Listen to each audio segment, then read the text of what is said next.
Yes. Some smooth jazz and a nice cup of coffee.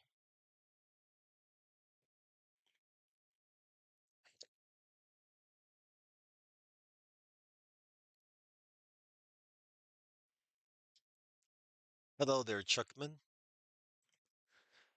Aristotle, Sherry Bowberry. Good to have you all here.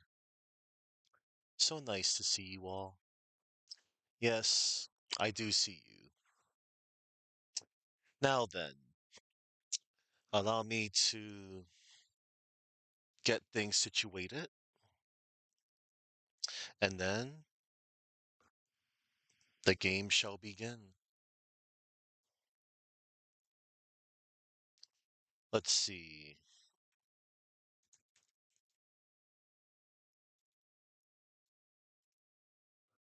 And now, before I get started, whatchamacallit,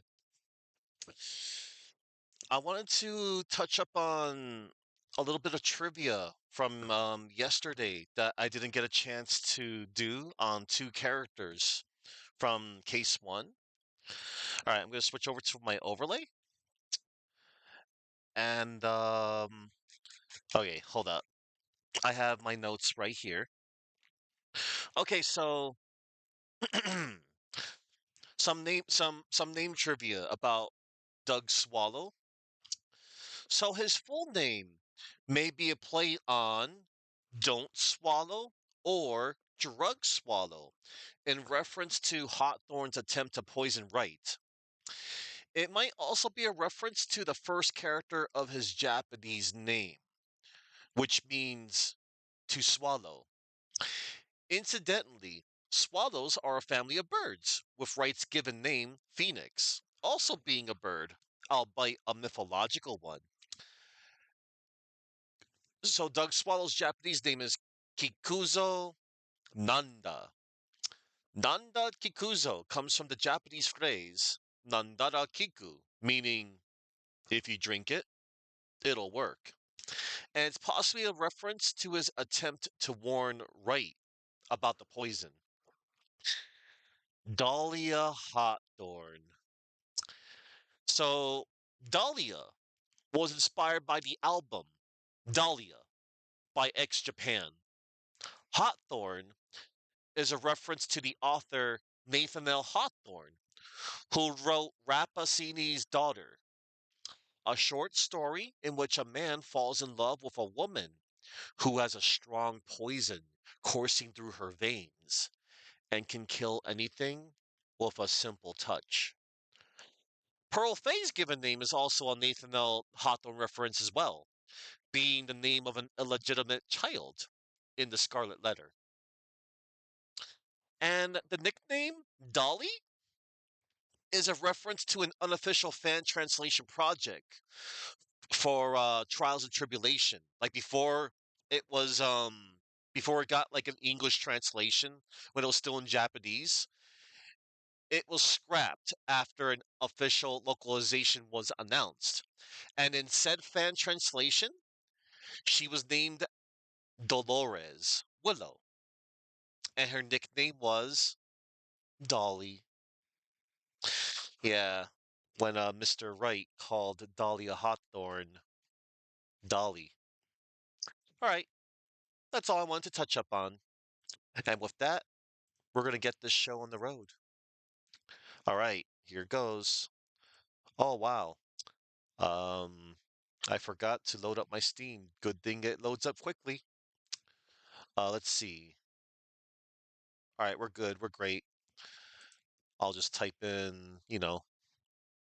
And it's already pre-captured, but I'll always double check to make sure I did.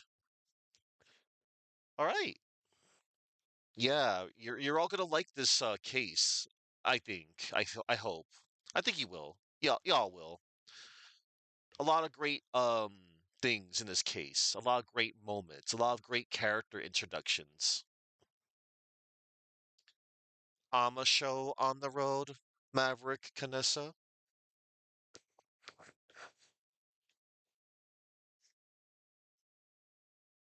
I'll drink to that.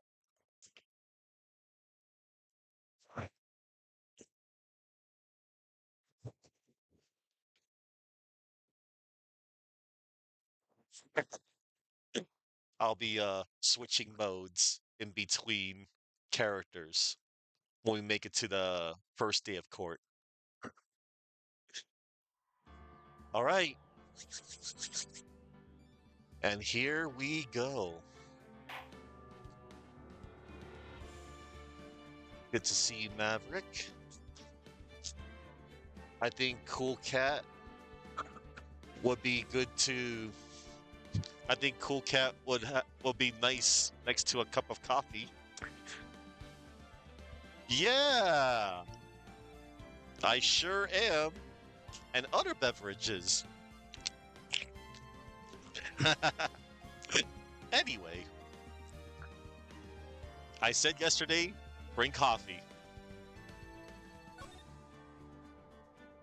All right, here we go. The stolen turnabout. Here we go, everybody. The time is 1 a.m.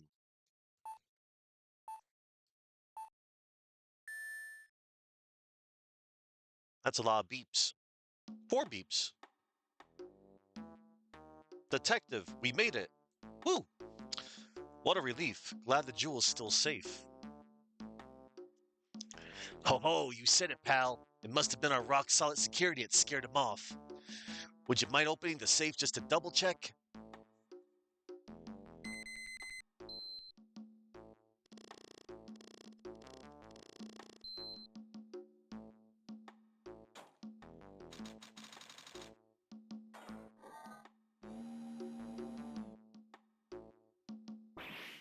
Ah!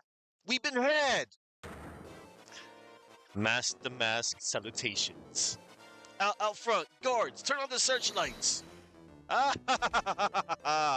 Better luck next time, gentlemen!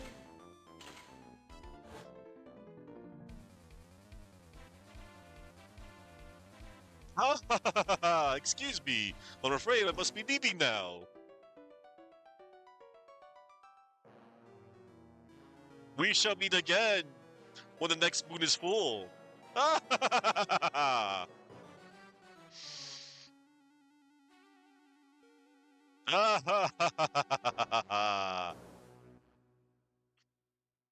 Wow. October 11th, 3:24 p.m. Wright and Co. Law Offices.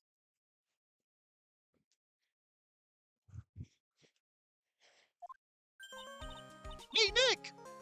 Get a load of this. Good to see Maya again.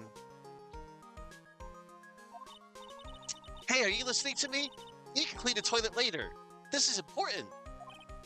What are you freaking out about now?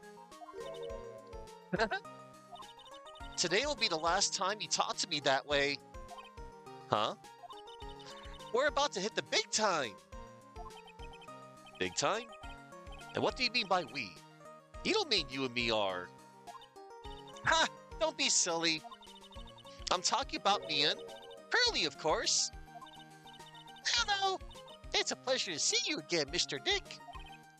Pearls, you haven't changed a bit. Wait, what are you doing here anyway? Haven't you heard, Mr. Dick? Here, take a look at this. What's this? Some kind of poster? Pearl is awesome. Kuran Village? Isn't that? That's right. It's our hometown. Pearlie and mine, that is. What's this about treasures from the boonies? Very funny. You can laugh all you want. But you'll be singing another tune tonight. Tonight? What about tonight? The Treasures of Kuran exhibit doesn't actually start until next week, but the promoter sent us some special VIP entry passes. That's why I dressed up extra special today. What do you think, Nick? Same Maya, different day. This young lady here is Maya Fey. the younger sister of Mia Fey, my friend and mentor. I first met her 2 years ago. I was working on the case surrounding Mia's death, and ever since then, I've been the one who's been keeping this law office afloat from behind the scenes. Actually, that's just a cover for her true identity. In reality, she's a spirit medium and a bit of a shady character. Hey, who are you calling shady? And this little girl is Pearl Fay. I usually call her Pearls. She's Maya's cousin, and a spirit medium in training herself. I know I'm a bit young, but I'm gonna help it every way I can, Mr. Nick. Quran Village is the home of the mysterious Quran channeling technique. And Maya here is the daughter of the Quran School of Channeling's master. I know it sounds ridiculous, but it's no joke. I've seen her power with my own eyes. It's the real thing, all right. Where to Nick? How long are you going to make two gorgeous women like us wait? Yes, Mr. Nick. I can't wait any longer. I want to see the exhibit. Looks like I don't get a choice here. Might as well head on out. Treasure exhibit poster. A poster for the treasures of the Quran exhibit. October 11th, 7:18 p.m. Lord Lee Taylor, main exhibit hall. Lord Lee Taylor, the city's fanciest and most expensive department store. Treasure exhibit, huh? I have to admit, I'm pretty impressed.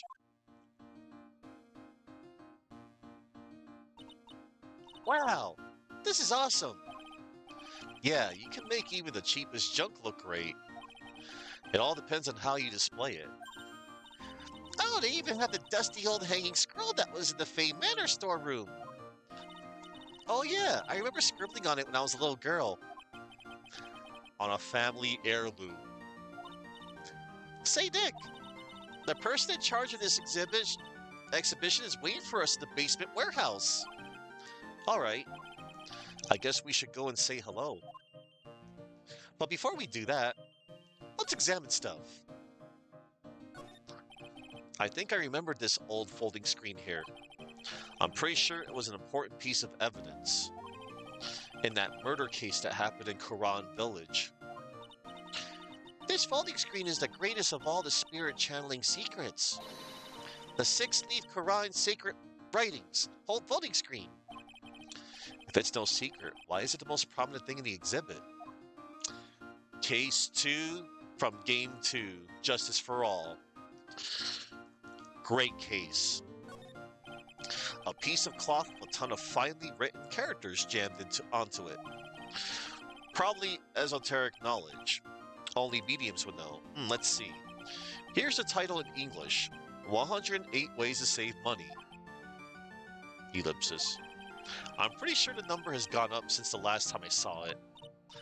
Well, we're always looking for new ways, you know. Being a medium sounds like a rough way of life. Oh, Mystic Maya, look! I can't believe it! Ah, it's so cute. It's an old diorama of Quran Village. Yeah, look at that. But somehow it seems to reek of dreariness. Oh, Mystic Maya, it's your house. It even says Fay Manor on it. Yikes, you're right. I kind of want to add the famous in front of it. Don't do it, Maya. They might get mad.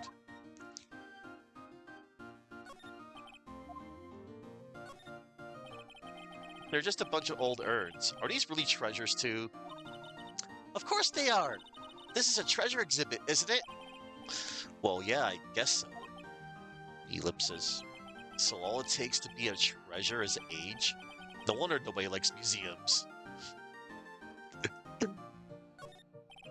What's with this big cushion just lying around with nothing on it? Well, it must be for the greatest treasure of all. Greatest treasure? Is there something like that? Huh? Why? Of course there is. Right, Pearly? Oh, yeah, of course. Yeah, I'll bet it will really take your breath away. All right, we have touched everything, examined everything. We got all the text. Let's check our court record. It's my all-important badge. It shows that I am a defense attorney. Magatama, present for Maya, it reacts to people who have secrets in their hearts. The sacred urn, Quran village. I am. Well, it's supposed to spell Ami, but it spells I am. And let's check out the profiles. Look at that. Phoenix Wright, age 26. Me. What more can I say? This is my third year as a young but skilled lawyer. Skilled, right. Mia Fey, Maya's older sister and my eternal mentor in life and law, passed away 2 years ago. Maya Fey, my assistant and a disciple in the Quran tradition of spirit channeling. Pearl Fey, Maya's cousin and channeling prodigy. She has amazingly powerful spiritual abilities. All right, let us go to the basement warehouse to meet someone. October 11th, Lorley Taylor, basement warehouse. Yup, this is a basement warehouse, all right. This place is scary. I feel like a monster could jump out any time. Don't be scared, Pearly. I'll protect you. Oh, Mr. Wright. Yeet! A monster! You were right! Huh? A monster?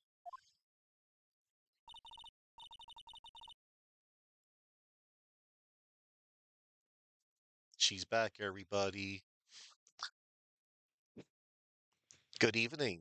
It's good to see you again. You. I know you.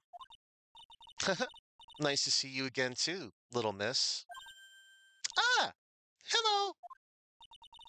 Is she a friend of yours, Nick? And how do you know her, Pearly? Nice to meet you. I'm Adrian Andrews. I'm in charge of the promotion and planning for this treasure exhibit.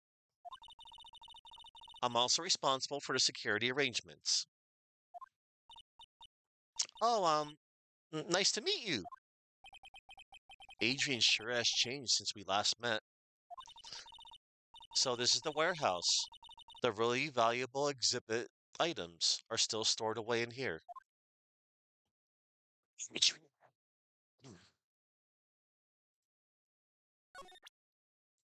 Let's present our attorney's badge. I owe a great deal of thanks to that badge. It's the only reason that I'm still here today. Oh, come on now. That's not true.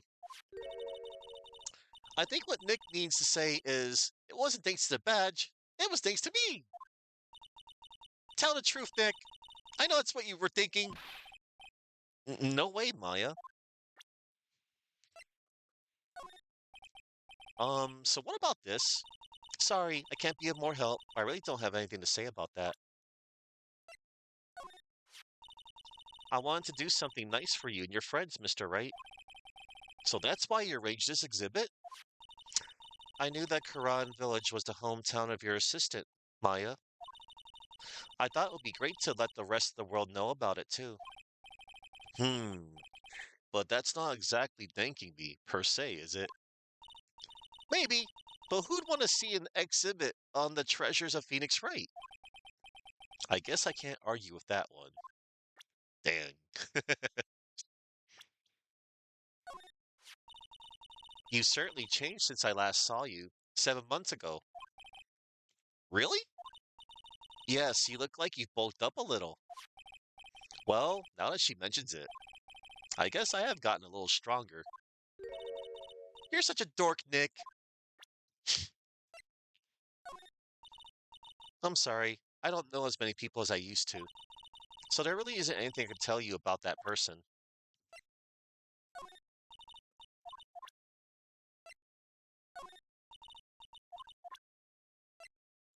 Adrian Andrews. 24. Head of Planning, Promotion, and Security of the Treasures of Quran exhibit. I finally managed to put the events of 7 months ago behind me.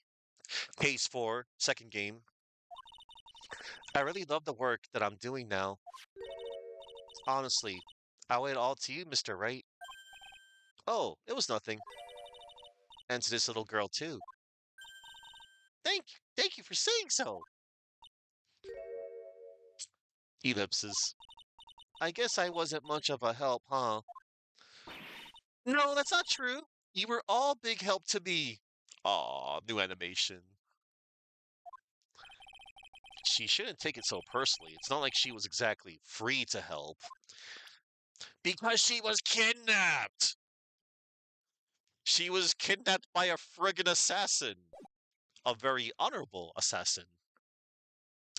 Alright, let's talk to Adrian Andrews. It really has been a long time, hasn't it, Mr. Wright? Nick, what's going on? Who is this woman? Why are you freaking out on me? What? I just thought it'd be more dramatic if I got all worked up.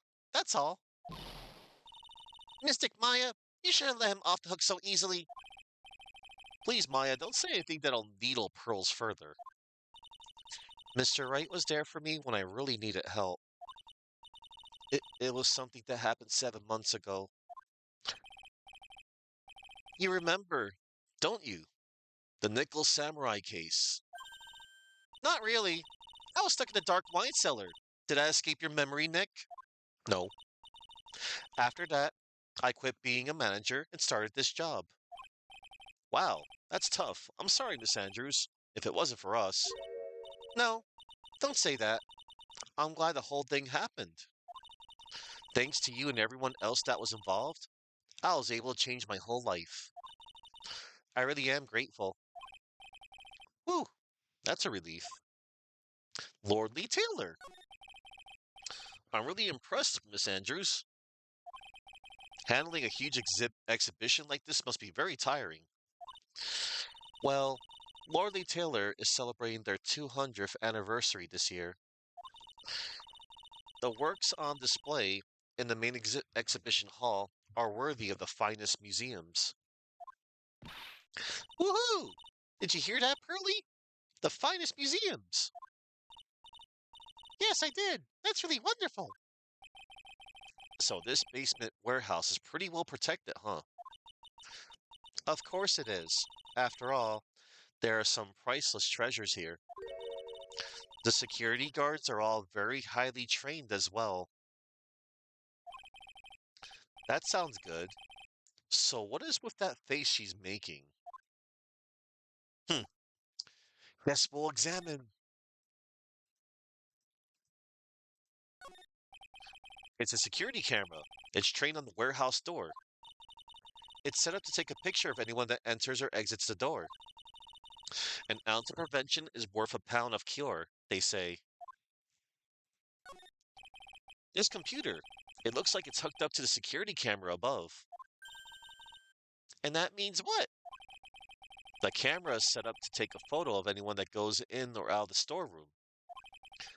Then the data from the camera gets uploaded to this computer here. That's what. I see. That's some pretty high-tech stuff. Oh, look, a ladder. That's a step ladder. So, what's the difference? You need to stop judging things based on narrow-minded cultural assumptions, Nick. Right, sorry. Why do I feel like we've had this exact same conversation before somewhere? Oh, I don't know. It's from 2 games ago? Well, it's from the last 2 games. It looks like a part of a big signboard. All I can read on it is the burr. Aha, I've got it. Maybe it's supposed to say hamburger. Why would anyone write hamburger that big? Like, maybe for the World Hamburger Festival or something? I kind of doubt it. Aha, I've got it. Maybe it said spaghetti. Why are you talking about food? Oh, wait, that's normal for you. Anyway, it says bird. There's no way it could be spaghetti. Well, maybe it was a typo. It might have said spaghetti festival. What do you think? Okay to me. Besides, spaghetti is the only thing more tangled than your reasoning. Oh man. Mr. Nick, what's that big door over there? It looks like it's the door to the actual storeroom. I can see lots of big boxes and stuff back there. Really? Let's go in. I want to take a look. Oh, I'm sorry. Unauthorized personnel aren't allowed in there. Did you hear that, Nick? We're unauthorized personnel. Why are you telling me that? Maya, no. Stop. Oh, look at this. A statue. Mystic Maya, take a look next to the door. That's Mystic Ami, right? Yes, that's a statue of the woman who invented the Quran channeling technique, Ami Faye. This statue is on loan from one of the training halls of the Faye branch family. In fact, it just arrived this morning. Ami Faye's golden statue, a statue of the founder of the Quran channeling technique, is holding the Shichi Shito. That's a tricky name. That's a tricky word to say. I know I'm mispronouncing it incorrectly. Chichito? Chichito? I think the S in the middle is supposed to be silent. If anybody out there knows that particular word, you can let me know on how to pronounce it correctly. Chichito. What's that creepy looking thing she's holding? Don't ask me. How should I know? Well, you are the future master, right? Maybe so, but this is the first time I've ever seen this statue. That thing is the Quran Shichito. It's a ceremonial sword. It's not a real weapon, so the blade isn't sharp. Aw, phooey, I wanted to cut something. What are you eyeing me for? Oh, look, it's already 8 o'clock. Have you all eaten yet?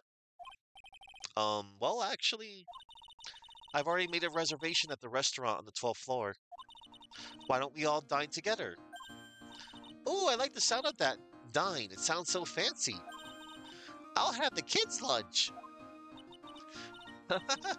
Pearly, it's dinner, not lunch. Why don't you go for it and really eat your fill of a kid's dinner? Okay, in that case, one kid's dinner for me. Shall we head upstairs then? Okay. After that pleasant evening, all that remained was to wait for the exhibition's opening. It was wonderful seeing Miss Andrews looking so happy. None of us could have imagined that the very next day, something terrible would happen. October 12th, 10:09 a.m. Wright and Cole Law Offices. Nick, this is terrible! What the? You're cleaning the toilet again? I never knew you were such a toilet freak. Give me a break, would you? My brain just hit the snooze button for the 5th time. I'm going to turn on the TV. We've got an update on the recent treasure heist. Based on clues found at the scene of the crime, authorities have announced that they believe it was work of the renowned Phantom Thief, Mask the Mask. Mask? The Mask? According to a spokesperson, Lord Lee Taylor received a threat letter some days ago. This is the 5th heist by this Phantom Thief, who only targets rare treasures. Lord Lee Taylor? Well, Nick, what are you going to do? Don't you dare go back to scrubbing the toilet. Treasure? Lord Lee Taylor? You don't think. Yes, now get up, Nick. It was stolen. My Mask the Mask. Our most valuable treasure. The Quran sacred urn was stolen. What?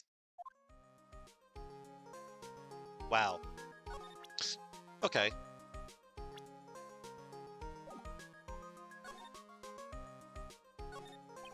Charlie, a quite decorative plant. When she was alive, Mia really loved it. She even went so far as to make it our mascot. It must be nice to be a plant, being able to just sit in the sun and photosynthesize. Hey, Nick, no time for daydreaming. That's right, Mr. Nick, no time for daydreaming. Oh man, until I find that urn, they're not going to give me a second apiece. There's a giant building just outside the window. It's the Gatewater Hotel, a high-class luxury hotel. The chain is getting so rich that they brought a whole chunk of the next town over and started building a huge theme park. It's going to be called Gatewaterland. And to think that 2 years ago, it was just a little hotel for business. An old movie poster. Apparently, this was the first movie that made Mia cry when she saw it a long time ago. Maya watched it recently and said she cried all night too, which I guess is why it's back up on the wall. I'll have to check it out one of these days. Difficult looking legal books stand in a formidable row. They mock me. Actually, I've neglected them for so long that they're covered in a layer of dust. Maybe I should actually try reading them once in a while. Hey, Nick, this is no time for reading. Yes, Mr. Nick, you can always read later. I guess I won't be getting any peace and quiet to even read until I find that urn. It's my desk. I don't get to use it much, so the dust bunnies are starting to mount their assault. Maybe I should wipe them out with a few well-placed swipes of my cleaning rag. Hey, Nick, are you trying to make me upset? Yeah, Mr. Nick, if you're worried about the cleaning, please leave it up to me. At least Pearls is good at cleaning. Guess I better go find that urn. Sacred urn. Refresh my memory a little. What's this sacred urn? It's only the most important treasure in Quran village, that's all. Look, it's right there on this poster.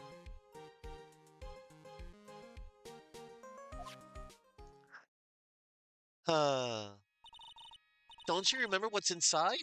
The urn contains a very important soul. Namely, the soul of mystic Ami Faye, the founder of the Quran channeling technique. Right, Pearly?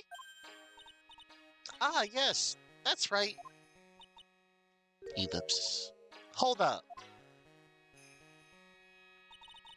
I thought that urn had the name Ami written on it. Now it says I am. Any idea how that happened, Pearly? Huh? Well, teehee. There are some things best left unsolved. Wouldn't you say, Mr. Nick? That's right.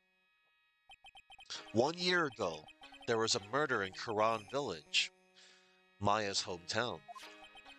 The sacred urn. It turned out to be an important clue in that case. Sacred urn, one of the treasures of Quran Village, supposedly priceless. It looks like a plain old pot. What to do? Okay, the toilet is shinier than the judge's head, so let's see what's next. What's wrong with you, Nick? What do you mean? What do you mean that... What do you mean, Mr. Nick? Your beloved Mystic Maya's treasure has been stolen. Doesn't that even bother you? But I thought the urn was the village's treasure, so I don't see how... The village is Mystic Maya. She's a future master of the Quran School of Channeling. You know what I'm talking about, Mr. Nick? I won't let you say you don't. Okay, I do. So what am I supposed to do about it? Isn't it obvious? Go and find the bad guy who did this. Yeah, and get the sacred urn back. But I'm not a detective, I'm a lawyer. What's that to do with this? If you're a real gentleman, you would fight it for your beloved Mystic Maya. Man, oh man, there's no winning against Pearl's fairy tale image of love. So what's the name of this bad guy again? Mask the Mask, Nick. Make a note of it. Mask the Mask. Last year's incident. Ah, it was terrible. I was arrested and everything. 1 year ago, the murder in Quran village. A man was killed during one of Maya's spirit channelings, and this urn wound up being the key piece of evidence that proved her innocence. Mr. Nick, would you mind not telling Mystic Maya about that? You promised, remember? You said you wouldn't tell anyone I broke the urn. Oh, yeah, that's right. Now I remember. This urn used to say Ami on it until Pearls accidentally broke it into a million pieces. She tried to secretly fix it. Let's just say it didn't work out so well. Sorry, I'm not so good at arts and crafts. Spelling either. Aww. Anyway, this is how her gluing project turned out. She put the pieces together wrong, and now, instead of Ami, it says, I am. I can't believe no one's noticed this until now, a whole year later. I can't believe it myself.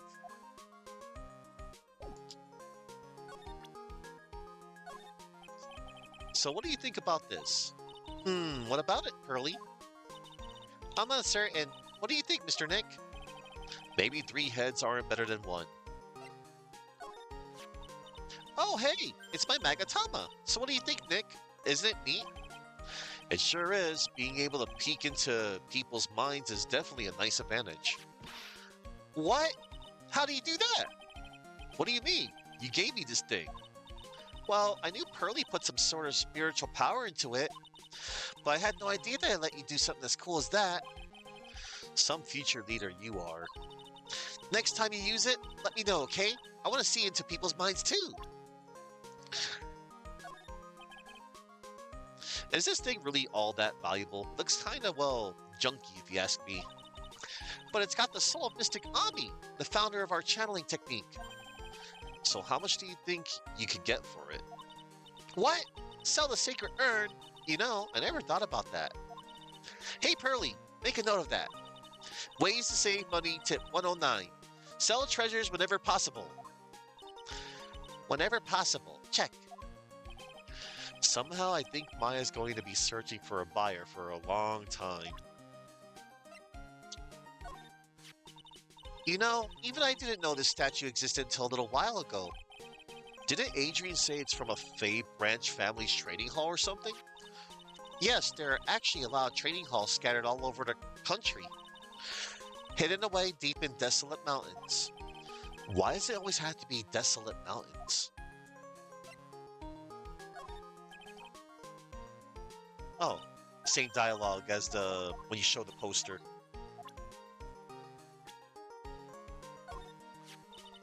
You're not very photogenic, are you? Ellipse. I guess that's the end of that conversation.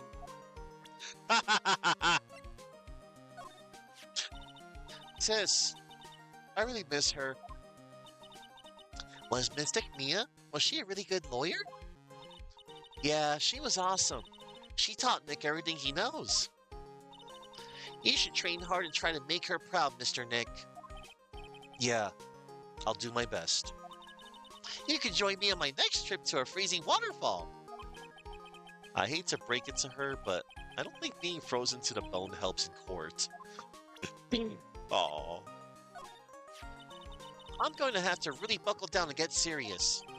Well, you're the future master of the Quran channeling technique after all. Yeah, that and I had to play the part of Big Sister too. For Pearly. And you, Nick. What? Do I look like I was born yesterday?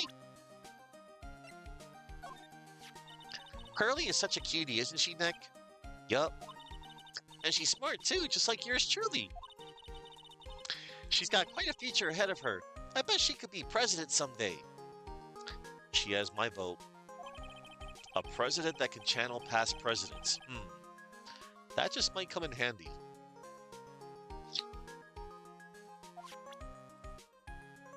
I'm not gonna say nothing. I'll just... She certainly seems grateful to you, Nick.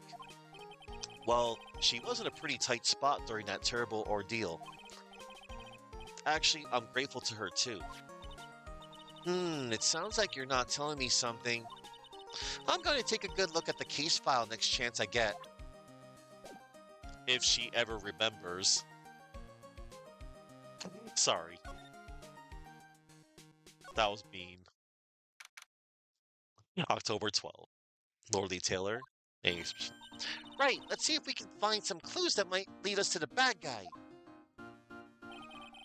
But it doesn't look like anything has been disturbed. Yeah, it looks pretty much the same as it did last night. Bad guy, huh? Hey, you can't poke around here, pal. Wait a minute. That voice. Oh no, not him again. It's you. And I'm the one who should be saying not again. Why is it that every time something bad happens, you always show up, pal? I should be asking you that. Aren't there any other detectives? No, I should be asking you that. What are you doing hanging around here? Hey, I asked you first. Why are you here, Eddie? Alright, we got it. Why don't you two kiss and make up already? Hello, it's been a long time, Mr. Scruffy Detective. Oh, it's you, little missy.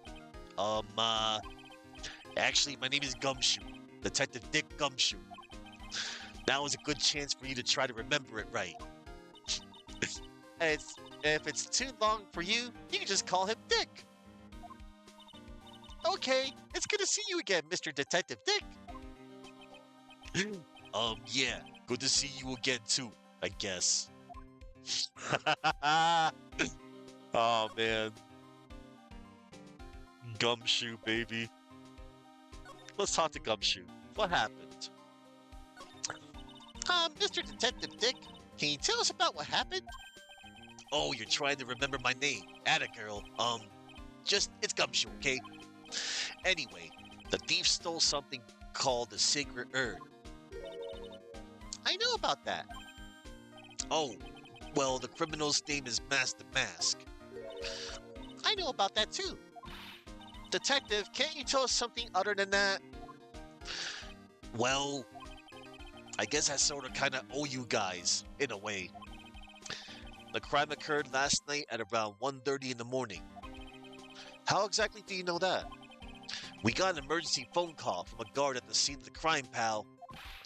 He said the urn was just stolen. The scene of the crime? You mean here, right? Wrong. That urn was being kept under careful guard in the basement warehouse. Basement warehouse, huh? So who was guarding the basement warehouse? That guy. It's all his fault that the thief got away, pal. He solves one case and gets a swelled head thinking that he's an ace detective. Ace detective? Master Mask. Hey, Detective Gumshoe, about this Master Mask. Is he famous? What? You're joking, right, Nick? Master Mask is the hottest thing since sliced bread. Sometimes he appears as a museum guard. Sometimes he appears as a big brown bear known to surprise unsuspecting victims. But underneath those disguises is a true Master Mask. So he's some kind of master of disguise, huh? And he only goes after the finest works of art, pal. Last night was his 5th heist. If Lordly Taylor had only cooperated, I could have caught him this time. What? Then you knew he was planning on stealing the sacred urn? Of course I did. The guy always sends his calling card before he steals something. Calling card, huh? They mentioned that on TV. Ace Detective. So why do you call him an ace detective anyway? That's what he calls himself, pal. I didn't make it up. So what's he like? Well, like I told you, Master Mask has made 5 heists so far. On the 4th heist, Mr. Ace Detective managed to get the stolen treasure back. Wow, that is impressive. All by himself? Yeah, I gotta admit it, pal. Maybe he really is as good as he says. Every time the thief sends one of his calling cards, we send our men on a stakeout. But none of us has ever gotten so much as a glimpse of the guy. But Mr. Ace Detective was able to retrieve the stolen treasure from the thief. Anyway, he's at the scene of the crime right now, looking for clues. So he's down in the basement warehouse, huh? Calling card. So what's this calling card? Here it is. But don't show it to anyone. It's top secret, okay, pal? What's this mark on the front? That's Master Mac's signature emblem, pal. You could say it's his mark. All of his calling cards have got it on them. They didn't mention that in the news flash. We're withholding that detail from the public for operational reasons. The only way we can tell if a calling card is real or not is by this emblem. The mask's calling card, sent before a heist. The emblem is top secret. That makes sense. When you get famous, there are always imitators. Mr. Nick, you work a little harder. Maybe you can have your own copycat someday. Thanks, I guess.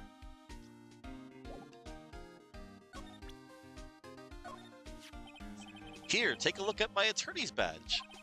Are you still showing that cheap little thing off? A real man keeps his mouth shut, carries a small police badge, pal. What about this? Sorry, pal. I didn't get much sleep last night. My brain's not really working right. Somehow, I don't think sleep would really fix the problem. Hey, keep it down. He might have really good hearing for all you know, and might get mad if he heard. I can hear everything you are saying, pal. To be honest, pal, there's something that bugs me. What's that? All the other items that were stolen by Master Mask were ones even I had heard of. They were all world-famous treasures. The Tear of Eminon, or the Crown of Bangora. The Sacred Urn of Karan is famous too, right, Pearly? Of course, everyone in Karan Village knows about it. Sounds like we've got an unpredictable thief on our hands. What about this? Okay, he doesn't know about that.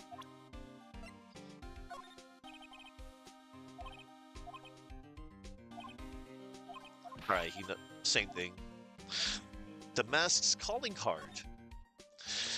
To the security at Lordly Taylor, I'll be coming to purloin the most priceless treasure of art on display in your Treasures of Quran exhibit.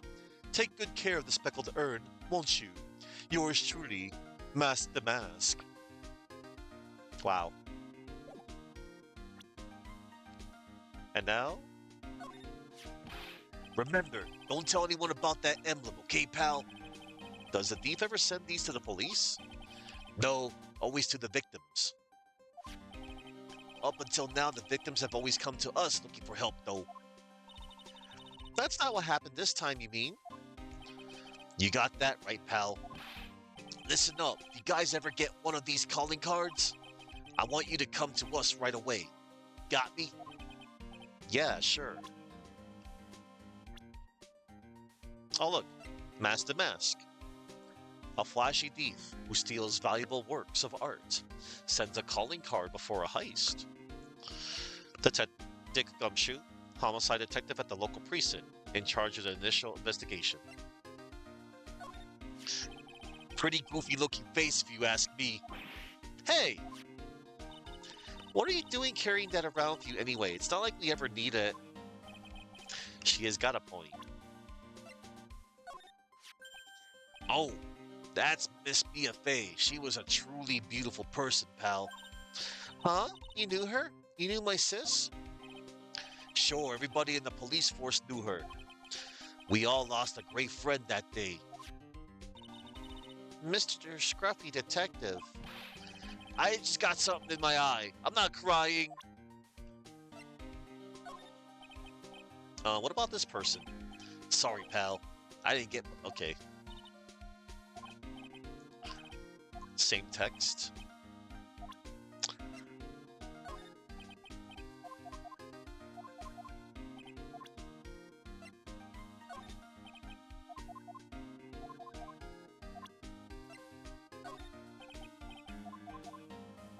He doesn't know nothing about himself. I've been on this guy's tail ever since his first heist, pal. Yeah, you're doing a really great job. I can see. Oof. Listen, pal, if you want to jump high, first you gotta crouch down, right? I'm a little frustrated now, but it'll make it that much sweeter when I catch him. Anyway, that's what I keep telling myself every day. Well, good luck, Mr. Detective Dick. I believe in you. Aw, ain't you sweet. You're the only one that's ever said that. The only one? That's kind of sad if you think about it.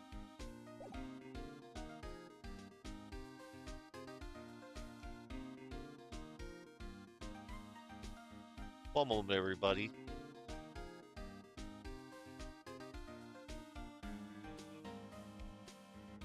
Oh. Okay. Don't worry. Everything's fine. Just want to check a brief notification. Okay. Let's just move on out of here. And let's go to the basement warehouse. Uh, No matter how many times we come here, this place always gives me the chills. That's probably because it's air conditioned to protect the art pieces, you know. Welcome to my private little banquet of chaos. Huh? What the heck does that mean? I'm afraid I have very little to offer, but please, make yourself at home. Er, um, who are you anyway? Silence! Ellipsis. Now I see. It's all becoming clear. What do you see? Safari! The truth has once again been elegantly revealed to me. A lawyer and a spirit medium. Neither very advanced at their trade. Am I wrong? Yikes! That's scary. How did you know that? How, you say? The universal skeptic would say that how is nothing but a question of why. I am a traveler of both time and space, and a swimmer of dreams. What is he talking about? I can't make heads or tails of it. Without further ado, let me fulfill what should be the first duty of any gentleman, and introduce myself. The name is At Me. Look at me. Yes, his name is Look at Me. You know, look at me. Get it? Look at me. I'll say more about his name when the time comes. But for now, know that his name is Luke at Me. Look at me. Ace Detective! Oh, hi. Don't let him intimidate you, Nick. Stand up and show him what you're made of. The name's Wright. Phoenix Wright. Ace Attorney. I'm Maya Fey. Ace Spirit Medium. And I'm, Pearl Fey. I'm Mystic Maya's cousin, and, Spirit Medium, Ace Apprentice. Excellent. Well then, shall we begin our little game? Game. Why does the phrase one short of a baker's dozen come to mind with this guy?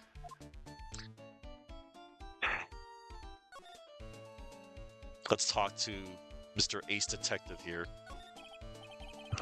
So are you really as famous as you say? Of course! For a lawyer, you have a rather shocking lack of knowledge about the world. I had no idea anyone was left in this city that had not heard of me. Look at me!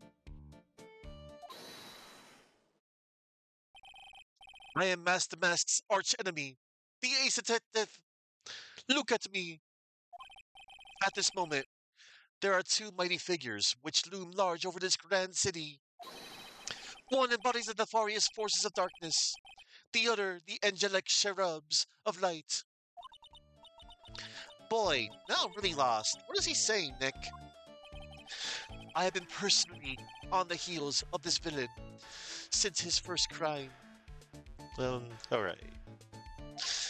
After learning this criminal's patterns, I thwarted his very latest loaves and larceny.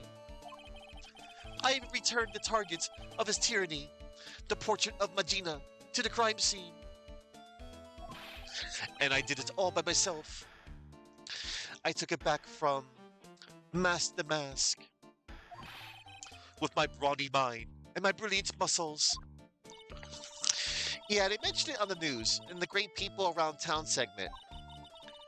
They said that the museum gave you an incredible jewel as a reward. Well, compared to the treasure that I retrieved for them, it's not much. So, in the end, the only thing that makes you great is your own self-praise. Master Mask. Oh, tell us what you know about Master Mask, and keep it simple, please. Like about how I have devoted my life to thwarting his dastardly deeds. Last night, here in the bowels of this store, we were locked in the most glorious battle. I see, huh? Hang on a second. You were here last night? Here? In Lordly Taylor? Naturally. Wherever the mask goes, you will find at me laying his elegant traps. Elegant traps? More like the mask out eleganced you and made a beautiful getaway. But this time, I allowed him to escape with the illusion of victory. I wonder if I should ask him about what happened last night in more detail. One moment.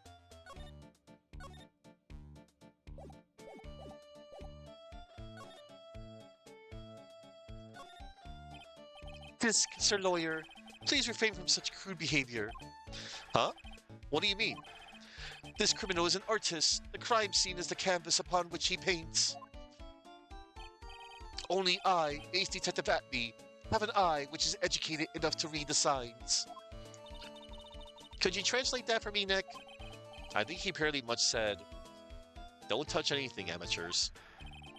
If there's something you wish to know about, you have but to ask Atby. I know everything here is to know about my rival, Master Mask. What do I know? What do I do now? Does he have any top secret information? Stuff that only a real crime buff would know? I'll think about what to ask when I listen to what Mr. Ace Detective has to say.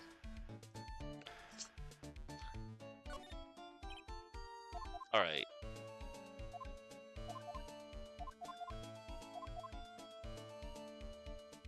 I'll ask him about stuff soon. I just want, like, you know, extra dialogue. I'm sorry, I can't be more helpful, but I have no interest save that of finding evidence against my arch-rival. Nah, it's okay. Nick is just a bit of a piddling evidence hog. That's his defense style. A piddling evidence hog, you say? In that case, I'd simply be wasting my breath. Yeah, I guess you're right. Thanks, Maya. Why couldn't you have said I was a rival and not a piddling evidence hog?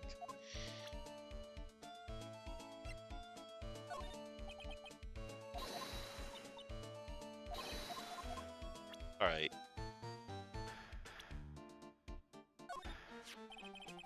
That's pretty amazing, the way you were able to tell what I do for a living. Oh, it's elementary, my dear Wright. Elementary. If you're really interested, the first clue was the hair. It points backwards and shows you prepared to take on an attack, such as from a criminal, for example. From your clothes, I knew you weren't a policeman, so I deduced you were a lawyer. After a combination of cold logic and intuition. Savani! Only the truth remains! Wow, that's one of the first auto-scroll, you know, gimmicks. Like Old Bag, Richard Wellington. Oh, and that one time when I pressed what's her face? Eeny Miny. Wow, impressive. Or maybe he just took a look at the attorney's badge in your label, genius. This woman, she is a true beauty. You don't say. I would be honored if you would introduce her to me. Ellipsis. I assure you, Sir Lawyer, that my interest is strictly professional. Ew, this guy's even creepier than I thought.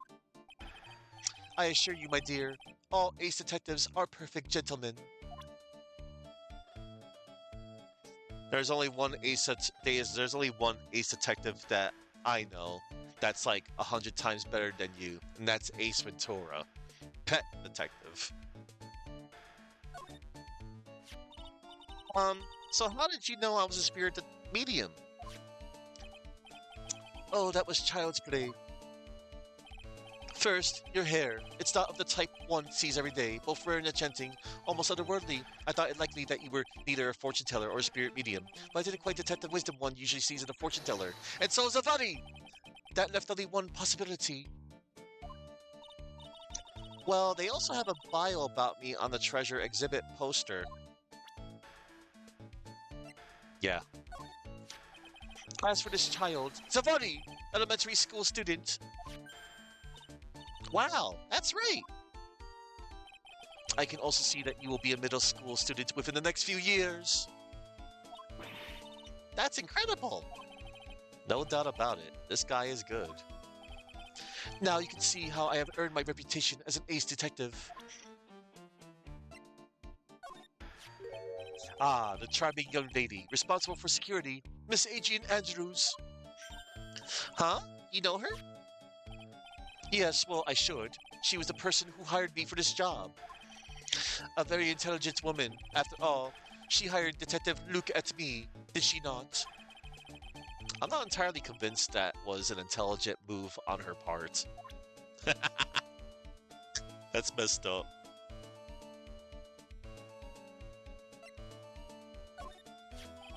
Oh, him. Yes, well, I saw him earlier.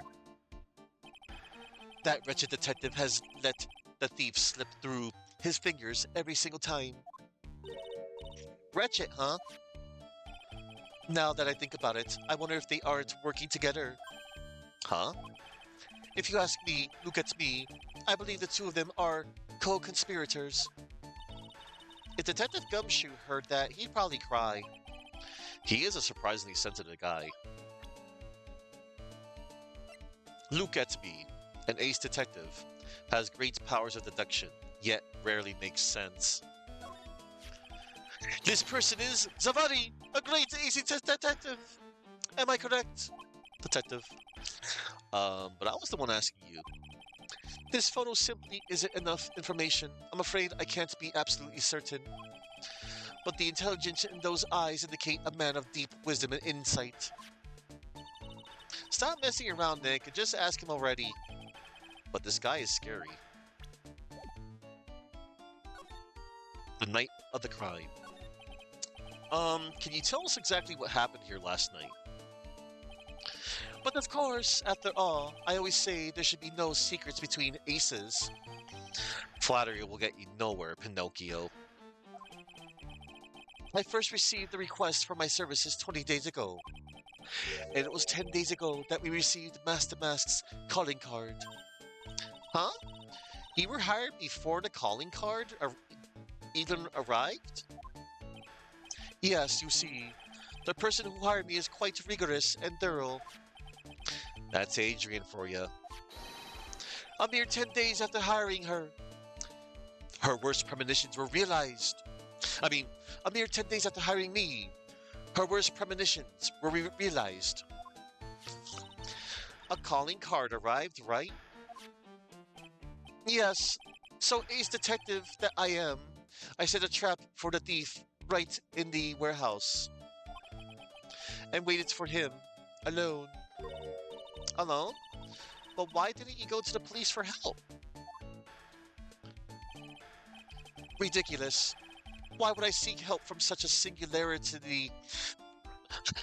Why would I seek help from such a singularly useless group of nincompoops? You've got a lot of nerve. After all, it was you that let the mask get away. I always operate alone and concealed, out of the sight of others. Corn? Sealed? Precisely. Even the guards on duty here were unaware of my presence. To fool your enemies, first you must fool your friends. It's my own original proverb. Anyway, back to what happened last night.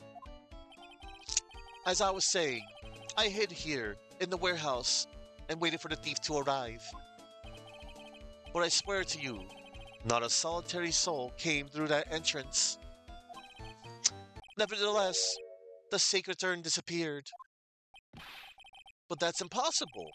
How could it just disappear? How, you ask? Don't be ridiculous, Sir Lawyer. If I knew the answer to that question, I wouldn't be here. For someone who seriously messed up his own stakeout, he's rather full of himself. So you're saying that even though no one came through those doors last night, our precious urn still somehow vanished from under your nose? That's just not possible. Let us present Master Mask. This will surely be Master Mask's final heist. Last time I came close and managed to retrieve the stolen treasure. Mark my words, this criminal of humanity will be found guilty in due time. And then I, look at me, ace detective, will dance with joy. I have no clue what you're blabbering about, but I guess I'll find out soon. Alright. Let's go back to the evidence. Do not fear, young lady. I promise I shall retrieve your urn. Thank you, Detective Atney. I'm counting on you. The final round between Detective Look at Me and Master Mask is set to begin. Still, there's something funny about this guy. Yeah, but don't forget, he managed to retrieve the treasure from the last heist. Yes, I even have a video that details my role in the whole affair. I recorded it directly from the news on TV. Can I interest you in a copy? No thanks.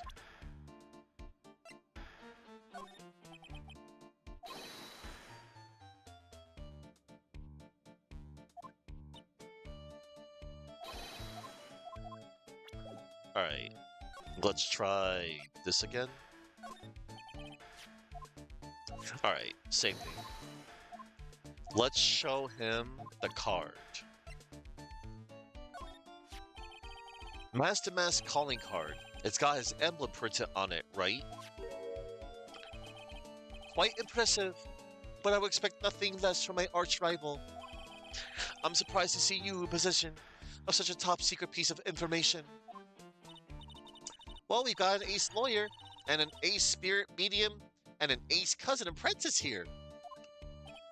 Yes, indeed. I think I could learn to like you, my fellow ace professionals. I don't know if I really want this guy to like us. Ever. Ellipses.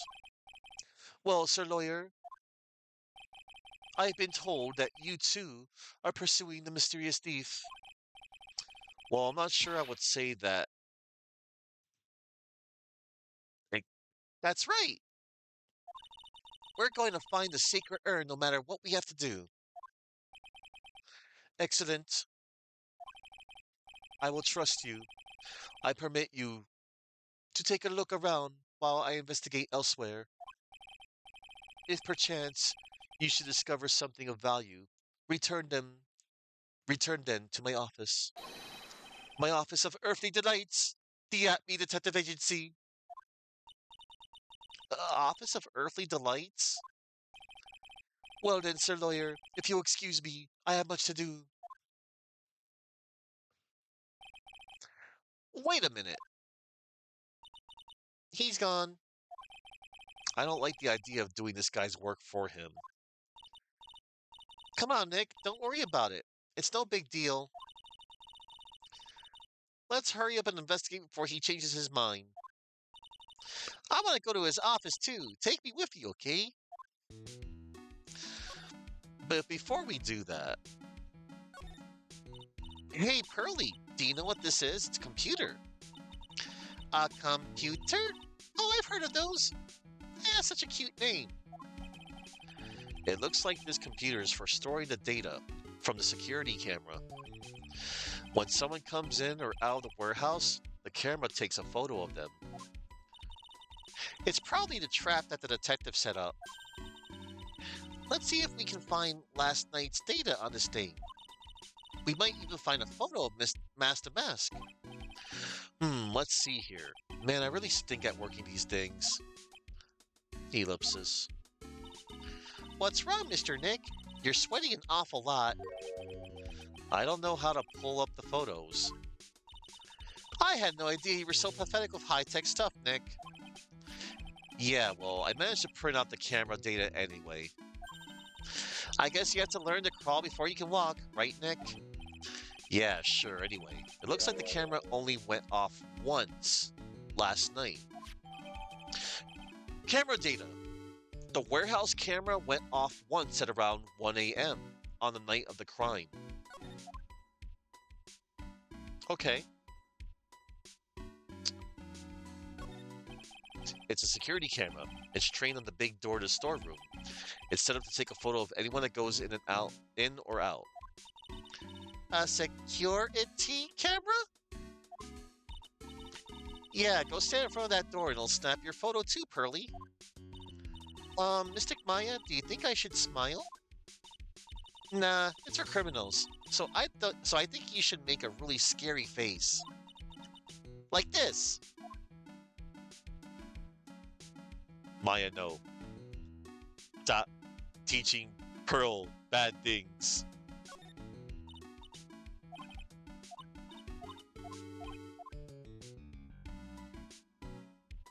Oh, look. Check this out, everybody. That pathetic-looking wooden box. Ah! That's the box that had the sacred urn in it. Don't touch it. There may be clues to the thief's identity on there. Grr, I worked so hard to make that box. Huh? You made that poor excuse for a box, Maya?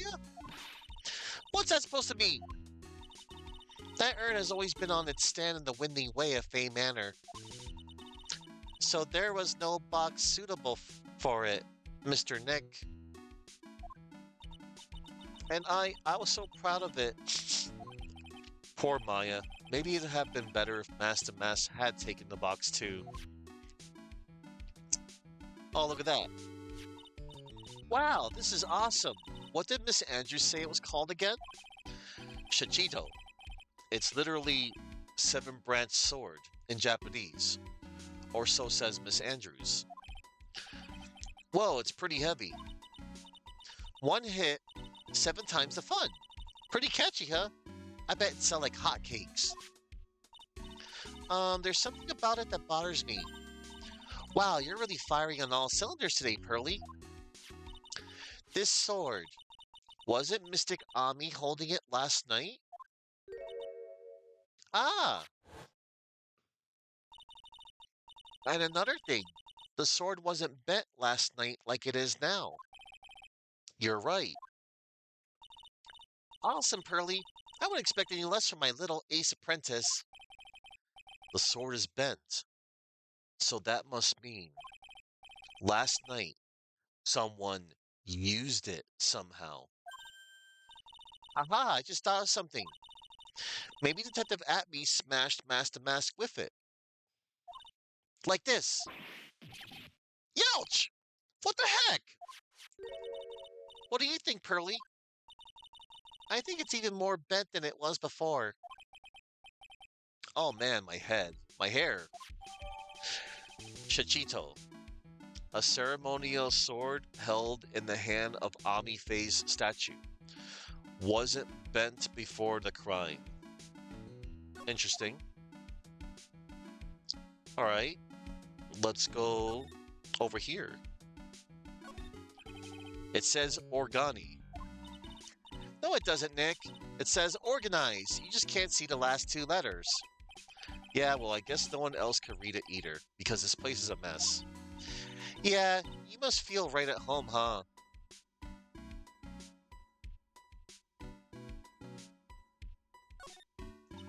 Mr. Nick, what's that big door over there? It looks like it's the door to the actual storeroom. I can see lots of big boxes and stuff back there. I guess that's where they were keeping the sacred urn. Remember, Maya, Miss Andrews said we're not allowed in there. This statue of Mystic Ami is so cool. I want a gold statue of myself. We could put it in the office. Hey, it's Wright and Co. How about a gold statue of me? Mr. Nick, I'm sorry, but I noticed something strange. Huh? What is it, Pearls? The statue of Mystic Ami. Was this where it was last night? Ah, I'm pretty sure it was closer to the door. Yeah, I think you're right. Great job, Pearly. I wouldn't expect anything less from my ace cousin. So the statue was moved on the night of the crime. Amy Faye's golden statue updated. A statue of the founder of the Quran channeling technique moved the night of the crime. Okay. Look what you did, Nick. You spilled paint over here. I didn't do that. Well, it wasn't here last night. I would have noticed the color this outrageous. But this paint has already dried up. Well then, you should have cleaned it up before it dried, Nick. Paint doesn't dry that fast. Besides, I told you it wasn't me. It looks like it's been several days since it was split. Hey, look at this. What is it? There's some kind of shape left in the bottom left side of the stain. Huh, you're right. I wonder what it could be. Good question. Well, we found all that we could for now down here.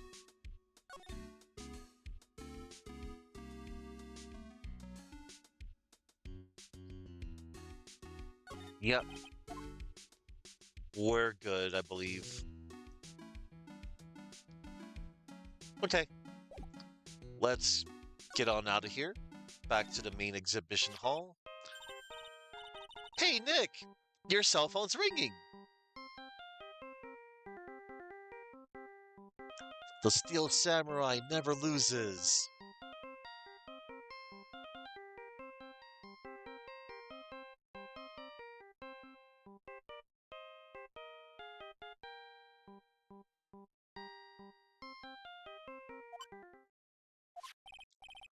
Hello, Phoenix Wright here.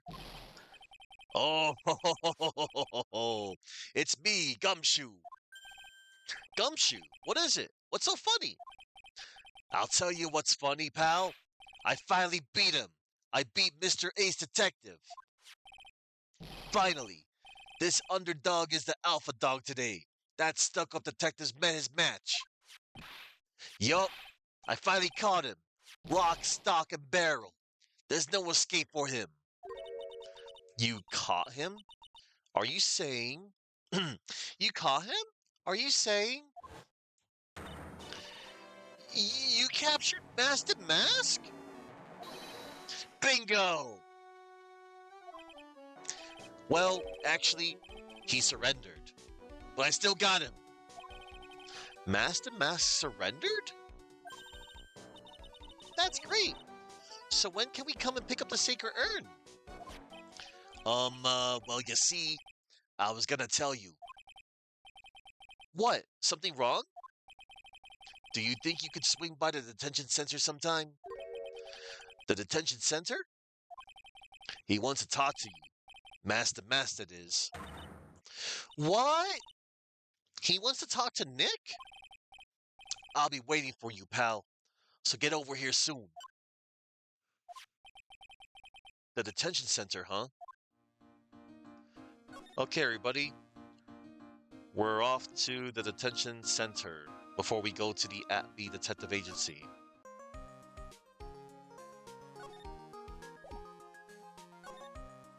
Yeah.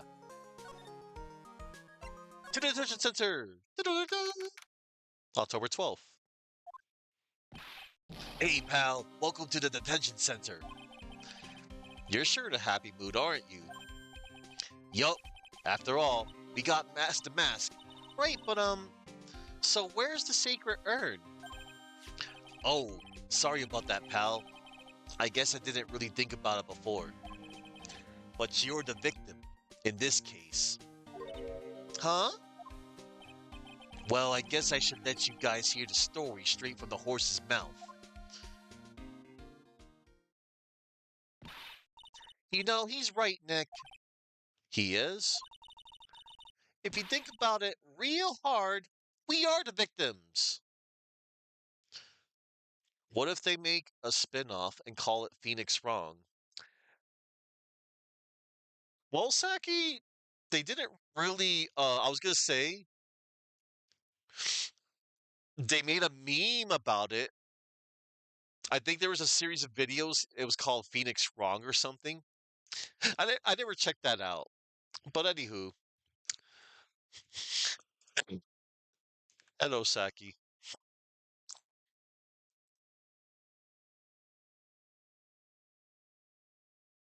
We're trying to solve a robbery. Yep, a robbery. Phoenix left. Phoenix has left the building. If you think about it real hard, we are the victims. Well, I guess so, in a way. Um, I'm so used to thinking of the victim as a dead person because we're always on murder cases. That's true. Uh, Excuse me. But anyway, I have to get the sacred urn back. Please! Don't just ignore me! You're trying to convince yourself to wait at least 5 to heat up your lunch? Mario packed you? Okay. Oh god, it's this guy. Who are you? I are, it's Mask the Mask. Okay. Hey, Nick. Doesn't he look kind of, well, gangly? Yeah, Princess Leia. Ron the Knight. The famous Master Mask. I don't think this guy could punch his way out of a wet paper bag. This guy. Smile, you're on candid camera. This guard monitors the visitor's room. He looks nervous being this close to an alleged thief. Yeah, he does. Master Mask. So you're the Master Mask guy? Yes, you bet! No, that's wrong. You see, it's complicated. Sort of, yes, and sort of, no. If you know what I mean. What's wrong? Well, when I say wrong, what I really mean to say is that it's not right, per se.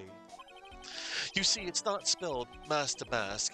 It's actually Master Mask. What's with this guy? Well, he's a timid little weakling. We know that much. Don't do that. Don't look at me like that. I don't need your pity. And a major crybaby, too. So why did you give yourself up? Well, you see, it's because, well... I know why. It's because you stole such a priceless treasure. And now you're overwhelmed with guilt. Am I right? Priceless treasure? That broken old urn?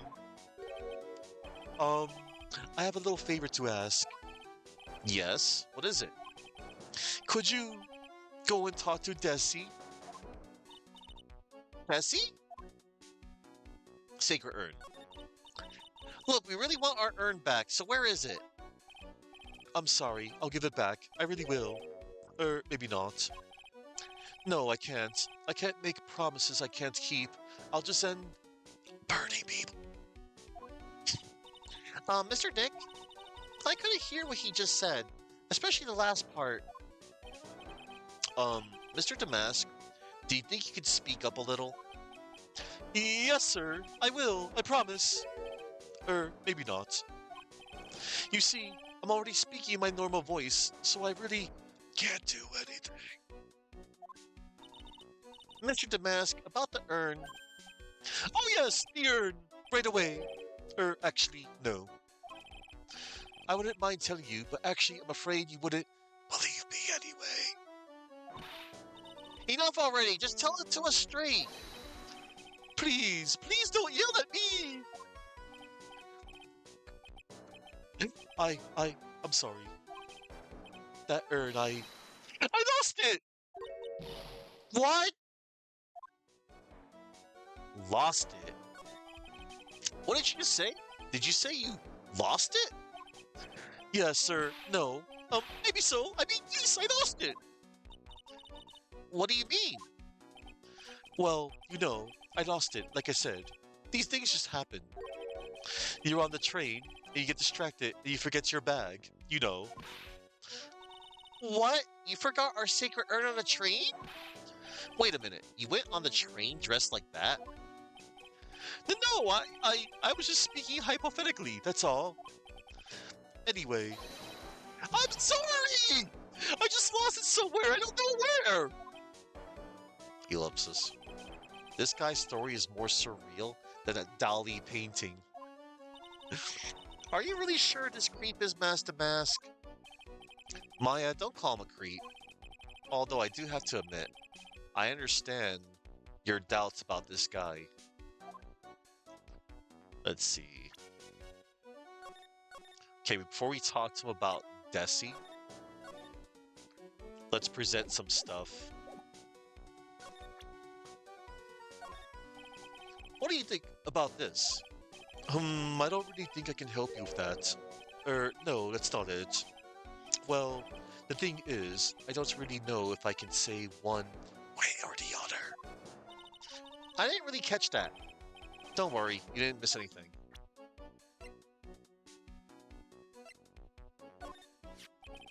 I'm really sorry I caused so much trouble. If you're so sorry, then you shouldn't have stolen it in the first place. But the only thing I did wrong was lose it! That's not right. I was wrong either way. I'm sure the owners of the other treasures feel the same. He sure seems sorry. Who would have imagined that such a famous thief would have such a pure heart?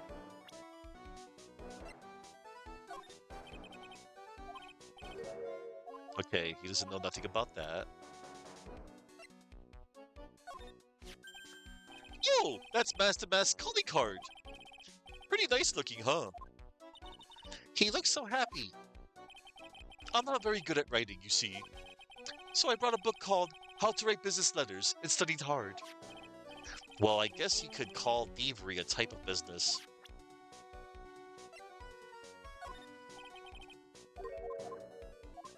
Alright. Let's show him some profiles.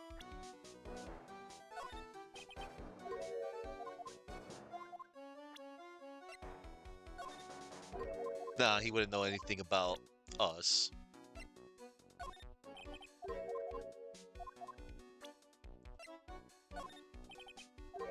Nothing about the detective. Ron Delight. A young man who turned himself in as Master Mask. A bit of a pitiful guy.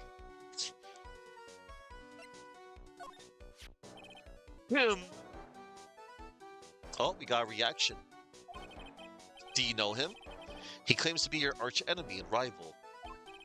That person. He's not my arch enemy or my rival! Well, actually, no. Now that I think about it, the terms arch enemy and rival are the same thing. They are rivals. Only people who gave it out. Only people who have it out for each other would disagree like this.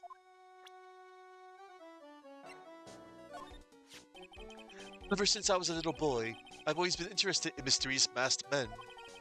So that's what you wanted to be when you grew up? Yes. No. Sort of. But not exactly. I never imagined I'd feel as bad as I do now about the treasures being stolen. People sure can be complicated, can't they?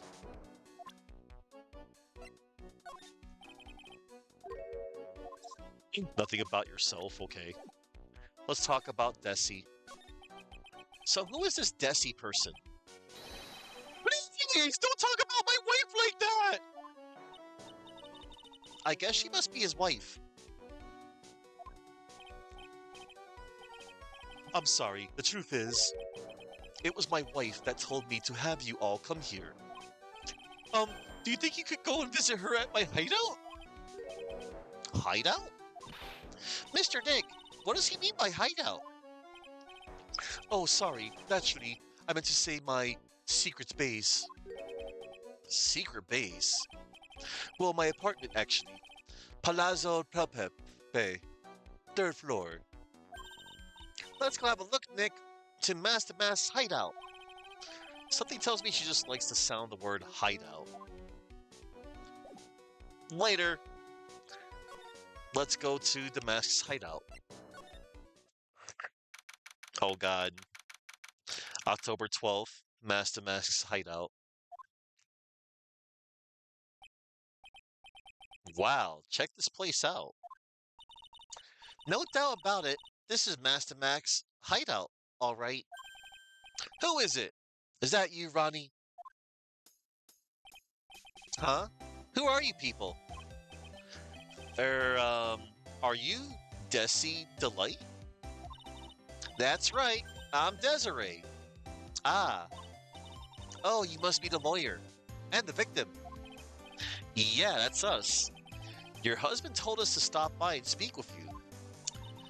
I'm Maya Fay, and this is Phoenix Wright, attorney at law. Nicky Boy. And Maya, huh? I can't tell you how grateful I am that you decided to help my Ronnie. Well, you're welcome. Did she really call me Nicky Boy? Yes.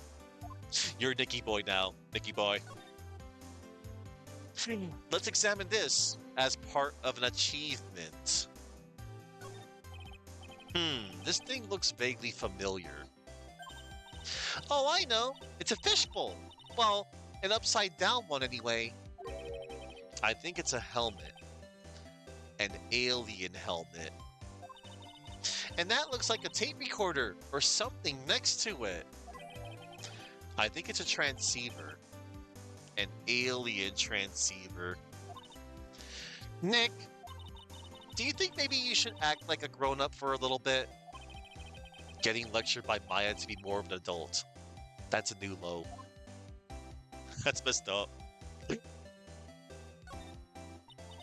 Oh, that's so cute. It's called a hot air balloon, you know. Wow, there's no fooling you. I want to make my own balloon now. I'll even let you ride in it, Nick.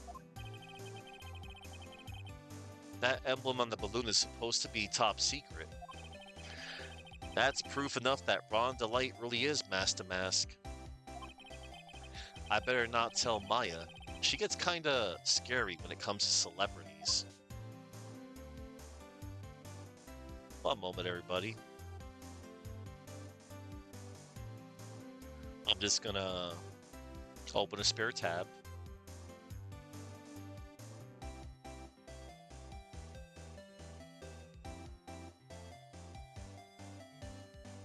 Alright, cool. Alright. Let's see.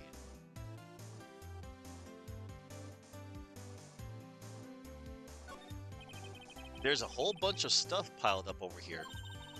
Duck and cover! It's a missile! Did you know there's the dynamite in missiles? But they're not heavy enough to be real. Oh wait, they're just really well-made toys. What are these rolls of paper stuck in a trash can? Theft of the Mazarin Stone, the Great Albatross Strategy? Theft of the Immortal Goddess Statue, the Great Knuckle Bomber Strategy? Ellipsis. Did the police even investigate this place? No.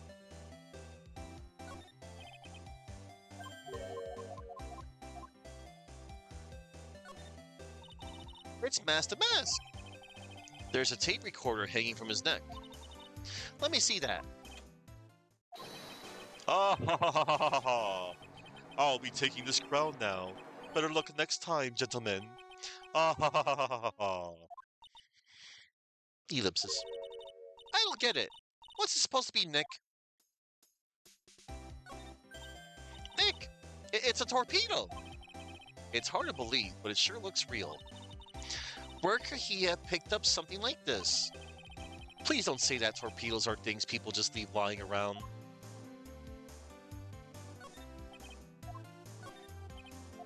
That's a cute little motorcycle. There are a bunch of books lying here. They're all romantic-sounding novels about famous heists and fantastic thieves. Famous heists, fantastic thieves. Wow, look at all the bookmarks and notes stuck with them. Let's see here. No. Must remember this thief's way of laughing. Very useful. No. A calling card is an important part of any good thief's modus operandi. Ellipsis. Wow, Ron really studied his stuff. Alright, we investigated everything in the hideout. Let's talk to Desiree. Ron Delight. About your husband. Isn't he the cutest? A bit weak sometimes, though. A bit. By the way, did you know they mentioned Maya on TV? Huh? Really? They said you own the urn and that you're doing some shady trading at a law office now. Remind me not to watch that channel's news program. After I saw that, I thought it might be a good idea to meet the lawyer they mentioned. I see. My Ronnie, he has a powerful imagination and gets deluded easily. He kept insisting he was going to surrender to the police. I didn't know what to do. It was me. I stole that urn, he kept saying, as if it was even possible. Huh? But are you saying he didn't? Of course he didn't. Why would my Ronnie ever do something like that? Well, it's a priceless treasure. And he's, Is it possible his own wife doesn't know his secret identity? Desiree Delight. Me? I'm the kind of woman that needs excitement in her life. Oh, excitement, huh? Yes, I'm at my happiest when I'm racing along my bike, going at full throttle. Riding a motorcycle is like putting your life on the line. You know what I mean? Well, I think that depends on how you ride it. I'm the type that can't stand living a boring, dreary old life with no action. No offense, but your husband, Ron, doesn't exactly look like the risk-taking type himself. You're right about that. He's definitely not one for thrills and danger. But I do have to say that he makes up for it in other ways. Other ways? Yes, money. Ronnie is incredibly rich and super generous. He brought me a bike that's so fast, it would make your head spin. And shopping? I like to shop so much, it makes Ron's head spin. The other day, it actually happened. His head actually started to spin. Man, talk about a high-maintenance wife. So where does Mr. Delight get all this money from? Ronnie is a security guard. They put their lives on the line, right? So they get paid tons of money in return. Tons of it. He's a security guard? I think it's my turn for my head to spin.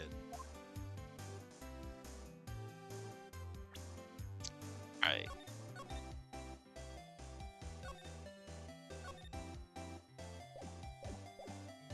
Let's present some evidence. Excuse me, but would you take a look at this? Oh, I'm sorry. I haven't the faintest idea. I guess I just don't get out enough. Okay. Oh, that's so mysterious looking. I love old stuff like this. Really? That's one of our most treasured possessions. There's going to be a whole exhibit at Lordly Taylor with these types of things. Maya looks so happy. She's lit up like a 1,000-watt bulb. Terrific. You can count on Ronnie and me to be there. Sounds like fun. Huh? Or, yeah. Oops, looks like that light bulb is starting to flicker. So what do you know about this? No, you can't show her that, Nick. That emblem is top secret, don't you remember? Oh, oops, sorry about that. But the way she just said top secret was a worse giveaway than what I said, than what I did. Oh, when I hear the word top secret, it just piques my interest like nothing else.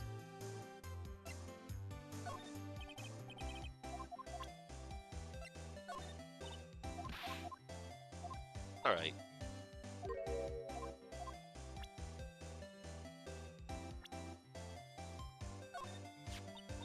So, Nicky boy, you're a lawyer, huh? Well, yeah. How do you like it? I bet it's so exciting. Yeah, sometimes. Actually, a little too exciting at times. Ooh, I just love a good thrill. Nicky boy. It sounds like you have it so nice. Um, this is starting to get awkward.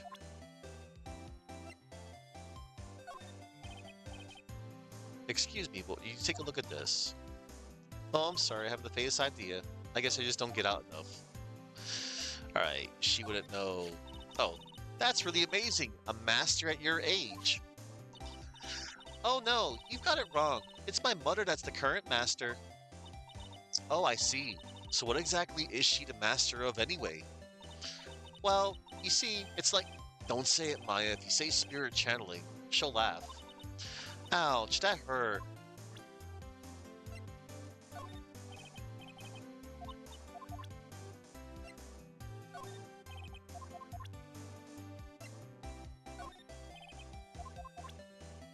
Master Mask. Um, Mr. Light, you must know, right? About your husband and Master Mask? Master Mask? Of course, I know all about it. My husband is his biggest fan. Yup. What? Huh? Biggest fan? Yes, and Ronnie can be pretty delusional sometimes. That's how this whole misunderstanding happened. Wait a minute. Did you say delusional? Yes, that's right. I just don't know what I'm going to do with him. You see, Ronnie actually believes that he is Master Mask. What? What are you talking about? Okay.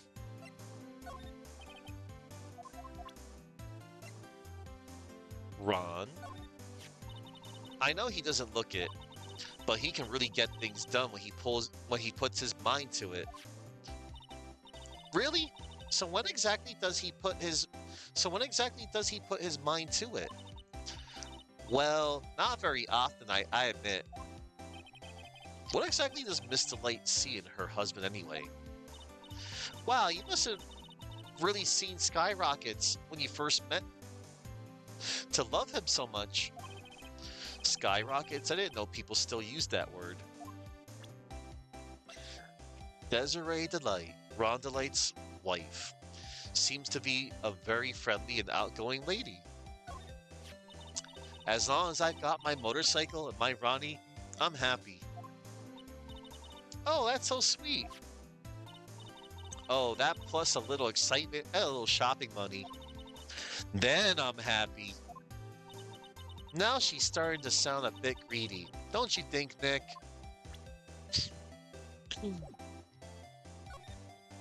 Oh, look at that. The night of the crime.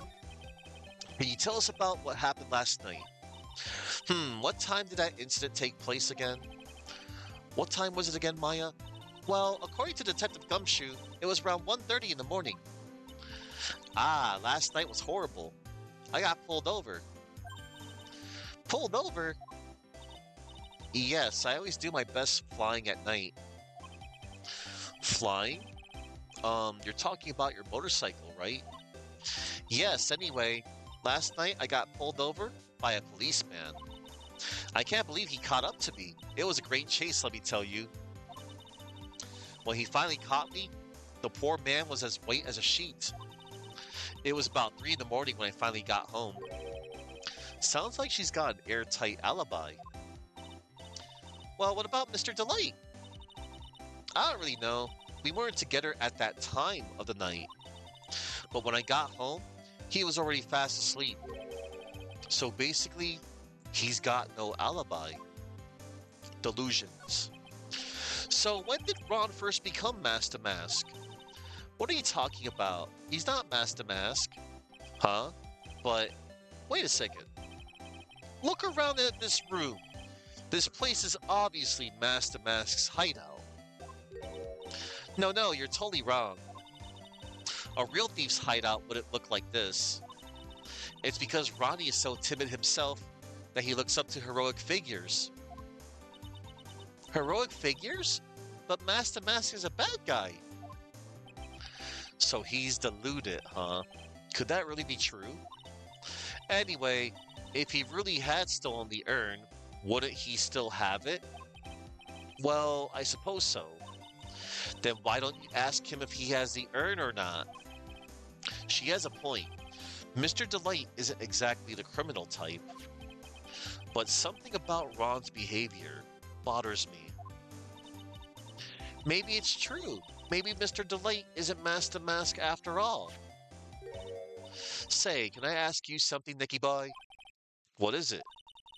I know I may seem like a bad girl on the outside, but the one thing I won't stand for is illegal activity. I had the feeling you wouldn't. You're tough, but I could tell you got a good heart. Somebody framed my poor Ronnie. I just know it. Um, could you give this to Ronnie for me? A letter? Yes, for Ronnie. I want him to fight back. Miss Delight. Okay, you've got it. Just relax and leave it all to us. Desiree's letter, addressed to her husband, Ron Delight, apparently contains something important. Okay. Could you please give that to my Ronnie? The contents are very important. Back to the detention center I go. All right, back to the detention center. Do. Hi. Hello. Oh, that's right. Here, this is from your wife. Oh, from Desi. Thank you. Letter given to Master Mask. Actually, more like taken. My dear Ronnie, how are you? I'm doing fine. Ellipsis. He's clutching onto that letter so hard, the ink is going to be squeezed out. He looks so happy. You should write a letter to Mystic Maya too, Mr. Nick. Ellipsis. Mr. Lawyer? Yes. In the letter that Desi wrote, she said, ask this guy to be your lawyer. Huh? I know this would be asking a lot, but could you please take my case? My trial starts tomorrow. Hey, hang on a second. He can't be your lawyer. Why not? What do you mean, why not? We're the victims of this case, right? Victims of this the mask guy. Well, yeah, but according to to Desiree, he didn't do it. She said, poor man. He's deluded himself into thinking he did it. Right, Mr. Nick? Come on. She could be lying to protect her husband. Well, that's true. No, actually not. Actually, it's hard to say. Oh no, it's spreading! Oh, please! I'll give you the treasure of your choice in return. Hmm, what should I do? We'll take his case. Well, Mr. Delight, I've decided to give it a try. I'll defend you. Really? You will? Hey, what are you doing, Nick? He's a thief. You can't trust him. Well, he may be a thief, but I think there's more to this case than meets the eye. more than meets the eye. Mr. Nick, I was wrong about you. I should have trusted you. Pearls? I can't believe you defend this person after what he did to Mystic Maya. I'll never forgive you. Ever. Where? Oh no. Pearl left. Pearly, wait. This is going to be ugly. I'll go after her. Oh no.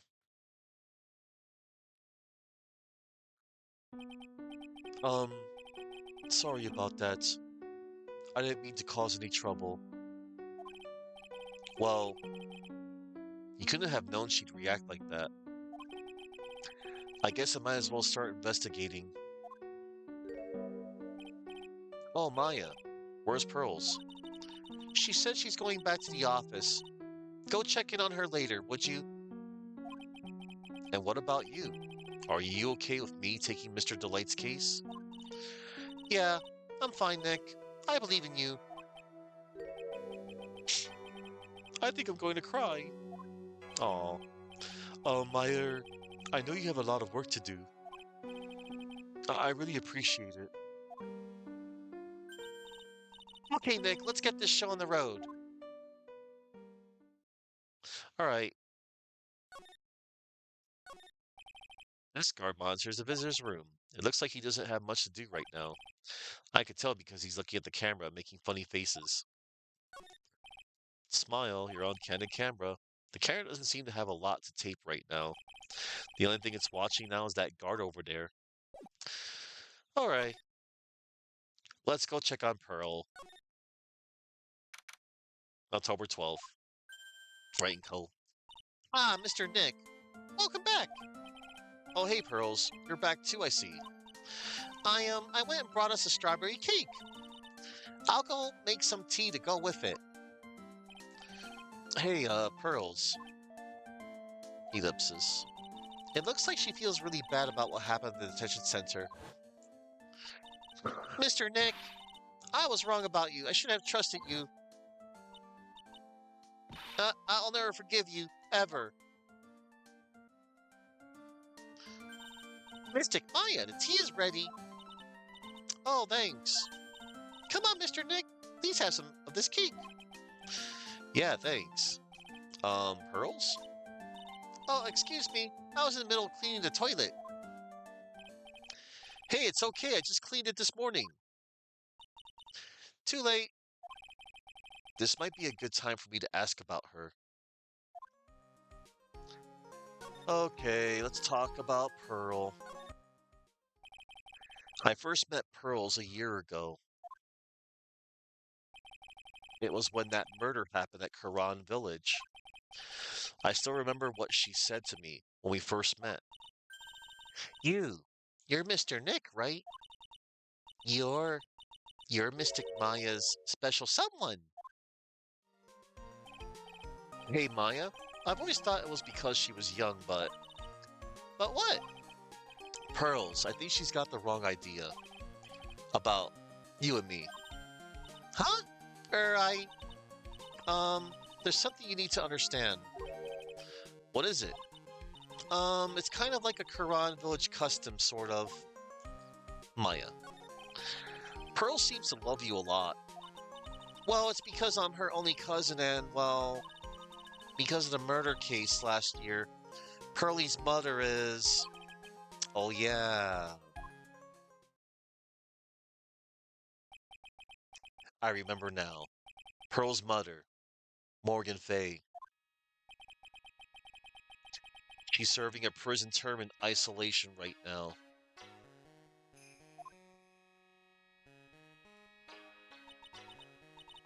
So you see, I'm the only family Pearlie has right now.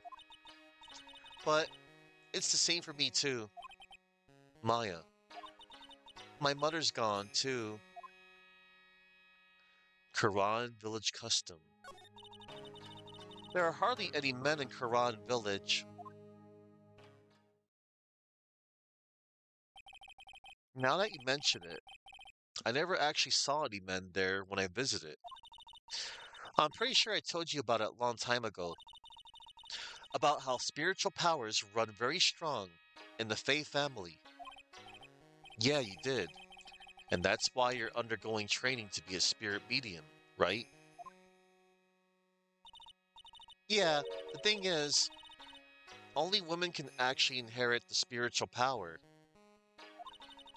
That's why the whole culture of Quran Village kinda revolves around its women. Well, that's understandable. Nothing wrong with that. Yeah, but because of that, there tends to be a lot of unsuccessful marriages.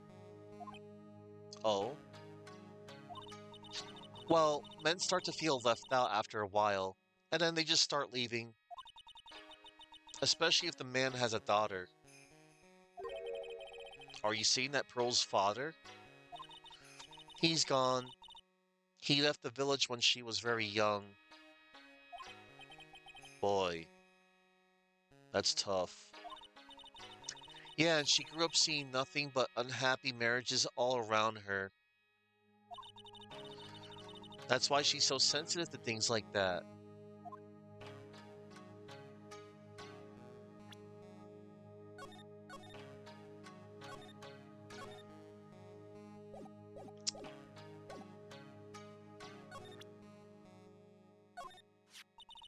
So you've still got that badge, I see. Huh? Well, I am a lawyer, aren't I? Yeah, but I guess I just didn't think you'd keep on being one for this long. You have to admit, you've had some close brushes with death because of your job.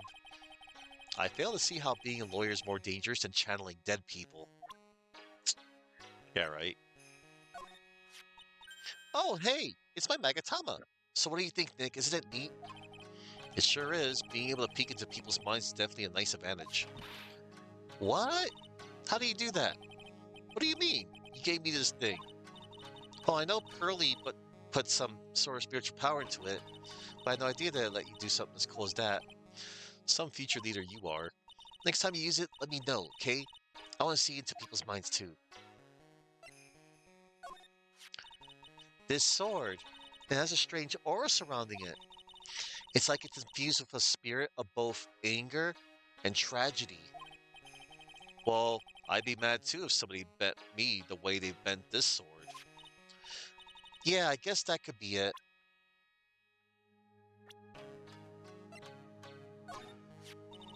I'm sorry that Pearly said what she did. Oh, it's fine. It was nothing. I'm going to have to smooth things over with Pearls later somehow.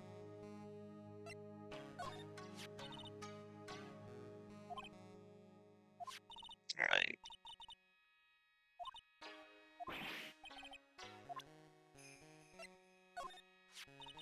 That Desiree sure is cool. I love that whole motorcycle thing. The way she laughs in the face of death. I want to try it myself. I thought you only knew how to ride a bike. Hey, don't forget, Nick, that it's an electric bike. Electric? So young and already so lazy. Whatever happened to good old exercise?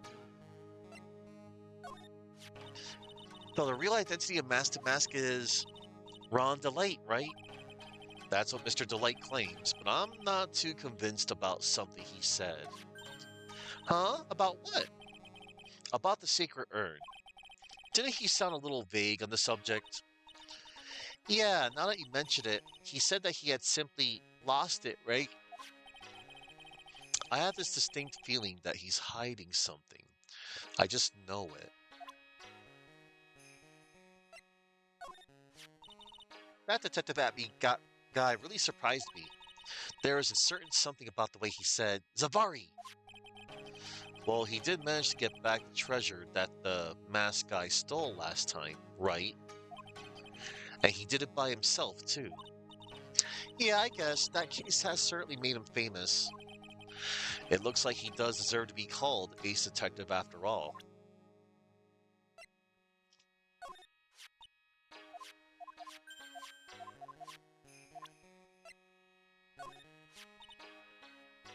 Detective Gumshoe's on this case too, huh?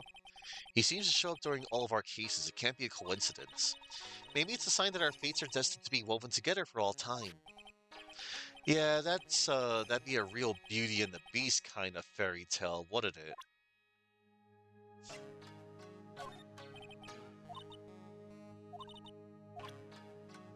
No. What do you think about this? It seems like it has something to do with this case, but I'm not really sure. Alright.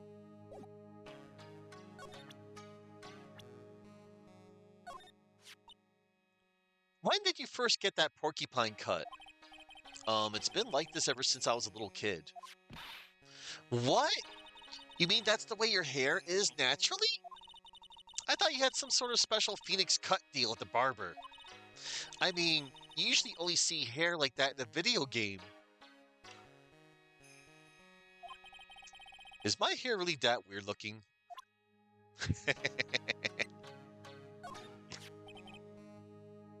If it wasn't for Mia, I wouldn't be the person I am today. Yeah, she told me you used to really be useless.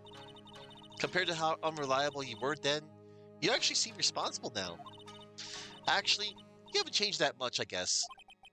Maya praised me for a change. Hey, wait a second. Maya's mother. So your mother's still missing? Yeah, and no one has any idea where she is. Maya's mother, Misty Faye, the current master of the Quran channeling technique.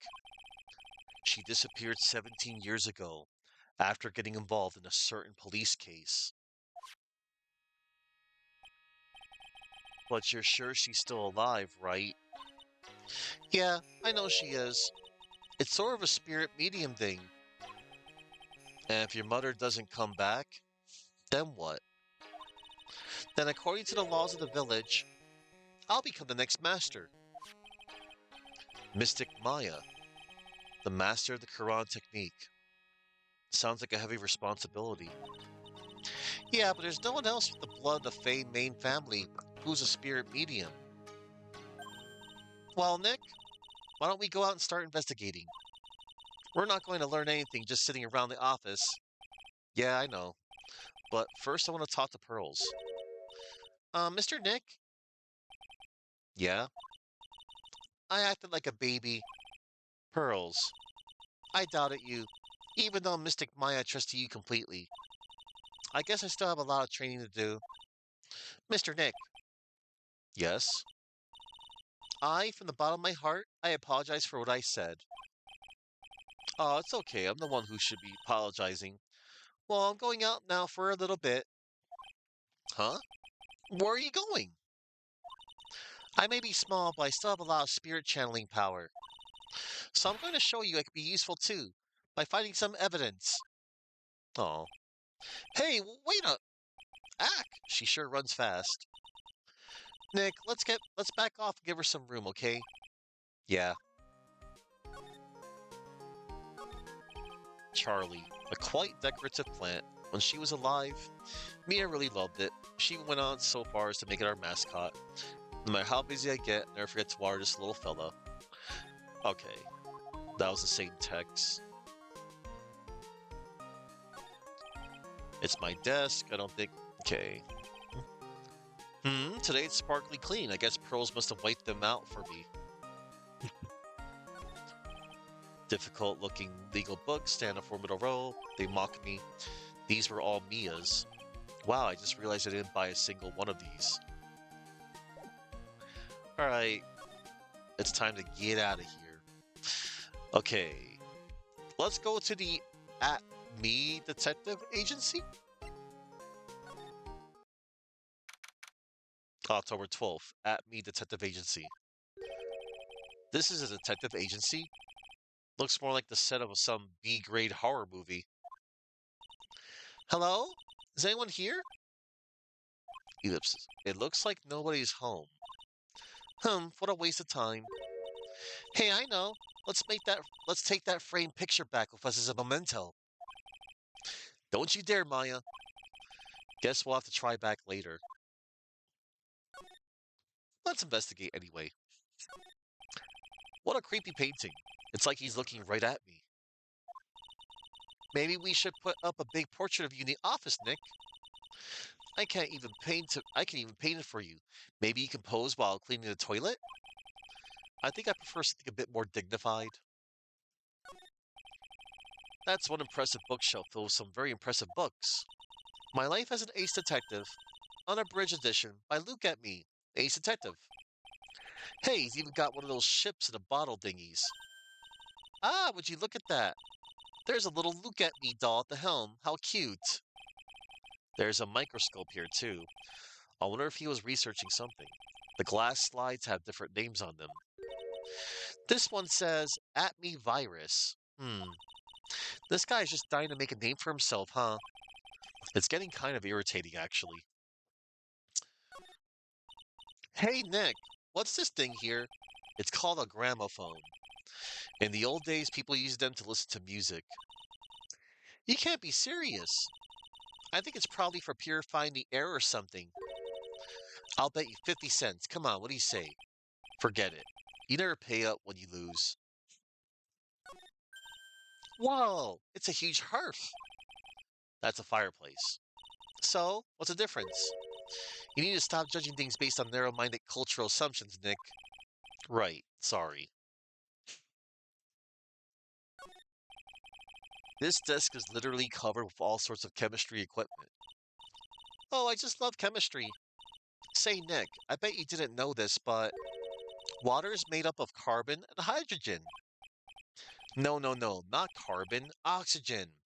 Oxygen and hydrogen. Oh, well, there are always alternative theories, I guess. If by alternative theories you mean the ones you make up inside that head of yours. Okay. All right. I think we No, I know what I know what I know. We can't do nothing here yet. We shall go back to the main exhibition hall. Maya! Oh. Oh, Miss Andrews. I'm so sorry. It's my fault. Your precious urn. Your precious urn. Please calm down. What's wrong? It never ends. Everything I touch ends in failure. Maya, I'm sorry. I'll do anything to make it up to you. No, it's okay.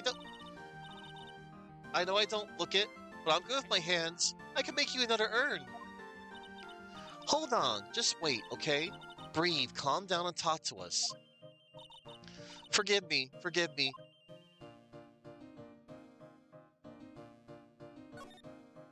The masked calling card. So when did you get the calling card from Mask to Mask? Let's see. Exactly 10 days ago. I was going to show it to the police, but that detective stopped me. So you asked Detective Atme to help with security? So you asked Detective Atme to help with security?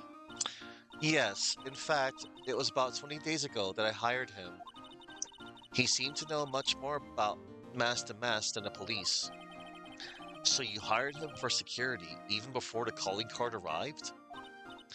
Well, yes, I had a premonition that something bad might happen. I've learned to trust my hunches. So that's why there are security cameras, even in the basement warehouse? Yes, Lord Lee Taylor is very serious about their security measures. It was their way of saying, bring it on, to any potential thieves. Well, he sure brought it last night. They even left with a nice souvenir.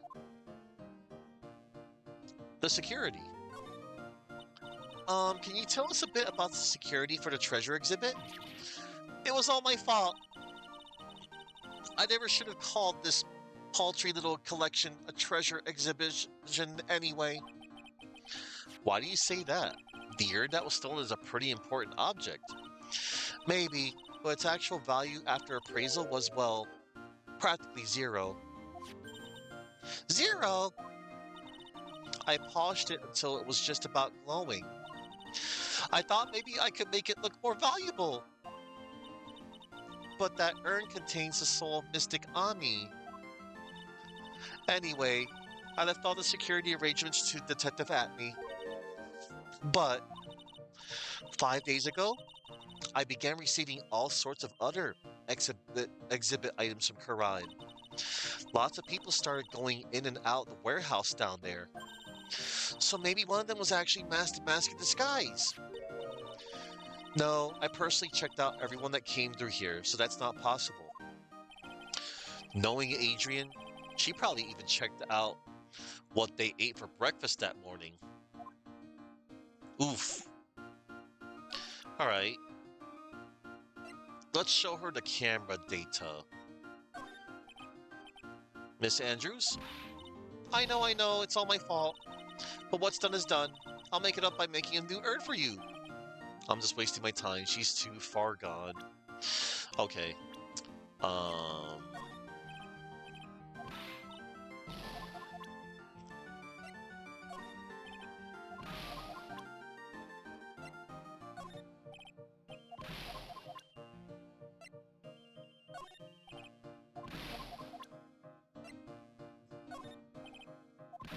All right. She's too far gone, as Mr. Wright said. All right, all right. We have to just dip out of here. Let's go to the warehouse. Basement warehouse. We already checked everything here. Um, let's see.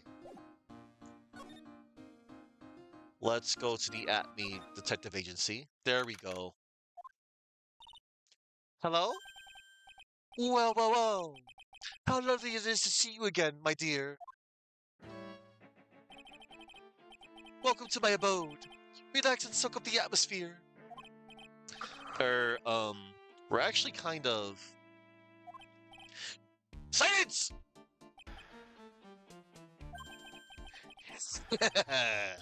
Precisely as I expected. What is? Zavani! The truth has once again been elegantly revealed to me. A lawyer and a spirit's medium. Am I correct? Um, I think we've already been through this. Yeah, so my estimation was correct. Zavani! How truly elegant. Now then, what can I do for you? Hi. The night of the crime. You mentioned before that you were on guard duty all alone last night. Precisely. This is my fifth encounter with my archenemy. I refuse to allow anyone to interfere with the rightful pursuit of my prey. I heard you've been after Master Mass since his very first theft? Yes, my dear. I see you've done your homework. In his very first heist, that vile thief pilfered the famous jewel, the Tear of Emanon. I first encountered him in the museum's sacred hall, the crime scene itself. So that's why you were hired as security for the treasure exhibit? I'm pretty sure you said that Adrian Andrews hired him. Yes, I borrowed some equipment from Lordly Taylor and set the perfect trap. You must mean the security camera. But I thought you were watching the area yourself too. So how did Master Mask manage to steal the urn? That's the million-dollar question. What is the Mask's modus operandi? The sacred urn. Mr. Atney, did you know about the sacred urn? I'm interested in only one thing, my dear, and that is Master Mask. Sacred urn? That has nothing to do with this case. But wasn't that what Master Mask stole this time? I am a hunter, sir. The urn has nothing more than the urn was nothing more than a lure to catch my prey. Do you yourselves remember the shape of the individual peanuts you throw to pigeons? I don't think I like this guy's attitude, Nick. Well, anyway, it looks like he doesn't know about the urn. The Mask's M.O. There's something that's kind of bothering me. Please, my dear, ask me anything you like. After all, we are all but seekers, wandering alone in the dark. Well, I was wondering how Master Mask managed to steal the urn. I mean, isn't it strange that you don't seem to know? Ellipsis. Yeah, now that you mention it, it is strange. After all, you were on guard that night at the scene of the crime. Unless you were sound asleep, you should have at least seen Master Mask. Ellipsis. Psych lock. What the? It's a psych lock. Psych lock?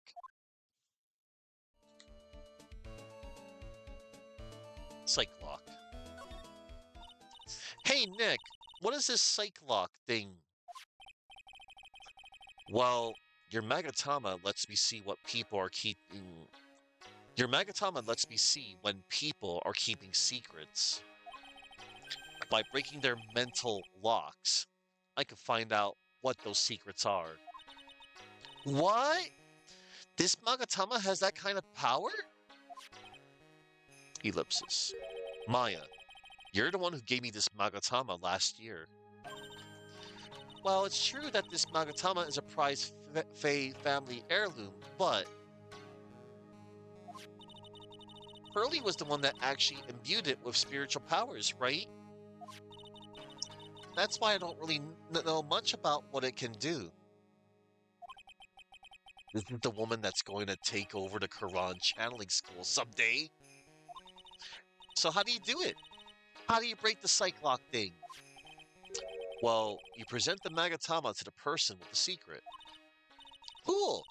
I can't wait to see it in action. Come on, try it out. Oh boy, I think the future master still needs to learn how to be patient. Yes, I agree.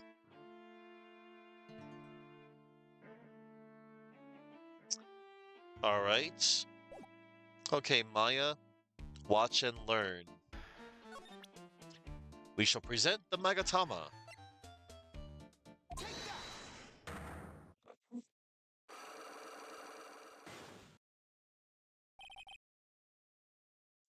Master Mask's M.O. Detective Atby, you were standing guard at the scene of the crime. There's no way you didn't see Master Mask commit the crime. Well now, I can hardly see why you're so positive about that. Yes, indeed. I was guarding the warehouse, that much is true. But I can tell you for certain that not a single person passed through that door. I'm not sure why, but this Atme guy is lying through his teeth. I know. I'll show him some proof. Detective Atme, I have here proof that someone went through that door that night. Why, the camera data. There was a security camera set up at the scene of the crime. It should have automatically taken a photo of anyone that went through that door. Precisely. I hope you don't mind, but we've already gotten our hands on the camera data.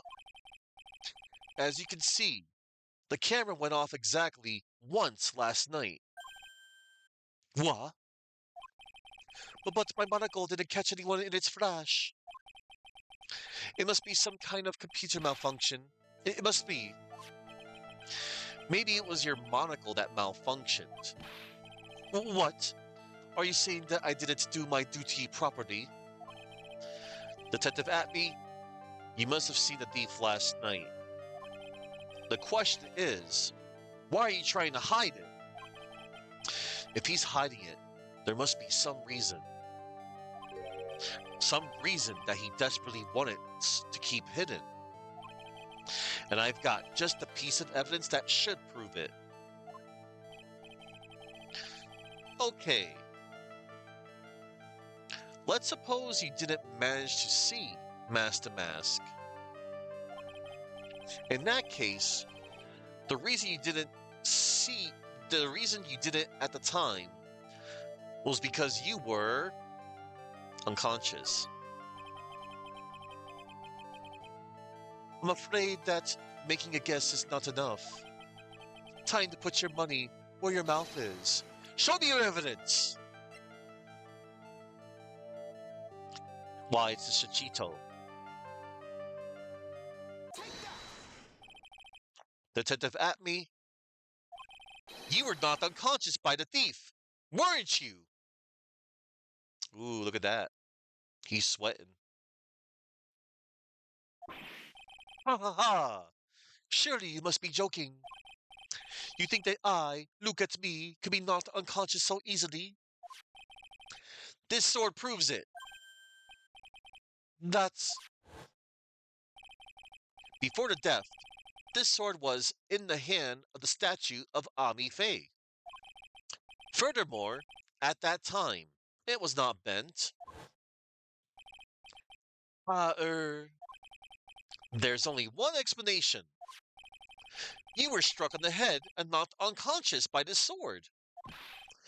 Well, detective, how about it? I'm impressed. You truly are an ace attorney.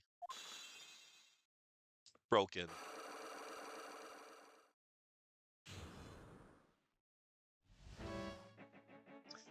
Alright, let's talk about the mask's MO. I can't deny that there may be a small hint of truth in what you say. He said the thing. Roll credits. Hello there, Rowdy Rough Gamer.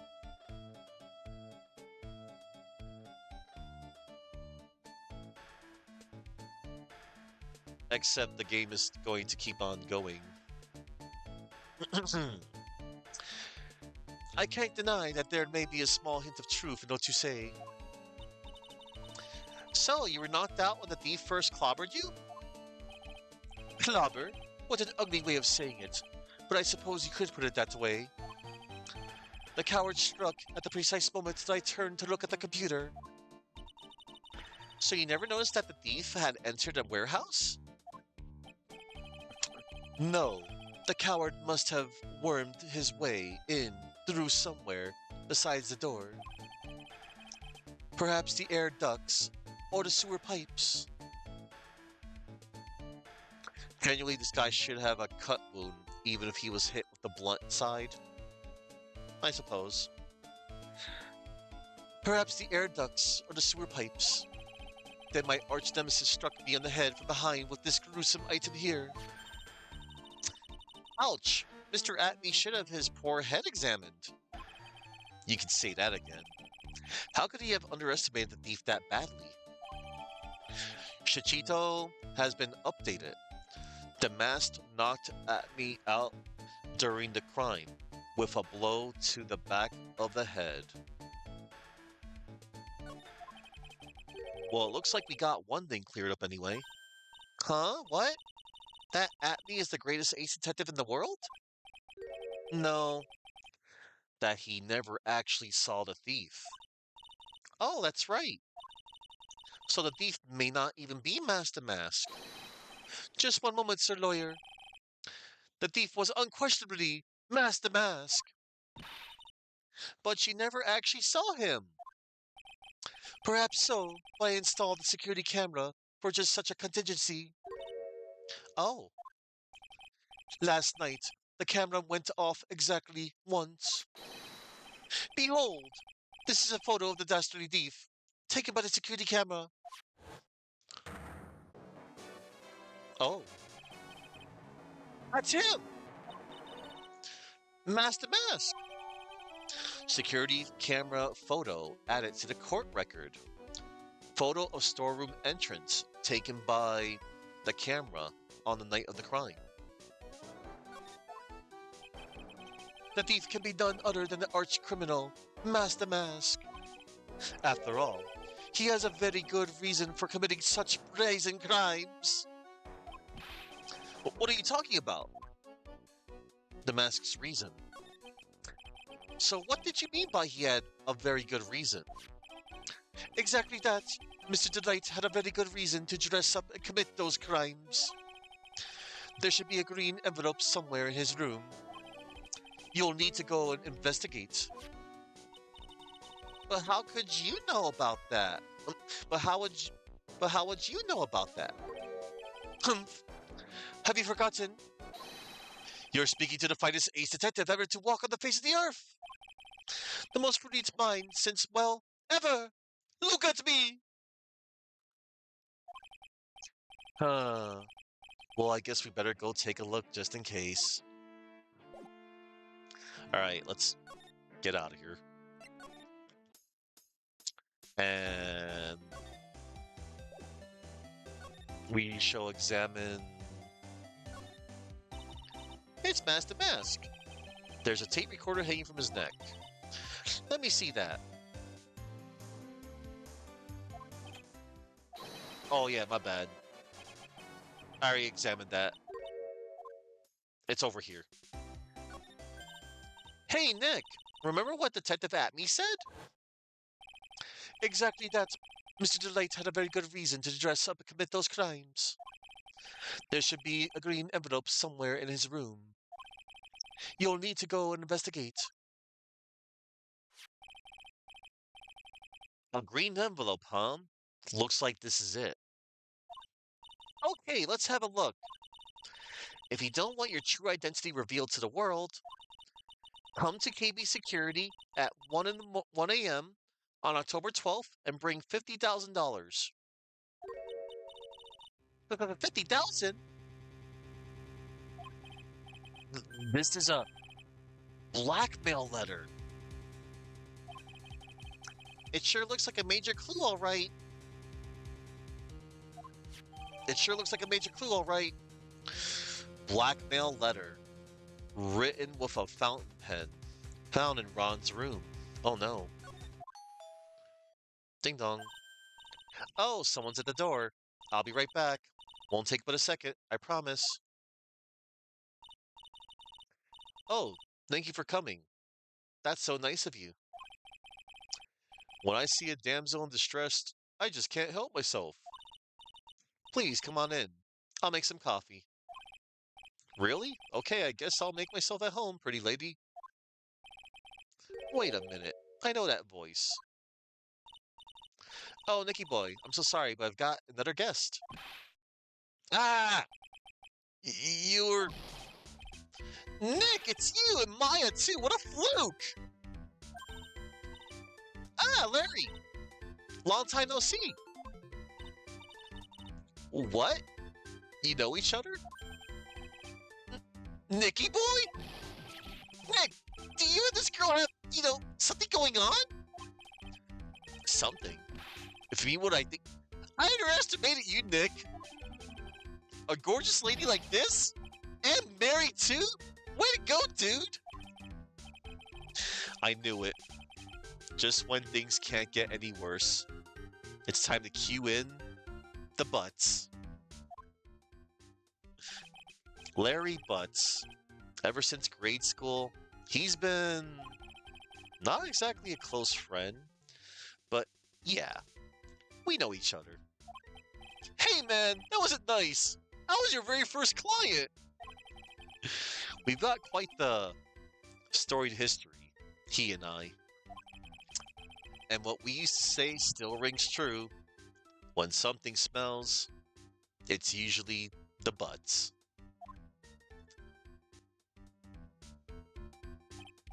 Hey, come on now! You're embarrassing me! And in front of this pretty lady, and in front of this pretty little thing here. So you two are old childhood friends, I see. That's so sweet. You two go ahead and catch up on old times. I'm going to go check on my bike.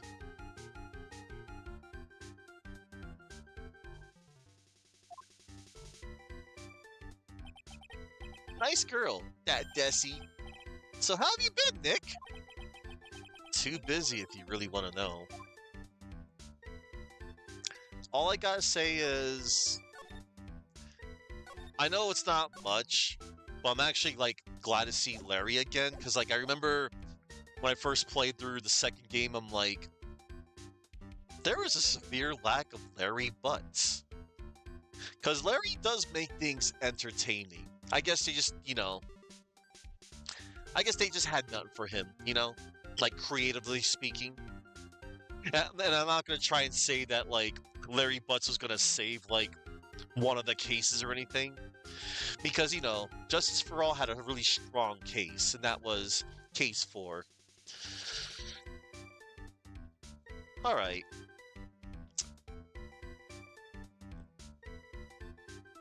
Let's go present some evidence. What about this? Does anything come to mind? Listen, I'm a security guard. I'm not here to sell you juicy bits of info and shoot a fat man. Funny, you had no qualms about selling samurai dogs just 2 years ago.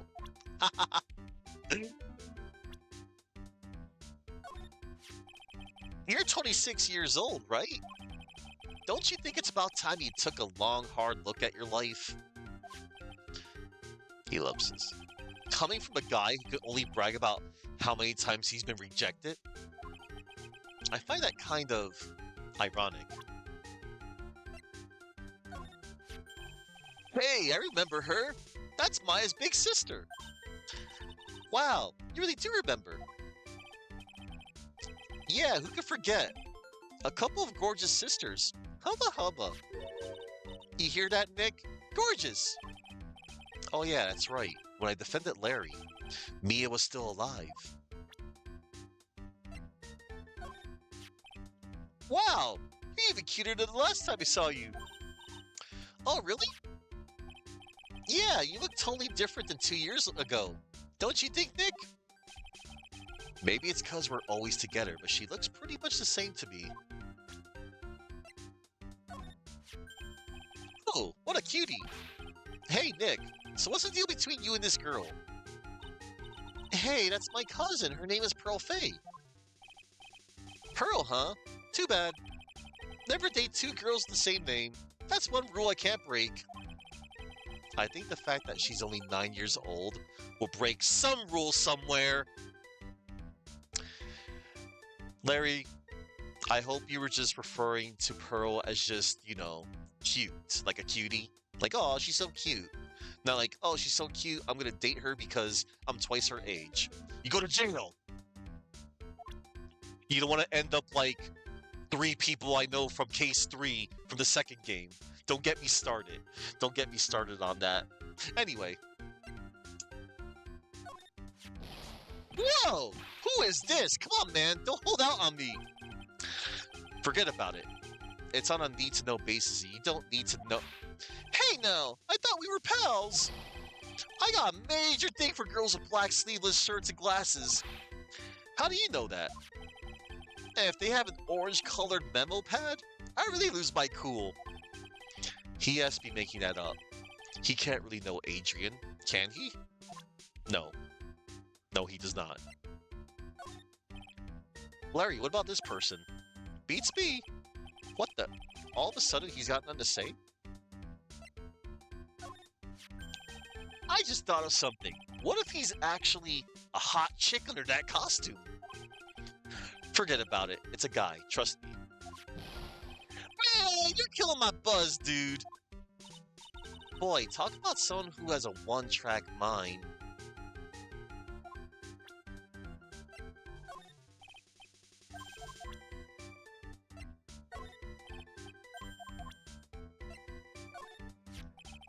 Aunt Desi is one awesome lady, all right.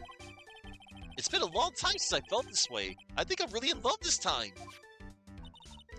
A long time, huh? Yeah, well, except for what I feel for you, Maya. I don't think even he knows what he's saying anymore. Larry Butts. My friend. I've known this trouble magnet ever since grade school. Even you can learn a few tricks from me, Nick. Yeah, like what? Look at my hair, for example. It points up straight, right? But your hair, on the other hand, points backwards. That's no good at all, man. It's defeatist. You gotta aim high for the stars.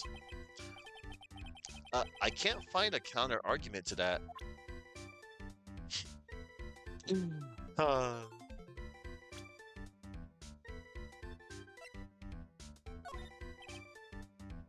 Larry, this is one of the treasures from Karan Village. Be serious, Nick. I couldn't care less about mystic mumbo-jumbo stuff. Aww, ellipses. Ah, of course Maya's a different story. Talk about your mixed messages.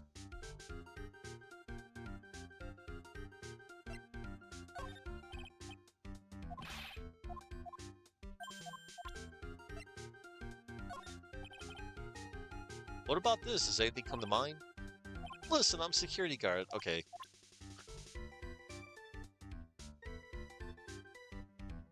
Let's talk to Larry for a bit.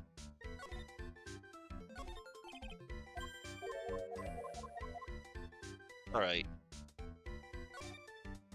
Larry Butts. So what have you been up to this whole time? It's been 2 years since I heard from you. And what's with those clothes? You look, well, weird. Hey man, that's uncalled for. This is my uniform for my part-time job. But I can't believe it's been 2 years. They say time flies when you're having fun.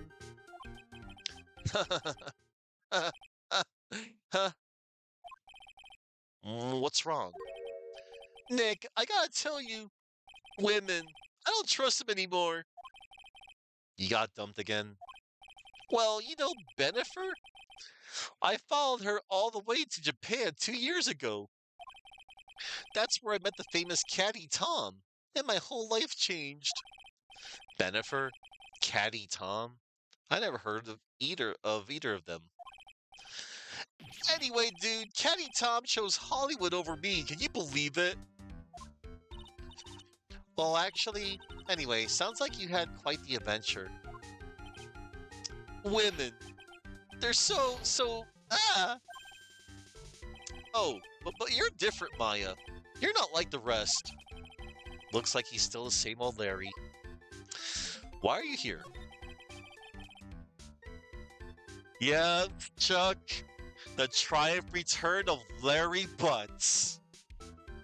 When something smells, it's usually the butts. He was missed. So, what are you doing here anyway? Huh? What do you mean by that? I'm just a natural born nice guy, that's all. Well, actually, I picked this up last night while I was working. A wallet? You say you found this last night? Yeah, it had a driver's license in it, so I figured I'd just return it myself. Ron's wallet added to the court record, found by Larry at his part-time security jobs company building, night of the crime. Hang on, let me see that for a minute. I knew it! I knew it! Desi's picture is in here. Yeah, I guess he really digs his wife, huh? Hey, Nick! It's not what you're thinking at all. No, I'm pretty sure it is. You haven't changed a bit. Ah, no way, man. I mean, she's a married woman. That's just bad news. He really is here just to check out Miss Delight. So you said you found it at your job, right? Yeah, I'm working for a private security company as a guard. Chicks just love a guy in uniform, you know? A security guard, huh? So that's what that uniform is all about. Oh no, Saki, you're not feeling well. Well, try to feel better. Also, Chuck, speaking of old bag, Chuck, since you're here, I'm going to examine this again, just for you. This thing looks vaguely familiar. Oh, I know. It's a fishbowl. Well, an upside down one anyway. I think it's a helmet. An alien helmet. And that looks like a tape recorder or something next to it. I think it's a transceiver. An alien transceiver. Nick, do you think maybe you could act like a grown-up for a little bit? Getting lectured by Maya to be more of an adult. That's a new low. So yeah, for context again, as a reminder, Chuck, that's the helmet and transceiver that old bag used to wear in her chest. It's just a reference, don't worry, Chuck. You're hoping you just need to eat? I hope so too. Wallet. So what time was it when you found this last night? Huh? Why are you asking that? Trying to see if I've got an alibi? You're not the one on the hook for a crime this time, buddy. I guess it was around 1 in the morning on the first floor of our company building. What was Mr. Delight's wallet doing there? Anyway, there's nothing weird about that. After all, he works there. He works there? You mean Mr. Delight? Sure. Here, take a look at this. It's right there in his wallet. What's this card? It's a key card for the security company. See? It's got a serial number on it right there. There's no mistake. There's no mistake about it. You said you're working part-time at a security company, right? That's right. Why are you making that scary face? Security company, huh? Something's not quite secure about Larry working there.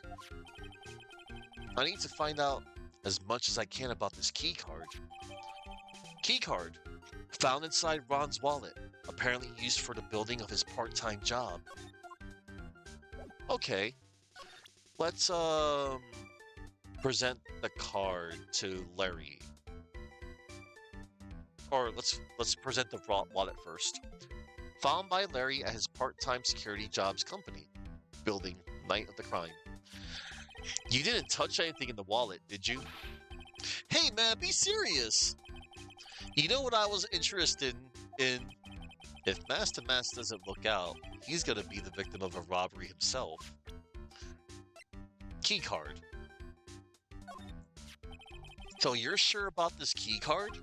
Yup, that's the key card we used at the building I work in. According to the serial number, this one is for the CEO's office. You needed to get into that room, and every time you use that card, it leaves a record. It leaves a record? Yeah, it tells you exactly who entered the room and when. Larry, I need that data. Whoa, slow down, man.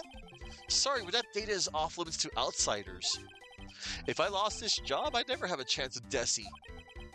It's times like these when I wish lawyers weren't so powerless. Key card updated. Found in Ron's wallet. Opens the KB Security CEO's office. Leaves a record when used.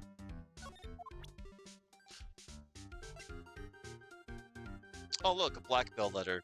Let's check it out. Written with a fountain pen. Found in Ron's room. Blackmail letter. If you don't want your true identity revealed to the world, come to KB Security at 1 a.m.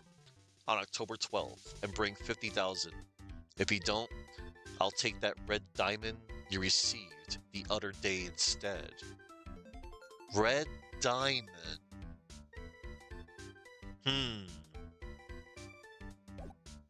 Okay. Let's present this to Larry. Hey Larry, what about this? What? If you got something to say, then say it already. Huh? A blackmail letter? Do you know anything about this? Well, what? I don't know anything about Alexis, and that's the truth. Huh? What? I can't believe you do this to me. I thought you were my friend. $50,000? I don't have that kind of money. No, you don't understand. This blackmail letter was sent to Ron Delight. Whoa! Man, you scared me. I almost had a heart attack, you idiot. Wait, I'm the idiot? Man, I was totally confused because it says KB Security right on the envelope. Yeah, so what? That's where I've got a part-time job. At KB Security. What? Sounds like I should really find out some more about this KB Security company. Yeah. There we go. KB Security. KB Security. The company in the blackmail letter. You know about it? That's where I work, yeah. In fact, I'm on the job right now. Huh? So what are you doing here then? Well, the boss is away right now. And you know what mice do when the cat's away? Yes. Anyway, how far away is this company? Let me see, about 30 minutes by car, I guess. Well, if you fly down the road anyway. Well, this apartment building is pretty close to Lordly Taylor, right? And it would take roughly an hour to go from here to KB Security and back. If Ron DeKnight was at KB Security when the robbery occurred, then... Oh, then he couldn't have stolen the sacred urn. Hey, Nick, your phone!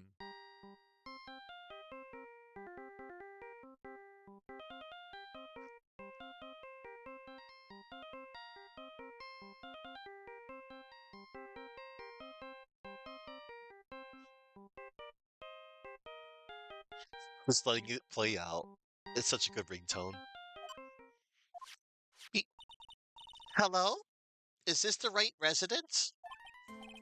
Ah, Pearls, where are you? I thought I'd go to Lordly Taylor to try to find some more clues, but I'm afraid I've gotten lost. What? Give me that phone, Nick. Curly, where are you right now? Um, I was walking along and I found myself in front of that person's office. That person? Who? Um, that person who doesn't act his age and always says Zavari when he's excited. Look at me. Ace Detective. Okay, stay right there. We're coming to get you. All right. I'm a little scared. Oh. All right, let's go, Maya. Wait a second, Nick. What? That phone call just now sounded like real cutie. Another one of your, special friends? Say goodbye to Miss Delight for me. Would you, Larry?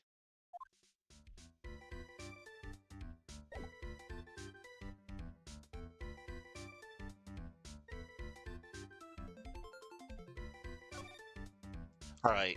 To the Acme Detective Agency. Da-da-da-da. Oh, excuse me. I keep forgetting to do this. Okay. October 12th at Acme Detective Agency. Oh, look at that. Ah, Mr. Nick. Mystic Maya. Hurley. I never thought I'd see the two of you again. Oh.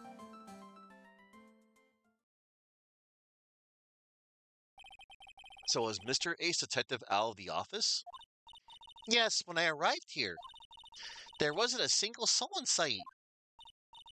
Say, Nick, doesn't it look like something's changed since we were here last? Yes. Now that you mention it. Yep. We already examined everything else here, and suddenly, this bag on the table is here. Let's go take a look, shall we? This bag. I'm sure it wasn't here before. It looks quite full. I wonder what could be in here. Hey, Nick, come on, open it up. Hey, wait a minute. We can't just open his private property. Don't be such a fuddy-duddy. This is an important investigation. That's true. And truth be told, I have to admit, I am kind of curious. Well, what's in there? Hang on a sec. I'm taking it out now. Whatever it is, it feels kinda hard and smooth. Well, hello there! Eek! He's here! What are you doing, Sir Lawyer? I'm shocked to see a servant of the courts ignoring the law so flagrantly. I'm really sorry. Maya made me do it. Nick, I can't believe you. A gentleman never uses a lady as an excuse for his own poor behavior. The real question is, can you afford to waste time lollygagging about here? What do you mean by that? Perhaps I should make myself more clear. Tomorrow's trial. Zavari! Shall we say, the figurative Sir William will be dropping his panties before lunchtime. Wow, Nick. Sounds like it's going to be really exciting.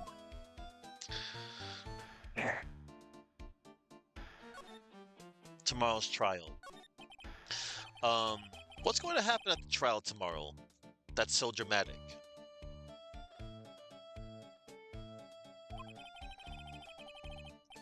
Do you know what your biggest mistake so far has been, Sir Lawyer? It was becoming a lawyer in the first place. That certainly does sound like a big mistake, Mr. Nick. Tomorrow will be a day to remember. I, look at me, will take the stand. And then Zavari, my testimony will prove to be the undoing of the lot of you. Yes, all of you, I will amass you as the thieves' co-conspirators. Conspirators. The conspirators? You're quite on the defensive, I see. However, it is not I that is your greatest enemy. There is a far more dangerous threat that you will face during the trial. What are you talking about? Sir Lawyer, if you truly are who you say, I'm sure you've heard of him. His name is Godot. Godot? The mask's identity. You have taken a step down the path of foolishness to try to defend a career criminal who deserves nothing less than a death penalty. Hey, last time I checked, no one knows for sure that Mr. Delight really is the mask. My dear lady, times may change, but people sadly do not. Well, you will understand this when you are more mature. Yeah, really. Okay, one moment, everybody. I just want to see if I can get, like, more dialogue if I show him some other stuff. Mr. Atney, can you take a look at this? Oh, please, you can drop the pretense already. Huh? You and I are already fated to fight each other. And the only true weapon for warriors in the court of law is information. Surely you don't expect me to sharpen your sword for you. Creep.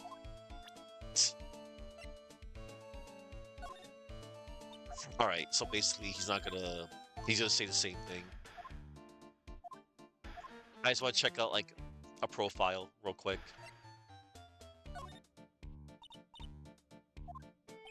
Yeah. Alright. Let's talk about Godot. Who is this Godot person? It's not surprising that a spirit medium has not heard the name. Godot, the prosecutor whose equal cannot be found in this country, but in heaven. Godot, a legend or myth. Men pin a lifetime of hopes on the chance to simply meet him. Prosecutor Godot? But the best prosecutor in the country isn't Godot, it's Mr. Edgeworth. Isn't that right, Nick? It's no surprise that a spirit medium such as yourself would know nothing of this. But ace prosecutor Miles Edgeworth is currently traveling abroad. Huh? In fact, it was Mr. Edgeworth who acknowledged Godot as the best in this country. And you agree with that? Most certainly. In fact, you could call him the look at me of the prosecutor's office. Well, that's good to hear. The prosecution has a fighting chance tomorrow. Mr. Nick, is this Godot really that strong? I seem to remember hearing about someone like that. Not surprising. Some people spend their entire lives idly, waiting for his appearance. It looks like we're done investigating for the day. Sir Lawyer! The stage has been set, and all the pieces are finally in place. All that remains now is for the dance to begin. A new prosecutor, an ace detective, and a thief. This will be one tough trial. Ah, finally.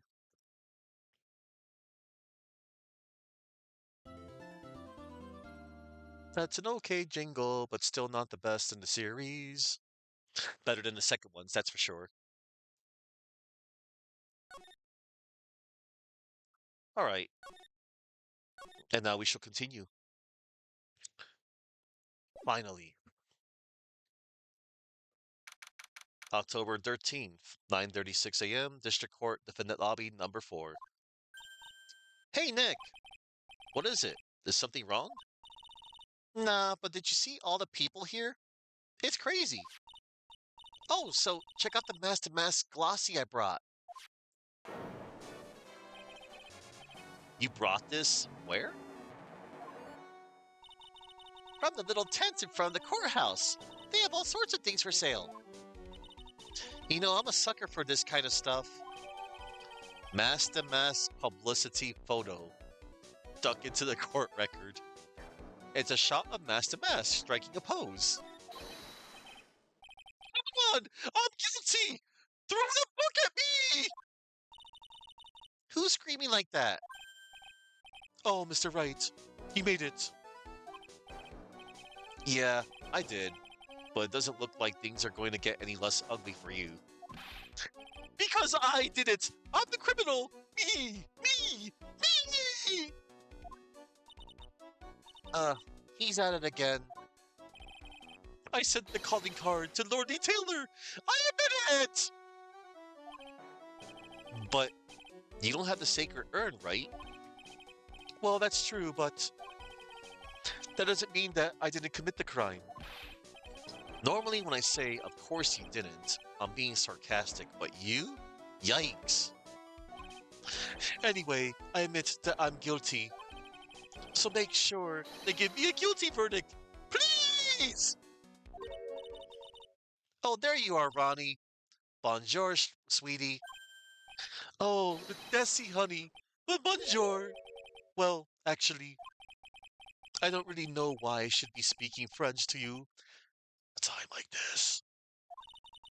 Leave it all to me, Ronnie. I swear I'll protect you. You see, actually, the thief is me. Can I tell you something, Nicky boy? I can guarantee that my Ronnie is innocent. If he's declared guilty, I'll be ever so cross with you. So why are you smiling when you say it? Well, if you'll excuse me, I've got some errands I need to take care of. I'm counting on you, Nicky boy.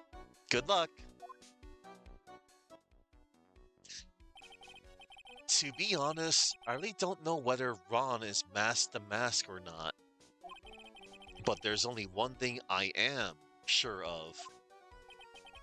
He doesn't have the sacred urn right now.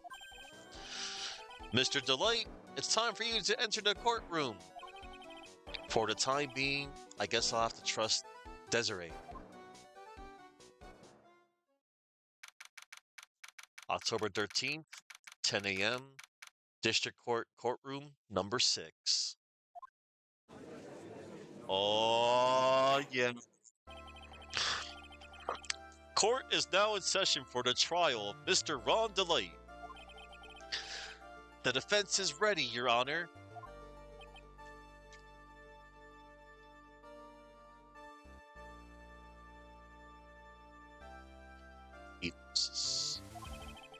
What about the prosecution? Are you prepared too? What a stupid question. What did you say? Fine. Let me ask you then, Your Honor. Are you ready? Are you ready to pass judgment? No, I'm not. I will pass judgment after I hear arguments from both sides. Well, if you're not ready yourself, you shouldn't expect others to be. That's a rule to live by. Who are you? I am Godot, legendary prosecutor. I've never lost a case. Ah! He's the one that Detective Atme was talking about. Yes, your reputation precedes you. Hey, Gamut Feathers. I am so happy to see you.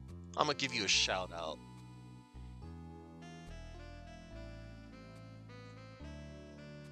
And you're just in time. You are just in time.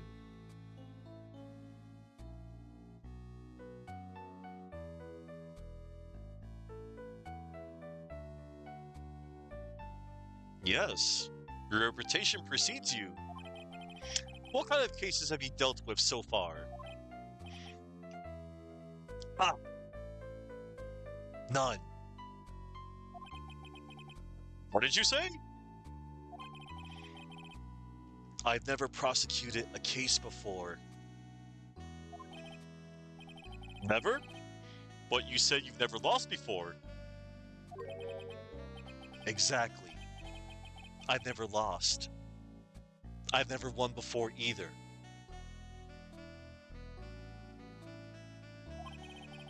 Quite arrogant for a beginner, aren't you? Even the mightiest of redwoods begin their lives as mere saplings. Yes, but a mask? In a court of law? Ah! Don't you know anything? No matter the man, we all wear masks, either on our faces or over our hearts. Ellipsis? This guy is the real deal, all right, Nick? Why does it seem like all prosecutors are the real deal? So we finally meet Mr. Phoenix Wright. Ellipsis? Nick, is he a friend of yours? No, I don't have any friends that call me Trite. Just who is this masked man? I have returned from the depths of hell to do battle with you. Well then, Prosecutor Gobo.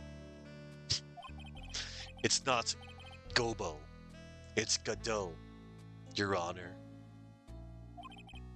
In any case, please give your opening statement. Opening statement. These things are not fit for even dogs to consume. I have only one thing to say before we start. To you, Mr. Trite. What is it? Are you familiar with the saying, a chain is only as strong as its weakest link? I wonder how much you can withstand before you and your case break in two. Ellipsis. Well then, let's hear from the first witness. Oh, Gumshoe. Um, my name is... No one has asked for your name, witness. The important thing is what you know. That's all. Start talking. We're listening. Yes, sir. All right, witness. First, let's hear about it. What you know about the thief that stole the urn? Yes, sir. Master Mask's crimes. Master Mask is a master thief that first started his crime spree 6 months ago. He's so confident that he sends his calling card before he even commits the crime. This was his 5th heist, and as usual, he sent a card on to Lordly Taylor. His pattern is to always go after only the most precious art pieces. That's why we're sure it was Master Mask, sir. It fits his M.O. to a T.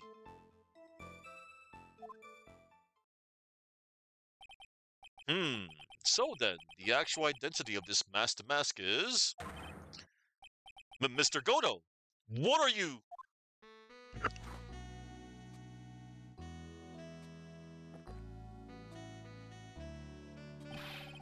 We're in the middle of a trial here, Mr. Godo.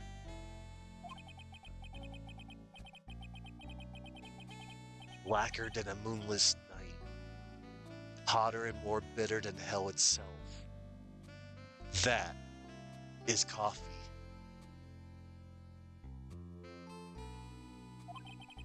I'm sure you could grant me at least this much, Your Honor. Oh, please, proceed. Ellipsis. Very well. It's only coffee after all. What? You can't be letting him slide this early in the trial. Proceed with your cross-examination, Mr. Wright. Well, Nick, what are you going to do? As long as they haven't brought up Mr. Delight's identity, all he can do is show that it wasn't Master Mask who stole the urn. Master Mask's crimes. Master Mask is a master thief that first started his crime spree 6 months ago. Have you been involved in the investigation from the beginning? Yup. Nobody knows more about the thief than me, pal. It's true. I'm a Zavari, author on thieves. Ellipsis. An author? He's written books about thieves? I think he probably meant to say authority. The fact that this guy can slip through even my fingers shows how good he is, pal. It's easy when those fingers happen to be butterfingers. We will leave this statement. The real authority on the thief is the other detective. I don't need to ask this one any more questions. He's so confident that he sends his calling card before he even commits his crime. Have you seen all of these so-called calling cards? Of course I have, except the person in charge of the treasure exhibit never brought their card to the police. So I didn't see this one until after the crime occurred. That's because Detective Atme stopped Miss Andrews from taking it to the police. Was the calling card that Lord Lee Taylor received authentic? Well, all the cards have one common identifying feature, but we're not releasing that information to the general public. But you're absolutely certain that this card is real. Gumshoe can't say it out loud, but I bet he's talking about Master Mask's emblem. That was his 5th heist, and as usual, he sent a card on to Lord Lee Taylor. His 5th heist, and your 5th screw-up, huh? Objection, pal. That ain't fair. Maybe you could say I screwed up 4 times. But this last time wasn't my fault. I didn't know about the calling card this time. You of all people shouldn't be chuckling about this, Detective Gumshoe. I just want everyone here in the courtroom to know something. If you ever get a calling card for this guy, don't call some stupid private eye. Call your local police right away. Got me? Wow, looks like he's really got it in for Detective Atme. His pattern is to always go after only the most precious art pieces. Art pieces? Like what, for example? Oh, whoops. Well, his first target was the famous Tear of Eminem. What's that? Some kind of especially salty teardrop? No, sir. It's a blue diamond. A single rare diamond. Next was the crown of Bangora. You know, the thing you put on your head. After that was the left hand of Hades. And then the portrait of Magina, sir.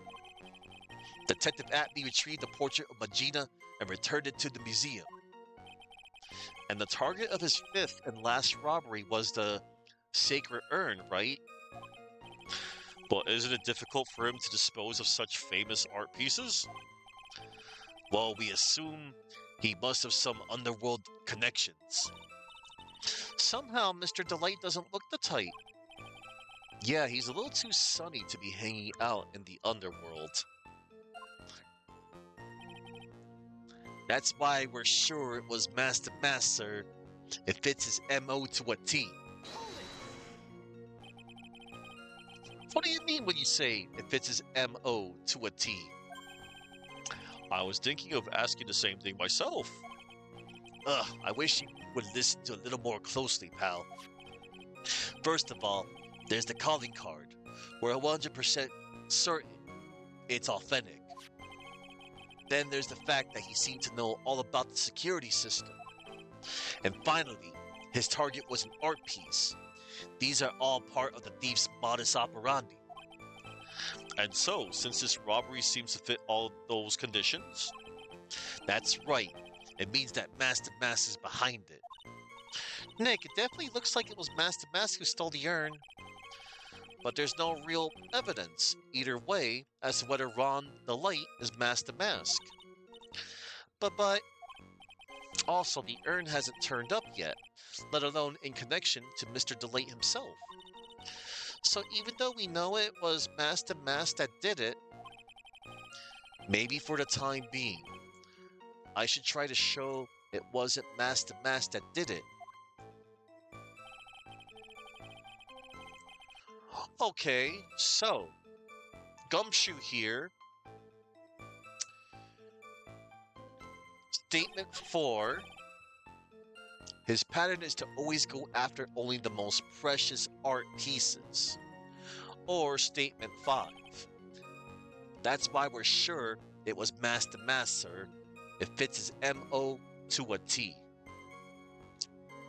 So, either of these statements right here are contradictions. So his pattern is to always go after the only most precious art pieces, huh?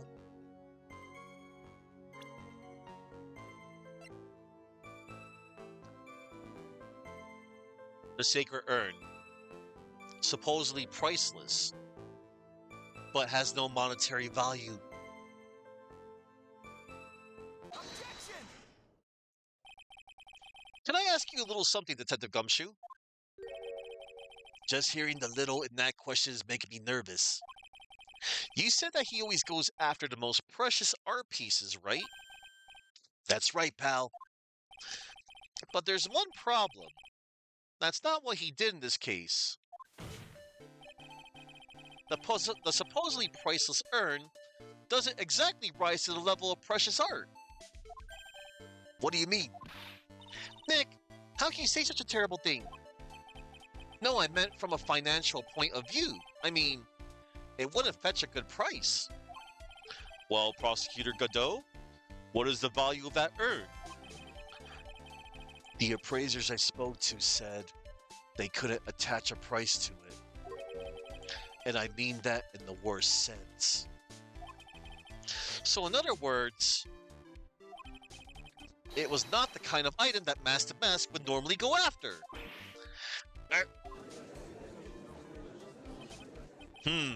If I understand you correctly, Mr. Wright, you're saying that the theft of the sacred urn was not the work of Master Mask. Yes, that's what I'm saying. Actually, all I did was point out the contradiction.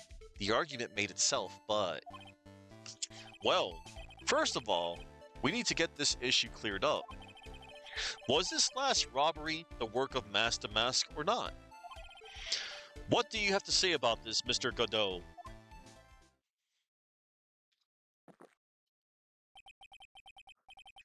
This coffee here, it's my own special blend.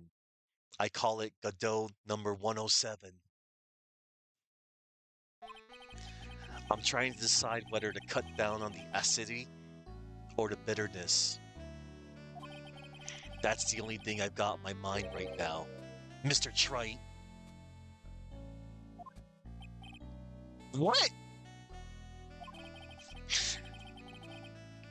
If you're really a man, you should clean up your own mess. Um, sorry, but I don't get what you mean. If you're saying it wasn't Master Mask that stole the urn, then it must be someone imitating Master Mask's methods. A fake. A fake Master Mask? Fake the mask? That sounds so ridiculous, but I like it. Now, before I decide on my coffee, I believe some proof is in order, Mr. Trite. Proof that the person who appeared at Lord Taylor that night was actually a fake.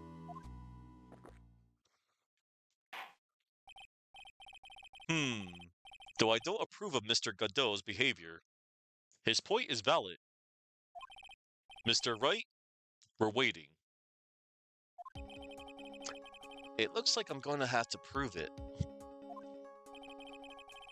I need proof that the person at Lordly Taylor that night was in fact fake the mask. Why, it would be none other than the security camera photo. Because, look, he's not wearing the brooch. So for context, mask to mask here is usually seen wearing his brooch here. Now we'll go back to the correct evidence, the security camera photo.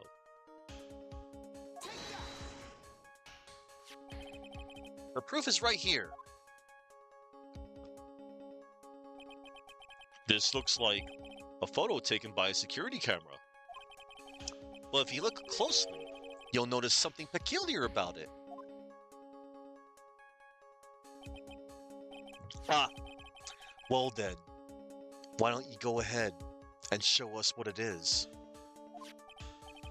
Go on, use this pointer and show us just... Well, hold up. Just what about this is so peculiar? Why, hey, the chest area right here, Prosecutor Godot. It's right here, of course. You mean mask to mask? I have here a piece of reference I would like the court to take a look at. Isn't that the publicity photo I brought this morning? The problem I have with the security camera photo is the brooch on the mask's chest. A breach? Here? Bailiff! Get my steed! We need to retreat at once! Not a breach, Your Honor. A brooch. A brooch, Your Honor. It's a sort of glass for holding one's cape on. A clasp, eh? Ah, I see now. But the mask to mask in the security camera photo. Ah! Ah! He has no brooch. That brooch is the same as the emblem on the mask's calling card and serves as his symbol. But the thief that broke into Lordly Taylor wasn't wearing a brooch. In other words, this mask to mask is a fake. I've been fooled again. Order! It's true. Undeniably true. Detective Gumshoe, how could you have overlooked this? I'm sorry, sir. I don't know how I...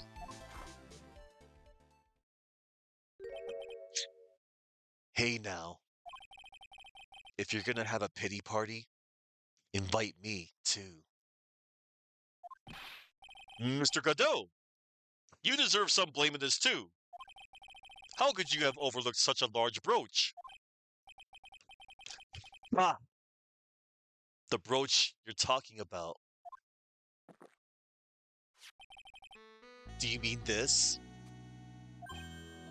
Ah, that's mask to mask brooch.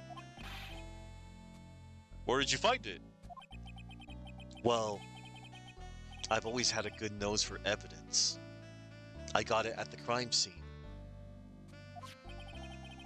It was hidden in the shadow of a big female Buddha statue. Buddha statue? He must mean the Ami Face statue. Why didn't you tell me about that, sir?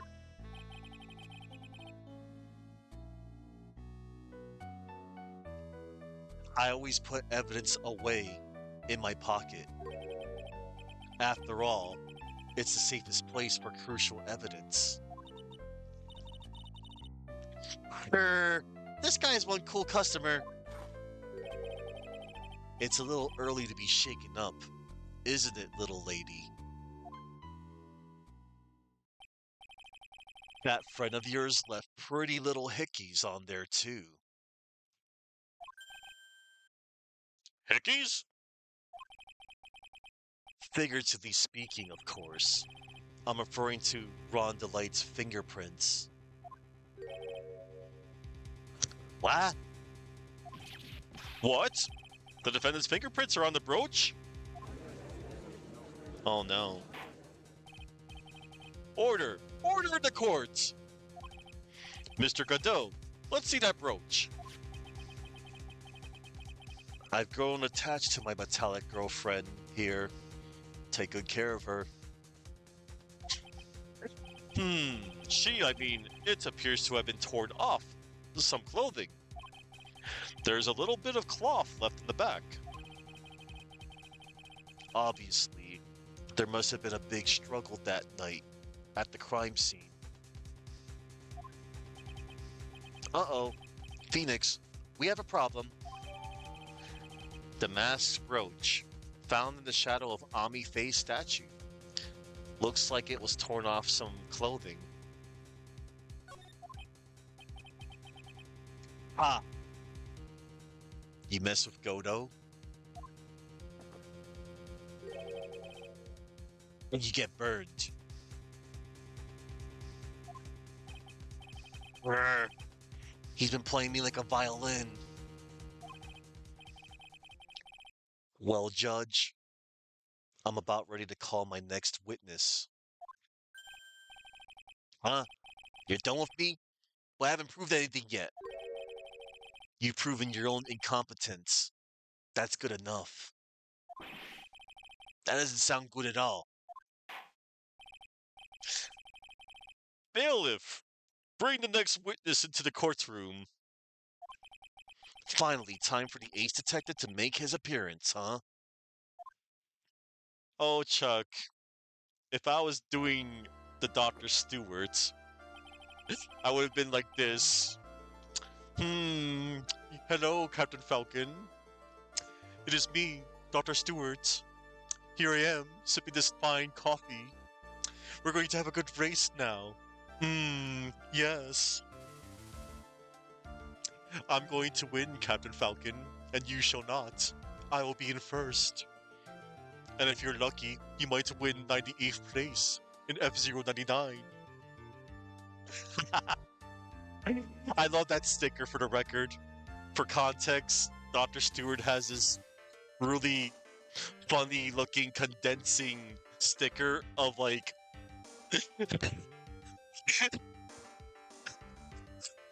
well, you can get a grasp at what Dr. Stewart's personality was like, at least in the F-Zero SNES manual. I don't know, cause like he just in my mind he sounded so condensing, but I know he's not like that. Like as the series went on.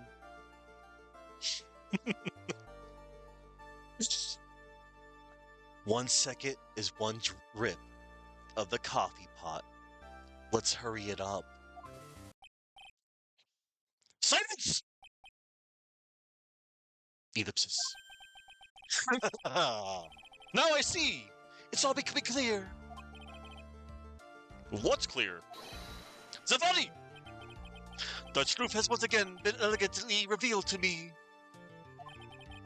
What we have here is a judge and a prosecutor, a coffee maniac at that. Am I correct? Well, yes, that's right. Ha! Not bad. Not bad at all. You're the first person that's ever been able to penetrate my secret veil. Well, Sir Prosecutor, let me introduce myself. My name is Look at Me, Ace Detective, and rising star illuminating the heavens. Boy, these two make a perfect pair. They'd either be best friends or they'd tear each other's heads off. I've heard that on the night of the crime, you were all alone on security detail. You have heard correctly. My specially made monocle is worth more than 100 Detective Gumshoes. If Detective Gumshoe was worth anything, that is. Not cool, bro. Why was this guy all by himself anyway? There must be some reason. I'm sure of it. Well then, tell us what this special monocle of yours witnessed. What I witnessed. It was approximately 1 o'clock in the morning, just after the date changed. That's when my nemesis, the infamous Master Mask, dancingly descended upon me. Just as I began to turn, the coward struck a fierce blow upon my noble head.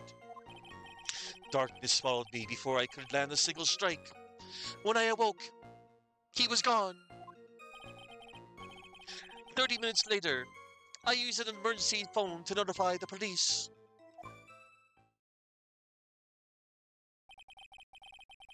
So you didn't get a clear look at the criminal.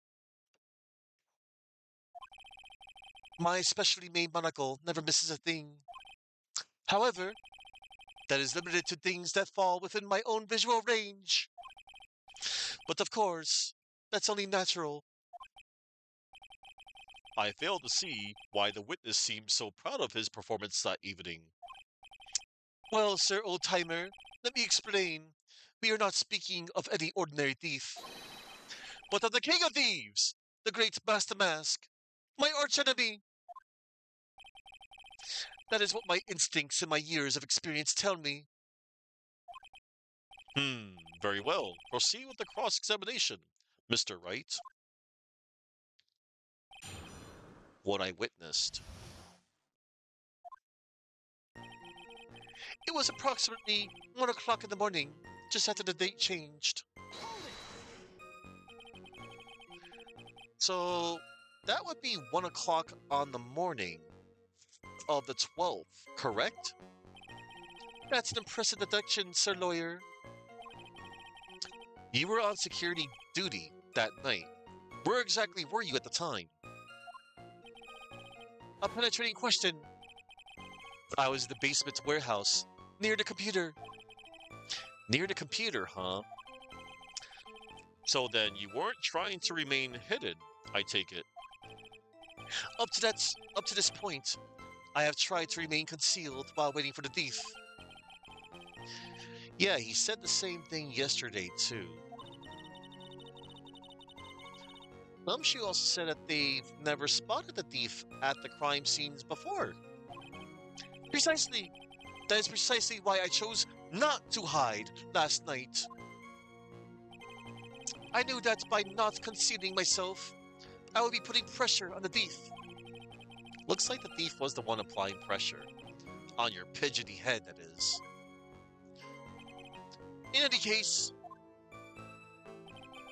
that's when my nemesis, the infamous Master Mask, dancingly descended upon me. Dancingly descended? From where exactly? Well, from the entrance, I suppose. Where else? So in actuality, he neither danced nor descended. Someone please save me. So how is it that you didn't notice the thief? My eyes were looking for the thief's shadow, while my ears listened for his footfalls. But even so, the dastardly criminal managed to sneak up on me. It can only be due to his subtly camouflaged cape and soft-soled shoes. I hereby dub you Ace Dunce. Just as I began to turn, the coward struck a fierce blow upon my noble head. You didn't see the criminal's face when that happened? Well, that's the difficult part. How should I put it? I saw his mask. That's all that I can recall. That's not very solid as far as testimony goes. However, fortunately, I had my third monocle, the security camera, at the ready. It captured his image perfectly. This should be sufficient, I believe. Well, as long as this photo is authentic, I don't see a problem here. Well, Mr. Godot, do you have a problem with the photo?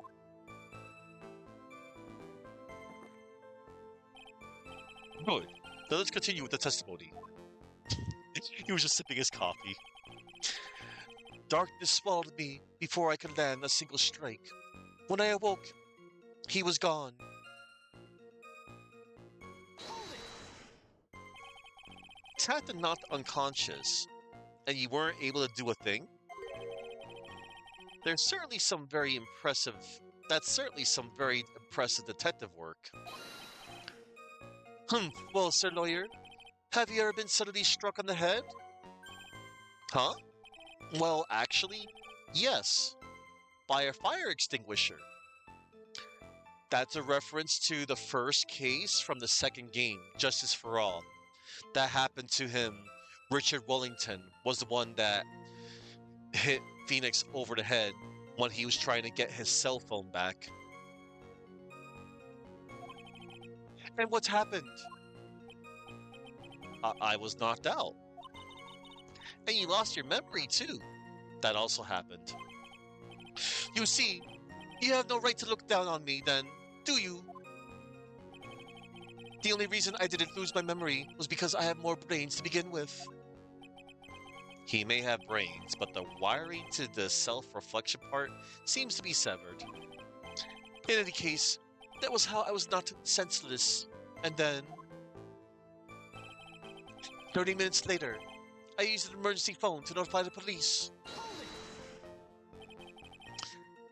About this 30 minutes, my silver cord was loosened and my soul fled to the golden halls of Elysium. As usual, I have no idea what this guy is saying. I think he's saying that he was out cold. So what happened during these 30 minutes? No one can say, Your Honor. That span of time has truly vanished into the ether. Just what is he going on about? There's something suspicious about Detective Atme. How could he not have noticed when the thief came in? Also, he says he was knocked unconscious before he can fight back. But that can't be right. It contradicts the evidence. Huh? Which piece? The real question is, why would he tell such an obvious lie? So, just as I begin to turn, the coward struck a fierce blow upon my noble head. Darkness swallowed me before I could land a single strike. When I awoke, he was gone. So these two statements right here, the third or fourth one, and you can present the brooch. Found in the shadow of Ami Faye's statue.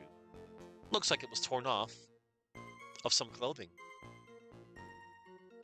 Objection!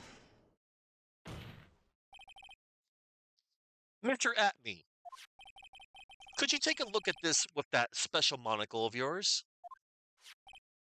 Aha! This belongs to the criminal mastermind, my arch nemesis, Master Mask. It is, in point of fact, Master Mask's brooch.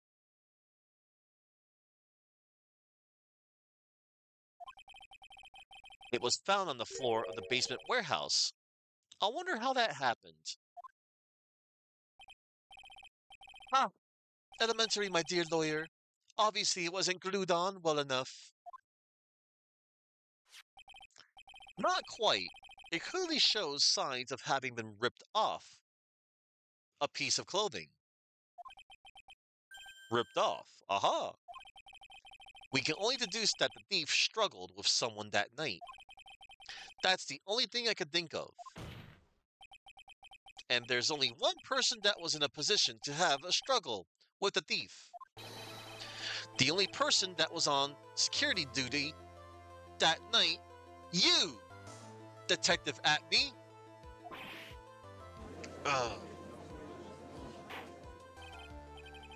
Detective Atme, you must have fought with the thief that night. So why did you lie in your testimony to the court? Witness, giving false testimony is a serious crime. I know. Wait just a minute. Wait just a moment, Sir Oldtimer. Don't talk to me like I'm living in a nursing home. I just remembered, Your Honor. I was just confused because I've been dealing with so many cases lately. The true measure of a man is in the amount of work he does. That's what I always say. Nick, you can only handle one case at a time. Isn't that right? You talk too much. Witness. So, are you now saying that you and the thief fought? Hold on. That's quite enough, Your Honor. Excuse me? Save the big questions for the testimony. That's one of my rules. Indeed, I understand. Look at me. Agree completely. Fight with the thief. Indeed, it's true that I looked away from the door for a brief moment. However, look at me cannot be so easily discombobulated. Unfortunately, the thief grabbed the weapon from the side and rendered me senseless. A true gentleman fights only with his own fists, but they were not enough. His first blow struck true. Bam! And that's all she wrote. Food helped minimally? Okay. So in the end, you did catch a glimpse of Mask to Mask. This guy looks like Spamton. Oh god. That's funny. So in the end, you did catch a glimpse of Mask to Mask? Correct! It was during his third crime that he struck me from behind. It seems that my memory has become a tad jumbled, so to speak. Hmm. Well, that's certainly understandable. I myself always get confused about which testimony goes with each case. That can't be good. Fight with the thief. Okay.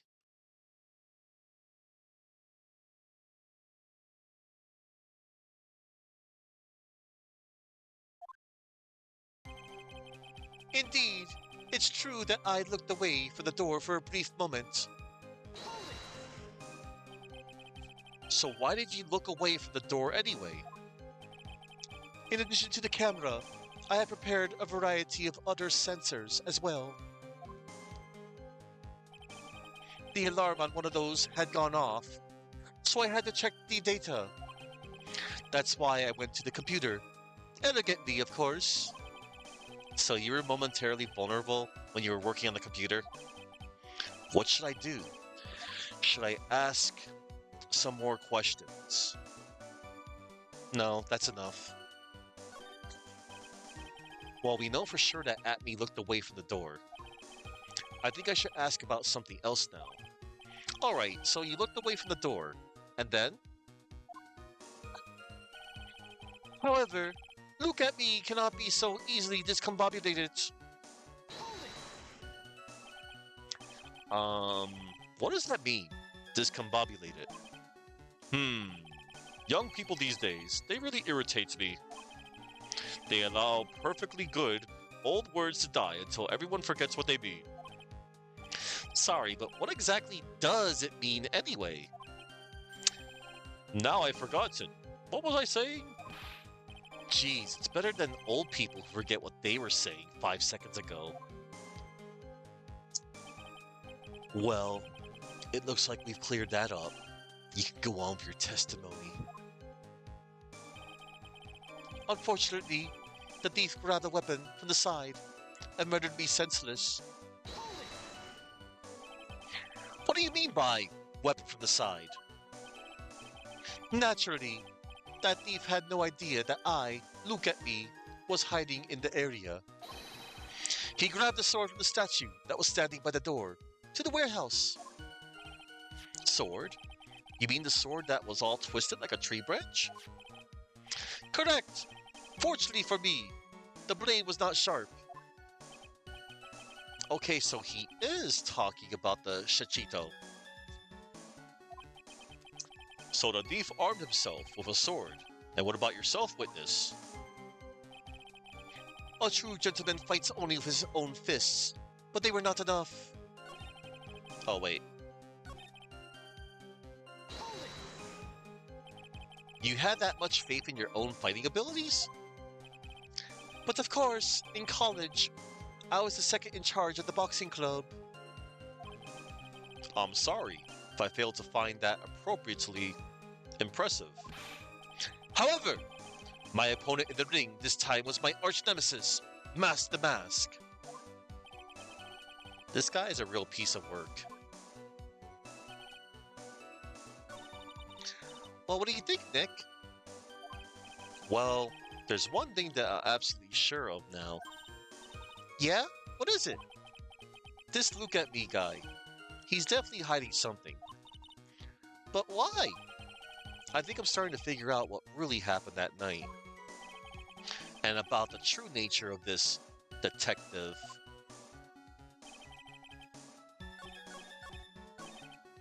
His first blow struck true. Bam! And that's all she wrote. Can you tell us a little more about what happened?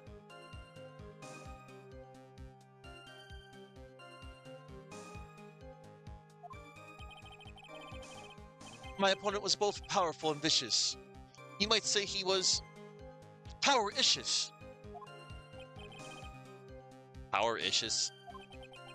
I assumed the at-me fighting stance, but a sudden flash of light blinded me. That, of course, was checkmate. My opponent had bested me. What do I do now? Should I ask more about this? At-me fighting style? What is this at-me fighting style? I'm sorry, but that's a trade secret. I really can't say anymore. But I suppose I can tell you if I absolutely must. The main thing is to put your back to the wall. That way, no one can get behind you. That's it? That's the at-me fighting style? Hmm. Well, Mr. Wright, what about that testimony? It was very important, Your Honor. Of course it's important. We learned a detective's secret technique, after all. Yes, indeed. I'll remember to use it if I ever take a walk alone late at night. Why the heck is he eyeballing me like that? It's creeping me out. Now then, witness. We'll go ahead and add that secret information to your official testimony. I put my back to the wall to fight, but the thief's blow landed upon my third eye. Where is this third eye you're talking about? Oh, it's right between my right and left eyebrows. It's quite invisible to the unenlightened. You may call it the forehead, if you like. Why didn't you just say that in the first place? Sir Lawyer, it looks like the creases in your own forehead are getting deeper. So Mr. Atme got hit in the forehead then? That's what he says. I got a funny feeling about that. Actually, so do I. Well, what do you think, Nick? Well, there's one thing that I'm absolutely sure of now. Yeah, what is it? This look at me guy, he's definitely hiding something. But why? I think I'm starting to figure out what really happened that night. And about the true nature of this detective. So, that upended testimony? Let's see. I put my back to the wall to fight, but the thieves' blow landed upon my third eye. Oh, really?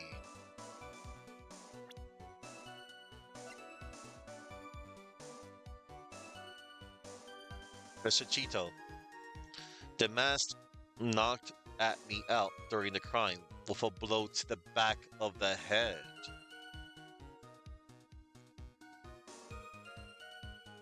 So if his back was against the wall, he wouldn't have been hit in the back of the head.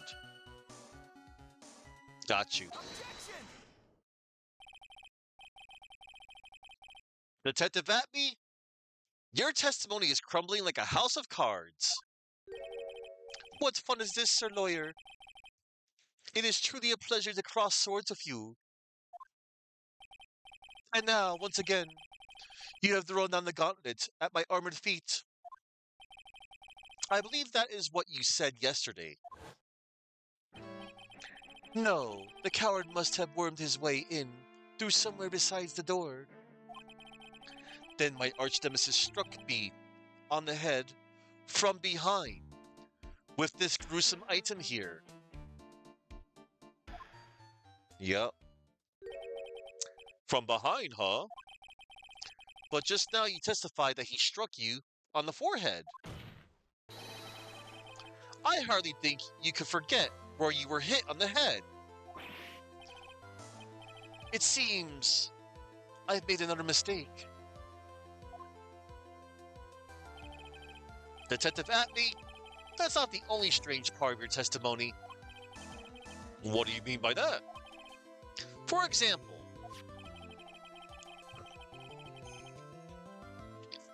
the very fact that you hit the calling card from the police itself is strange.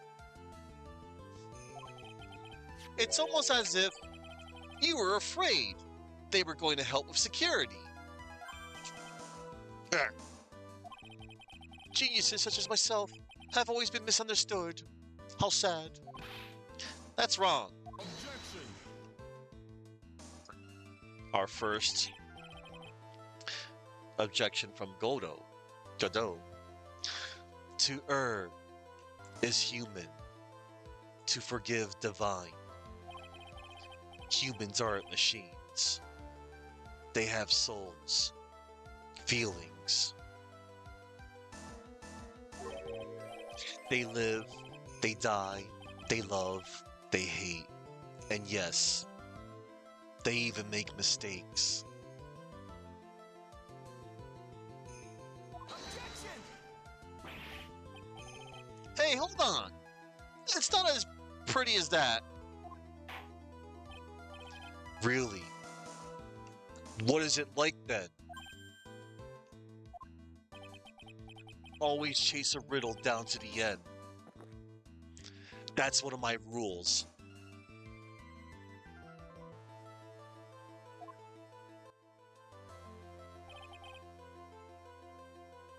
This is it.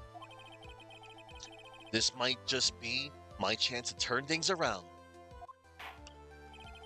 Jordy? Hey, Sir Boom. Mr. Wright, what exactly is it that you're asserting? Very well, Your Honor. The defense asserts that Mr. Atney is Mask the Mask. The answer is simple. It's all clear to me now. Detective Luke Atney's true identity is actually Mask the Mask. Yeah! Order. Order in the court. Mr. Wright, what is the meaning of this? There are too many unnatural parts to Mr. Atney's story.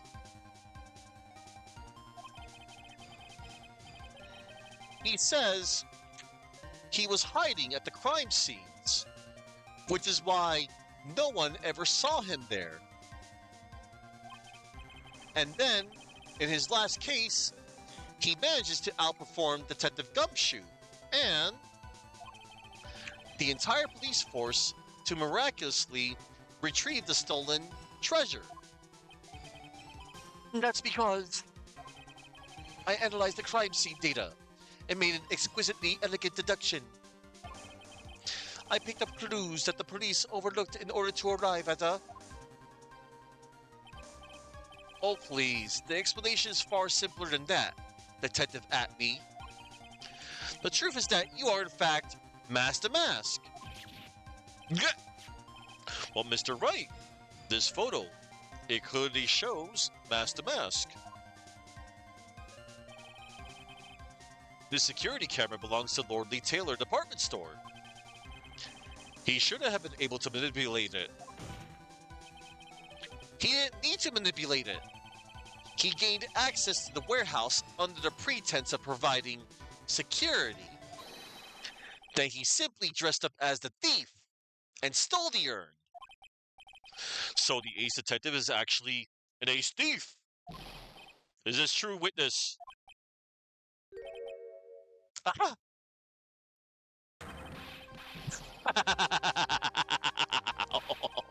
The mask's MO is pure genius, and so am I. Look at me, ace detective. You're very clever to have come to such a conclusion. I am impressed. I am impressed, Sir Lawyer. What? Witness, you're admitting it? Nick, now's your chance.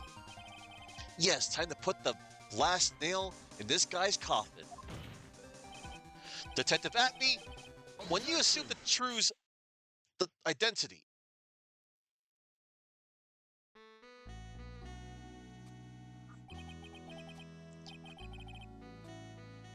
Dodo Blend number 102. My personal favorite. Mr. Godot! The ace detective is actually an ace thief. I smell a best-selling novel. There's only one problem. It simply isn't true. But Mr. Godot, Mr. Wright has made some very strong points, and I will admit, my opponent has woven a compelling narrative out of whole cloth. But it is, in fact, nothing more than a patchwork quilt, Mr. Trite. If this detective really is a thief, then show us the proof of your claim. But it had better be as hot and as perfect as the coffee dripping down your face. Well, Mr. Wright, don't just stand there. This court would like to see this decisive proof you have. Quickly! Huh? Oh, yes, of course. What's the big rush? Are you alright, Nick?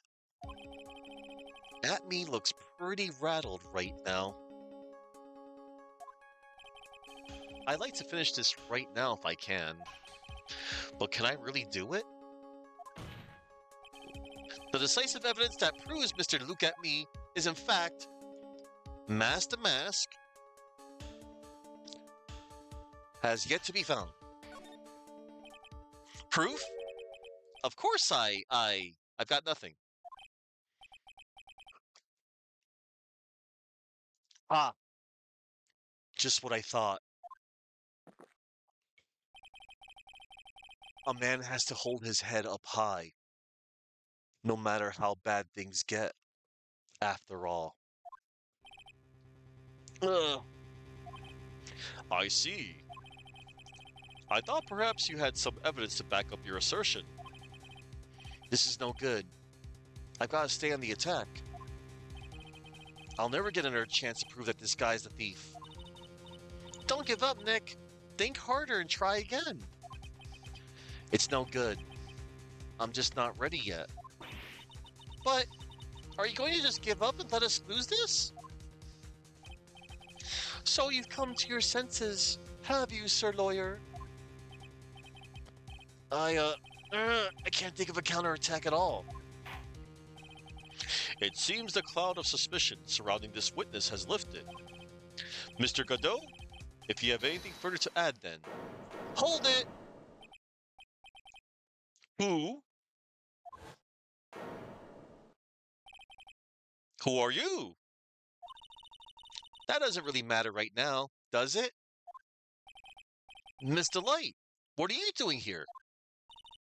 Nicky boy, the thing you've been looking for? I think I found it. You mean that bag? No, not the bag. What's in the bag?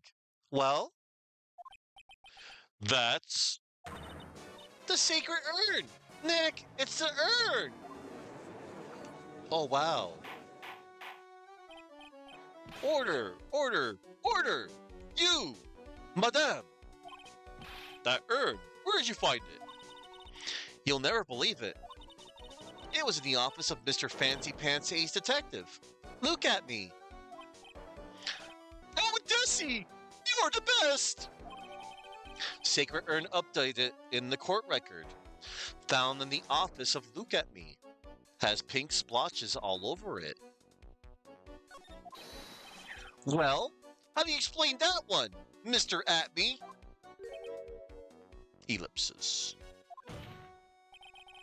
Even you are going to have a hard time weaseling out of this one. Objection! Ha! Pathetic. Mr. Godot, do you have something you wish to say? Yes, Your Honor. It simply amazes me how quickly times change. In the old days, a man was to be taken at his word. It's truly sad. You're still denying that Mr. Atby was involved? Before casting aspirations at Detective Atby, consider the young lady here. Your name is Desiree. Desiree Delight. Is that correct? Yes. What about it? Ha! How charming. The lengths that a woman is willing to go to save her husband is truly inspiring. What are you insinuating?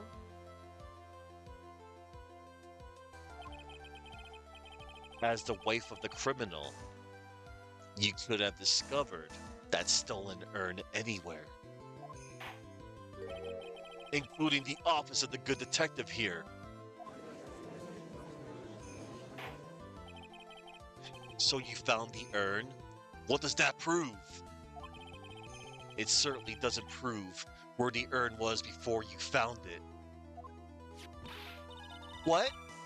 I just brought it here from the detective's office.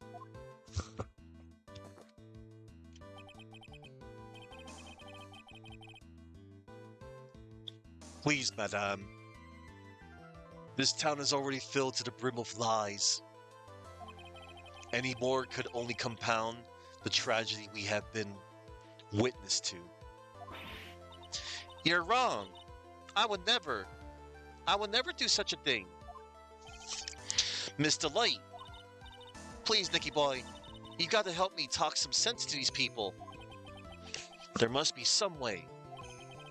I've got to prove that urn was actually in the Atby Detective Agency.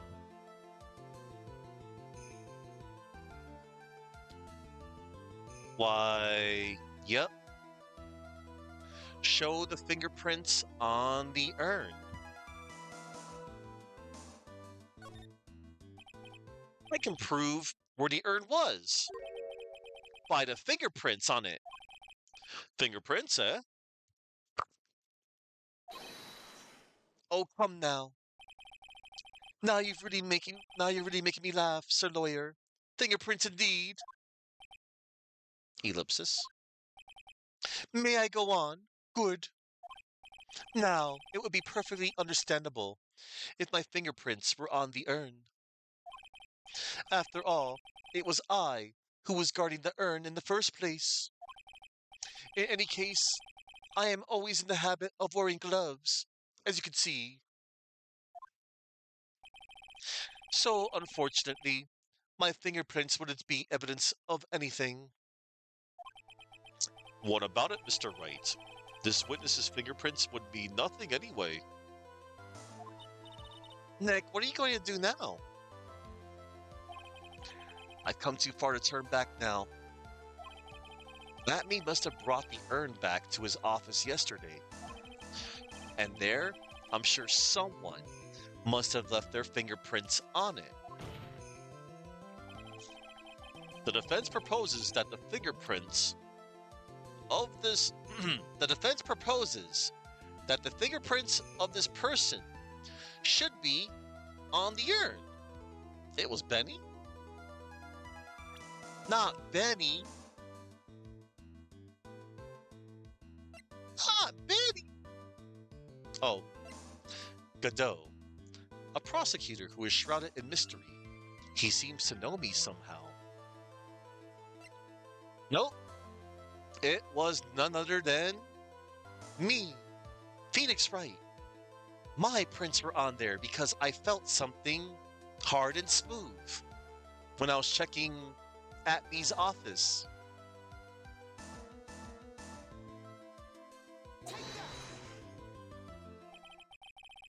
So what is all this fuss about fingerprints anyway?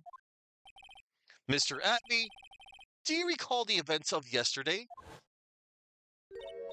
Hey, Nick, come on, open it up. Hey, wait a minute.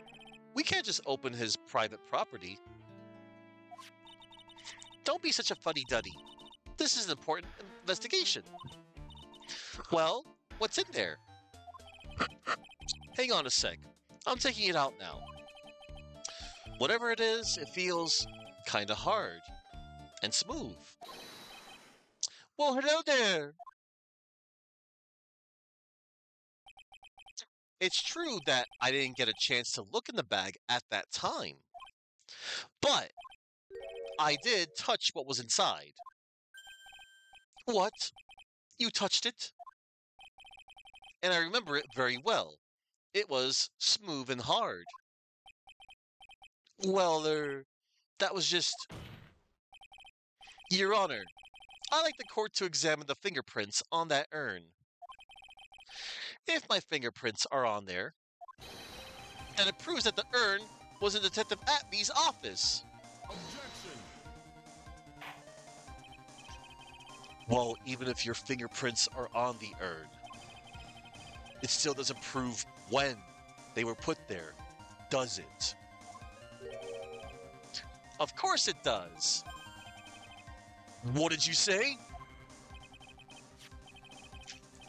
It's not what I say, but what Adrian Andrews, the person in charge of the exhibition, said.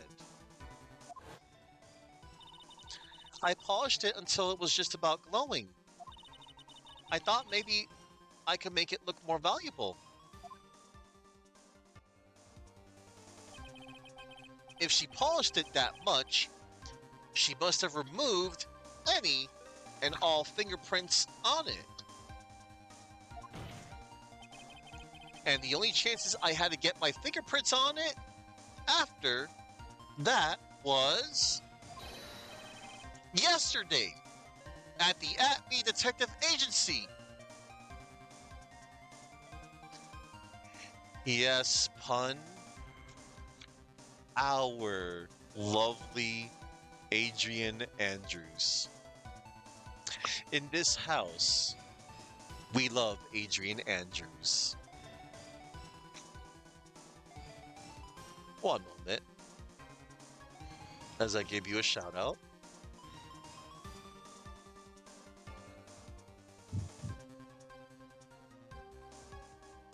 Yes.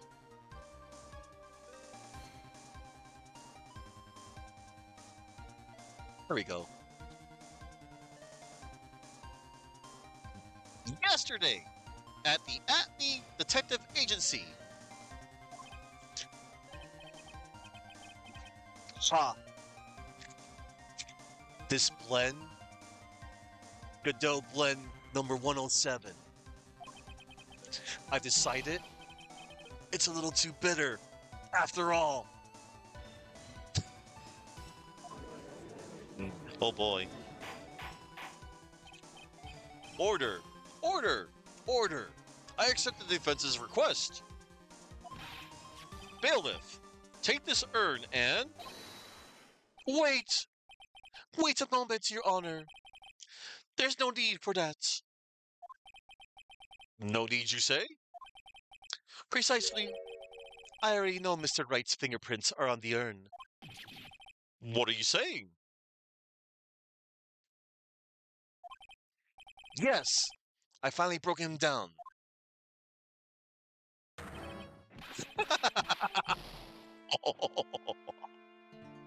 Take a look, everyone! Unable to find a rival worthy of my genius, I was forced to create one by myself! Here I am, The tragic clown! Clown? Clown? This guy is nuttier than a fruitcake. You see, it was me all along! I am the one and only Master Mask! Hope you all enjoyed my little performance!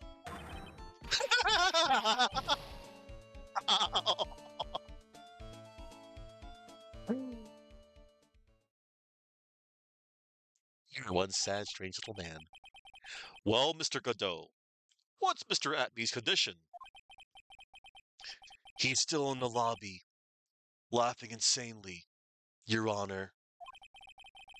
I wish I could enjoy the joke as much as he seems to be. Well, it looks like the matter has been settled. I came perilously close to besmirching the record of an innocent young man, besmirching him with the title of thief. Nick, you were right after all.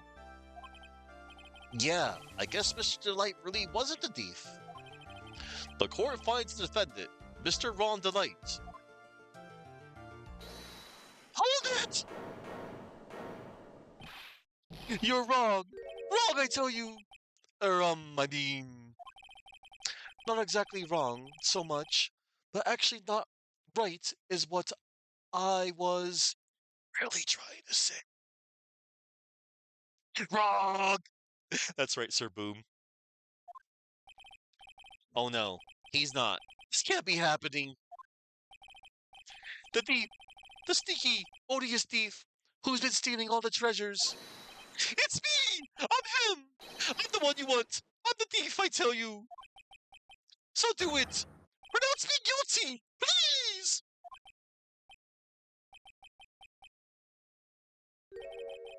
I don't know what kind of kangaroo courts you all think this is, but Objection! the true identity of the thief has already been proven. Please hurry and pass judge. What are you talking about? I already confessed. I'm the thief, I tell you.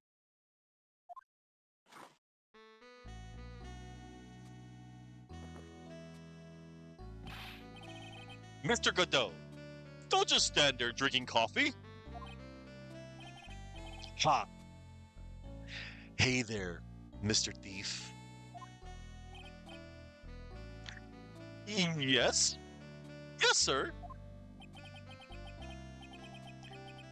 If you're really a man, then clean up your own mess. I'm sorry. I'm afraid I just don't have any idea what you mean. If you are Master Mask, then prove it. That's what it means. Yes, sir. I'll be happy to. He says he'll be happy to, Nick. It's kinda cute. He's 100% committed to his fantasy. Good boy. Just remember one thing. A boy only gets one chance in his life to become a man. I know that. I won't fail. I swear. Okay then. Talk. We're all listening. Oh well. Let's all have a listen to this confession. Oh boy. Master Mask's identity. Oh, Ron. The truth is, I've been Master Mask all along. I mean, you can't prove that I'm not actually Master Mask, can you?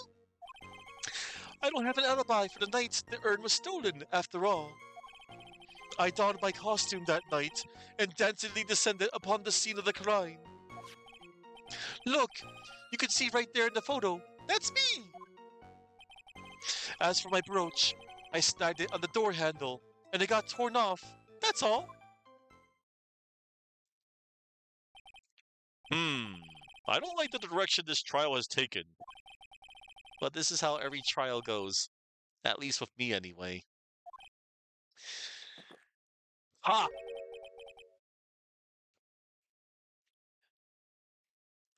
You're doing great. Stop it, Mr. Godot. You're embarrassing me. Like I said, you're only going to get one chance to testify, all right? But if you make it through this with flying colors, I'll keep my promise too. I'll make sure you stay locked up in prison as the one and only true Master Mask. Thanks so much, Mr. Godot. I'll do my best. All right, Mr. Wright. I'm afraid it's time for the cross-examination.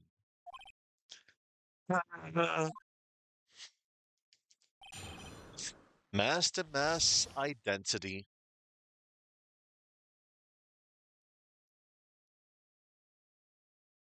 Here goes. The truth is, I've been Master Mask all along. Hold it! You may think you're the real Master Mask, but your wife thinks you're delusional. I haven't told Desi yet about my true identity. I mean, believe me, I've got my reasons. With the way your room is decked out, how could she not know about it?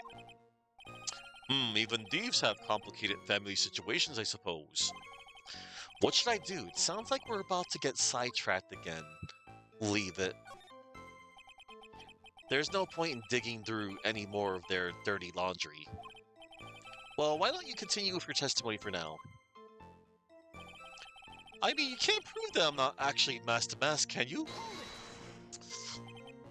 I thought you were going to be the one to show us the proof. You know that you're the real Master Mask and not just some kind of obsessed fanboy? Hey now, that's not fair. Why do I have to do all the hard work anyway? Maybe because you're the one making the outrageous claim. For a change. Come on, Nick. You know that Mr. Delight couldn't have committed the crime. You're the one with the fancy law degree. It's time to put it up to work already. I need some kind of proof that Ron couldn't possibly be Master Mask. Well, I guess if you had that kind of proof, we wouldn't still be here, would we? For the time being, maybe I need to shift strategy. I should try to show that Mr. Delight couldn't have stolen the urn. Anyway, I don't have an alibi for the night the urn was stolen after all. You've got no alibi? I've been a judge for a long time. And this is the first time I've ever heard a defendant brag about having no alibi. But I tell you, I was at Lordly Taylor that night. No. That's too vague, even for me. To be more precise, I was down in the basement warehouse. Hold on. What is it, Nick? Where was Ron Delight when the crime happened anyway? If we can prove he had an alibi after all, this case will be a piece of cake. Well, you're right, but... Ha!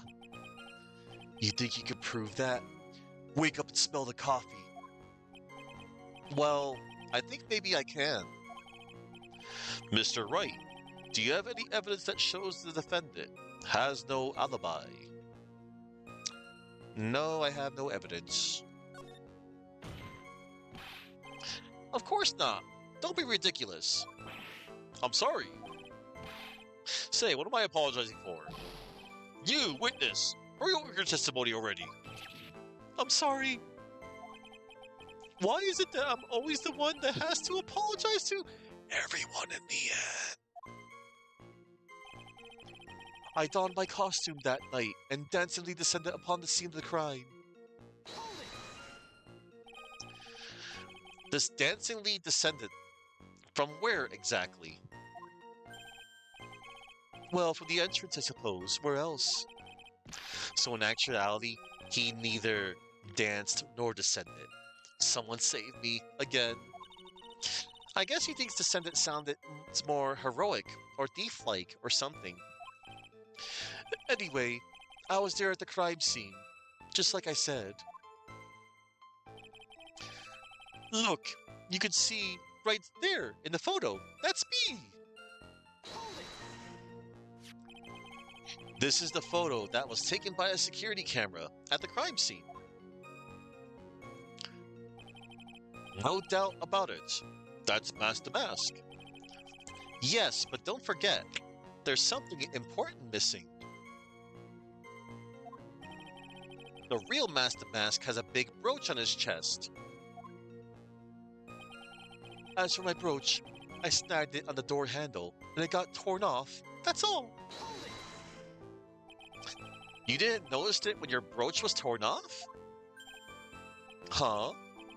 Well, I'm always a little nervous when I'm working. There's a bit of clothing left on the back side of the brooch. I don't think it could have been torn off that easily. Yes, but I don't see what that has to do with anything. Right now we're trying to prove that Mr. Delight isn't the thief, right? Yeah, I guess so. Let me hear that testimony one more time. Why does Mr. Delight want to be Master Mask so badly anyway? It's kind of disturbing. He doesn't seem like your typical attention whore to me. Maya's words, the English localization's words, not mine. I'm only reading what I'm seeing. He doesn't seem like your typical attention whore to me. Unlike, say, you, Nick.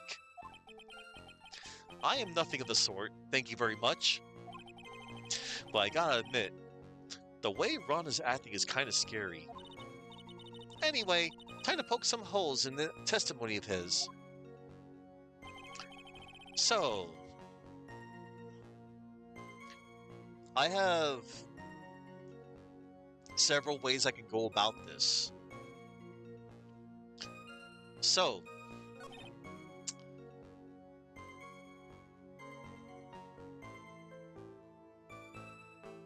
the second statement sounds like a lie right there.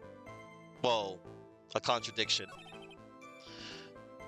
And he also claims to not have an alibi. So, you can choose either the second or third statement, and you can present either the following.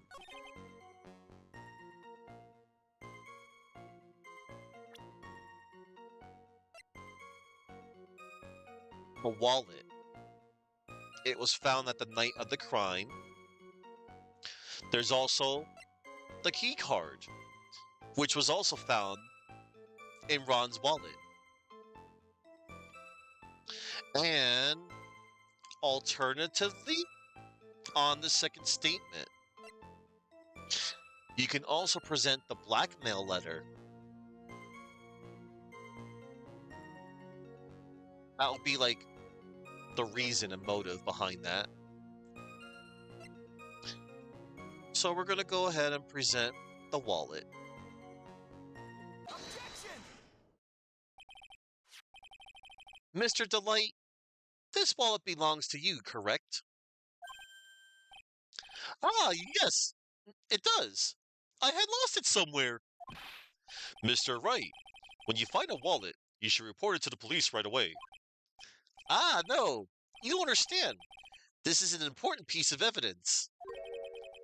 Evidence? Mr. Delight, when did you first notice that you'd lost your wallet? Let's see. I think it was on the night of the crime. But I know I still had it when Desi and I went out for dinner. This wallet was found at approximately 1 a.m. at KB Security Headquarters. What? Surely you're not serious. Yes, I am serious. This proves that Mr. Delight was in fact at KB Security that night. No! He is serious, and don't call him Shirley. So if the defendant was at KB Security at 1 o'clock in the morning, then that proves that he has a watertight alibi. No! Furthermore, considering the distance between Lord Lee Taylor and KB Security, It would have taken 30 minutes to get there by car, according to Larry anyway.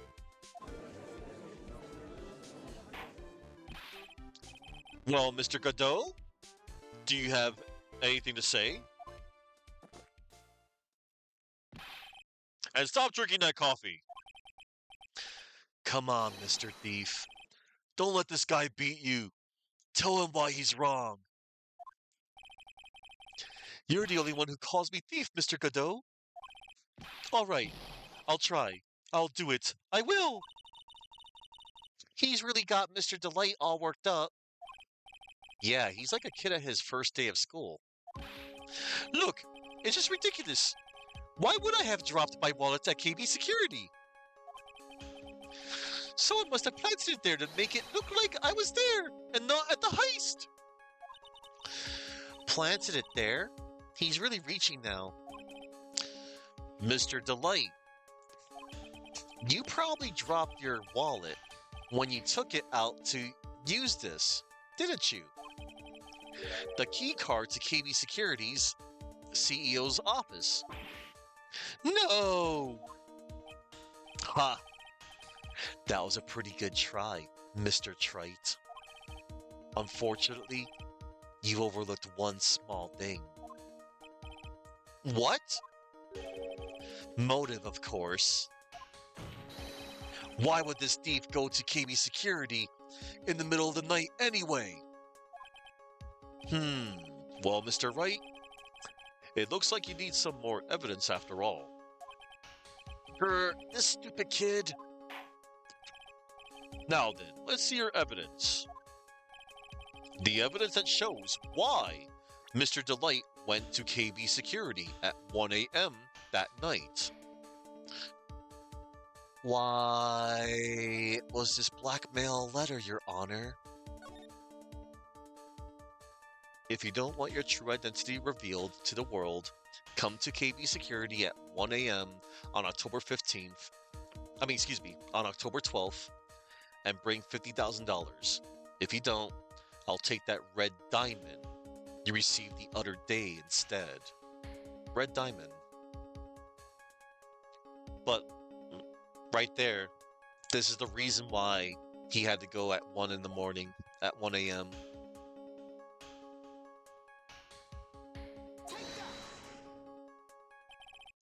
Mr. Delight, I believe you've seen this before, correct? Ah, that's...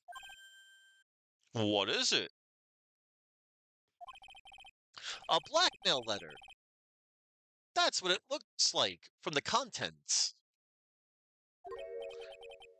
Blackmail? Yes, basically it says, bring $50,000. That certainly sounds like blackmail, all right. At the time of the theft, Mr. Delight was dealing with the blackmailer himself. In KB Security's CEO office, a full half an hour away from the scene of the crime.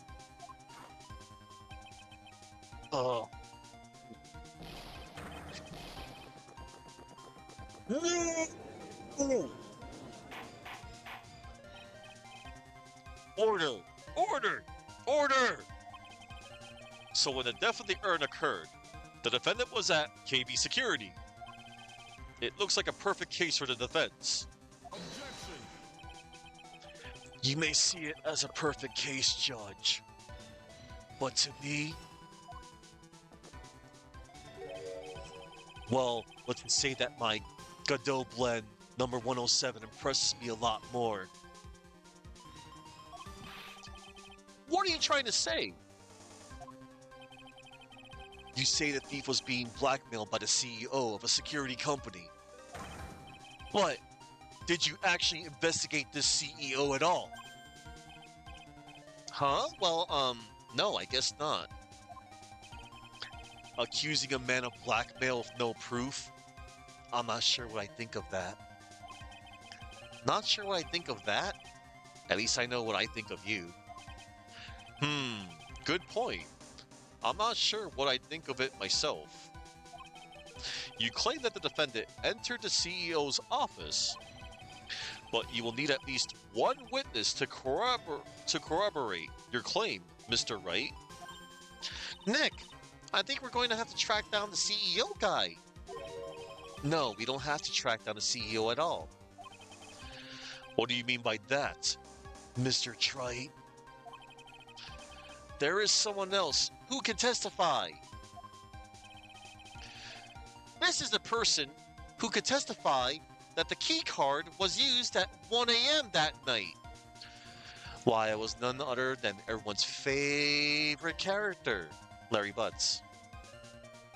He picked up Ron DeLight's wallet while working on the night of the crime.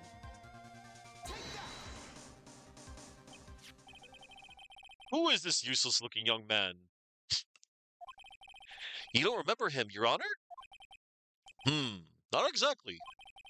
But just looking at his picture makes the miles start to rise in my throat. Damn. It looks like he doesn't remember the case from 2 years ago. He probably blocked out that memory on purpose. Anyway, this man was working as a guard at KB Security that night. Oh. The question at hand is this key card. Yup, that's the key card they use in the building I work. According to the serial number, this one is for the CEO's office. You needed to get into that room, and every time you use that card, it leaves a record. Yeah, it tells you exactly who entered the room and when.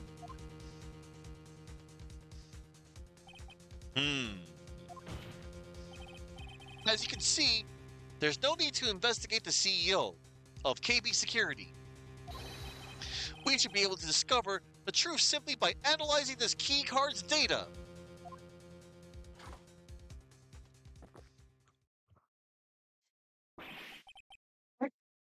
Whoa!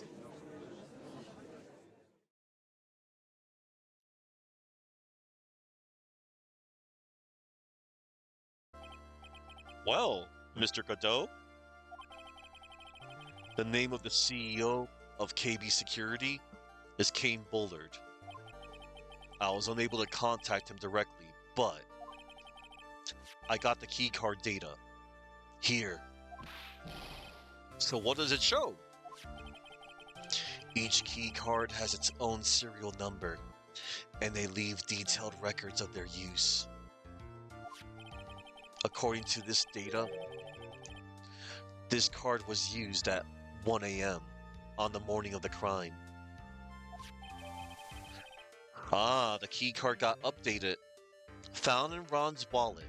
Used on October 12th, the night of the crime, at 1 a.m. What that means? It can't be Mr. Delight dressed as Mask to Mask in this photo. Ha! It looks like you're right. 2 minutes isn't even enough to brew a good cup of joe. So then,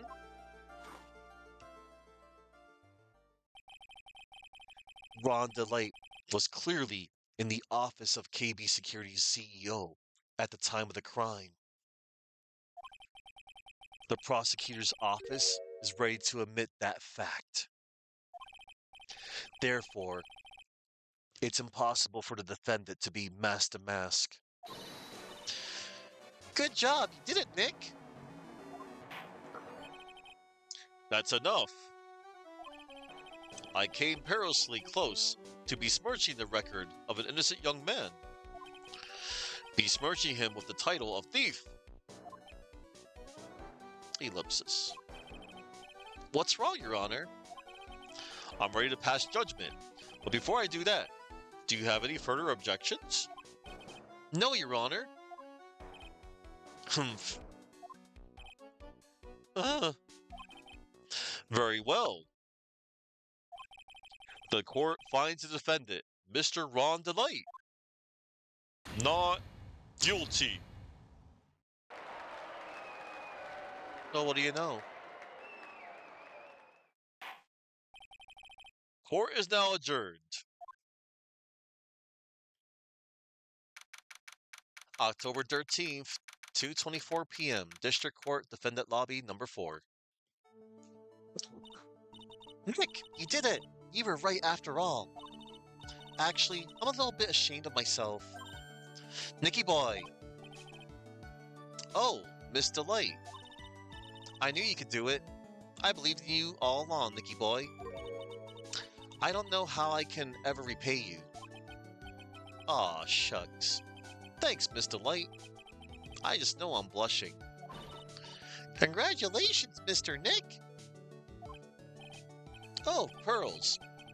I got a bad feeling about this. Yeah. Who is this woman? Oh, she's nobody. She's just, You're blushing. How dare you do this in front of Mystic Maya? You should be ashamed of yourself. Oh. Youch. She slapped me. Pearly? This woman is Miss Desiree Delight. She's our client's wife. Mr. Nick. Yes? You're even worse than I thought. Going behind the back of your own client. No, you got it all wrong. I'll never forgive you. Ow. A double slap. Well, anyway, all's well that ends well, right? We got the sacred urn back, and the thief has been caught. You're so right, and it's all thanks to Nicky Boy here. But actually, it was you, Miss Delight, that brought us our urn back. Thank you from the bottom of my heart. Oh, please, you're embarrassing me. If we won the case, then why does this guy still look so gallant? But I am the thief. Actually, what's the point? What is it, honey? I did my best for you, Ronnie. I know that, and I appreciate it, Desi. But the thing is, come on, give the kids some time. Well, our first face-to-face of Godot. He's just got a little touch of the blues.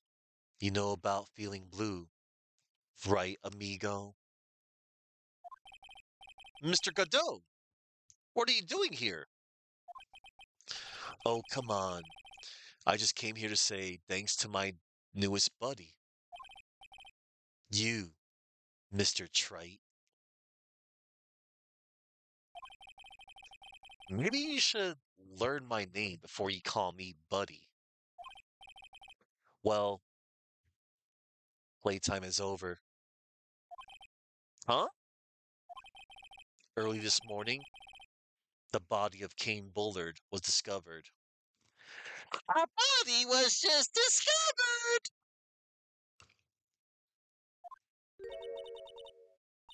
Kane Bullard? Where have I heard that name before? Isn't that the name of the CEO of KB Security? Well, KB does stand for Kane Bullard.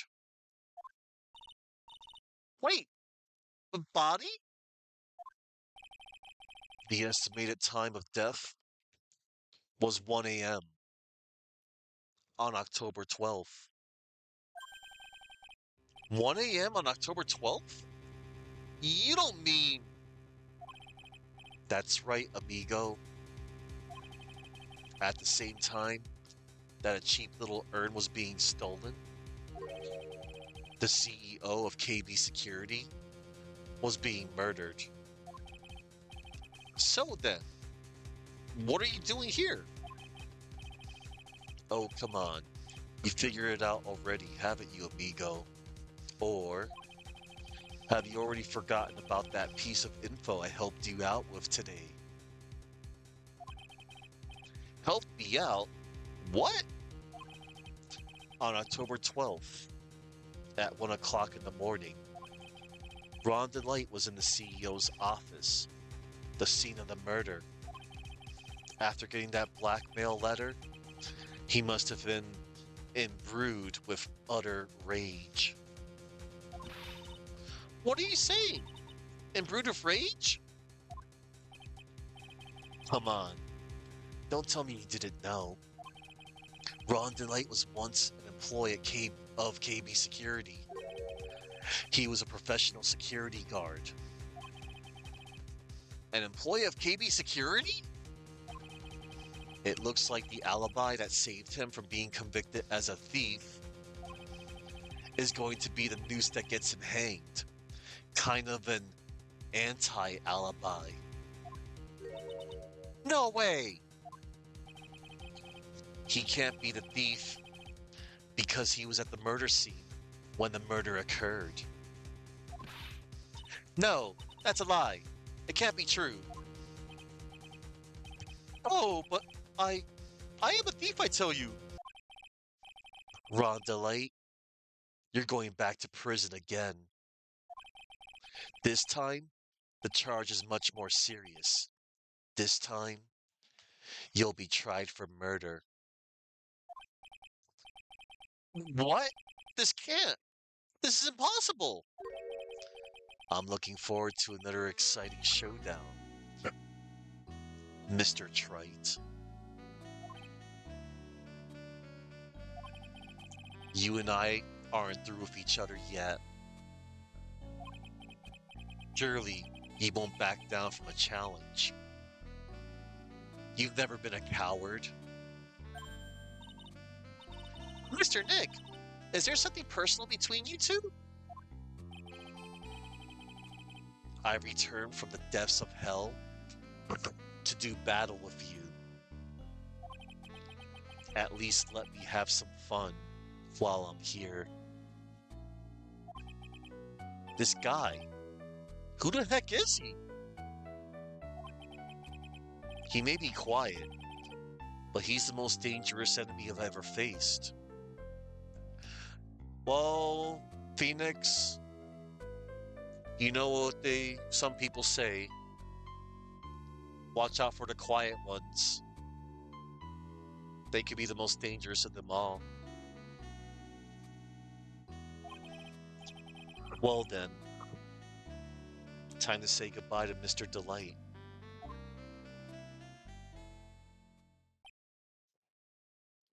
Ellipses. Nick, how could this be happening? Right in front of our very eyes. Our client has been arrested for murder, and the one who established his presence at the scene was me. Yeah, Ronnie!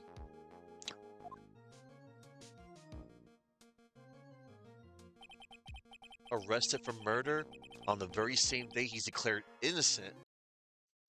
We're gonna get to the bottom of that right now, actually. I was debating on saving this second half, but I got nothing better to do. I can always eat my dinner later. Also, one moment, everybody. I need to eject somebody from court. Come on, it's time for you to go. Jay, you're huge. Look, everybody, it's MJ. He made his cameo, and now he's gotta go. He's been in my room all day. He's gotta go to the, litter box to eat. Okay, so be right back. Come on, MJ, let's go. You are huge. Oh,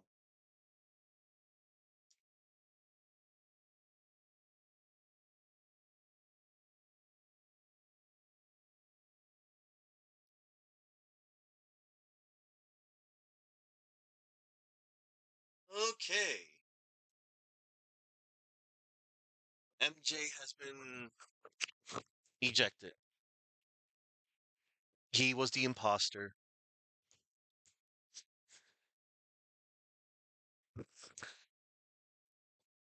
All right.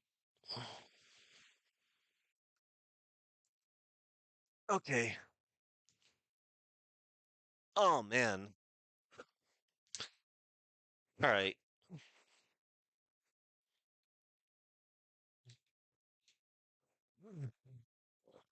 All right, everybody. I hope you're still around because, yeah, against my own judgment, and I think I'm using good judgment, I think. I'm going to, continue.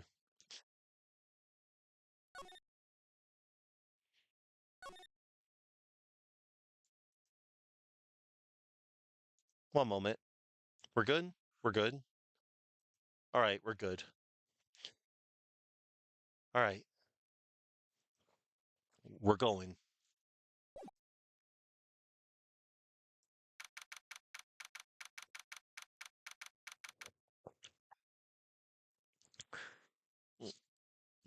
Oh, man.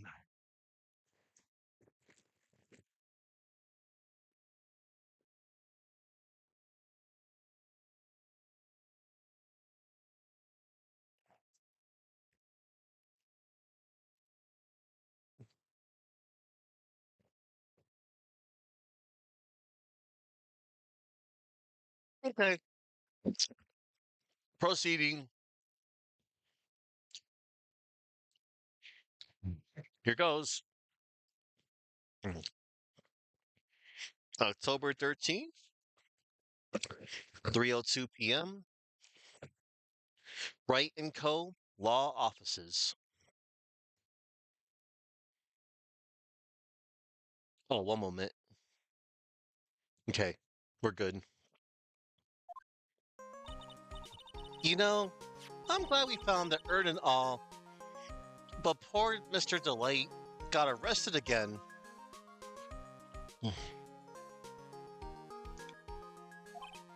Well, supposedly, Mr. Delight was in the CEO's office when a murder occurred.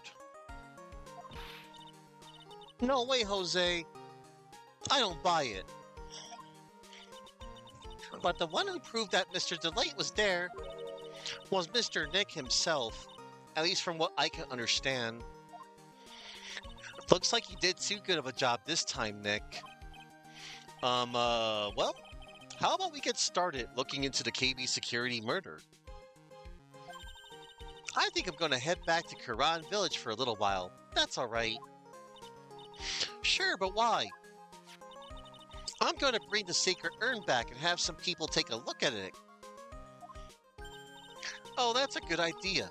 I think I'll go with... No, Mystic Maya, you should stay here.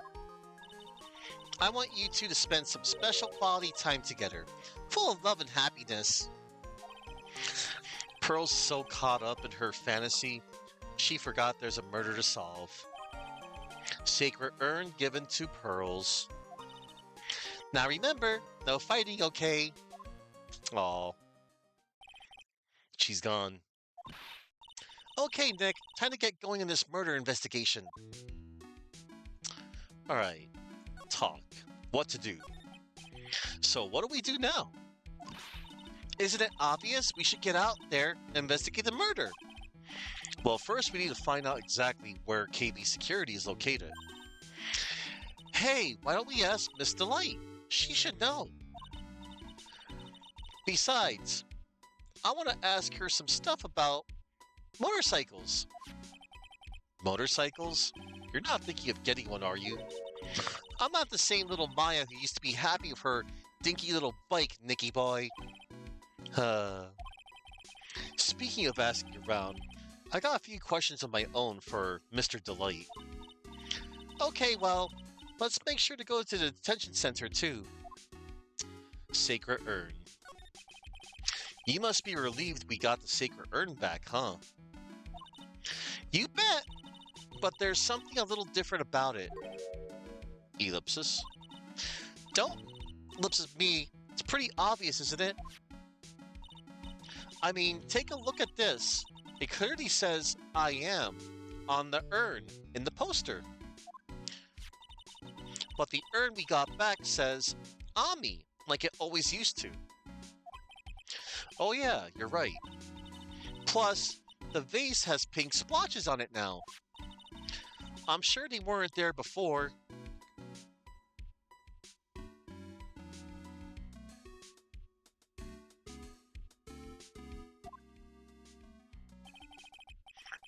Maya doesn't know, but 1 year ago, when the urn was broken,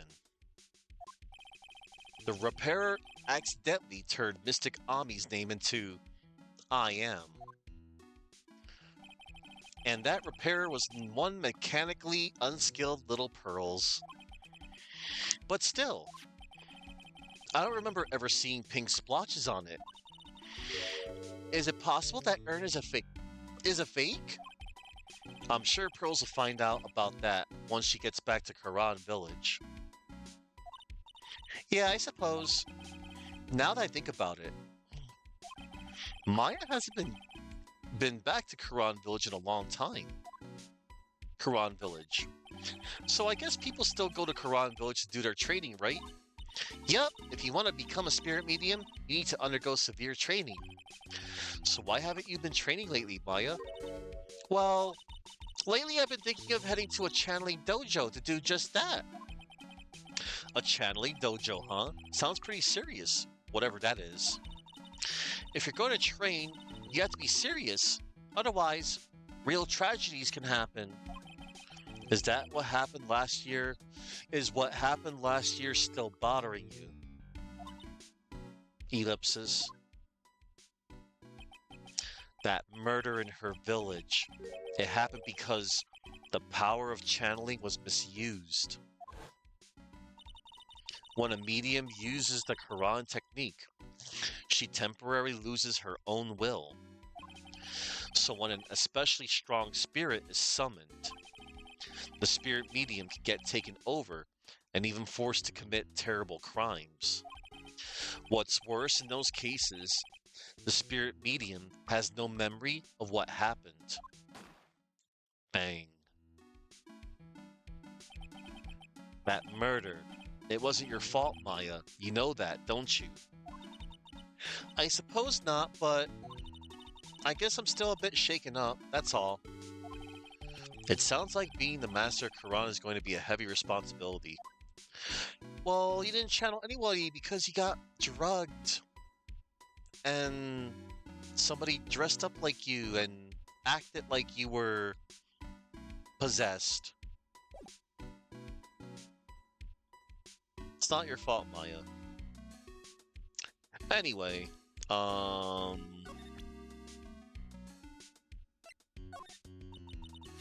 Mr. Delight was being blackmailed, huh? By the CEO of the security company he used to work for. Yeah, looks like it. Sounds like we still need to do some more poking around. You better watch yourself not do anything naughty either, Nick. Was that a threat? She tried to blackmail me now? That's messed up. This was found in the building where the crime took place on the very night of the murder. And according to the time record on the key card inside. Yeah, it was used right around the time of the murder. Doesn't sound very good, huh? Nope. Alright. Same thing. So Detective Atney was mask to mask after all, huh? I guess so. After all, he did admit it. Yes, but Mr. Delight still hasn't changed his tune. He's still claiming that he's the real Master Mask. You don't think he's just saying that to avoid the murder charge, do you? I'm not sure.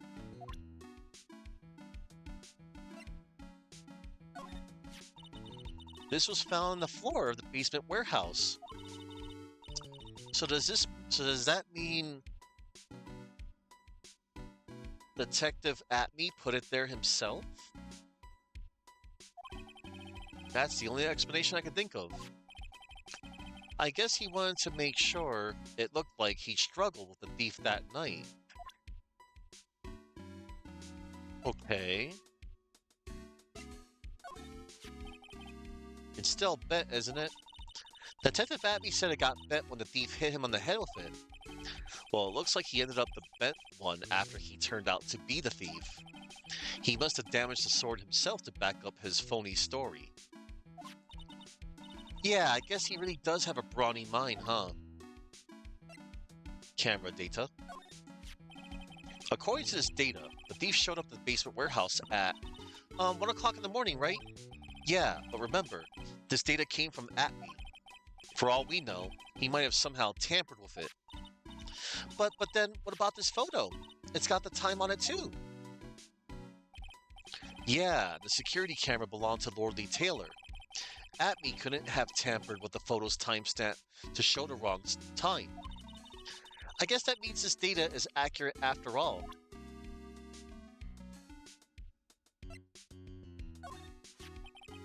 So this was made by the real Master Mask, huh? Yep, Detective Gumshoe said it was the real thing. One look at this mark and you know it's the real deal, pal.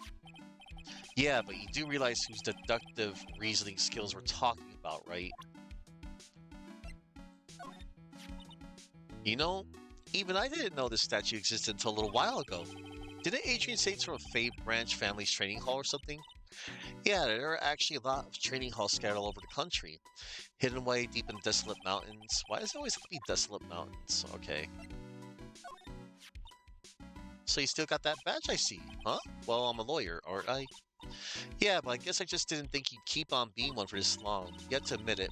You have some close brushes with death because of your job. I fail to see how being a lawyer is to be more dangerous than channeling dead people. Not very photogenic.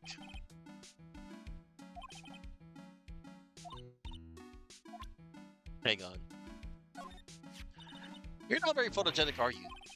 Maybe I shouldn't show this picture to too many people. And yet, I've walked around my whole life showing this face of mine to the world. I wonder if I've just been making a fool of myself with that silly face.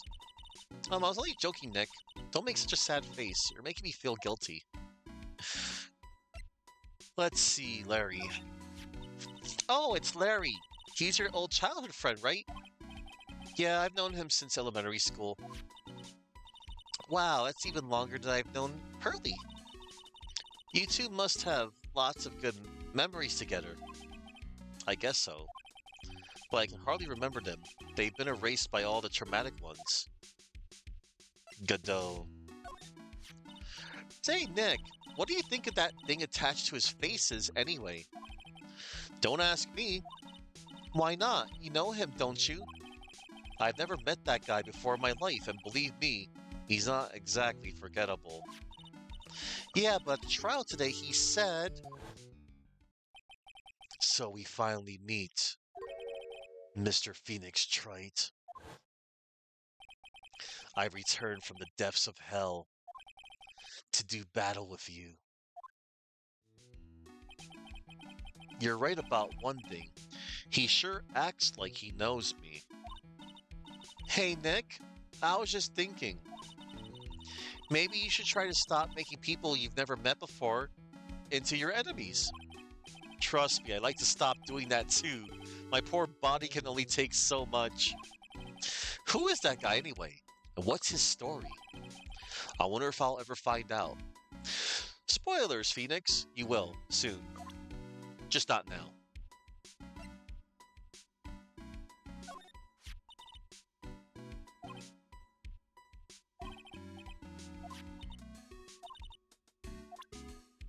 Alright. I can hardly believe that guy was really a thief in disguise. I never saw that coming. Then again, I stink at spotting those plot twist things. Detective Atme seemed to really enjoy himself today. Maybe a little too much. Yeah, today was pretty wild. Like the plot of some crazy comic book. Great. Glad you had fun while I was getting abused by the prosecutor, as always.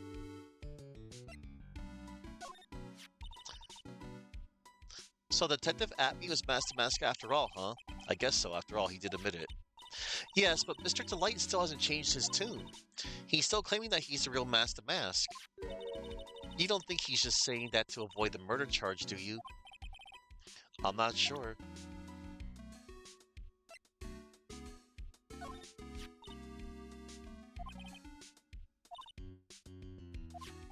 Alright. Desi. That Desiree sure is cool. Love that whole motorcycle thing. The way she, yeah.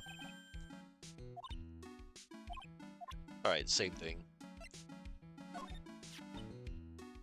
Pearlie sure is a good kid. Yeah, but she tends to let her imagination get the best of her, though. That's one of the things I like about her, silly. Slapping you the way she did, she's a tough one, all right. You're telling me I think she knocked a few teeth loose. Pearls is only 9, but it's amazing how emotionally strong she is. After all, the only family she has left is her only cousin, Maya.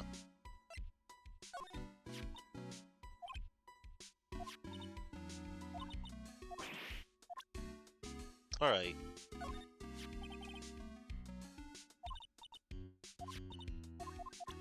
okay, it's time to get out of here. First order of business, we should go to the Mask's hideout.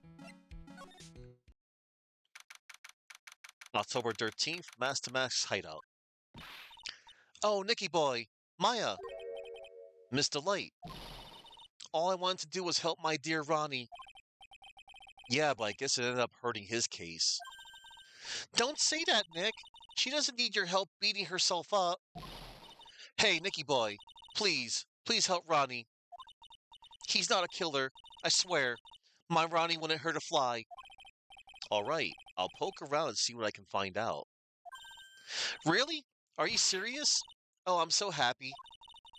I knew asking for your help was the right thing to do. I don't know what I can do to help anymore. I had no idea Miss Delight had such a vulnerable side.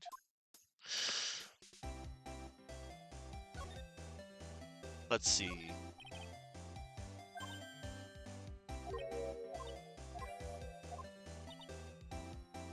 Oh, that Ronnie.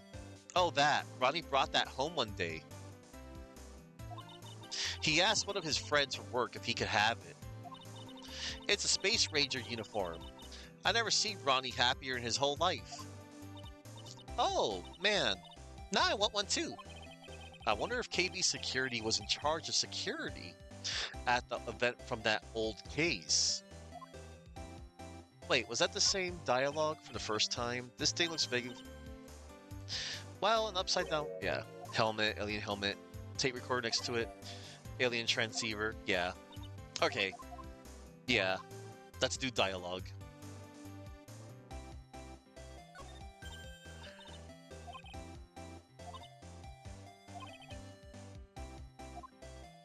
Alright. Same dialogue.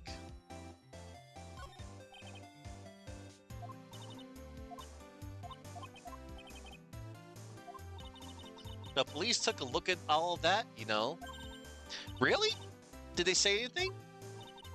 They said it wasn't important. Oh, don't worry about it, Nicky boy. After all, my Ronnie is just an amateur. Amateur or not, this is cool. Knuckle Bomber, how cool is that?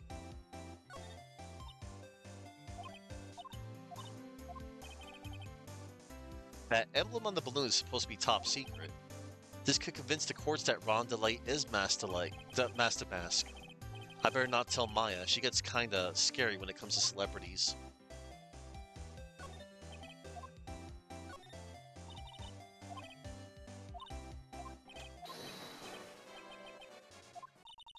Ronnie used to say that a happy laugh is the lifeblood of a thief. Well, that certainly is a happy sounding laugh, alright.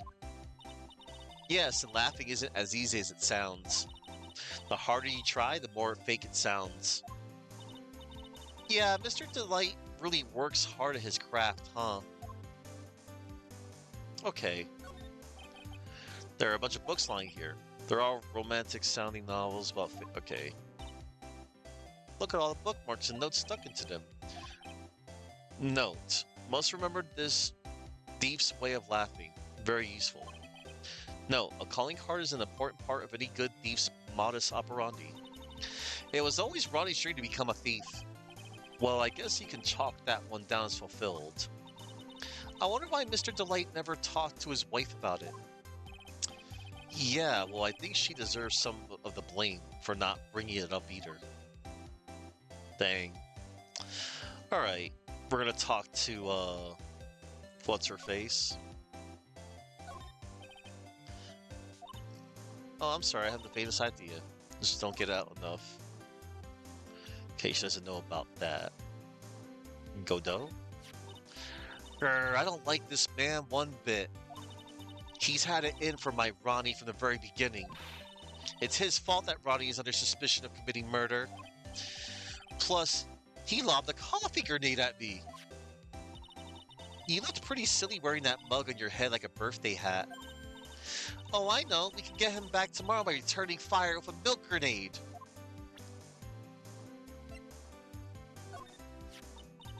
Oh, this is the guy who delivered Ronnie's wallet. He's got some issues, doesn't he?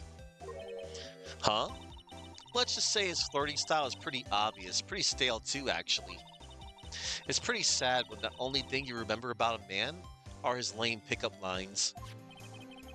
What's even more sad is said man probably believes in those like they're his lifelines. Looks like he blew it again, huh? Yep. He blew it!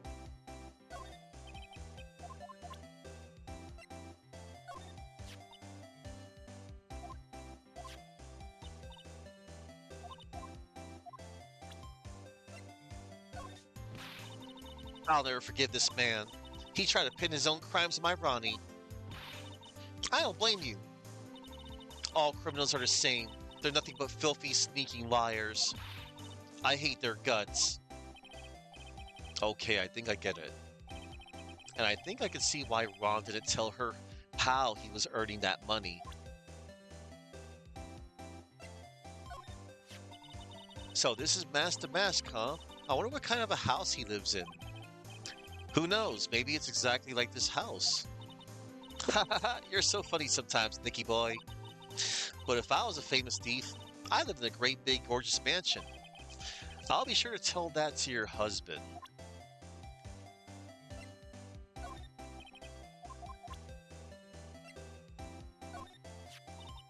I know he doesn't look it, but he can really get things done when he puts his mind to it. Really? So when exactly does he put his mind to it? Well, not very often, I admit. But I'll never forget the first time we met as long as I live. It must be nice to have such a fond memory like that. Oh.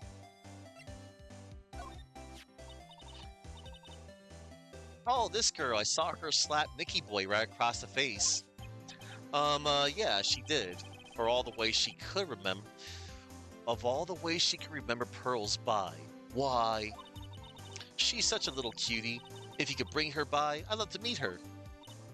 Sure, of course. Great. I can just tell I'm in for a reprise of the 100 hand slap. I wonder if that's a low-key Street Fighter 2 reference. Not really. Because, like, not even the wiki acknowledges it. That's the name of one of E Honda's special moves, where you rapidly press the punch button repeatedly. Ellipsis?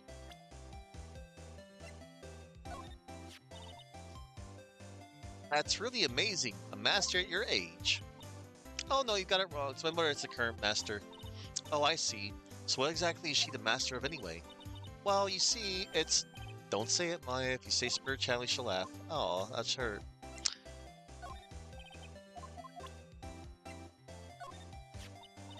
So, Nicky boy, you're a lawyer, huh? Well, yeah.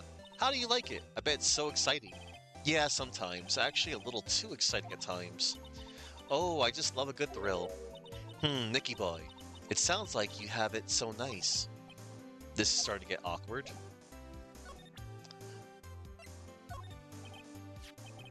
Do you know anything about this? Do you know about this? Oh, is that a letter addressed to my Ronnie?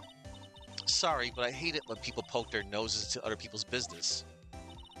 It looks like Miss Delight doesn't know about it, which means she has no idea that her husband was being blackmailed. That's Ronnie's wallet. It was found at KB Security on the night of the murder. Ronnie and I went out to dinner early that evening. I'm sure he had his wallet with him then. So it's true then. He must have dropped it at the crime scene. Ah, I know what that is. That's one of those key cards from Ronnie's company. Come to think of it, it's been a long time since I've seen one. That's probably because Ron doesn't work there anymore.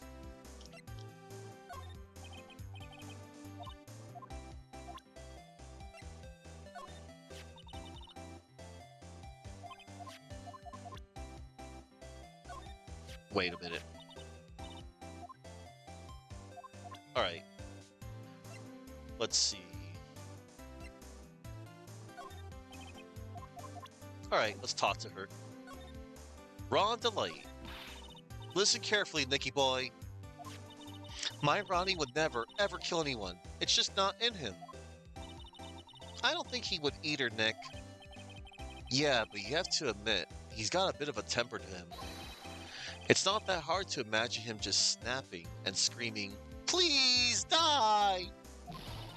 He would never say that. Anyway, Miss Delight, he might not be a killer, but he's still going around saying that he's a thief. I already told you, that's just a fantasy for him. Miss Delight, I hate to say it, but you're the one living in a fantasy world. What? How dare you say that to me, Nicky boy? I know everything about my Ronnie. We don't have any secrets between us. Ronnie isn't the thieving type. He's so honest that he wouldn't even sneak a nap. He's so honest that he wouldn't even steal a glance at a thief. Ha! The very idea. I guess I just don't get it. Huh? Get what? I just can't understand how they can be so different and yet be such a happy couple. Yeah, they sure are different. Come on now, Nicky boy. It's not that mysterious, is it? It was love at first sight. For me, anyway. What? For you? Detective Atme. I hate these kinds of people more than anything. You mean ace detectives? No, I'm fine with ace detectives. Oh, so then you must mean thieves? No, they're alright too. I just hate thieves that pretend to be ace detectives. There's nothing I hate more than cowardly men. By the way, why are you going to Detective Atme's office anyway? Well, as the trial went on, I started to get more and more anxious.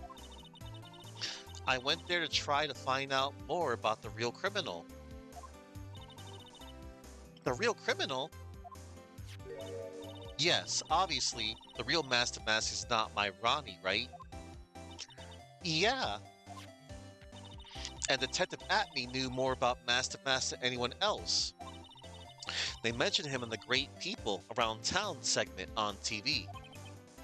So then, you went there to ask him more questions? That's right. I'll do whatever it takes to save my man. His secretary said the ace detective isn't in right now, but I forced my way past her and into his hideout. I wouldn't exactly call that office of his a hideout. That bag was sitting right there on top of the table. Oh yeah, we saw that bag there yesterday too. There's nothing lower than someone who would try to pin a crime on someone else. One moment, everybody.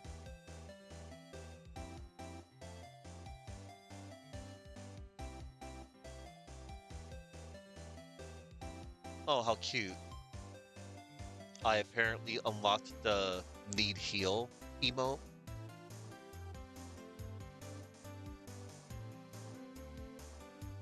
Cute. I got a new emoji, everybody.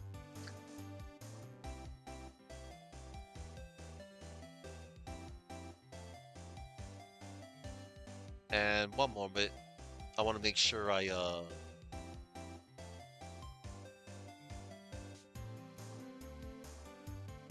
Alright, cool. I was just activating my blue sky again. Cause there's like a 4-hour limit. Like to show like how long you've been live on Twitch. That's cool. KB Security.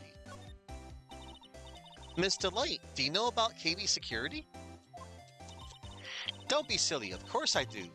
That's where my Ronnie works. So she thinks he still works there, huh? And yet, according to what we heard today... Come on, don't tell me you didn't know. Ron Delight was once an employee of KB Security. He was a professional security guard. Ron quit. He doesn't work there anymore. It looks like Mr. Delight doesn't know. Baby security is only about 20 minutes away. By motorcycle, that is. Larry told me it takes 30 minutes by car. Well, I have to admit, I tend to fly pretty fast on my bike. To make it to KB security that fast, are you sure you aren't literally flying? Why don't I give you a ride sometime? Or better yet, how about now? No. I'll pass. Thanks. Why don't you just tell us where it is and we'll go ourselves? What a scaredy cat you are, Nick. Miss Delight told us the location of KB security. Okay, let's head over there right away, Nick. Love at first sight? So was it really love at first sight when you first met Mr. Delight? Well, maybe not at first sight, but Ronnie saved my life. Saved your life? I was at work one day when two robbers suddenly rushed in. Well, I'm not the kind to just curl into a little ball in a corner, so I fought back. Robbers? Yes, they took me hostage. I was so frightened. They were both carrying these huge knives, and I broke down into tears. Yeah, I would too, if I were in that situation. Oh, I think I get it. Did Mr. Delake come running to save you? Yes, exactly. I remember he looked so handsome in that guard uniform of his. He went right up to those two knife-wielding robbers and screamed in their faces. Please, stop it! He screamed. I could see the robbers' faces turn pale. That high-pitched shriek of his does have a surprisingly strong effect on people. Then, crying and swinging his arms like crazy, he attacked the two robbers. All by himself. He came to save me. A total stranger. All by himself. He was so scared that he was crying and shaking, but he still risked his life for me. Wow, that's a great story. Yes, you may not look it, but in a tough situation, there's no one better. That's why I fell in love with him like I did. That's so romantic. I'd fall in love too, I guess. Nick, I hope you'll do the same for me if I ever get taken hostage. With Maya, that possibility always seems to loom in the not-so-distant future. Everybody out there, get you a man like Ron Delight. Yeah. No, that's cool, though. Very brave. Alright, let's get on out of here. We talked to Desi. Let's go to the CEO's office. Oh, October 13th. KB Security, CEO's suite office. So I guess this is where it all went down, huh? The walls in here look thick, just like you'd expect the CEO's office. What has that got to do with anything? Hey, it's you guys. Oh, it's Detective Gumshoe. Today was a real train wreck for you guys, huh? Sure was, pal. That prosecutor made real fools out of us. Yeah, I feel for you. Wow, that's not like you at all. I thought you'd be more like, oh, that was great. You guys got what you deserved, pal. Oh, or something to that effect. Do I really sound like that to you, pal? If the gumshoe fits. Well, anyway. The point is, I can tell when someone puts their heart into their jobs. And I can sympathize when things don't go your way. Sometimes I feel like wrong is the only way things go for us detectives. Wow, I had no idea Detective Gumshoe was such a nice guy. Now, if this little love fest is over, maybe we can start investigating. Oh, okay. Let's see. Let's talk about... Well, actually, before we talk, let's present Godot. The guy's a real puzzle, if you ask me. Then maybe I should be asked... Hold up.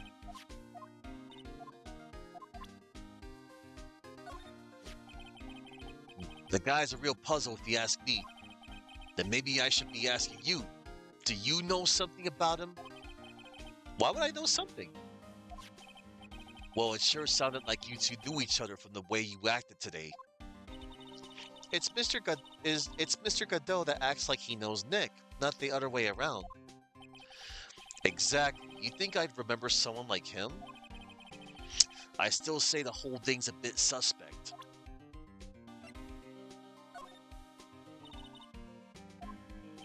Detective Gumshoe, what about this person? Sorry, pal.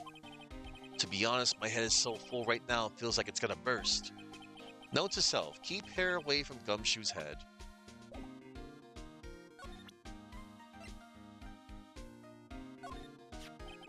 About this blackmail letter. Yeah, I've been thinking a lot about it too, pal. Why would Kane Bullard have been blackmailing Ron DeLight anyway? Well, Mr. DeLight used to work at KB Security, right? But what was it that made him quit? Nick, that's it. Maybe that's the same reason he's being blackmailed. Well, I'm in the middle of investigating that right now. Oh, all right.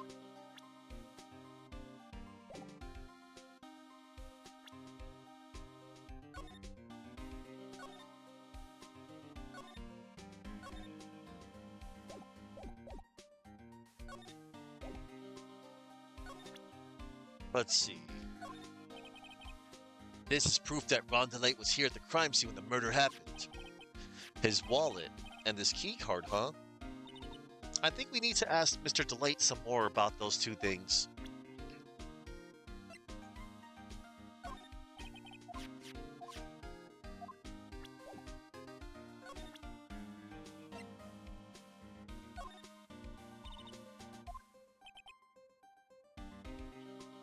So, this is how much my brain can hold. I only got 2 ears, 2 eyes, but only got 1 brain. I can see your eyes and ears, but...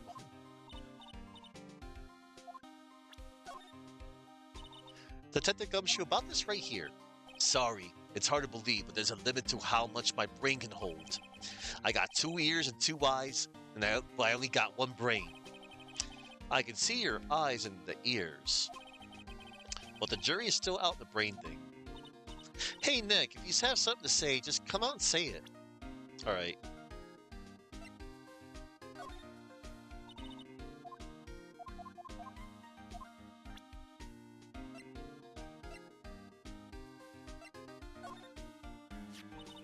So Detective Atme wasn't hit in the back of the head after all? That's right, because he was the real thief. He wanted it to look like he was knocked out. So he bent it on purpose. I'd stake my reputation on it. What kind of a creep would ruin an antique for that? Yeah, right? The thief in the photo taken by the security camera is missing his brooch. Yup, the thing is, there's no evidence that the photo was tampered with. It was definitely taken at 12:58 a.m. I turned the tables at the trial today with the mystery of this missing brooch. I wonder if there's something more to this missing piece of costume jewelry. There could be.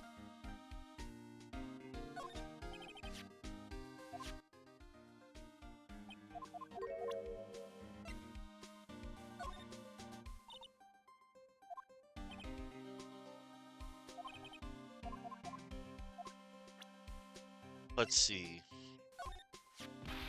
Remember, don't tell anyone about that emblem, okay, pal? Does the thief ever send these to the police? No, always to the victims. Up until now, the victims have always come to us looking for help, though. That's not what happened this time, you mean? You got that right, pal. Listen up. If you guys ever get one of these calling cards, I want you to come to us right away. Got me? Yeah, sure. One moment, everybody. I'm just gonna check a little something something. Okay, never mind.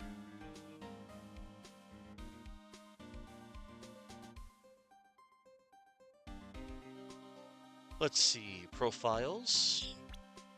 Real quick.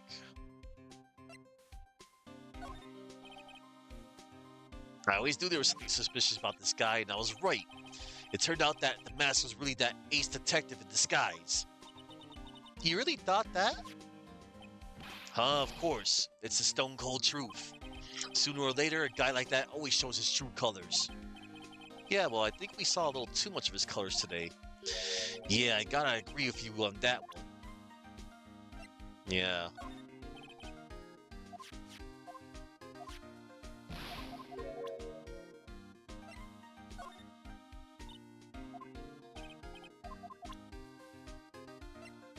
Oh, wait. What about this person? Sorry, pal. To be honest, my head is so full right now, it feels like it's gonna burst. Note to self, keep hair away from Gumshoe's head. Alright. I kind of feel sorry for him. He's kind of a sad young guy. Yeah, he seems to have a habit of always getting arrested prematurely. Well, it's just my personal opinion, but I think the police should have investigated the whole thing more carefully. But weren't you the one that arrested him with a giant goofy smile on your face? Come on, we don't have time to start with that. Let's just leave it alone. Alright.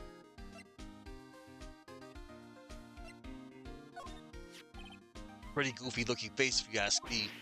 Hey! What are you doing carrying that around with you anyway? It's not like we ever need it.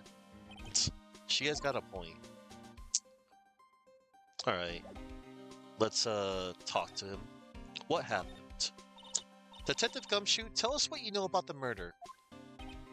Okay, but the thing is, I'm really not supposed to. Hey, come on. What about how we put our hearts into our work? Things are really working against us right now. We need help. Okay, I'll tell you. Just don't start crying on me, okay, pal? Okay, I won't cry on you, pal. The victim's name is Kane Bullard. He was the CEO of KB Security, and a pretty big fella in his own right. His corpse was discovered at 9 this morning.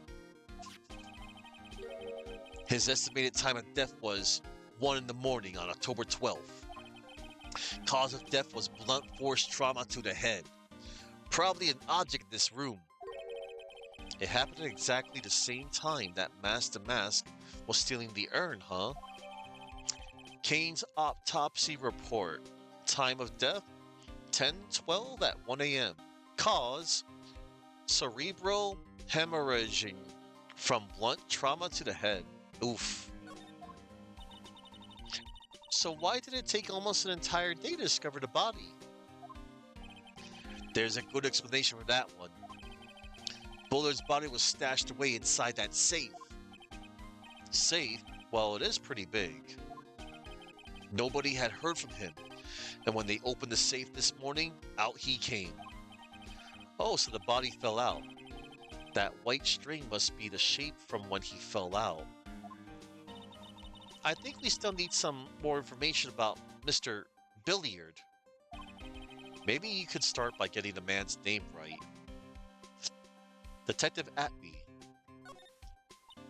So, what happened to Master Mask? He's at the detention center screaming like a madman. Investigate me again, he keeps yelling. Ah, no, I didn't mean him. He's not the real thief anyway, right? Oh, you mean that Detective Atby. Oh, ho. Oh, that was great. That guy got what he deserved. Ho. Now that's the detective I know and love. Think about it. Atby was always around when a calling card showed up. But he always mysteriously disappeared. when the heist took place. I was hiding at the crime scene. Heh, yeah, right. That's the lamest thing I've ever heard. That's how he just knew he was a thief. That would explain how he was able to retrieve the stolen item he keeps bragging about. Yeah, he just did that to make himself look like a great detective, that's all. But there's this one thing I can't figure out about his first heist. His first heist? Yeah, the Tear of Eminent case. There was a witness on that one. A witness? Here, I saved the newspaper clipping. Since the thief is already under arrest, you guys can keep it.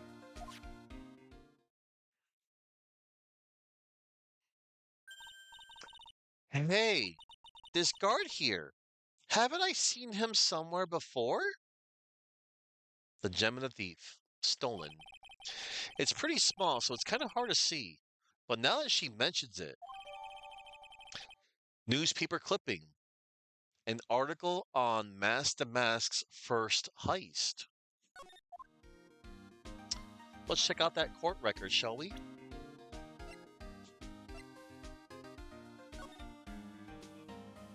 The precious gem, the Tear of Eminem. Priceless. Stolen. The gem and the thief.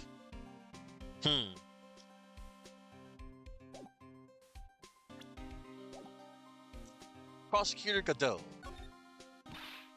Oh, that prosecutor. I really don't like that guy. The way he used our own evidence to do that, to miss the light. Yeah, I think he did it that way, just because he know it hurt more. That's what my gut tells me anyway. So who is that Java-addicted mass maniac anyway? Prosecutor Godot? He's quite the enigma, huh? The thing is, pal, I never even heard of the guy before. He just showed up one day at the prosecutor's office. Came out of nowhere. That's right. He said this was his first case as a prosecutor. And it's true. According to the records anyway, but no way he's an amateur. He's an Iceman in court. A maverick that gave me goosebumps. Iceman, maverick, and the word goose in Goosebumps. Gumshoe just made a Top Gun reference, everybody.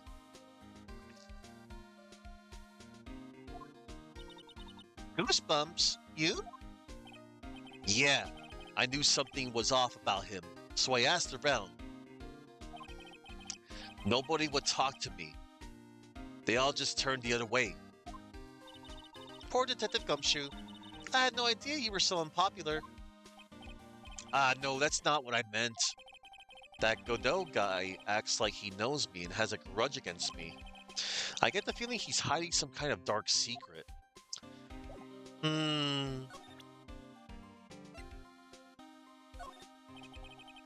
That was his first heist, and I guess I underestimated him.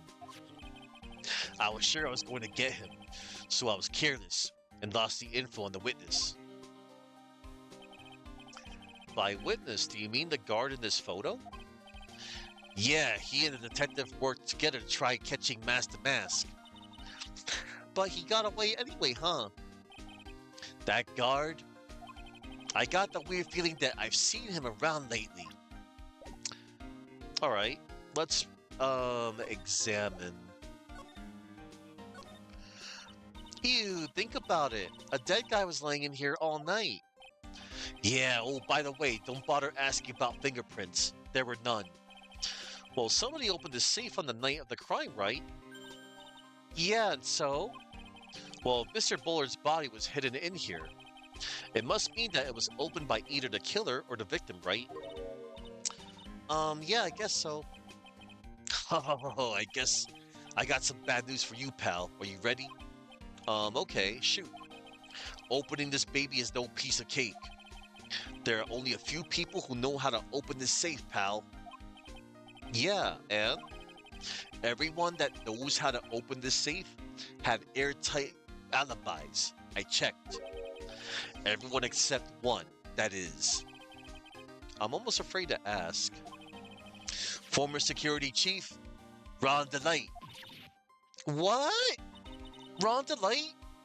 He was a security chief? Ron? So he knew how to open a safe, huh? Yeah, sorry for raining on your parade there, pal. Dang. Let's present something real quick.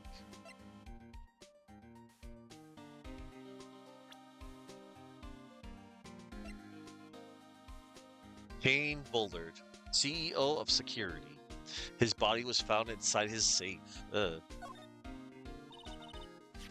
Detective Gumshoe, tell us more about Mr. Shane Bluebard. That's Kane Bullard, not Shane Bluebard, pal.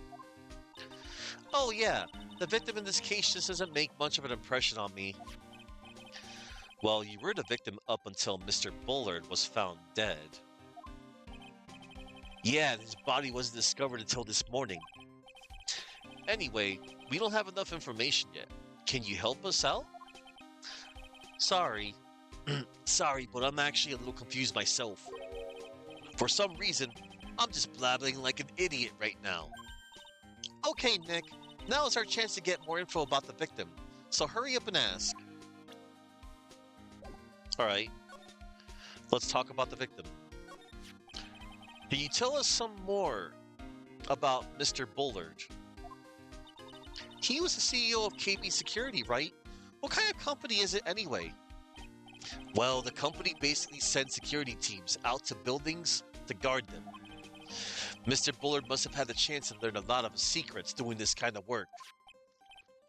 Oh, and I don't know how to put this, but the guy was kind of a money grubber. Really? Me too. I just love money. I can't ever get enough. Please stop leaning towards me like that. You are getting to my wallet. Anyway, it looks like he did some pretty shifty stuff to earn his millions. Oh, so that's my problem. I need to be shiftier. Let me go already. Apparently, he was involved in selling trade secrets between rival companies. Oh, that's pretty dirty and underhanded. Yeah, KB Security used to head security operations against Mask to Mask. What? Really? What? Really? Yeah, and after screwing up so many times, the company's reputation really took a nosedive. So it really was Bullard who sent Ron the blackmail letter, huh?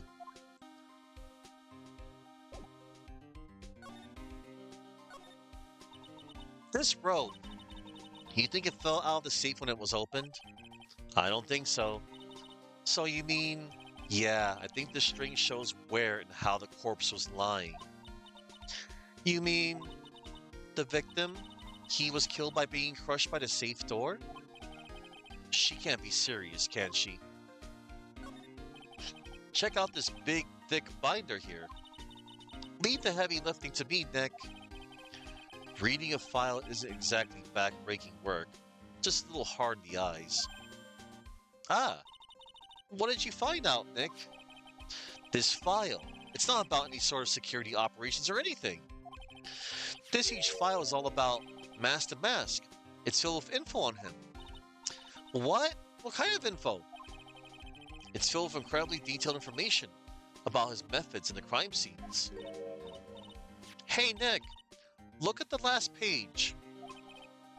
It's a list, let's see. Tier of Eminem, $100,000.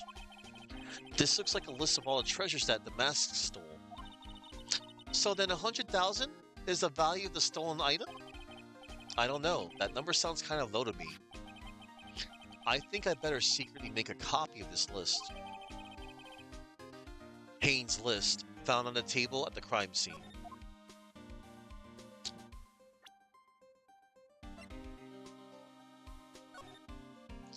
Tier of Eminem Jewel, 100,000.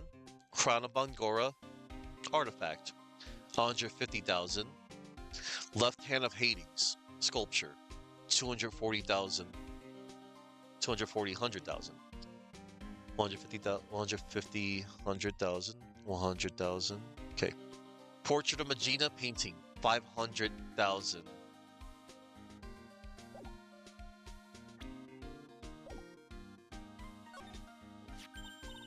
Oh, there's a button here. Let's see. Uh-oh. Hey, cut it out. Don't press that. That was pretty funny. I never knew Detective Gumshoe could jump like that. What is that button anyway? It's an emergency buzzer.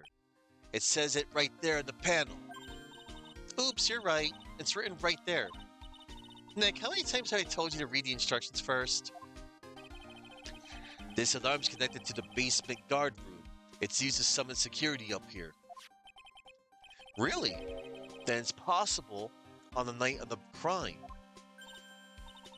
Oh, so when the CEO was attacked, do you think that maybe he pressed the buzzer? Yeah, I thought about that. So I asked around down there. But they said that the buzzer never went off that night. Also, we couldn't find any fingerprints in the buzzer. Mr. Bullard, the victim, weren't wearing any gloves, by the way, just so you know. I think we better go and talk to that guard about this emergency buzzer. CEO office buzzer, connected to the basement security guard office. There are no fingerprints on it. Wow, look at that huge framed photo. Tall mountains rising majestically against a darkened cloud sky. There's a title written at the bottom of the photo. The greatest sunrise of my life. This is it? This was his best sunrise? Either this guy didn't get out enough or he had really rotten luck with the weather. Maybe if he had lived a little longer, he would have seen some better days.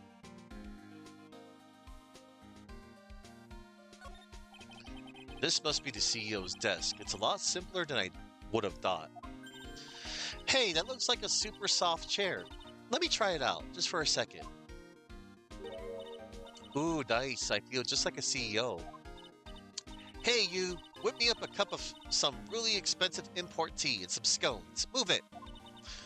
Ah, this is the life. The victim sat in that chair just before he was brutally killed, you know.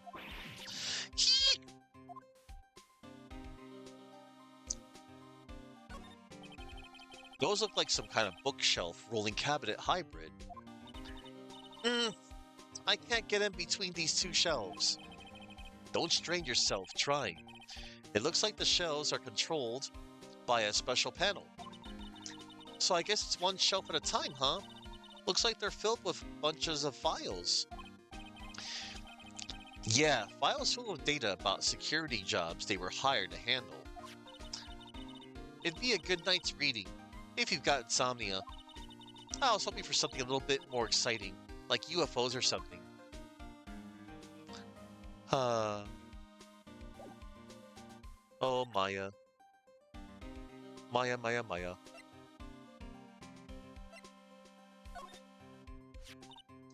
So about this. Huh? What's that? Hey, wait a minute, Maya. What's wrong? We copied that data without permission. Don't show it to him. He might get mad at us. So, what are you two whispering about? Oh, it's nothing. It's just my billfold. That's a pretty thick billfold you got there, pal. Now I really want you to show it to me. Nope.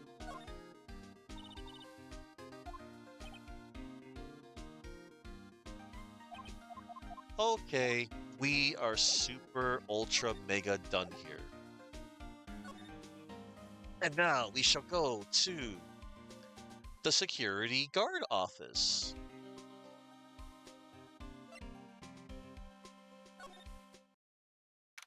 Oh wow, October 13th, KB Security Guard Office. Wow, this is really something else. For a security guard office, it sure doesn't feel very secure. KB Security Guard. Uh-oh, I just remembered. Larry might be. Hey, Nick, what's up?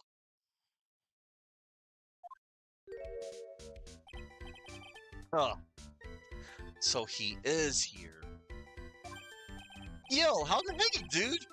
Hey, you got my sweet little Maya with you too? Hi, Larry. Here I was working my fingers to the bone. And in walks an angel. I've got no problems with a daytime date. It's all good. No, that's not what we're here for. We're investigating the Bullard murder case. Huh? Oh, right, that's right. You're a lawyer, aren't you? He's so hopelessly clueless. Well, if it's about the murder case, boy, have I got some good info for you. Really? What is it? Well, I don't mind sharing with my sweet little Maya. But Nick here is a different story. But Larry, I thought you two were old school buddies. That was then and this is now. Oh my god.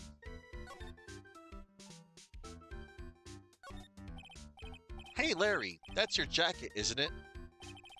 That's right. Did you know you hung it right on top of some kind of lever? Yeah, sure. I was told to never ever touch that lever. She scowled and huffed at me. Something terrible will happen if you do. Got a greenhorn? So why hang your jacket on such an important lever? Because it got me curious. If the jacket's weight pulls the lever down, that's what they call an accident. Doesn't the suspense just kill you? Don't you want to know what'll happen? Huh? It's true. It's killing me too. What about you, Nick? Yeah, but for a different reason. Something is written on this poster in fine print. A guard's 5 commandments. Wow, this sounds serious. Let's see what it says. Number 1, obey thy superior. Number 2, respect thy superior. Number 3, smile at thy superior. Number 4, salute thy superior. Number 5, buy donuts for thy superior upon command. It's signed, Wendy Oldbag, head supervisor. She's one tough old bird, let me tell you. Cross her, you come face to face with her real, genuine ray gun. Yeah, sounds scary, all right. Well, fortunately, she's on vacation. That's why I'm so relaxed right now.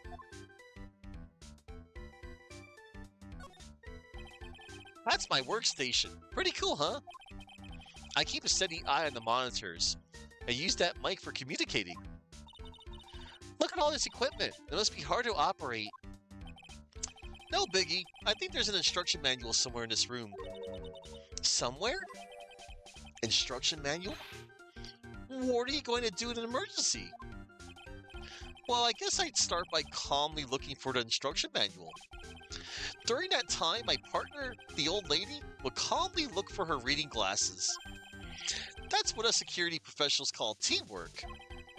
Even Maya and Pearls can run this place better. Hey, what's that supposed to mean?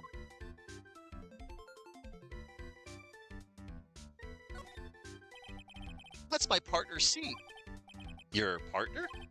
Well, that's what I call her. She's my superior, actually. Kind of a weird old lady. There's tea spilled all over that machine, you know.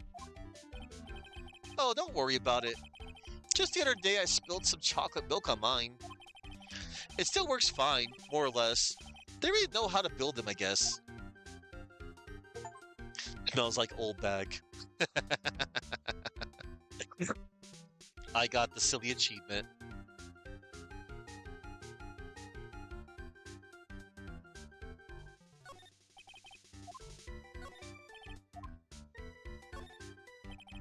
Those screens here show what's going on all over the building, everywhere. And it's my job to keep a steady eye on them, all of them. I wouldn't sound so smug if I were you. Can you watch regular TV on these too? If anyone would sit here and watch TV instead of working, it's Larry. Hey Maya, I'm a pro, okay? Besides, you can't get regular TV on it. And how do you know that, Larry? because that was my first bit of investigation, if you know what I mean. Ellipsis. I know what you're thinking. It was a professional investigation, all right? Oh, man. Wow. Take a look at these things here. Hey, Larry, what are they? Hmm. Did you say, hmm? Hey, man, it's not like I have to know what they are to do my job. I always thought they were just some kind of decoration or something. Oh boy, how did this guy ever get a job here anyway? Yeah, alright. We've investigated everything here. Let's go talk to Larry. Hey, Larry, there's something I wanted to look at. Hey, Nick, I told you I'm a pro, and you don't interrupt a pro when he's working. I don't have time to sit and chat with you, alright? Oh, is that right? Oh, naturally, I've got time for you, though, Maya. We're gonna have to squeeze this guy if we want to get more info out of him, huh?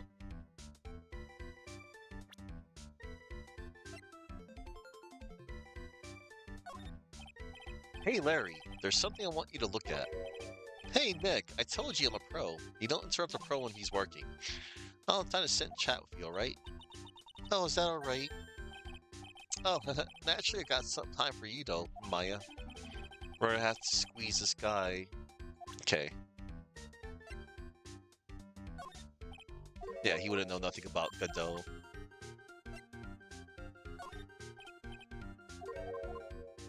Alright, let's just talk to him. Good info. So what's this good info you were talking about, Larry? Hey, I'm a guard, a pro. I can't just give away information for free. He wants a bribe? I thought professionals were more, I don't know, honest. Can you talk to him, Maya? Larry, tell us already. What's the good info? Hey, I like that. This kid has got some claws. Okay, you really want to know? Yes, so tell me. Okay, so the thing is, Ron DeLate was an employee here. And naturally, since I'm a pro, I looked into his background. Follow me? Yes, you're a pro. I follow you. Go on. Well, 1 year ago, Ron DeLate was fired. And there was no warning at all. It just happened all of a sudden. I know this is a small company, but I think that was pretty awful. I guess he must have done something bad to have gotten fired like that. Like maybe skipping out of work to go pick up hot chicks or something. No, that's just you. Security guard. So what is it like to be a part-time security guard?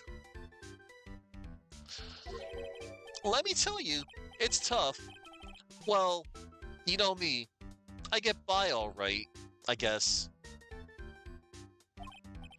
First, I have to keep my eye on those monitors all the time. Monitors? There are security cameras set in each room around the building. It's really hard. Sometimes I feel like my eyes are gonna fall out. Oh, and if I see something suspicious, I have to contact one of the teams. What teams? The security teams for this company. They're supposedly the best in the business.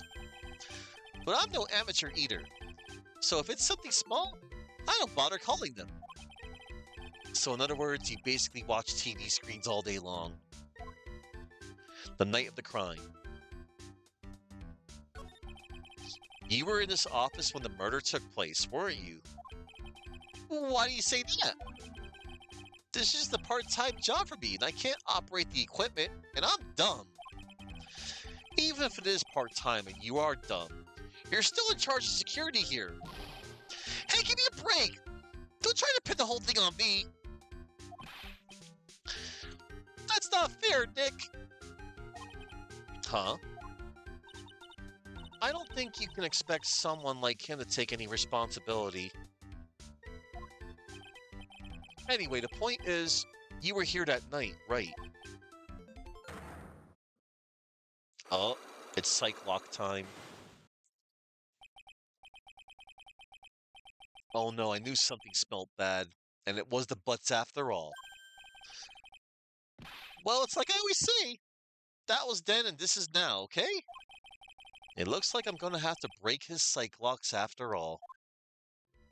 And we have enough evidence to do that. It's Magatama time. Oh, hold on. Presents, and then Magatama.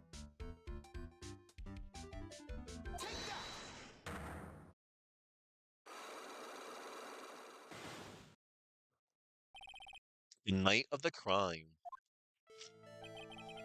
On the night of the crime, were you working hard like you were supposed to? What? Huh? Of of of of course I was. Why would I have been? But didn't you sneak out of work just yesterday to go see Miss Delight? But that was this is this. Is there any chance that you snuck out of work last night too? Never. I didn't sneak out. I tell you what. I'll even bet you $1. $1. Wow. Now that's confidence. What's with that red drenched in the rain puppy look on your face? Do you have evidence that I left my position, or are you just pulling my chain? The evidence that Larry was not manning his station when the murder happened is two pieces of evidence here. You can show him either Ron's wallet or the CEO office key card.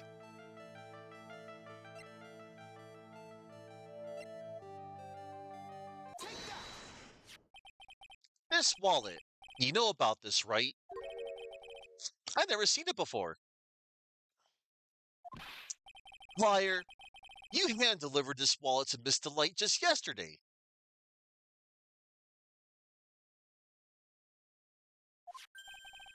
Give me a break. You can't expect me to remember every little thing that happens. Well, I do expect you to remember something that happened just yesterday. What time was it when you found this wallet? I guess it was around 1 in the morning on the first floor of our company building. 1 o'clock in the morning? That's right. In other words, Larry, at the time of the murder, you were away from the security guard office. Ah! Yeah, but there's something you didn't think about. What's that? My shift that day didn't start until 10 p.m.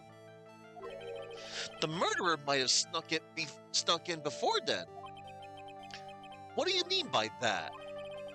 If the murderer had snuck in before 10 p.m., then it wasn't my fault. It was the fault of the guy whose shift was before mine. Why do I have the feeling that he still doesn't get the seriousness of this? Listen up, Larry. We know beyond a shadow of a doubt that the killer snuck into the CEO's office after 10 p.m. during your shift. Yup, and it was with the CEO office key card. Larry, when you use this key card, does it leave a record? Yeah, it does. But I can't show the record to just anyone you know. That key card data was already made public in the trial today. What? I didn't know that. Any kind of request for info like that is supposed to go through me. Boy, does that sound a bit arrogant coming from a part-time guard. Anyway, according to the data, the door to the CEO's office was opened with this card. Furthermore, it was most definitely used at 1 a.m., the time of the murder. No way! Yes, someone used this to get into the CEO's office. That happened at 1 a.m. on the night of the crime, right in the middle of your shift. Oh! Larry, you can't duck your responsibility this time. God, no!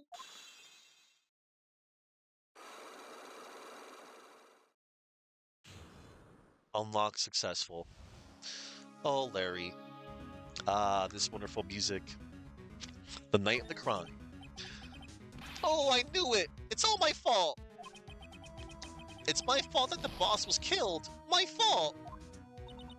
Larry, there was nothing I could do! I have important issues to deal with too, man! What happened that night anyway? Ah! My Donna happened! Huh? Your Donna? I got a bad feeling about this. Yeah, my Donna called and said, I have to talk to you right away. So I went to see her and he was standing right there next to her. Who was? Her new boyfriend! It was like some horrible joke! Before I knew what was going on, the guy socked me right in the kisser. Normally, I'm the one that does the punching. Isn't that right, Maya? Yeah. So is that why you left the security guard office? Wah! I'm sorry! It's all my fault! How can I ever make it up? How can I ever make up for it, Nick? What can I do? What? Wah! He's curled up on the floor, crying like a baby. Oh boy. Nick! Is there anything I could do? Anything? Just name it. I'll do whatever I have to do to make up for it. I swear I will. Larry. Hey, Nick, as long as he's offering, why don't you show him the evidence we've got? She's right. Maybe we'll get at least one bit of useful information from him. Nick! Yeah. Tell us about the buzzer. The emergency buzzer. The buzzer in the CEO's office is directly connected to this room, right? That's right. Just like my heart is connected to yours, Maya. Huh? Go ahead, Maya. Press the buzzer in your heart. I promise I'll come running to your rescue, like the professional guard I am. Wow, that was pretty good. Thanks, I try. Do you think you could tell us about the buzzer now? Yes, please. Please tell us. Okay, I guess so. Prepare to be wowed. Alright. Emergency buzzer. Um, I accidentally pressed the buzzer earlier. Yeah, I heard it. So that was you, huh? You're a security guard, aren't you? Why didn't you come to the CEO's office?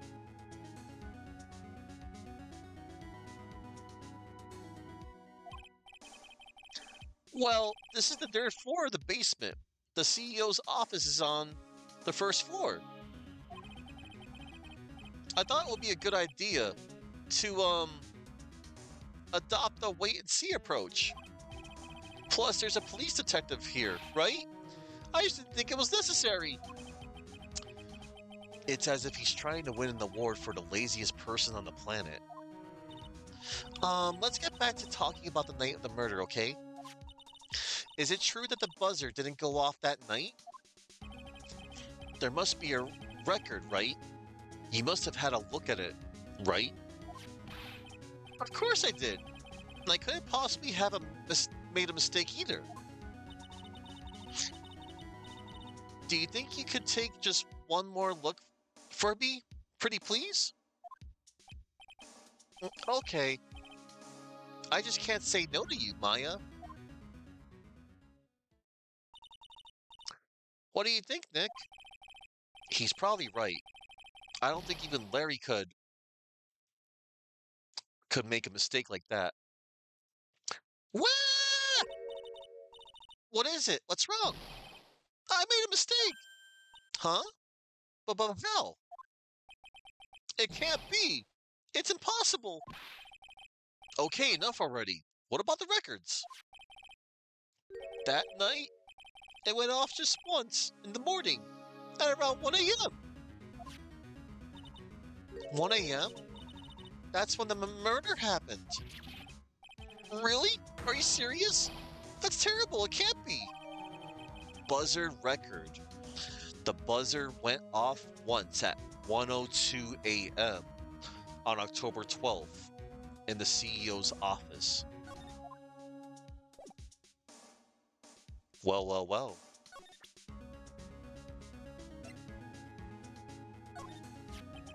You guys have really made me reflect on the way I've been living. But the only problem is, with all this reflecting, where's the time for love? Frankly, I think reflecting is a bit overrated, you know? What are you going on about, Larry? Plus, do you honestly have any new info on the buzzer record? Huh? The record? Ah, no, nothing at all. This guy reflects about as much as a piece of black carpeting.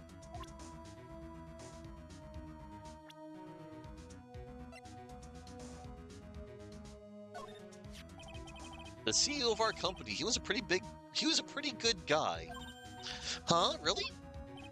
Yeah, you bet. You know how I'm not very good about working hard, right? Yeah, I kinda noticed. Well, guess what the boss said to me about that? I don't expect much work from you, Larry. In return, just don't expect much pay. I see. I guess he had to follow some kind of dumb law about having security here in the building. So in order to pay the lowest wage possible, he went to the bottom of the barrel. To be honest, I really looked up to the boss. If I ever grew up to be a CEO, I want to be just like him. And don't worry, Nick. I promise I'll hire you for security. Let's not. I'm really sorry, Nick. I swear I want to change my ways. But the thing is, I just don't have any interest in men. This guy really needs to get his mind out of the gutter. Larry's your stereotypical guy, all right? I'm 25 now. It's about time I started giving some serious thought to my life. Good, that's the way to be. What exactly are you thinking about, though? Well, you know, my future, my dreams. Larry, when exactly does this future of yours start? A man's life begins at 30. That's my theory anyway. I figure I got another 5 years of guilt-free screw-ups before I have to buckle down. Larry, I think, forget it. We're just gonna have to have a nice long talk next time. Yeah.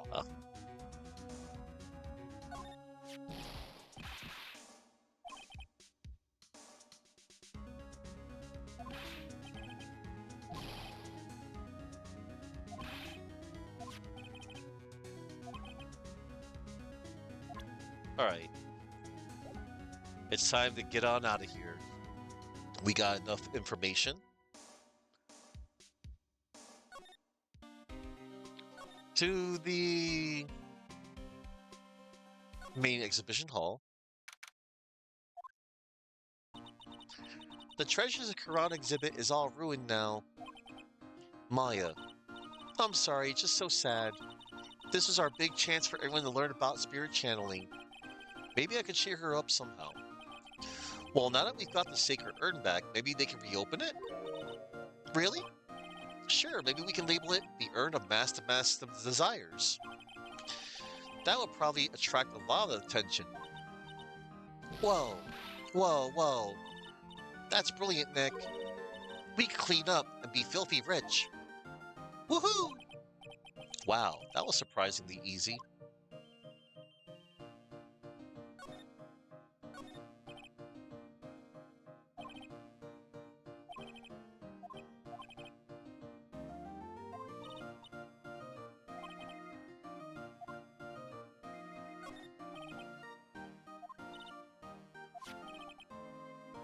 Should I put my attorney's badge here, as a replacement? I think it's a little too small for that. What about my Magatama? Now you're being silly. That's definitely too small. Hang on. That's probably where the sacred urn was going to be displayed. Yeah, I guess so. Alright. It's a folding screen of the Quran sacred writings. But I can't read what it says on it. Really? Well, I thought it was some kind of important spell. Ah, yeah, my mother read it and taught me to memorize it. I'd be in trouble if I ever forget it. Looks like the Quran channeling school is teetering dangerously on the edge. Wow, this is incredible. It's a tiny version of my whole village. Hey, I've got a great idea. We can make a miniature of your office, Nick. I don't know about that. The whole place is overflowing with junk. You'd die before you finish painstakingly recreating that mess. Well, we can always clean it up first. True. They're just a bunch of old urns. Are these really treasures too? Of course they are. This is a treasure exhibit, isn't it? Well, yeah, I guess so. Ellipsis. So all it takes to be a treasure is age, no wonder nobody likes museums. A piece of cloth with some finely written characters jammed onto it. Probably esoteric knowledge only mediums would know. Let's see. Here's the title in English, 108 Ways to Save Money. Ellipsis. I'm pretty sure the number has gone up since the last time I saw it. Well, we're always looking for new ways to. Being a medium sounds like a rough way of life. Alright. Let's go to the basement warehouse. October 13th, Floor Detailer, basement warehouse. Oh, it's you, Mr. Wright. Miss Andrews. What's she still hanging around down here for? So, how is it going? What about the secret urn? The urn? Oh, that. It's been taken care of already.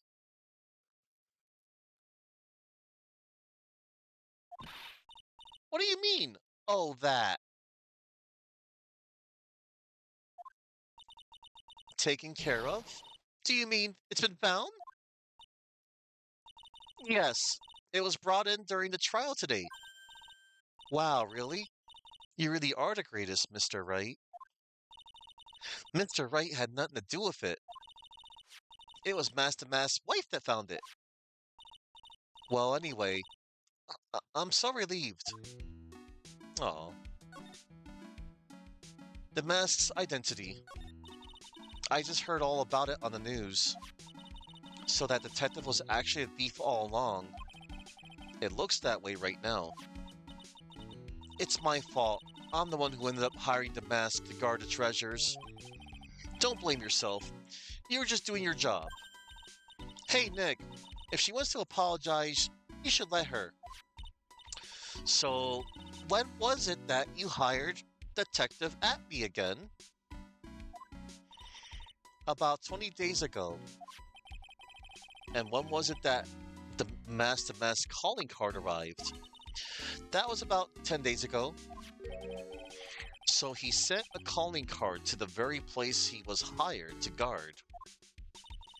I guess that's it then. Detective Atme must have really wanted the secret urn after all. I guess so. The night of the crime. What? So Master Mask murdered someone as well? Well, that's how things look right now. Yes, but I thought that he was here stealing the urn at the time. Well, we're talking about a criminal mastermind, so anything is possible. Nick, let's get down to business already.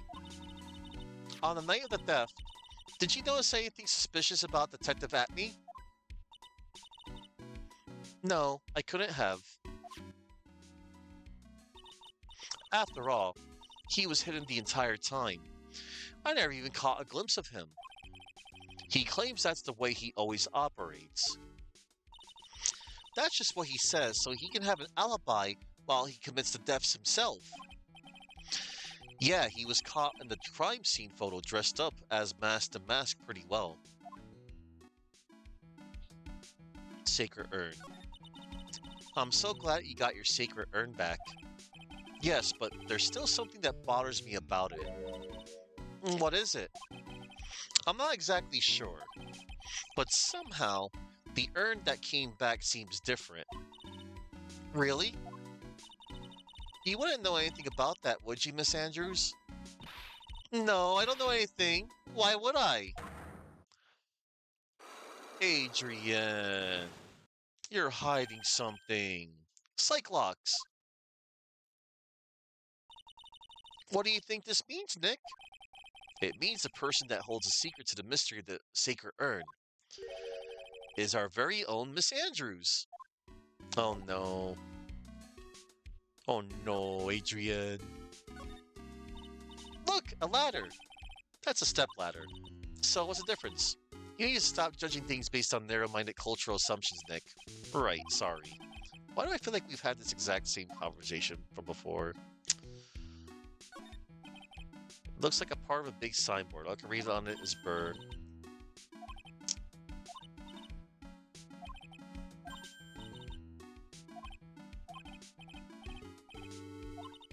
The same combo.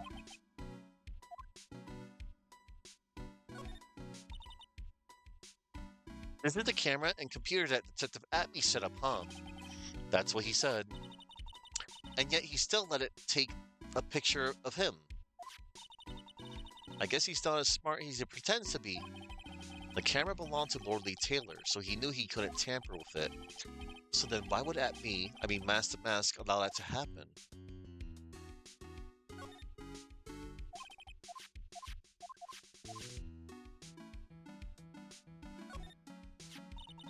Detective Atme said he got hit in the back of the head with this by the thief. But that was obviously a lie. Because it turned out that Atme was a real thief. It's still hard to believe. It looks like Adrian feels really bad about it. I'm gonna take full responsibility and fix that sword myself. I know I don't look it, but I have complete confidence that I can fix it right up. I promise I'll fix it so you never knew it was bent in the first place. Please be gentle with it. That pathetic looking wooden box. Ah, it's a box that had a sacred urn in it. Don't touch it, there may be clues to the thief's identity on it. Alright. That was from the same day. Wait. Poor Maya. Maybe it'd have been better if Master Mask had taken the box too.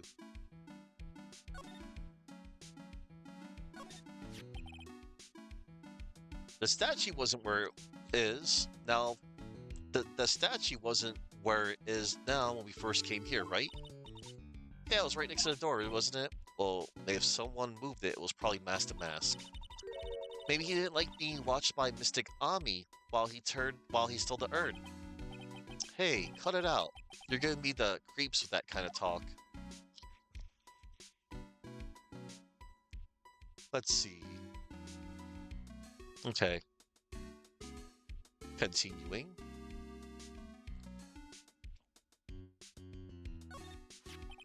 It looks to me like it's been dry for several days. There's something suspicious about this paint mark.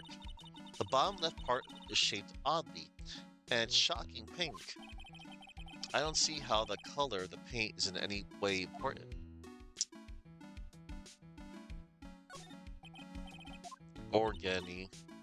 Organize, yeah.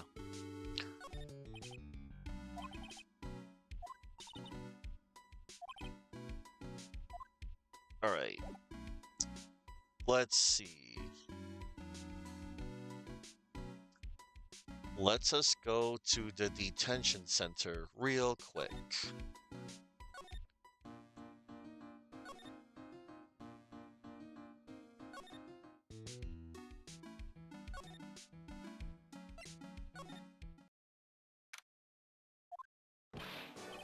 Ah, Mr. Wright! Mr. Delight! Did they finish their interrogation? Yes, but please don't have me. Please don't leave me alone anymore. Mr. Delight, you lied to us before, didn't you? Well, you see. On the same night, the sacred urn was stolen from Lordly Taylor Department Store. A blackmail letter you got summoned you to KB Security to hand over some money. And then that's where the CEO, Kane Bullard, was murdered. But there's only one Ron Delight, am I right? So the only question is, where were you that night? This time, I want to hear the whole truth. Your life depends on it. Oh, okay. Master Mask. Hang on.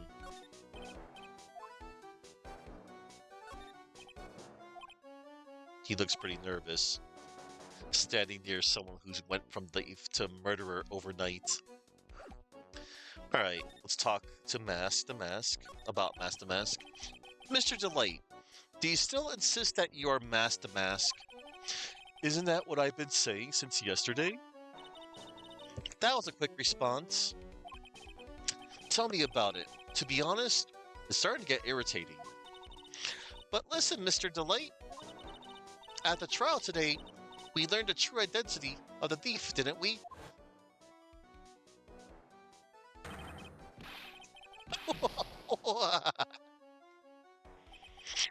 Take a good look, everyone! Unable to find a rival worthy of my genius, I was forced to create one by myself. Here I am, the tragic clown. Clown? I guess it's true. I wasn't the one who stole that urn. Of course not. After all, you were at KB Security at the time. So then the person dressed up as Mask the Mask in this photo. It's gotta be Detective Atney. The night of the crime. So that night, you didn't go to Lord Lee Taylor. You went to KB Security, right? Yes, I went to KB Security at the time. The blackmail note said I should. Alright, what happened next? Well, I used to work there, so I know where the CEO's office was. I knocked, but there was no answer. So then I used the key card to unlock the door. That's probably when he dropped his wallet. When I went into the CEO's office, someone was in there. Someone? Then suddenly, they bashed me over the head. Bam! Was it Kane Bowler that hit you? I don't know. The person ran away while I was still stunned. That silhouette was Luke at me, by the way. When I came to my senses, the sight I saw left me speechless. The dead body of the CEO was right there in front of me. I thought I died myself. Anyway, I thought I should do something with the body. So that's why you put it in the safe? Yes, that's right. I used to be the chief of one of the security teams, so I knew how to open it. Okay, and what did you do after that? Well, I got out of there, for starters. I was the one who set up the security cameras in that building. So I knew how to avoid being spotted by them. Nick, all of a sudden, Mr. Delight kinda sounds like the murderer to me. Please don't say that. Why were you fired? Mr. Delight, is it true that 1 year ago, you were forced to quit KB Security? How did you... I'm begging you, please don't tell Desi! Please! Don't worry, we haven't told anyone yet. Whew, thank goodness. No, But I suppose I'll have to tell her sometime. She'll find out eventually. Why have you been hiding it from her anyway? Desi would despise me if she ever found out I was living a life of crime. A criminal, a thief. She'd never forgive me. My marriage would be over. Knowing that, why did you become a thief in the first place? Because Desi spends money like it's water. There's no job in the world that could bring in enough money. Except being a thief, at least. That's what I thought anyway. So he became Mask the Mask for Desiree, huh? Well, well, well.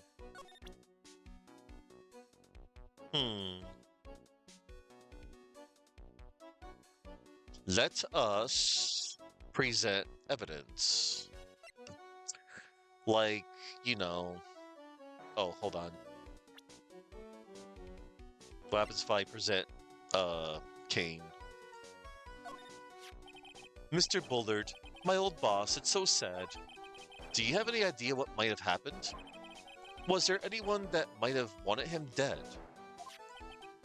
Oh yeah, sure. Mr. Bullard was the type of guy who made lots of enemies.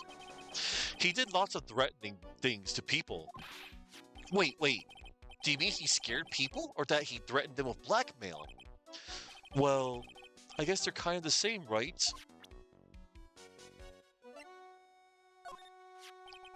Isn't he great? I wish I could be half as cool as him.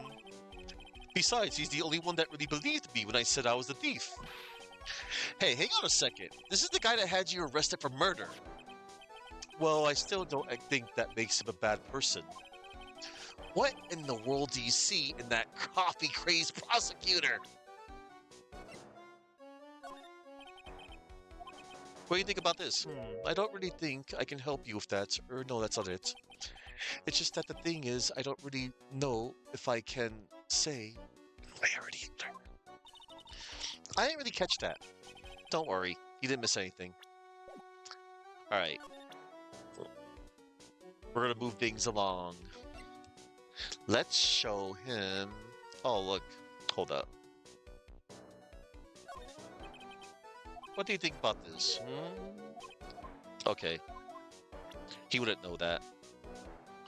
Let's show him the newspaper clipping.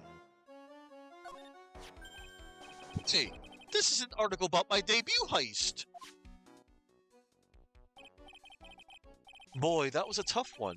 Before I knew it, they were hot on my trail. But Mask the Mask, he must have gotten away, right? It says in the article that he disappeared. That's right. I got a sudden burst of inspiration. I hid my Mask the Mask costume in a nearby plastic bucket. Then I quickly changed into my security guard uniform. Pretty clever, eh? Wow, awesome. Hey, hold the phone. The guard in this photo? Is this you, Mr. Delight? That's right. Nice trick if I do say so myself. Nice and easy to figure out. Even Pearls could see through that in a heartbeat. Newspaper clipping has been updated. About first heist. Guard in the photo is none other than Ron Delight. About first heist. Guard in photo is Ron Delight. Okay. But as you might expect, Detective Atby found the disguise. He truly deserves the title of Ace Detective. Detective Atby found the mask-to-mask disguise? That's interesting. Yes, and I heard that he brought it home with him. So that's it. That's when Atby got his hands on this. Thanks to that, I got the chance to remake my costume. That must have been really time-consuming, huh? Yes, it took quite a while to complete. Anyway, a few days after that, I received the first of the blackmail letters. Blackmail letters? You got them starting when? Tell me more, now! Hey, calm down. Don't get so worked up. Let's talk about the blackmail letter. This blackmail letter, is this the first one you got? No, of course not. But this is the first one that ever called me out to a specific location. So did you start receiving blackmail letters after this incident? Yes, just a few days after the Tear of Eminent heist. That first letter, it said I know you did it. So someone found out about your true identity, just like that? Ah, it's not easy being a master thief, you know. I've got proof that it was you, so give up, it went on to say. So in the end, I had to give up the treasure I went through all that trouble to steal. Is that right? Hey, hang on a second. What do you mean you had to give it up? Oh, don't worry. After I put the jewel in the safe deposit box, the letters specified. Someone sent me $10,000. No one said anything about me being worried, you know. After that, I started getting the plans in the mail. The plans? The heist plans. What are these plans you're talking about? They were instructions on how to steal a crown or painting or some other rare treasure. They showed security blind spots, escape routes, and even suggested training methods. So you mean that the one who planned the heist wasn't you? No, it wasn't. I only planned the very first one. After that, I received plans from some very kind person. Incredibly detailed plans. It sounds like Mr. Delight is thankful to the person that was blackmailing him. So Ron Delight was mask to mask after all? But someone else was behind the deaths. Someone who planned them all out in detail. All I had to do was deposit the treasures I stole into the safe deposit box. Then I just waited for the cash to come in the mail. Could you try not to look so gleeful about it? So you went after the sacred urn because of one of those plans too? Well, see, truth is, I've never seen the urn. All I did was follow the instructions to steal what I was told to steal. Mr. Delight, is everything you've just told me the truth? Yes. But please don't tell Desi, okay? Ron's testimony. From the mask's second heist on, he was stealing as directed by blackmail letters. Ron, before we go, there's one more thing I want to ask you. Yes, but please don't hurt me. Mr. Kane Bullard, do you swear that it wasn't you who killed him? Yes, of course. I could never. I'm not lying. All I did was hide his body in the safe. But then I was afraid they discovered what I did, so I turned myself in yesterday. Why? Well, if the judge had ruled that I was guilty of robbery, then I'd have an alibi, right? I guess so. You're really clever, Mr. Delight. I guess I have no choice but to take Mr. Delight at his word. Mystic Maya! Hey, Pearly! I'm back! Hey, Pearls, so what have you been up to this whole time? The secret urn, Mr. Nick. I took it back to Karan Village to have it examined. And, what did you find out? Well, there's no need to worry. They said it's the real urn. Woo! That's a relief. I was really worried. But there's one small problem. Problem? These cute little pink splotches. They said that it's paint and that they were put on the urn recently. Why are we talking about the pink splotches again? What's the big deal? What's the big deal? We gotta find out how they got there. That's the big deal. Yes, Mr. Nick, we gotta find out how they got there. Okay, we'll go find out how they got there. Please don't forget about me. Sacred Urn has been refiled into the court record. Found in Atme's office covered in pink splotches, but it's the genuine article. Alright.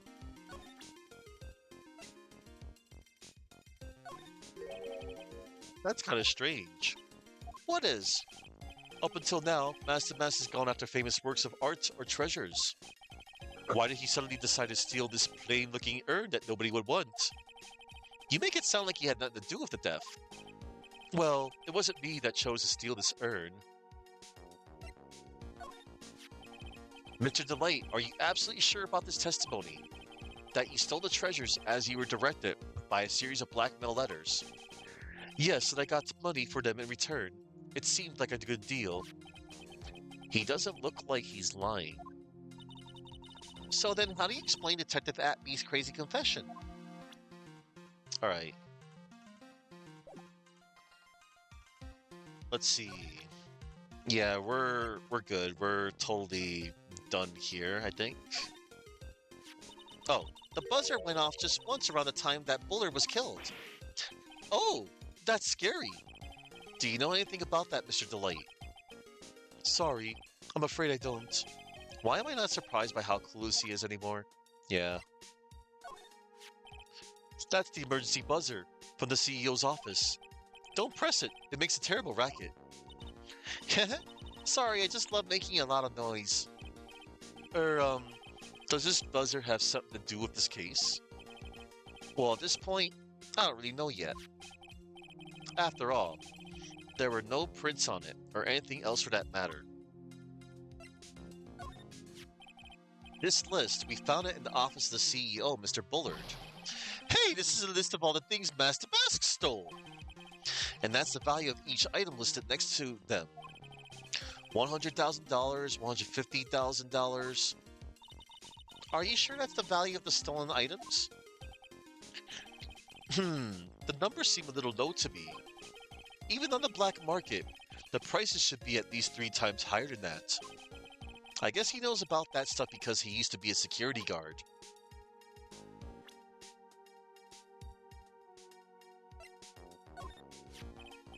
Desi, she really has a thing against criminals. Do you have any idea why that is, Mr. Delight? Well, if you want to know the details, you'll have to ask her. But the thing is, after I lost my job at KB Security, I needed to earn money to keep Desi satisfied. Lots of money. But I just couldn't seem to find a good job. That's why I wound up becoming the thing that Desi hates most. A thief. Yeah, we already found out why, though. He's an ex-detective, all right. He's been hot on my trail ever since the first heist. Yes, but he made a pretty stunning confession in court today. It was me all along. I am Master Mask. I don't know what to say. I guess he's just delusional. That's exactly what your wife said about you. Yep. Once I decided to become a thief, I started studying like crazy. Studying? Like what? Petty larceny 101? The history of pilfering? Ha, no, but I watched a lot of movies and read a lot of novels about great thieves. Oh yeah, I admire you for doing your homework, if for nothing else. All the great ones had their own trademarks, flashy costumes, calling cards, unique laughs, and catchy slogans like, "Farewell, my friends." I figured I needed to do a good job of that if I was going to make a splash. Yeah, I guess you really can't say goofy stuff like that unless you're a master thief. Farewell, or we shall meet again, hokey stuff like that. Okay, I'm ashamed to admit it, but sometimes I wonder if I'm really cut out to be a thief. Well, isn't that obvious? It doesn't suit you at all. Oh, I knew it. I guess I'm not the only one who came to that conclusion. Alright, we got enough info, I believe, out of Ron. A great lawyer and so young, you really are an inspiration. I bet you make lots and lots of money, don't you? That doesn't sound right coming from a thief, if you know what I mean.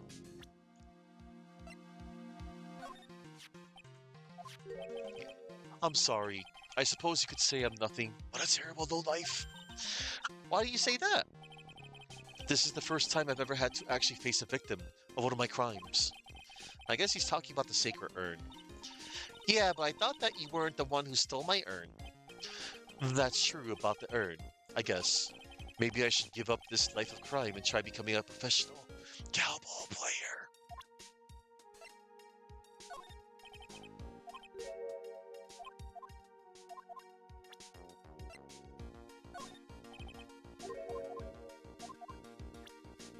Alright, this is the detective that was in charge of Master investigations. He was so happy when I surrendered yesterday that he actually shed tears of joy. What? Gumshoe cried? Really? Was it a single manly tear, or did he let loose and sob? Sobbed. I started weeping myself too. It was truly infectious. A truly moving moment, if I do say so myself. That must have been one heck of a beautiful scene. If beauty is in the eye of the beholder, I'm convinced that these two are blind. Yeah.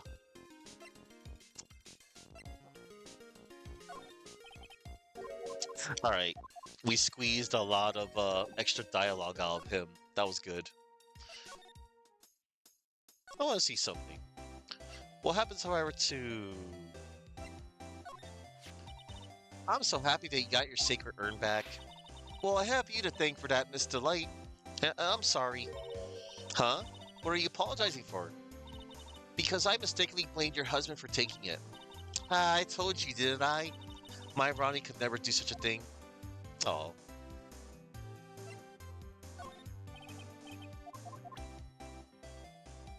Let's see.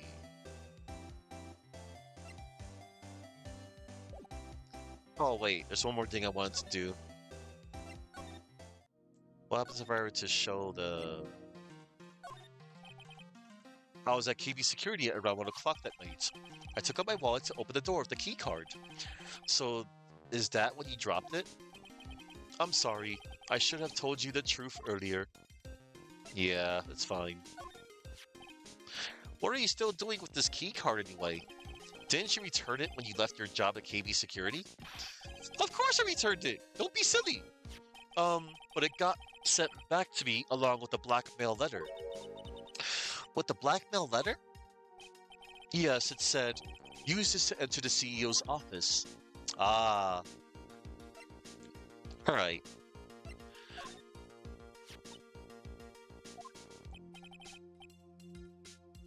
Oh, hold on.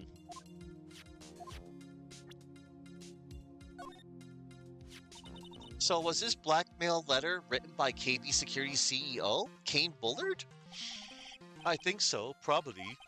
You can only get into the CEO's office if you have a key card. And the blackmail letter said to meet at KB Security. Guess no one other than Mr. Bullard could have written the letter then.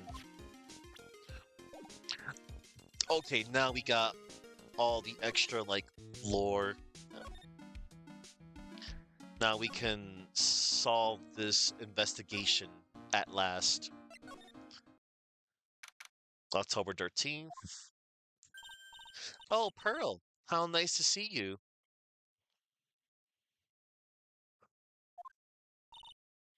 Hello there. I haven't seen you around lately.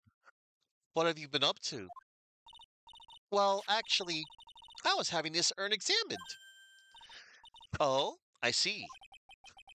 Maybe if we take another good look at this urn, we can figure out the mystery of what actually happened here. Nick, let's look around one more time. And we shall. This box, there's something about it that's bothering me. That's the box the sacred urn was in. It looks like there's some pink paint on it too. And it's definitely the same color as the stuff on the urn. I think I know how the paint got on it now. All right, let's investigate again, Nick. Urn box. A wooden box that had the sacred urn in it has pink paint stains on it. All right. And now we shall go over here and we shall examine the splotch, the pink splotch. It looks to me like it's been dry for several days. There's something suspicious about this paint mark. The bottom left part of it is shaped oddly and is shocking pink. Mr. Nick, could it be that this odd shape is... Yeah, I'm pretty sure this is it. Ah, that's the box the sacred urn was in. If you look here, there's a little bit of paint on the box as well. Wow, you're right. Look, it matches. Ellipsis. What is it, Mr. Nick? This is all turning out exactly as I thought it would. Paint marks. Completely dry. The box of the sacred urn fits in the gap perfectly. I think it's all starting to become clear.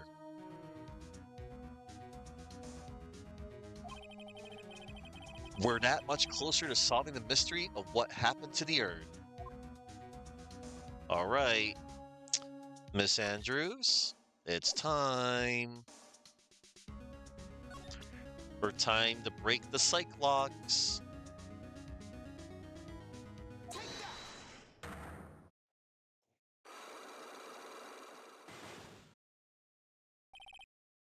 Didn't think we had to do this again with her, like in the previous game. The Sacred Urn. Miss Andrews, do you know anything about the Sacred Urn? Do I know anything? I'm in charge of the entire treasure exhibit. The urn that was submitted before the court today. It's obviously not the same urn as before. Well, that's true. Maybe it isn't the same. It could be it could be a fake. A fake. You're the one who said it wasn't the same, so that's the most obvious explanation. Do you have any evidence the urn that was submitted at the trial was genuine? Why, Miss Andrews, it's still the urn. The sacred urn. Sorry to break it to you, but the urn is a genuine article. Pearls went back to Karayan village and had it examined. Is that right? That's nice, but I don't see how. What she discovered was that the urn had been broken. Again. Did you say again? Yes, it was broken once a year ago. And now, it looks like the same thing has happened. And quite recently, too. Recently? Are you saying that this urn was broken recently?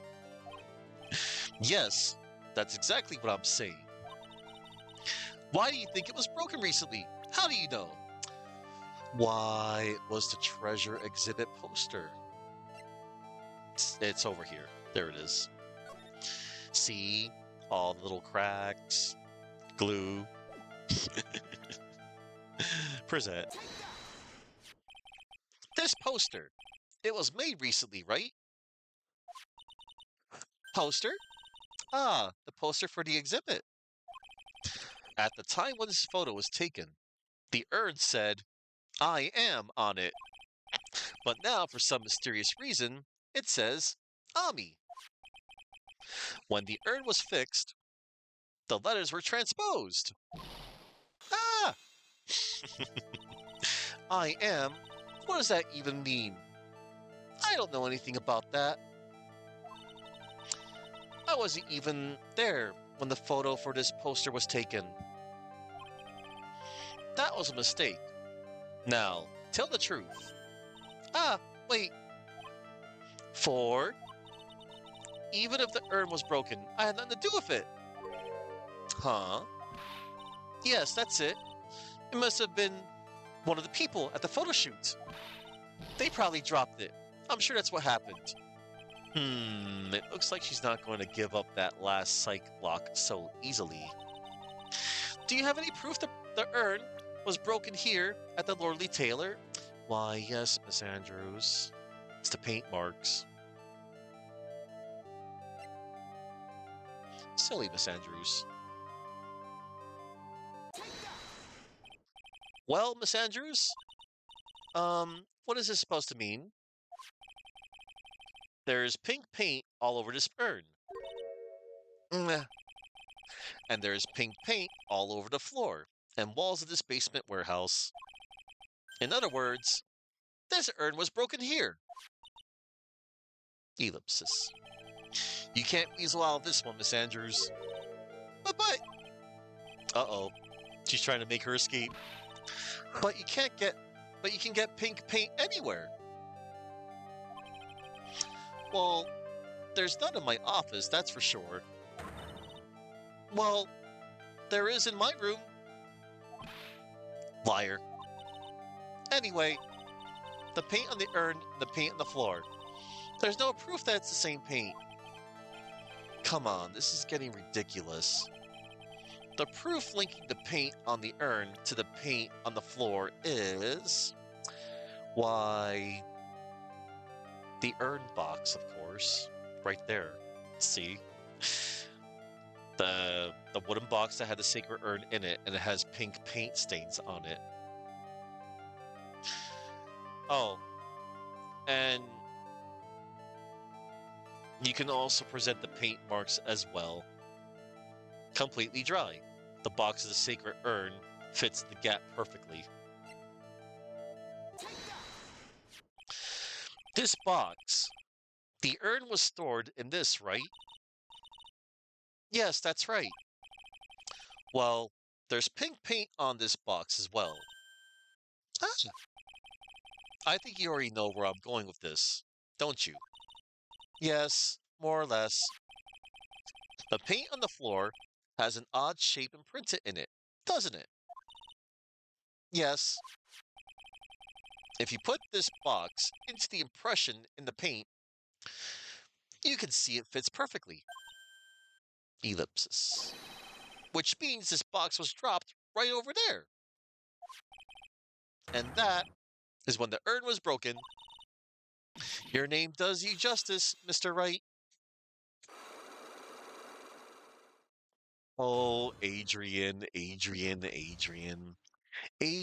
Andrews. Silly girl. Sacred urn.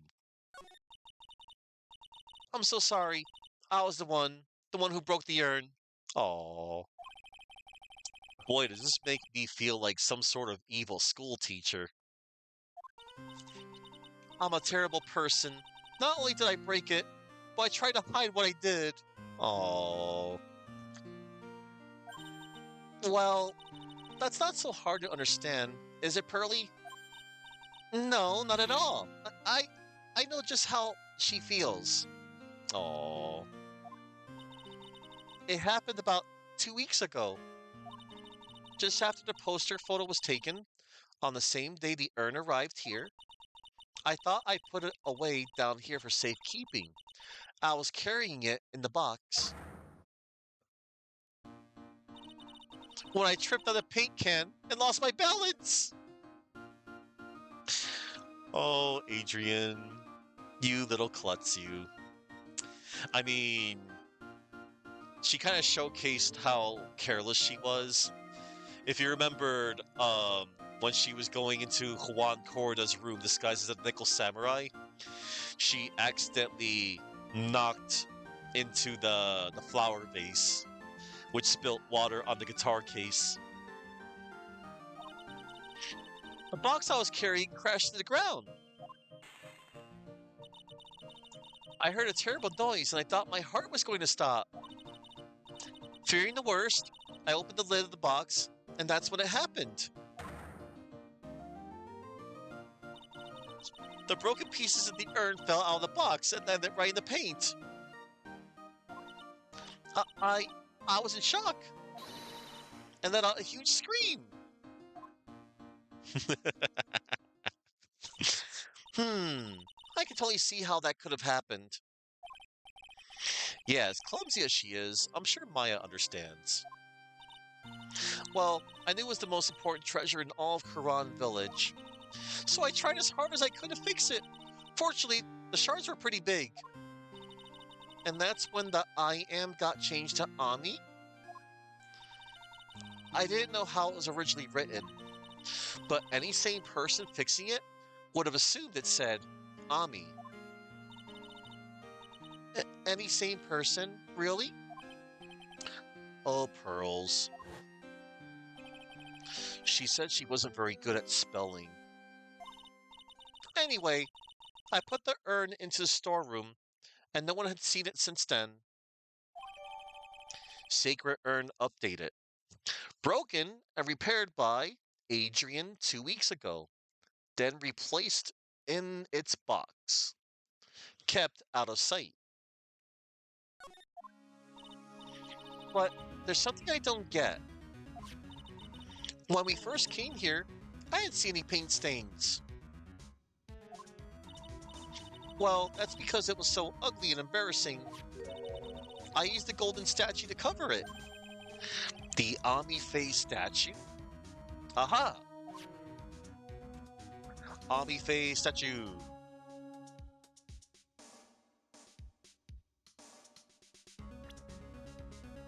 But before we talk about it, let me say real quick.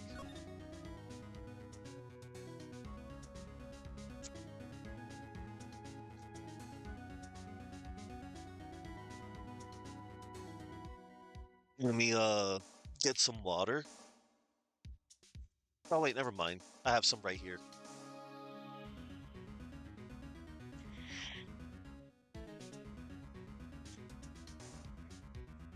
All right.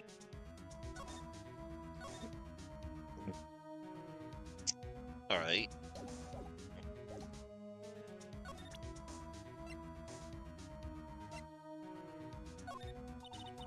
I'm sorry I can't help more. Well, I'm so busy taking care of everything in front of me. I still haven't given up on the treasures of Quran exhibit. Oh, Miss Andrews, I'm so happy to hear you say that.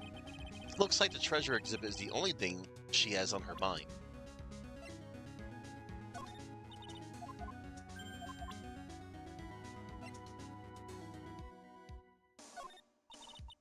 Okay, I just wanted to see if there was any more dialogue. Ami Faye statue. The first time that we came down here, it was on the night that the sacred urn was stolen. But Mr. Nick, there were no paint marks on the walls or floor of the warehouse when we were here. Well, there's a good reason for that. On the day of the crime around noon, that golden statue just happened to arrive from the mountain training hall. And I realized that the statue would be the perfect size for covering up the paint stains. That's why I put it where you first saw it. I see. Now it makes perfect sense. But there's still one thing I find strange. What is it, Pearl? The day after the urn was stolen, we came here again. At that time, the statue had been moved and the paint was clearly visible. She's right about that. Well, Miss Andrews? Huh? What? I don't know anything about that. I placed it there to cover the paint, so why would I move it again? Well, then who was it? Who would have done it and why?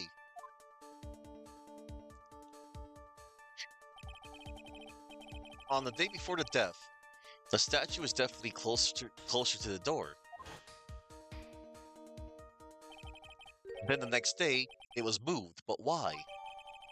Ami Faye's golden statue, updated, carried into the basement warehouse the day of the crime, moved again that night.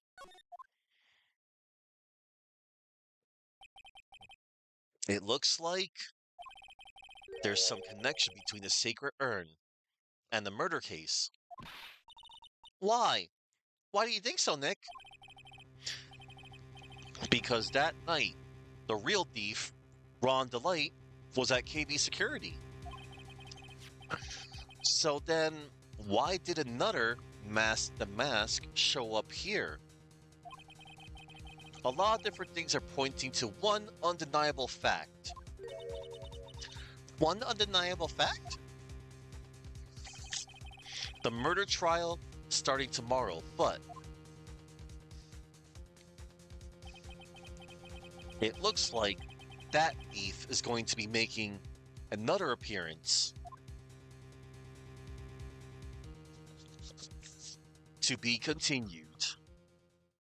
And we are definitely going to finish this. Like right now. We're going to court, everybody. We're going back to court.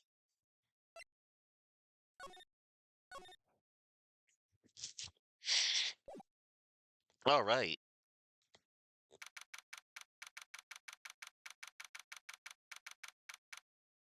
Okay. October 14th, 9:41 a.m. District Court, Defendant Lobby, number 4.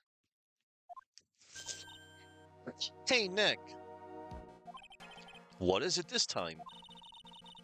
You won't believe how many people are here for the trial. Well, it is a murder case. What are you talking about? They're here for the trial next door. Next door?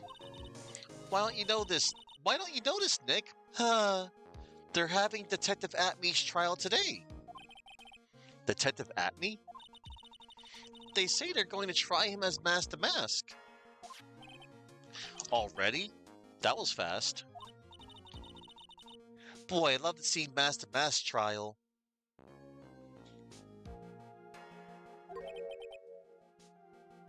I know. By the way, where's Pearls? Oh, she went back home. She says she can't neglect her training anymore. I know you don't like me. Pearls has really gotten into her training lately, huh? Yeah, ever since that incident last year. Please, don't ignore me! Oh, Mr. Delight, good morning. No one likes me. No one would notice me, even if I killed someone. Come on, don't be silly. Wait a sec. You don't mean... What? You don't mean you're the murderer? No! I'm just a poor thief! No, wait, that's not right. A thief can't really be poor.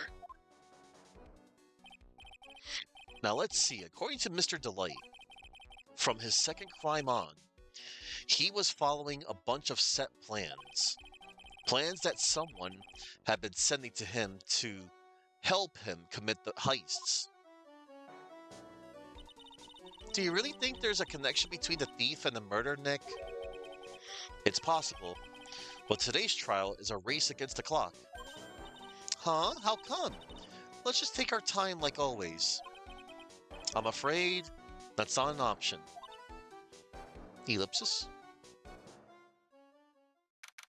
October 14th, 10 a.m., District Court, Courtroom number 6.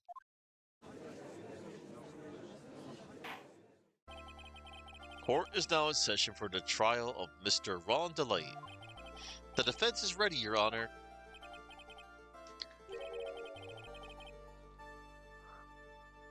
You're ready? Preparation is the last refuge of the weak. Okay, settle down, everyone. Let's begin with your opening statement, Mr. Godot. Ugh. He's got the judge in the palm of his hand, yet again. Ron Delight is simply too young to be sent to war. That's all.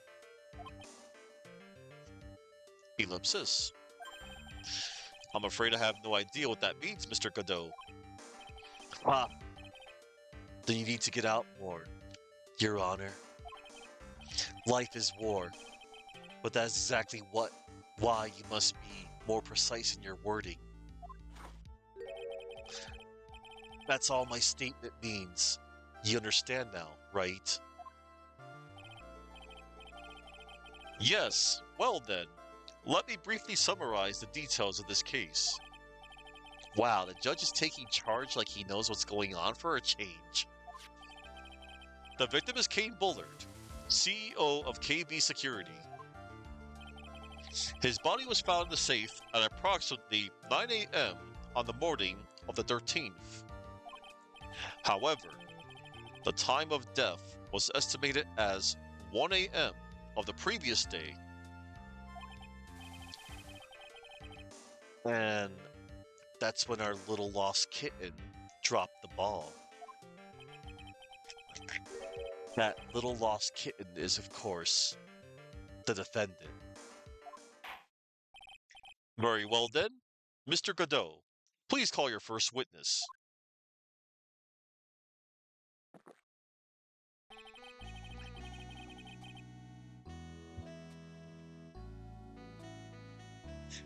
I never drink more than 17 cups of coffee during any given trial. But the first one is always the best. Mr. Godot, your witness? Okay then, let's hear what the defendant, Mr. Ron Delight, has to say for himself. The defendant? Well, Mr. Wright, does the defense have any objections? It may be a bit of a disadvantage having the defendant testify, but... I remember when Mia was defending me. She allowed me to testify so she could do the cross-examination. She put a lot of trust in me back then. We have no objections, Your Honor. The defense will allow Mr. Delight to testify. Ah, you've got guts, Trite. All right, then. Mr. Ron Delight, please take the stand.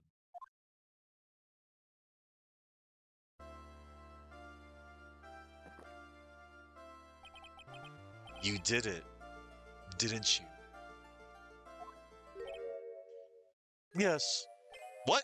No, no, no, no, no, no. That's not true. Hmm. For a moment there, I thought we set the record for the shortest trial ever. Well, Mr. Delight already looks plenty guilty with that face he's making. And once he opens his big mouth, he'll probably put the last nail in his own coffin.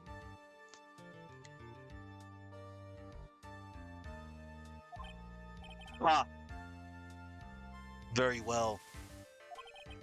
Now then, can you tell me something? If you didn't kill Bullard, why did you go to KB Security? Well, That's kind of hard to say. Boy, I wish I could go. Now then, let's hear some testimony about what happened. My visit to KB Security. That evening, around 1 a.m., I went to see Mr. Bullard in his office at KB Security. The blackmail letter I got, it ordered me to go there. I'd been working for KB Security until a year ago, so I knew where his office was. Short testimony. 1 a.m., the exact time the murder took place. The weak get washed away by the tides of fate. The strong drink it up. Ah, it's bitter today, too. Just like my destiny. You never know that from the way he's chugging it down. Mr. Wright, your cross-examination, if you please. My visit to KB Security. That evening around 1 a.m., I went to see Mr. Bullard in his office at KB Security. 1 a.m., huh? You're absolutely sure about that? Yes, that's what my watch said when I was entering the CEO's office. No, actually, I'm not really sure. My watch was slow, and my internal clock was also a bit. 1 a.m. That's the exact time the murder. I mean, 1 a.m. That's the exact time the victim, Mr. Bullard, was murdered, correct? It's too late for a coffee date, that's for sure. I'd been working for KB Security until a year ago, so I knew where his office was. He used to be a security chief for KB Security, right? Yes, that's right. A security chief? You? And yet, a year ago, you were fired without notice. Revenge for an old grudge? A perfect motive for murder, wouldn't you say? Hmm. This isn't good. Maybe I should change the subject. Don't say anything. I should just avoid this whole subject, at least for now. Hmm. As the defense appears to have nothing to say, it seems that this is indeed your motive. What? That's not true. I didn't have any hard feelings toward Mr. Bullard. I, I knew I should have said something. There wasn't much to his testimony, was there? Sounds like he's avoiding something. At least, that's what it sounds like to me. Uh-oh, I've got a bad feeling about this. We better be careful. But if we don't find a way to make him spill the beans, we'll never get closer to the truth. Yeah. Blackmail letter I got. It ordered me to go there. It ordered you there? It was the first time I had gotten a blackmail letter that ordered me to go somewhere. Does that mean you've gotten other blackmail letters then? Oh, of course. They'd say things like, steal this or take that. Ah ha ha! Why don't you save those for later, Mr. Delight? Please don't say any more. Now, what should I do? Press harder. So what did the blackmail letter in question say? It said to bring $50. It said to bring $50,000. Money, a perfect motive for committing murder. Oh, but wait! Wait! I never intended to pay that money anyway! Oh, is that right? After all, he had nothing to hold over my head. I had nothing to be afraid of. Hmm, an important point indeed. Witness, let's have that added to your testimony. Yes, sir. Ha! A muddy mud skipper in outer space has a better chance of surviving than I do. The blackmail threat didn't scare me. It wasn't going to cause me trouble or anything.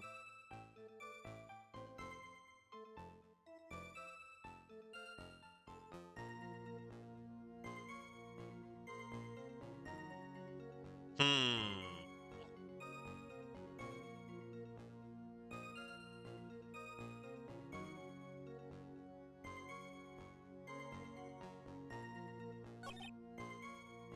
Alright, we're gonna press them again here.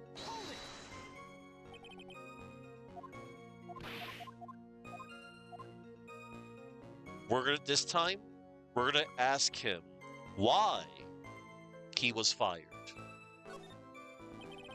Mr. Delight, please tell us why you were fired from your job. Well, the world is filled with those who have said, I wish I had never asked that. Okay, to take it. Defendant, please answer the question. I needed money. You needed money? Well, you see, Desi loves to spend it. It's kind of her hobby. Not exactly the best hobby in the world, huh, Nick? My salary wasn't nearly enough, so I stole data from the company. Come again. KB Security has a lot of security info in all sorts of companies. And since I was a security team chief, you stole some data and stole it. Mr. Bullard found out, and I was fired immediately. What? I wish I had never asked that. I was somehow able to keep it secret.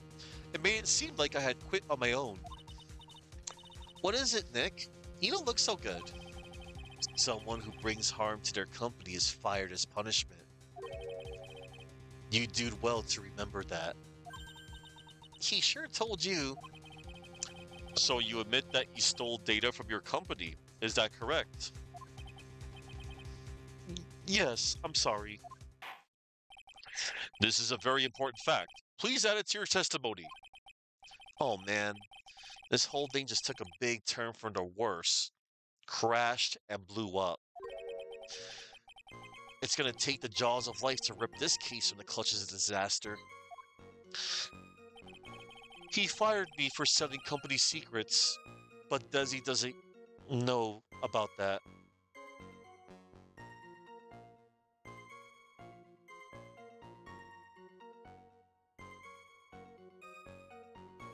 Hold it! Why would you do something like that?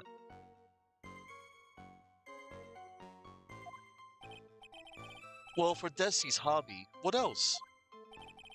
Wasting money, huh? It's not a waste!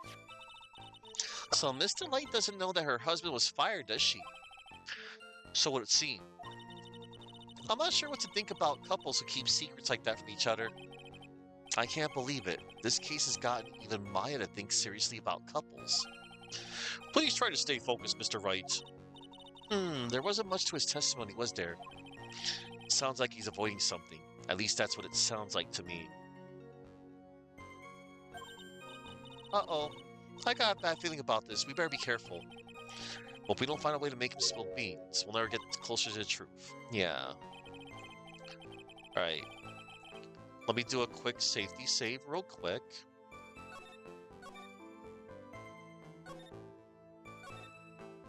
So,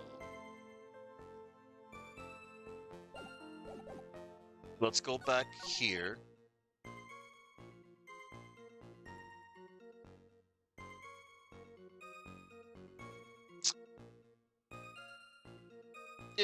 The blackmail threat didn't scare me. It wasn't going to cause me trouble or anything. Oh, really?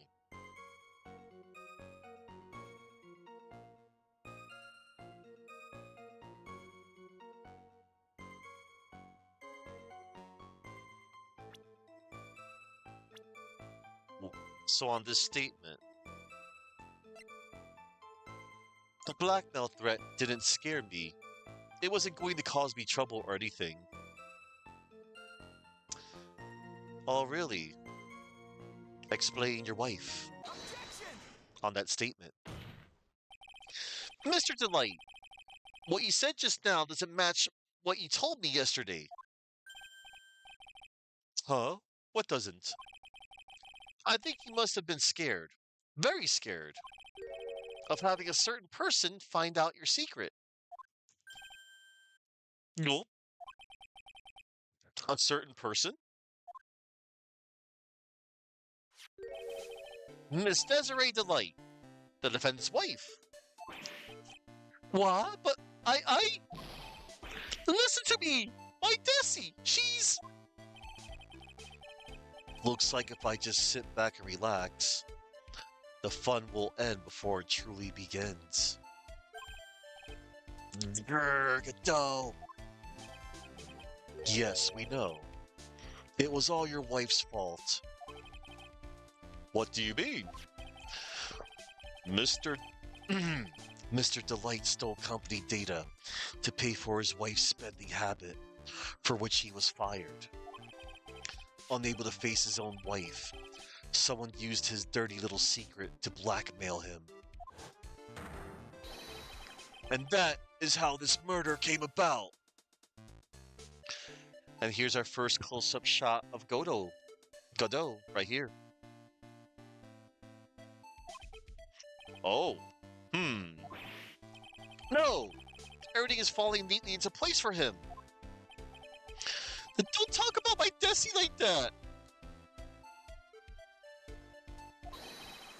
Or you'll be sorry!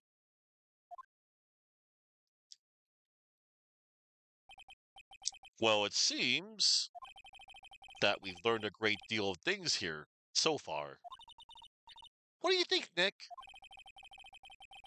I didn't think it was possible to get so thoroughly whipped in just 20 minutes. Clearly, there was sufficient motive for murder. He stole data for his wife, and he killed to protect his secret. A family man who cared just a little too much. The motive is clear. Let's move on. Uh, what happened at the crime scene at 1 in the morning, Mr. Delight? Come now, tell us. Come now, tell us. We're all ears. At the CEO's office. When I entered the office, there was a suspicious shadow there. Suddenly, I was hit in the forehead.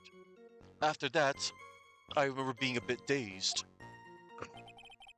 If I hadn't been wearing that, I would have been killed. When I came to, Mr. Bullard was lying there, dead.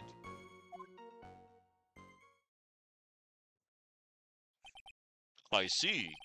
Suddenly hit in the forehead, huh? I believe the detective from yesterday provided similar testimony. He said that Master Mask struck him in the head from behind. Of course, since Atme turned out to be the culprit himself, that was all a lie. One moment, everybody. Just retrieving a prop. Of course, since Atme turned out to be the culprit himself, that was all a lie. Ha! No one's going to believe a pathetic lie like that. What are you saying? I really was attacked.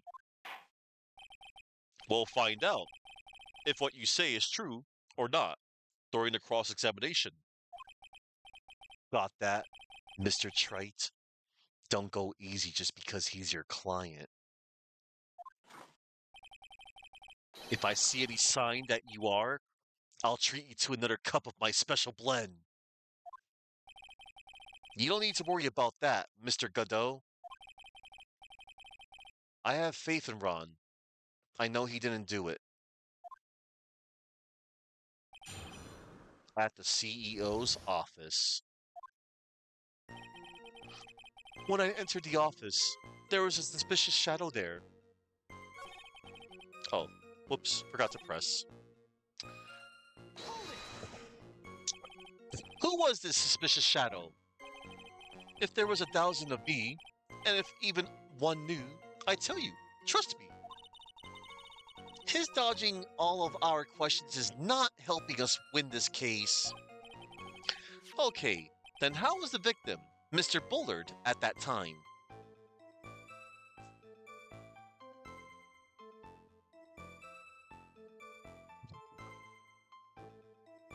Don't worry, I'm covered. What do you mean by, how was he? Was he already dead? Was he still alive? Maybe he was the one who hit you in the first place. That's a good question. What do you think, Mr. Wright? Forget it. Suddenly, I was hit in the forehead.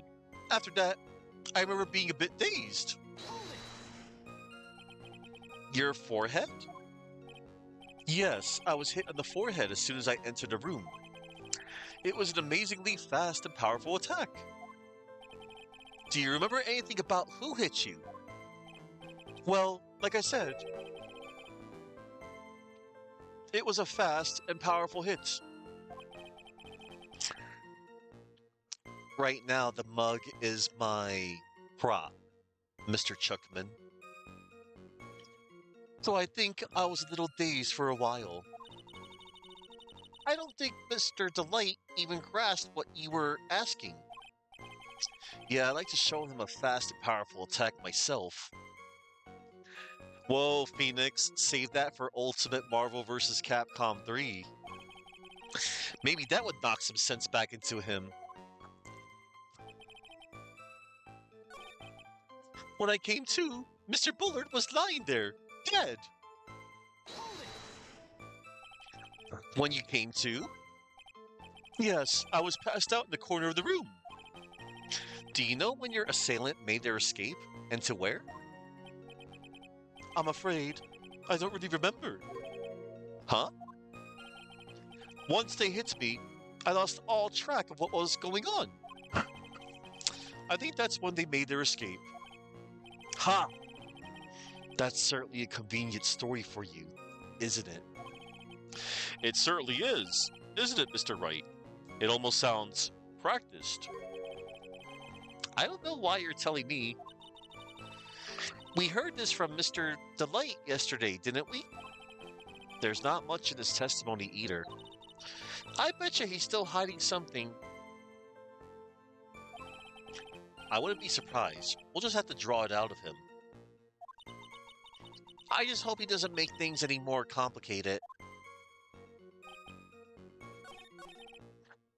If I hadn't been worrying that, I would have been killed. That. Could you please clarify what you are referring to? Why, my Master Mask costume, of course. Wait just a moment. Master Mask? Huh? Oh, did I forget to mention it before? Just to be on the safe side, I dressed as Master Mask. And then I descended upon the office of the CEO of KB Security. What? Oh, Nick, did you know about this? He never told me this. I don't recall him ever mentioning it to me either. New detail. Even I didn't know that. It seems our little friend really loves to keep secrets. I'm sorry. I just never had a chance to mention it up until now. Wait. That's not right. You know how sometimes things just slip your mind. Ah, my sixth cup is ha. My sixth cup of coffee is staring up at me coldly. Yeah. At any rate, we can't ignore this new piece of information. Witness, please correct your testimony. I'd have been killed if I hadn't been wearing my Master Mask costume. Let us press. Why were you dressed up as Master Mask? Why, because I'm Master Mask, of course. What are you talking about? Master Mask trials being held next door. Ah, yes, I guess so. Anyway, at that time, I thought I was being blackmailed over over the mask issue. So I thought I should go as him just to be safe. Oh boy. Let me tell you, it's a real pain to move around with that cape. That's why it took a lot longer than I expected. Took a lot longer? What is he talking about? Press harder. What do you mean by took a lot longer? Oh, opening the safe, of course. My cape got caught on the safe door, you see. This all happened when I was hiding Mr. Bullard's body. What was that? Back up a second. Yes, you were the one that hid the body in the safe? Well, yeah. Inconceivable! Why? Just why? What reason could you have? What were you thinking? Question. When does someone toss their dirty shorts in the washing machine? What? The answer is simple. When they take them off. As usual, I have no idea what you're saying. Do you mean that Mr. Delight hid the body because he's the murderer? Ha! So you're not as stupid as you look. His metaphor this time was really obscure.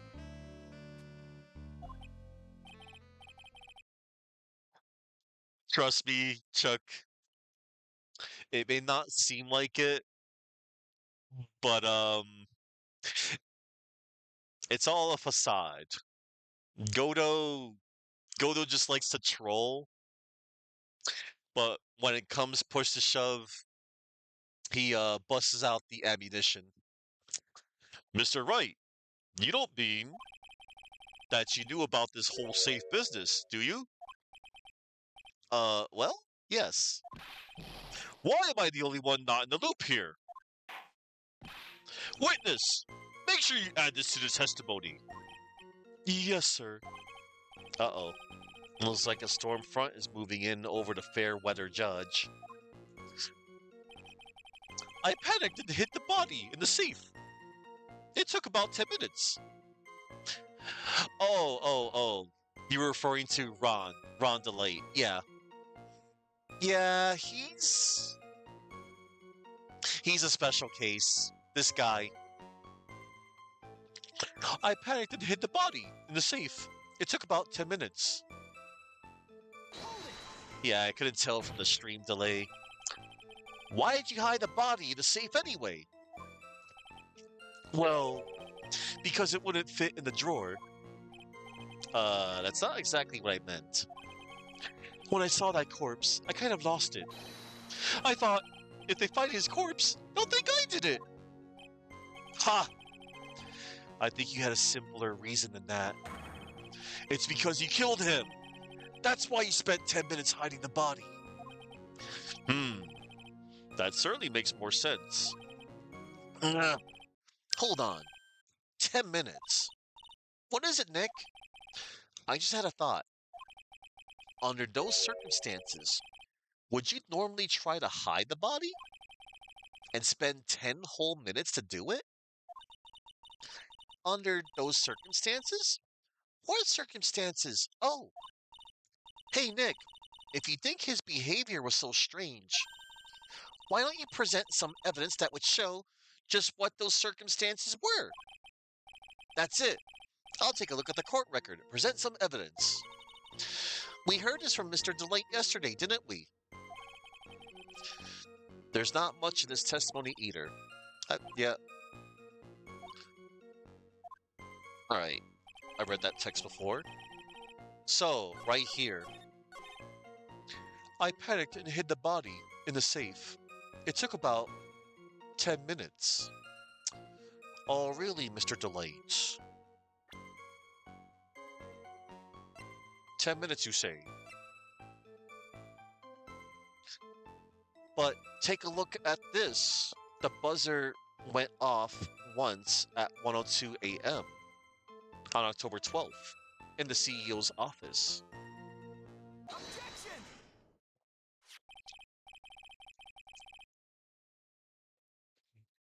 Your Honor, could you please take a look at this record? And what might this be? The record for the emergency buzzer that connects the CEO's office to security. If the button in the office is pressed, a security team is supposed to come running. Ellipsis.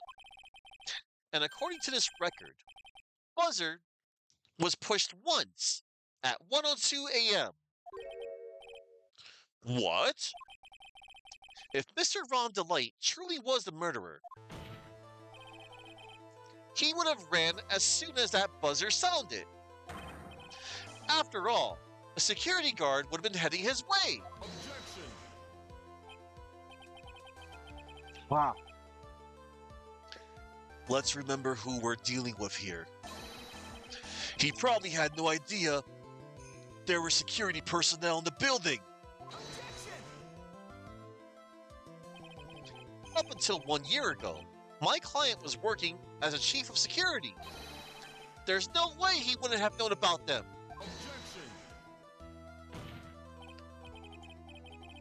But, as it turns out, the guard never came. That was nothing more than a coincidence. The fact that the guard was a pathetic loser who had just gotten punched in the face by his ex's new boyfriend and wasn't anywhere in the vicinity was not something Mr. Delight could have known. Yes, Chuck, that happened. Objection! Ah! Again, remember who we're dealing with here. It's a sure bet that Mr. Delight didn't even notice the buzzer going off. Objection! This buzzer is extremely loud. There is no way he could have ignored something like that. If he had been conscious, that is. Conscious? What do you mean by that? Oh.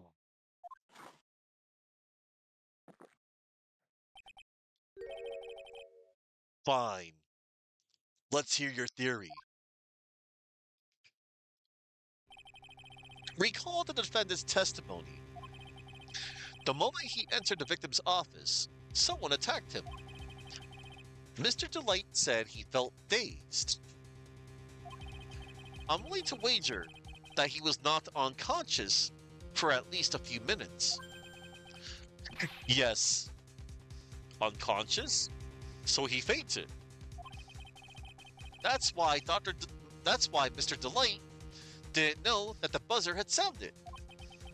And that's why he thought he had time to hide the body. So what are you trying to say? Mr. Delight was knocked out, and the buzzer went off soon afterwards.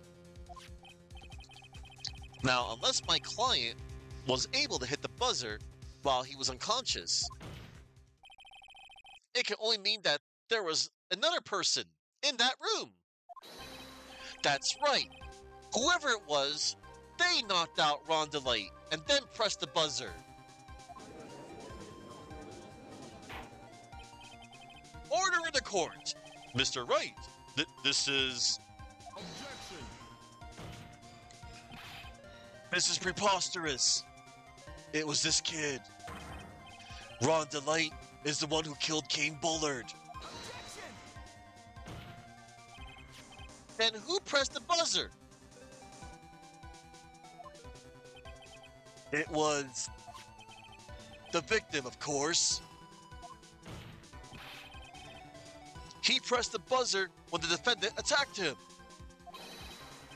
He didn't die right away. He must have held on long enough to push that button. Ah! So Kane Bullard sounded the buzzer himself. What is your opinion on this, Mr. Wright? I need to prove that the real criminal was there at the scene. But how? Can I prove that it wasn't Kane Bullard who sounded the buzzer? I can prove it all right.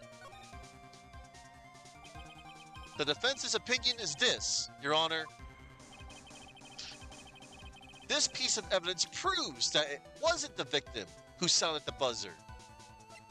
Why, it was the CEO office buzzer itself, right here.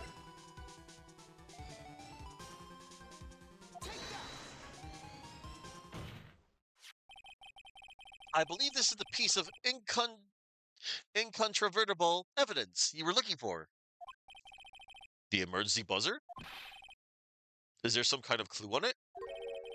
Absolutely not. Hey, come on now. At least give some thought to what you say before opening your mouth. The fact that there are absolutely no clues is itself the clue. Now I'm the one who's clueless. This button has no fingerprints on it. If Mr. Bullard had really pressed it himself, naturally, he would have left his fingerprints behind. Objection. Ron Delight obviously wiped them off. Objection. Why would he? A guard could have come in at any moment. He touched that button. I know he did. Objection. The defendant, Mr. Delight, was dressed as Mr.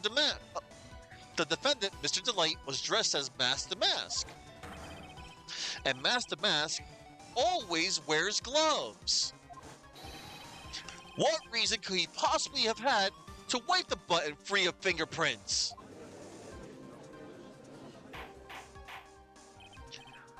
Order!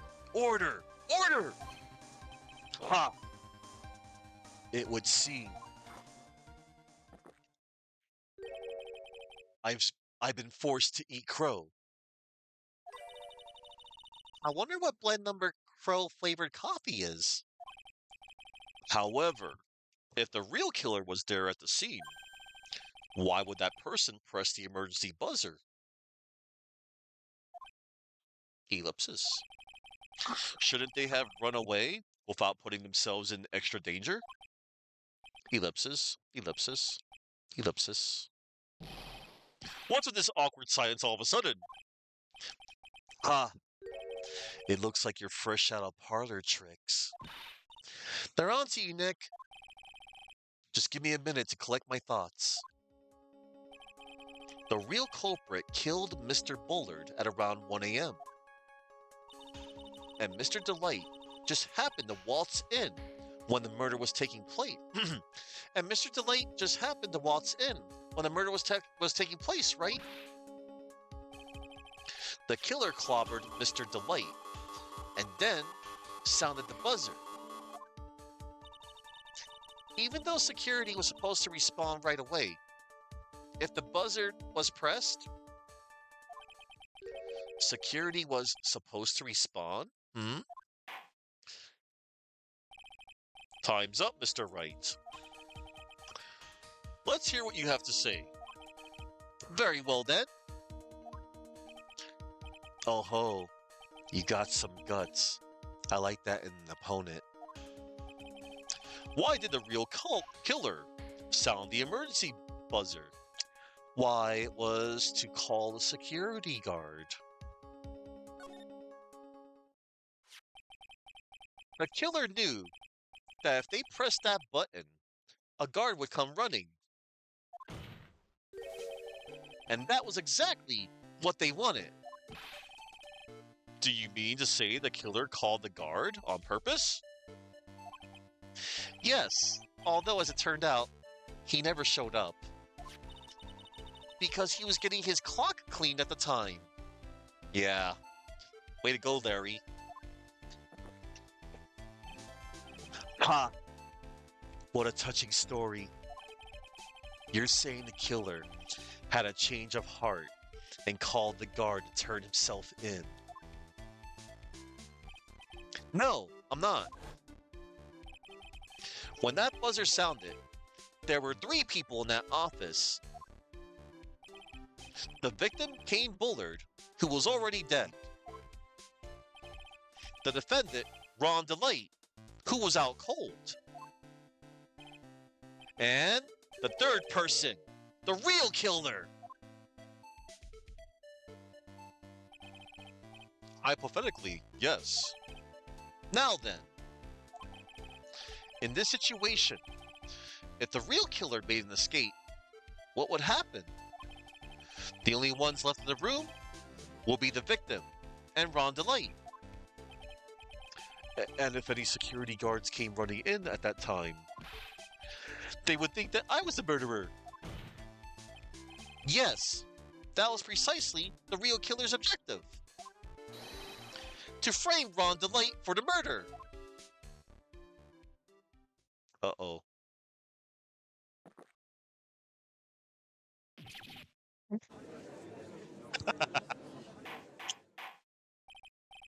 Order! Order! Order! Ah, it would seem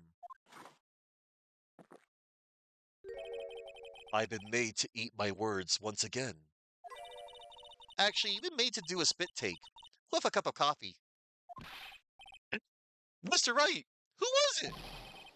Who was it that tried to frame me? Wait a second. I'm the one and only as the mask. So, Nick, you mean the real killer is? We're gonna drag that person in here right now. But, who is it? I don't have any solid proof yet, but think about it. The killer knew Mr. Delight's identity, and they also knew that he had been called to KB security that night. So the killer used him to execute a well-crafted plan to murder Kane Bullard. Now then, let's hear your accusation, Mr. Wright. Who was it that framed Mr. Ron Delight for the murder of Kane Bullard? Isn't it friggin' obvious it was Luke at me? Look at me. Luke at me. Look at me. Look at me. Luke. At me.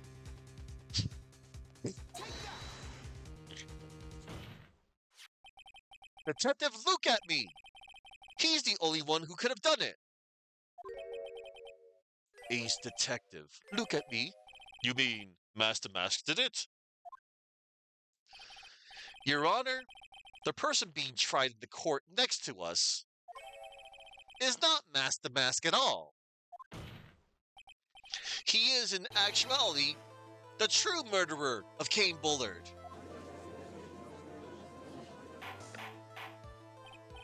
Order! Order! Mr. Wright, explain yourself. Theft and murder. Which is the more serious crime? They're not even close.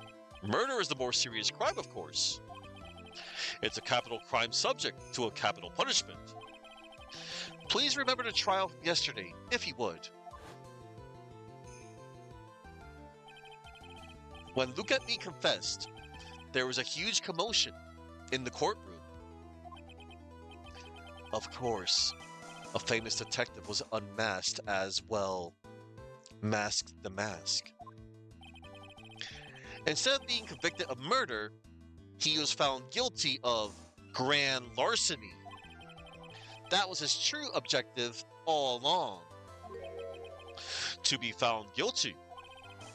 Mask the Mask had the perfect alibi for when the murder took place. He was stealing the urn at Lordly Taylor. In other words, being found guilty as Mask the Mask was Look at Me's airtight, watertight, and unassailable alibi. A guilty verdict as an alibi? Clever little sneak. You know, it's almost time. For what? For Look at Me's verdict. It was a pretty simple trial after all. If we're going to stop this trial and stall that one, we need to do it now. Of course. That's assuming you have proof that the detective was the one who committed the murder. Ellipsis. Mr. Look at Me's trial has indeed attracted the attention of the entire country. If we were to intrude and fail to provide adequate proof of his true crime, Mr. Delight would be left with no grounds for appeal. Am I really sure about this? Huh. A bet's only good when your life's the ante. Mr. Wright, I believe in you! Mr. Delight. So, please, I'm begging you! Thanks, but my decision will determine the rest of your life. Can I really risk your life like this? Phoenix. What was that? Don't stray, Phoenix. For your client, take the path of trust. That voice, it sounds like Mia. Your Honor, the defense requests an immediate recess. Ah, so that's your answer, huh? Very well. I've decided as well. This court will now take a 20-minute recess. Mr. Wright, when we return, please summon Mr. Look at Me to the stand. Yes, Your Honor. I call the merry-go-round. October 14th, 11:58 a.m. District Court, courtroom number 5. Oh no, look, it's Winston Payne. Well, Sir Detective at me. I have to say, Mr. Payne, you performed splendidly. Oh no, Sir Detective at me. You were the one who... That's enough. This court sees no reason to further prolong this trial. This court finds the defendant. Look at me. Huh? Wait! Don't hand down your verdict yet. Please. Well, Sir Lawyer. Welcome to my court's room. Who's this hoser, eh? My name is Phoenix Wright, attorney at law. And I wish to file an accusation against this man. Look at me. Accusation? You accuse Mask the Mask? That man is not Master Mask. He's just a ruthless murderer. What? Oh, by the way, that's the judge's younger brother. And in this localization, he's Canadian.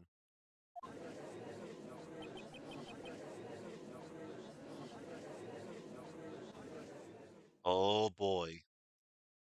To be continued. And we are finishing this. We are so finishing this. Okay. This is going to be a semi long one.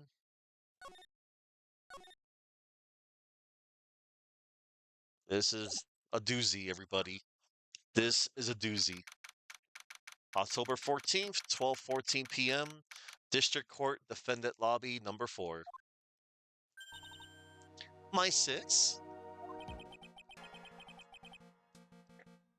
I could have sworn I heard Mia's voice. So then, she's still alive? Inside your heart. Nicky boy. Oh, Mr. Light. Is it true that Detective is the real killer? To be honest, we don't have any definitive proof. But he's the only one who could have done it. But wasn't he at Lordly Taylor that night? Not to mention, we don't exactly know his motive. I mean, why would Detective Atney want to kill Kane Bullard? Oops, it's almost time. Better get back to the courtroom. I need to find some solid proof. And it's gotta happen sooner rather than later.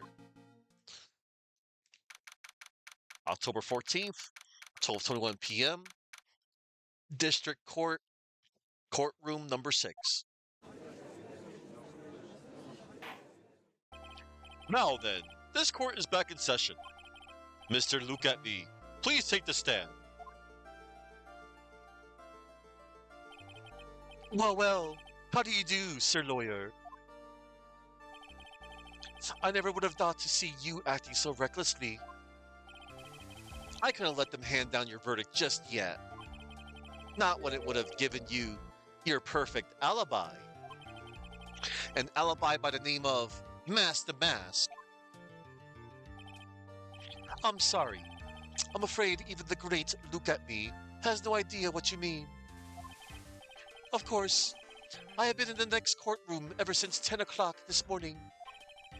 I'm afraid there's no way I could know what's been going on in here. You've been in the defendant's seat all day long, correct? Being tried as Master Mask.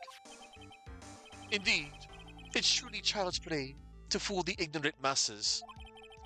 Not only did the poor fools ask me to protect their valuables, they even gave me a generous reward upon returning their own property to them. Take this red diamond ring that sparkles upon my divine finger, for example. So you continue to insist that you are, in fact, Mask the Mask. Of course. Very well then, look at me. Let us begin with this simple question. On October 12th at 1 a.m., Kane Bullard was murdered. Where were you at that time? One without the knowledge lacks even the knowledge that he should be ashamed of himself. But don't worry, I will not hold it against you, Sir Judge. Thanks. All right, Mr. Atney.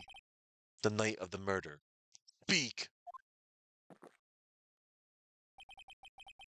We're all ears. As you wish, Sir Prosecutor. The alibi.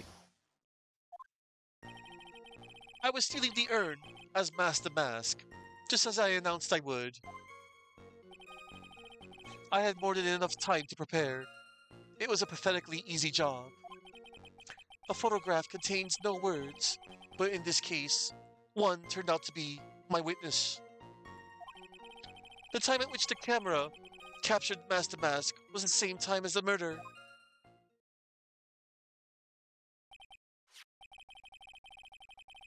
It seems the main point of discussion will be this photo of the crime scene. Everything else up until now was all part of his plan. There has to be a secret to this picture as well. Even the great Master Mask cannot be in two places at once. Now then, if you excuse me, I have a verdict to receive. Hold it! Unfortunately, Mr. Atney, we still have to do your cross-examination. A fool is too foolish to know that he is a fool. I think he's trying to say that you're full of it, Nick. The only thing that's full of it is his alibi. The alibi. I was stealing the urn as Master Mask, just as I announced I would. Hold it! So this photograph is the proof, correct? Indeed it is. And the man in the photo is certainly wearing a mask. That is why I'm called Mask the Mask. But conveniently, that also means that there is no way to tell who this really is. What do you mean? Objection! Ah, are you saying that this is not, in fact, Look at Me? That it could be an accomplice dressed up as Master Mask to create an alibi? Oh ho, what an interesting idea. Are you saying that I, Lone Wolf Luke, had an accomplice? We will give up on this statement. If Look at Me was at KB security during the murder, then the Master Mask in this picture has to be a fake. Then there really was an accomplice. But right now, I have no idea who it was. I don't have any idea right now either. Baseless objections are just what that guy wants. There's gotta be another way, and I'm gonna find it. I had more than enough time to prepare. It was a pathetically easy job. Hold it! I believe Adrian Andrews hired you at one point. That's right. That was over 20 days ago, if I'm not mistaken. You sent the calling card to Lordly Taylor 10 days before the heist. That would mean you sent out the card after you began your security watch, right? Indeed. There is no reason why I wouldn't do both jobs at once. It was a perfect opportunity to steal my latest target. I see. You truly are evil, aren't you? Yes, evil is what I am. Hey, Nick, isn't there something odd about this? Hmm? Detective Atney was always proud of his ace detective skills, right? But if the urn was stolen from Lordly Taylor while he was the only one watching it, he'd have no idea to maintain his perfect ace detective persona. You know that's true. It is kind of odd. Ellipsis. The time at which the camera captured Master Mask was the same time as the murder. Hold it! About the camera that took this photograph. Oh, come now. It's all too clear what you're thinking. Huh? You think I altered the timestamp on the photograph, don't you? I'm afraid that's impossible. The camera was set up by Lordly Taylor, and on top of that, it was Lordly Taylor's staff that printed that picture's data. Unfortunately for the defense, there's no way that picture could have been altered. I see. It looks like I better find something else that could be suspicious. So this alibi is false? It has to be, or he couldn't have killed Mr. Bullard at KB Security. But I'm not really spotting anything unusual. There are two possibilities. Either the Master Mask in the photo is a fake, or the photo itself.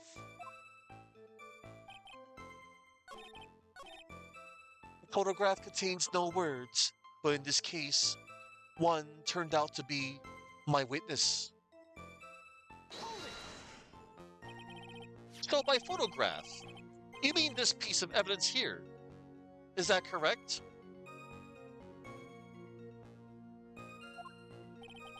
Indeed it is. That is it.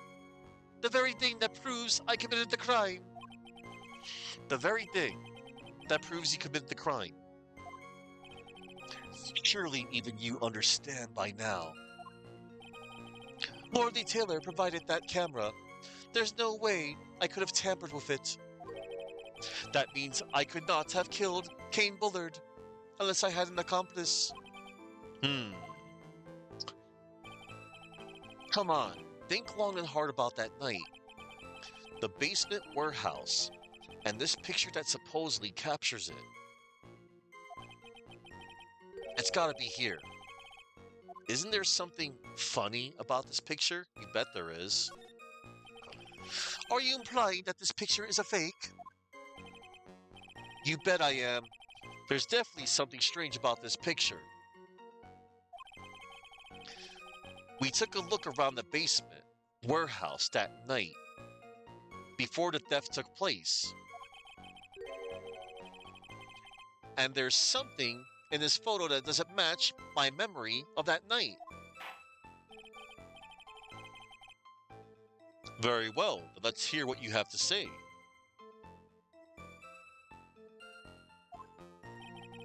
What about this photograph do you find funny? Why, good sir, it's this paint splotch right here. Not to mention what time it is. The funny part is right here. Why this? This is a blood stain. Ah, blood. Now this case is getting interesting. Not exactly. The stain is actually pink paint. Oh, just paint. And peach colored at that. From blood to peaches. The judge sure loves going on his wild tangents. The problem with this photograph is not the paint. The problem is when you consider the layout of the basement warehouse. It turns out that something that should be there is nowhere to be seen. Ellipsis. Well, Mr. Wright, what is supposed to be in this picture instead of the paint stains? Why, the statue of Ami Faye's golden statue, Your Honor.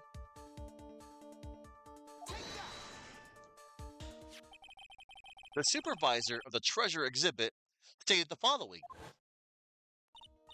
Well, there's a good reason for that. On the day of the crime, around noon, that golden statue just happened to arrive from the mountain training hall. I realized that the statue would be the perfect size for covering up the paint stains. That's why I put it where you first saw it. I myself was there the night that theft took place and saw the statue in that spot. If this picture was truly taken on that night, then that statue should have been there. Objection. But when I went there the day after the theft, that statue of the old bag was sitting in the corner. Perhaps it was somehow pushed there accidentally? Your Honor, this statue is slightly larger than yourself and quite heavy. It would take more than an accidental push to move it that distance. Ha! In that case, can you prove it? Can you give us the rhyme and reason as to why that statue was moved that night? Can you do it, Nick? Never mind who moved it. The real question is, why did they move it? Well, Mr. Wright,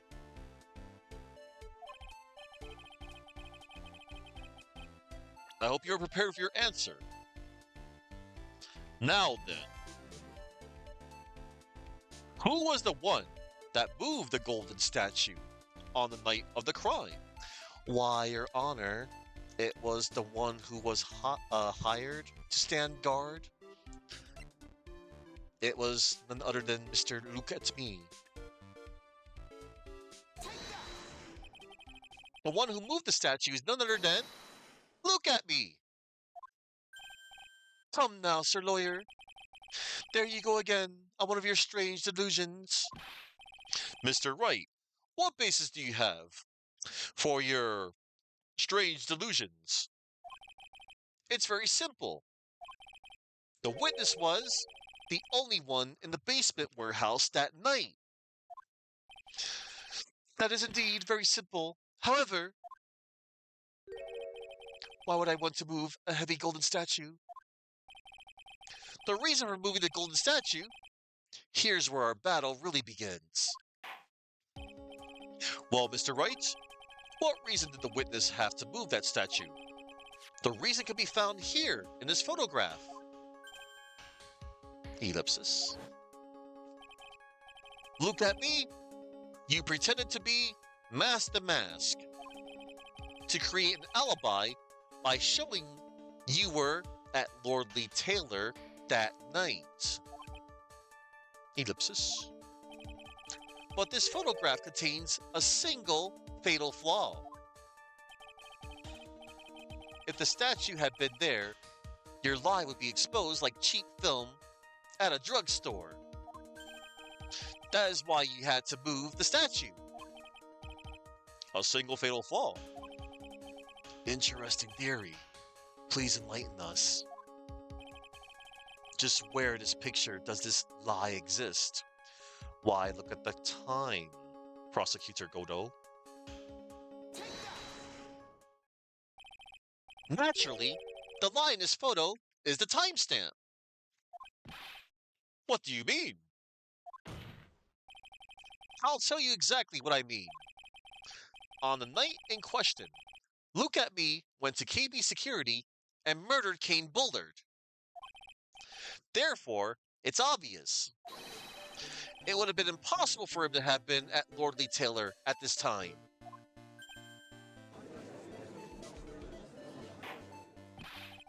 But what does that have to do with the statue being moved? Remember, if you will, Your Honor, when was the statue placed besides the warehouse door? Well, the statue was taken down to the warehouse on the day of the crime. And it was placed there in order to cover up the paint. Exactly. Look at Me had already decided on the time when he was going to kill the victim. And so, in order to create an alibi for that time, he took this picture days before the murder took place. What the? Of course, the statue hadn't yet been brought down to the basement warehouse yet. Ah. So on the day of the crime, Mr. Atby must have been quite nervous. As nervous as a long-tailed cat in a rocking chair factory, so to speak. Why?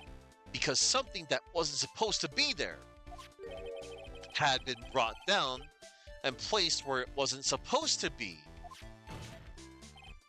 And that is why Look at Me had to move the statue on the night of the murder. He did it to make the room match with the way it had been in his photo. Gwa! Order! Order! Mr. Atby, is this true? One moment, Your Honor. Have you forgotten this? What's that? The data for the basement's warehouse computer. According to this, the camera did indeed go off on the night of the crime. Objection! It's true that the camera had been set up by the Lordly Taylor staff. However, the program used to manage that data was yours. That alone would have allowed you to tamper with the data. Ah.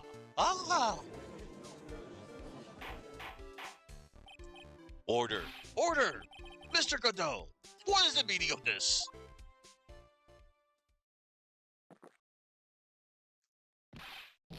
Godot! I warned you about making me wait. Now put that coffee down! My 11th cup. I've promised to drink no more than 17 during a trial. Which means I'm still good till the last drop. However, the defense has a very good point. A good point. So what? We are all but travelers on a road of infinite points. I think he's got his points mixed up with his other points. So you say this photograph was taken ahead of time, and that the statue was moved in order to make it match.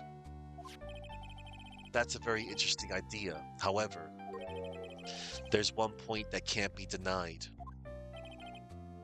which is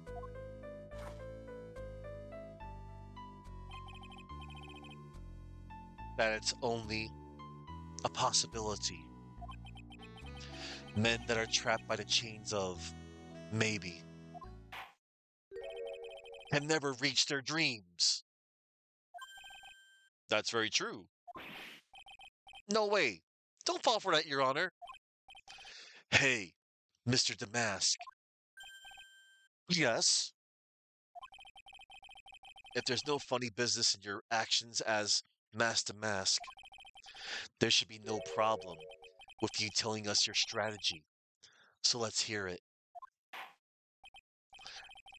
Yes, please provide this court with your testimony about your plan to steal the sacred urn. The sacred urn heist. I first received the request from Lord Lee Taylor about 20 days ago. The urn was placed in a box, and Zavoni! It was then sent to the warehouse. Hence, I was actually unable to see the urn for myself until the day of the crime. I knew it was an extremely valuable treasure, so I sent my card 10 days beforehand. I then handled security by myself to ensure that my crime would go smoothly. At last, I held the urn in my hands for the first time at 1 a.m. on October 12th. That's pretty much all stuff we've heard before, isn't it? Yeah, but we will find the truth hidden in the nuggets of new information he gave. Witness, you're sure there are no mistakes this time? Zavoni! Very well then, Mr. Wright. You may begin your cross-examination. The Sacred Urn Heist. I first received the request from Lord Lee Taylor about 20 days ago. You were asked to guard the urn by Miss Adrian Andrews, is that right? Indeed, it seemed that they had heard of my Zavarkling reputation. I see Miss Andrews is still attracting the weirdos. You better watch out too, Maya. The urn was placed in a box, and Zavadi, it was then sent to the warehouse. You mean this box?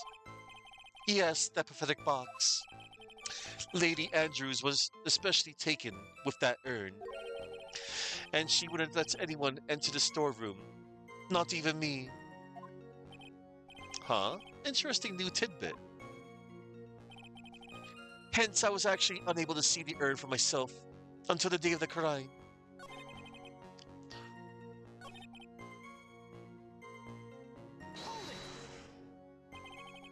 So you're sure that you had never seen the urn before? Indeed. You may ask Lady Andrews to confirm for yourself. My security was focused entirely on the entrance to the warehouse, to that warehouse. However, look at me, let no information whatsoever slip through my fingers. I knew it was an extremely valuable treasure, so I sent my card 10 days beforehand. You mean this calling card? That's right. That is without a doubt my calling card. I guess Mr. Delight didn't make this after all. Of course, because Atme knew about the emblem. Making this card authentic would have been child's play for him. I then handled security by myself to ensure that my crime would go smoothly. Then no one entered the basement warehouse? Unfortunately, there were many different treasures being taken there. Thus, for a period of approximately 5 days, people were indeed going in and out of the warehouse. Hmm. Mobile Twitch is acting up. I'm not surprised. And that's not all it's acting up. The other day, I was actually whispering some peeps, and whispers are super broken. I had to actually, like, go on a separate tab and, like, the whispers, new messages would appear on the bottom, but then they started to appear at the top, and I had to, like, refresh. Oh well. At least I held the urn in my hands for the first time at 1 a.m. on October 12th. And this is the photo that proves that, huh? Indeed. To be honest, even a photo was taken. I didn't think it would matter terribly much. Hey, Nick, if this photo is a fake, Detective Atme might have stolen the urn whenever this was taken. That's true. You know, he's been saying that he never saw the urn until that night. If we can prove that he's lying there, we can wrap this up and put a bow on it. I need to take a good hard look at the court record. Not a lot to go on, is there? That detective's been covering his tracks. There's only one thing we need to prove in this cross-examination. That he took this photo well before the actual night of the crime. Alright then, how do we do that? There's one thing that Atme stated very clearly. That he had never seen the urn before he stole it. We need to prove that he's lying. So, take a look closely at his statements here. The urn was placed in a box in Davari. It was then sent to the warehouse. Hence, I was actually unable to see the urn for myself until the day of the crime. I knew it was an extremely valuable treasure, so I sent my card 10 days beforehand. Oh, really? And then this statement right here. At last, I held the urn in my hands for the first time at 1 a.m. on October 12th. So, the second, third, fourth, and sixth statements are contradictions.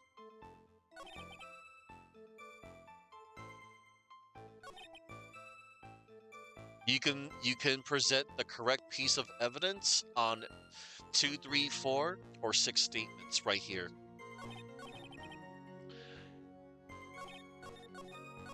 And you present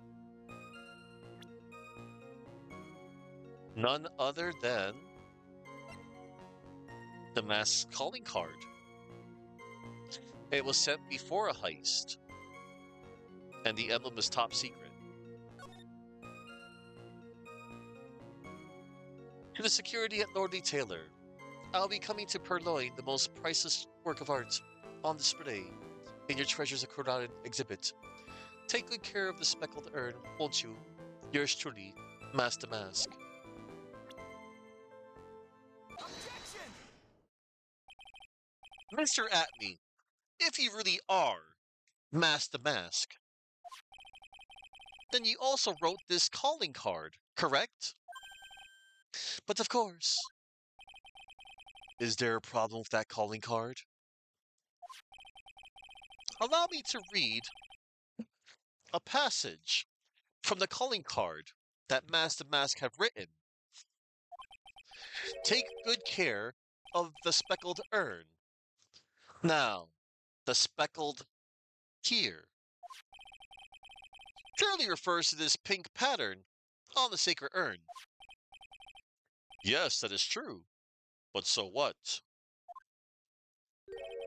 Truth be told, there is no way that Master Mask could have known about this pattern. What do you mean? This pink spotted pattern on the urn is actually nothing more than paint stains. Paint stains? And these stains did not appear until after the urn had been taken to Lordly Taylor.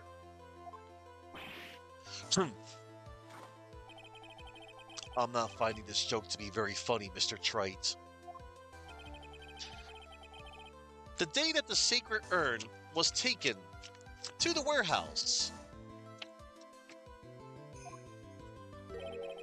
the urn was broken due to human error, or should I say, an error-prone human. And that's when the pink paint got on the urn. You can't be serious. And yet this calling card clearly mentions the paint pattern. Which means Detective Atby had seen this urn long before the crime ever took place. In fact, he saw it when this fake photo was taken. And because this photo is a fake,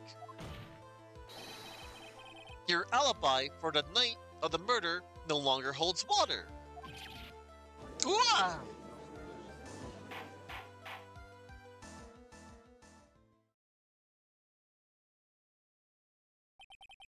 Witness, do you have anything to say for yourself? All right, that did it. He's broken. Nick, I think it's still a little early for a victory pose. Huh? Ha. It's so sad. No one has any conviction. No one has any conviction these days. Conviction? Conviction, you say? Yesterday, we all decided unanimous, unanimous, unanimously that this man was Master Mask. And now, we're calling him a murderer. You don't think we're being a tad fickle? That's a good point. No way. Don't fall for that, too, Your Honor. You say that Look at Me was the one who killed Kane Bullard? Then let me ask you this. Why would he do that? An excellent point. Ellipsis. Motive, Mr. Wright. Motive. Might you, my merry murderous motive manifest? Nick, he's getting his second win. If he prepared an alibi and pinned his crime on Ron Delight, as you say, he must have had a very strong motive for murder. The only one with any motive we've seen is Ron Delight. Isn't that right, detective? Indeed, according to my own research, the boy's motive is clear. Without a motive, it's nearly impossible to prove guilt in a murder case. Now then, maybe you could enlighten us as to what the defendant's motives were. I'd be honored to, Sir Oldtimer. They're doing everything they can to make Ron look suspicious. Despite our lack of hard information, This may be our only chance. Witness testimony. Motive for murder. I, look at me, had no points of contact with the victim whatsoever. Kane Bullard decided to investigate mask to mask and simply mistook who he was. It was Mr. Bullard who wrote the blackmail letter and sent it to Ron Delight. And it was again Mr. Bullard who harbored a grudge against Mr. Delight for his betrayal. Mr. Bullard's mistake is quite inexcusable. The defendant truly believes he is masked the mask. That is why Mr. Delight saw it fit to kill Kane Bullard. Truly a tragedy. So the victim, Kane Bullard, blackmailed the defendant? This is the blackmail letter found in the defendant's the apartment. A handwriting test confirms that Mr. Bullard was indeed the one who wrote the letter. What? Blackmail letter updated. Found in Ron Delight's room. Written by Bullard. Oh boy. Very well, Mr. Wright. Begin your cross-examination. Motive for murder. Let's do a quick save real quick.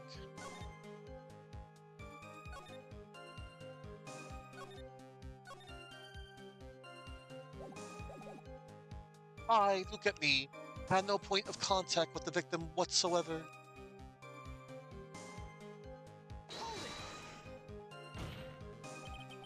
And who in the world is going to prove that?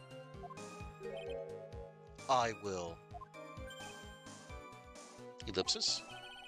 After doing a thorough background check of Detective Atney and Kane Bullard, we were unable to find any links between them. It's all in the report. Perhaps they were connected through their work? They were both involved in security. Nope. That was blunt. In any case, the only one with a motive was Mr. Delight. Kane Bullard decided to investigate Mask to Mask and simply mistook who he was. Mistook? That's right, mistook, from the Old Norse mistaka, meaning to take an error. That wasn't what I meant. Just who did the victim mistake Mask to Mask to be? Why, the answer is obvious. Ron Delight, of course. Boy, I'd like to wipe that smug look off of this guy's face. We're gonna leave it. I can't stand to hear any more of his long-winded stories. I'll hold off on pressing him further for now. That's fine. Please continue your testimony. Oh, I was looking forward to one of his long-winded stories. It was Mr. Bullard who wrote the blackmail letter and sent it to Ron Delight. You mean this blackmail letter right here? It says bring $50,000. And the handwriting is without a doubt the victim's.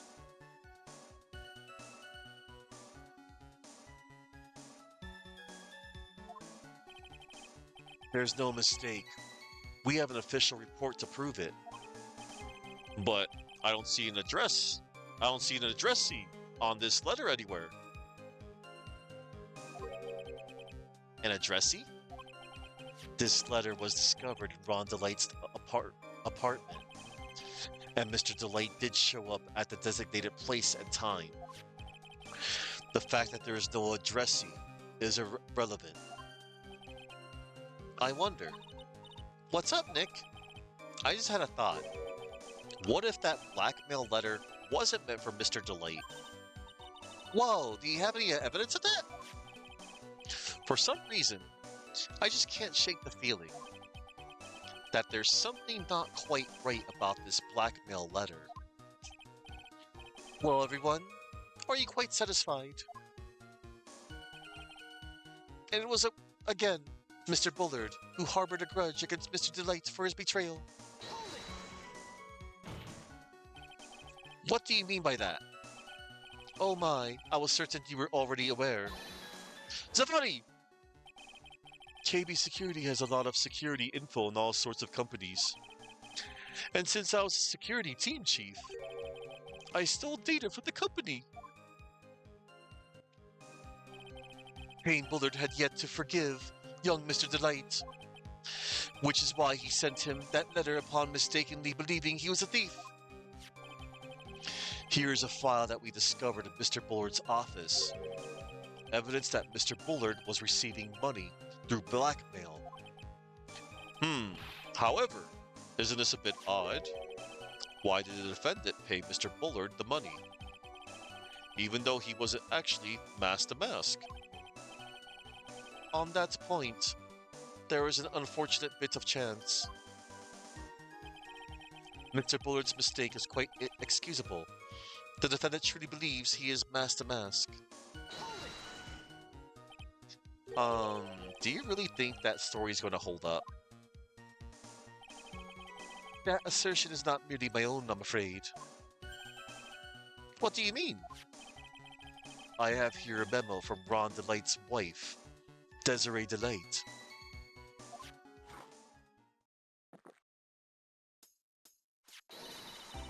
Ronnie thinks he's masked to mask. Don't you feel sorry for him? Please don't think too badly of him. Ah, well, Mr. Trite. Was he trying to act like Miss Delight just now? Yes. I thought he was actually pretty convincing. That is why Mr. Delight saw it fit to kill Kane Bullard. Truly a tragedy. Now that's just your imagination talking. Come now, Mr. Lawyer. I'm afraid imagination isn't the right word for it. This is a deduction, the result of carefully applied reasoning.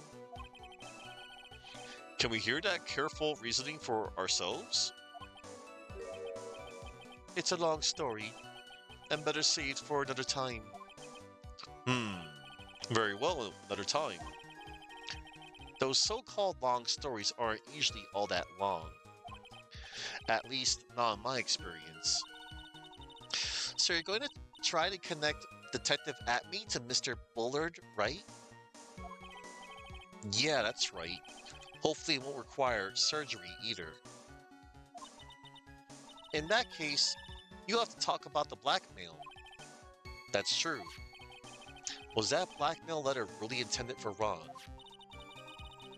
Since we don't have enough information, we should press it for more testimony. Maybe I'll be able to shake some contradictions loose that way. Why, we have. It was Mr. Bullard who wrote the blackmail letter and sent it to Ron Delight. Okay.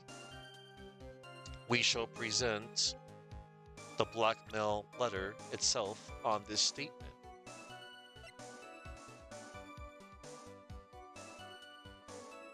This was found in Ron Delight's room, written by Bullard. Objection! Mind if I ask you a few questions, Detective Atme?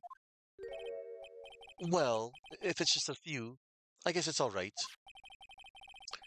When you said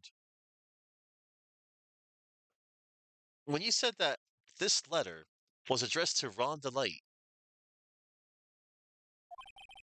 I couldn't help but notice one major contradiction. Contradiction?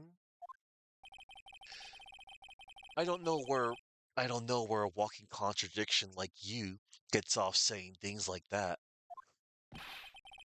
You're one to talk. At times like these, men are made to express themselves with their fists. Why don't you show us what you've got there, Junior? Indeed. Time to man up, Mr. Wright. Show us the contradicting evidence in the content of the blackmail letter.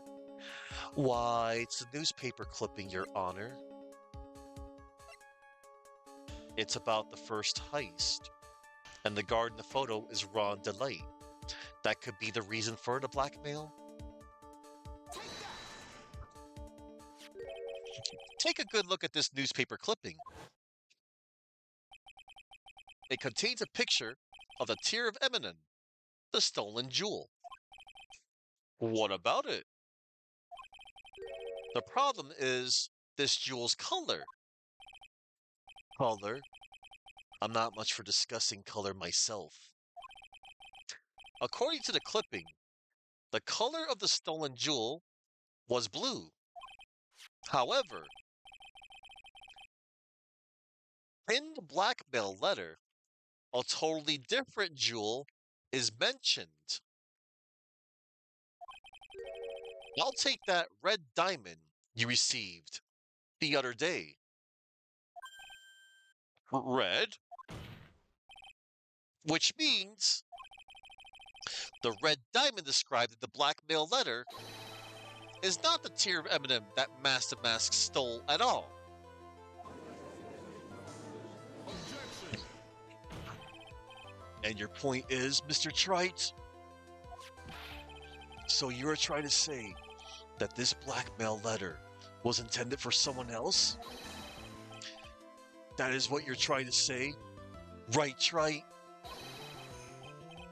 That is what you're trying to say, right, Mr. Wright? Well, that is what you're trying to say, right, Nick? Yes. This is who Kane Bullard was actually blackmailing. He was not blackmailing Ron DeLay. He was blackmailing this guy right here. Look at me. Look at me.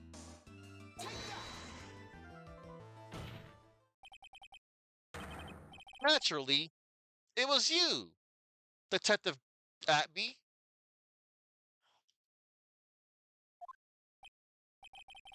Do you have some sort of basis for that claim? You have been personally involved in every single Mask the Mask case. And in the last case, you recovered what was stolen and received a jewel as your reward. A jewel? Probably the one wrapped conspicuously around your finger. Look, everybody, it's the red diamond on his finger. That red diamond ring! Yeah. That is the diamond referred to in the letter. Which means that Kane Bullard wrote that letter in order to blackmail you. Ah! Order. Order in the court. Order, I say. It seems you've gone too far with your childish pranks, Mr. Trite. Uh-oh. I don't like the way he said that. Kane Bullard blackmailing Luke at me? Are you for real? Yes, I am. Nick, come on, stand up to him. Then answer me this.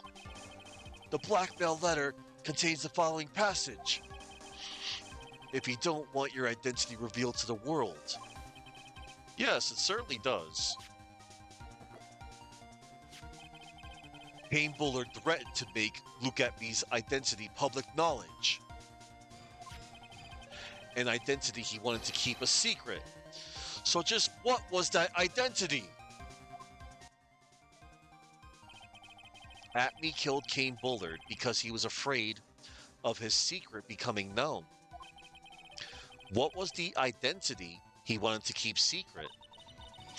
This is what it all comes down to, Nick. The identity that Luke Atby wanted to so desperately keep secret was his identity as, not as an ace detective, not as Mask the Mask, but a blackmailer. Look at me was a blackmailer. Objection. Hey now, isn't that a little different from what you've been saying? You said that Kane Bullard was the one blackmailing Look at me. Are you saying that At Me was blackmailing someone else on top of that? You have to admit, that does sound a little odd.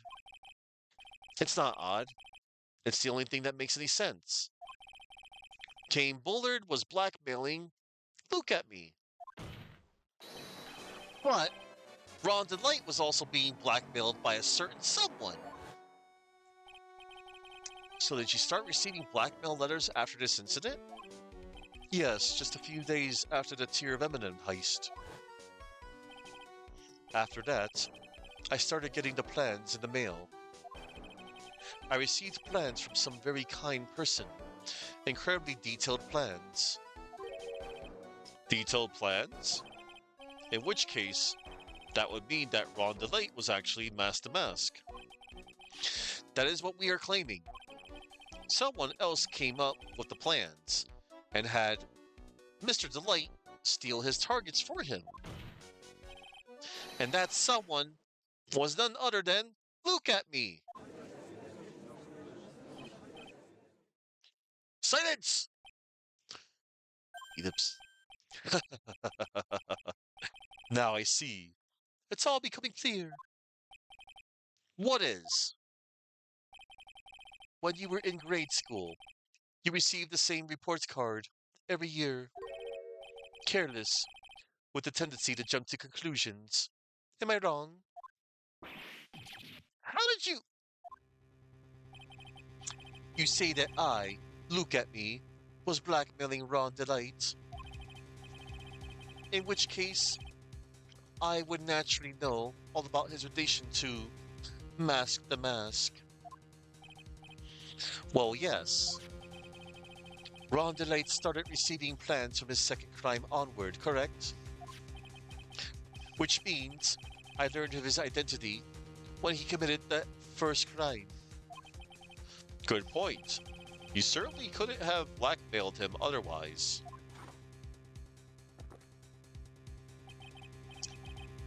In that case, let's have some hot, bitter evidence. During the first crime, how did Look at Me know that Ron DeLay was Mask to Mask? Why, Prosecutor Godot, it's the newspaper clipping, of course, right here. I think I see it. See what? When you were in grade school, you received the same report card every year. Gets into lots of mischief, trying to be the center of attention. What do you mean? This newspaper clipping. It has a picture of you and Ron DeLay in his guard uniform. It seems that Mask the Mask didn't just disappear into thin air. He just took off his outfit and hid it in a bucket. That sounds far too stupid to be true. Correct. With tricks like that, he couldn't fool a baby, let alone an ace detective. And that's when you figured it out, Mr. Atme. That's when you learned that under his mask, Master Mask was really Ron DeLay. What the? Wasn't he supposed to be Master Mask? Not only that, it looks like he wasn't even an ace detective. I can't believe it. He was just a slimy blackmailer. What a fraud. Trying to pass himself off as an ace detective. Oh boy. Look at me is sweating. Why you? How dare you expose me like that? Ellipsis. Why I never blackmailed anyone in my life. I'm a famous and proud ace detective. And also Mask the Mask. Why can't you understand that? I'm afraid you are neither a proud thief nor an ace detective. You're a blackmailer and a murderer. That is your true identity. Why you? How How dare you even dare imply?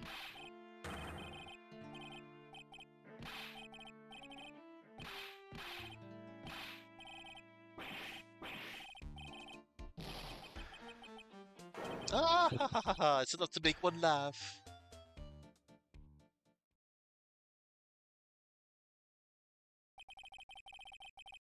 It would seem we have finally arrived at the real answer. One moment, everybody. I'm trying to get a clip of that. I forgot that Luke at me also had a, text scroll. I'll just clip this as Luke at me rant. Uh, worst, one of the worst things about this series. Again, they only speed up the text because they're just rambling. Like it's supposed to be entertaining. Again, if anybody that's like a speed reader, you know, and especially if there's anybody out there that likes to, write, type down the script, because there's, good old game FAQs. They like to type up like the script of, of games, and I find this like one of the most annoying things. Unless, like I said, I've said this before. Couldn't they have added in a rewind feature? I know it's not like important text there, but yeah, it's okay. That will be one for the collection. All right. It would seem we finally arrived at the real answer. Okay, one moment, everybody. I'm trying to get my. That was quite a performance by Mr. Atme. Bailiff, please prepare a cell for Mr. Atme. Objection. Oh, Godot objects.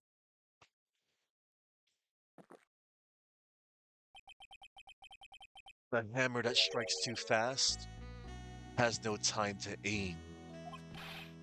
What do you mean? I'm already prepared to deliver my ruling. Allow me to say one thing. I will be the one to judge. Ellipsis? You don't get much more in your face than that. It appears that your claws weren't quite sharp enough, Mr. Trite. What do you. It's true that you've proven a lot of things.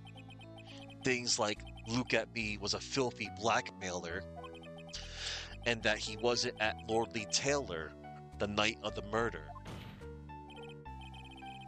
That's right. That's why he's the one who killed Mr. Bull. But there's still one thing you have yet to prove. What's that? Just because he wasn't at the warehouse doesn't mean he was at the murder scene. Therefore, if you can't prove that this pitiful excuse for a man was at KB security, then I don't see how a verdict can be delivered. No way! Order. Order in the court. Well, Mr. Wright, this is it. This is the final round. I gotta prove that Atby was at Mr. Bullard's office on that night. But can you really prove that? That's long enough, Mr. Trite. I want to hear your answer. That night, look at me, was at KB security, and the defense can't prove it. We don't have the evidence, unfortunately. I can't prove it. Just as I thought. But if we hear more of Detective Atme's testimony, Objection. unfortunately, that's as far as you go, Mr. Trite. What do you mean? I won't allow for any more testimony. That's what I mean. What? Have you forgotten? Luke at me is here, after we interrupted his own trial. And you have failed to prove that he committed the murder. I think it's time for this witness to return to his own trial and face his guilty verdict as Mask the Mask. No.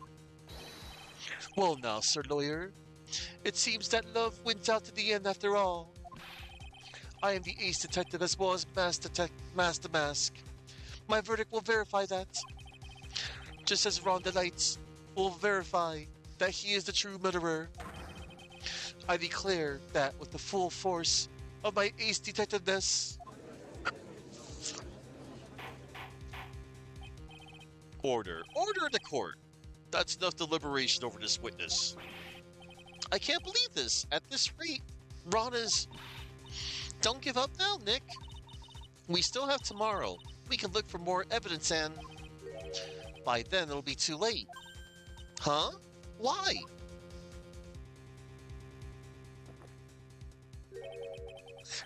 Double jeopardy. One of the basic rules of any court of law. Double jeopardy? Should a defendant be tried and found innocent in court, that defendant cannot be tried again for the same crime. This is a fundamental rule of all courts,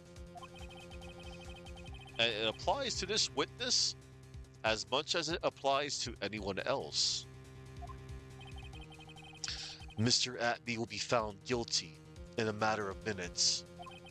Guilty as Mask the Mask, which means he will be innocent as far as the murder of Kane Bullard is concerned.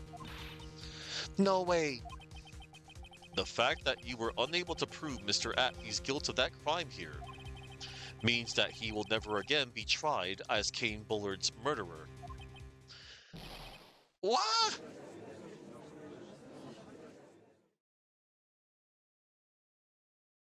Oh no. It's this again.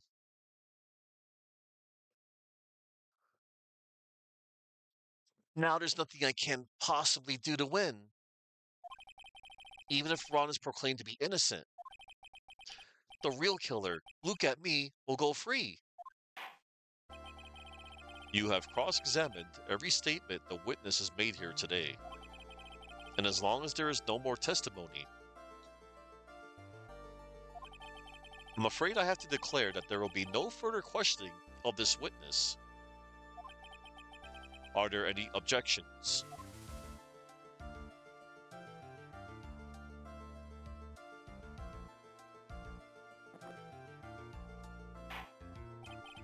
Then I hereby end the cross-examination of Luke at me.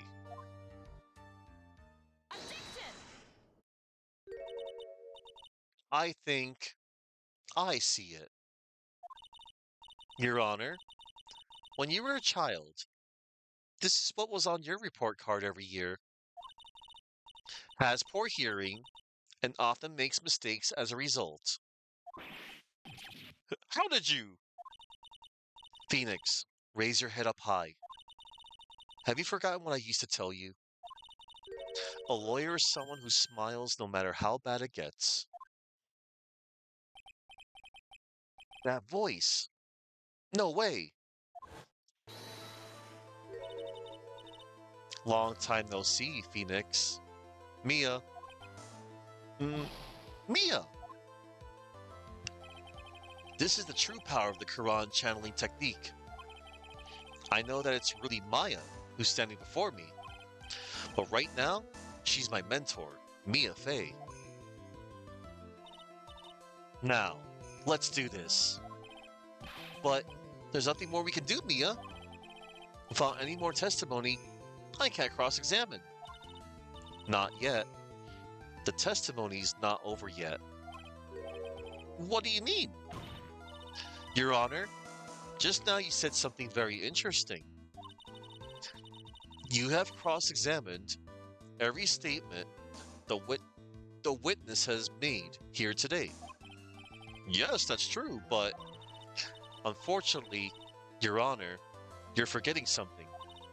Earlier, after the last cross-examination, this witness made a number of remarks. Well, now, Sir Lawyer, it seems that love wins out at the end after all. I am the ace detective, as well as Mask the Mask. My verdict will verify that. Just as Ron Lights will verify that he is a true murderer. I declare that with the full force of my ace detectiveness. Yes, but these comets appear to have no importance whatsoever. Very well.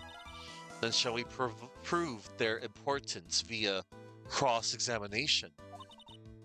At any rate, as long as the witness has made these remarks, we, the defense, assert our right to question them. Is that all right with you, prosecutor? Is something the matter, Mr. Godot? Ah, nothing. Oh, Sir Lawyer, it looks like you're one step too late. If you think such falsehoods will do anything to me, look at. Let's hear it. Huh? It's true that the witness made some remarks. So then, let's hear this last bit of cross examination. Mr. Godot, what are you? Very well then. Mr. Look at me. I'm going to allow the defense to cross examine your earlier remarks. The defense would like to hear why you declared the defendant to be the true murderer. So please, give us one last bit of testimony. Ire, Phoenix, this is it. This is our absolute last chance. Yes, Chief. The last testimony.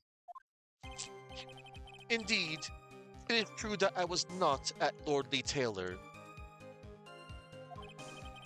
I had to leave to see about another vitally important job request.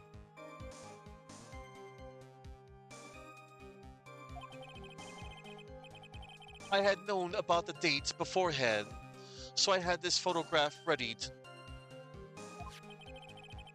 My brilliant deduction was what informed me that the true culprit was Ron Delight. And thanks to the key card and wallet, it was abundantly clear that he was there. I was also able to make a deduction for the buzzer, which only sounded once. The button did not have any fingerprints on it. Why? The victim would have left prints if he sounded it, which means the killer sounded it. Mr. Delight was wearing his Master Mask outfit, which is why he left no prints. And the blackmail letter? The victim likely just mistook the color of the jewel. Zavari! Therefore, all the evidence points to that poor boy. That was 11 statements. This testimony actually seems to hold up pretty well. The witness's earlier remarks do not appear to have been hastily prepared. All of his points have been explained, and none of them seem to contradict anything. But of course. But, how did you know about the emergency buzzer? The police investigation documents went directly through me, and I always look over all the documents. It's elementary, Sir Lawyer. Grr. Are you going to make even more trouble for us now, Sir Lawyer? I will not allow any of your usual shenanigans, Mr. Wright. Yes, Your Honor. We cannot postpone Luke Atby's trial any longer. This is your last chance. Hang on a sec. Just one chance? Ha! It seems that the party's about to begin. Well, Phoenix, there isn't any evidence that contradicts with that testimony. So it would seem. What do you mean, so it would seem? Listen, Phoenix, pointing out contradictions. doesn't always mean you have to present evidence, does it? At any rate, this is our last chance. If you can't point out a case-breaking contradiction, you lose. That's all there is to it. Cup number 17. The last cup. It seems like the time has come to an end to this trial. I have to find a fatal contradiction in this testimony. And I need to point it out without presenting evidence. Which means all I can do is find the contradictory remark and press it. Remember, you only get one chance. Very well then, Mr. Wright. Please begin your final cross-examination. The last testimony. Let me gently save right here.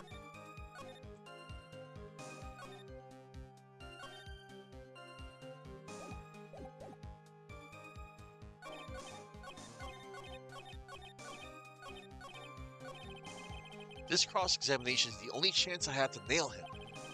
Somewhere there's a huge contradiction. I've got to find it. As far as I can see, there is no evidence that contradicts his testimony. All you can do is press him, and you only get one shot. So yeah, if you press the wrong statement, it's game over.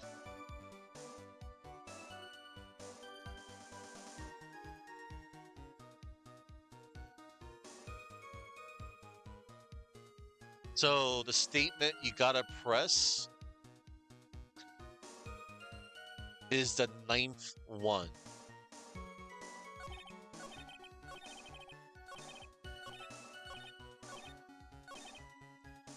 Mr. Knight was wearing this mask outfit, which is why he left no prints. Oh, really?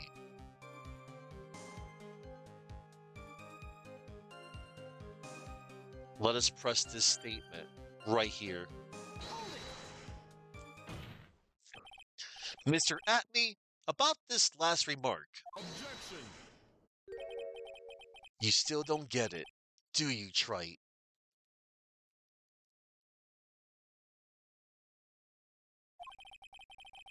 This isn't the time to be pressing the witness on every little statement. I'm afraid you're the one who still doesn't get it, Mr. Godot. What? Mr. Atney, it seems you have finally admitted that you were in the CEO's office on the night of the murder. How can you say that? Let's review your testimony, shall we, Mr. Atney? The button did not have any fingerprints on it. Why? Mr. Delight was wearing his mask-to-mask outfit. Is that correct? Indeed. That's what I said. My deductions are absolutely foolproof. More like your deductions prove that you're a fool. I'm sorry. Whatever do you mean?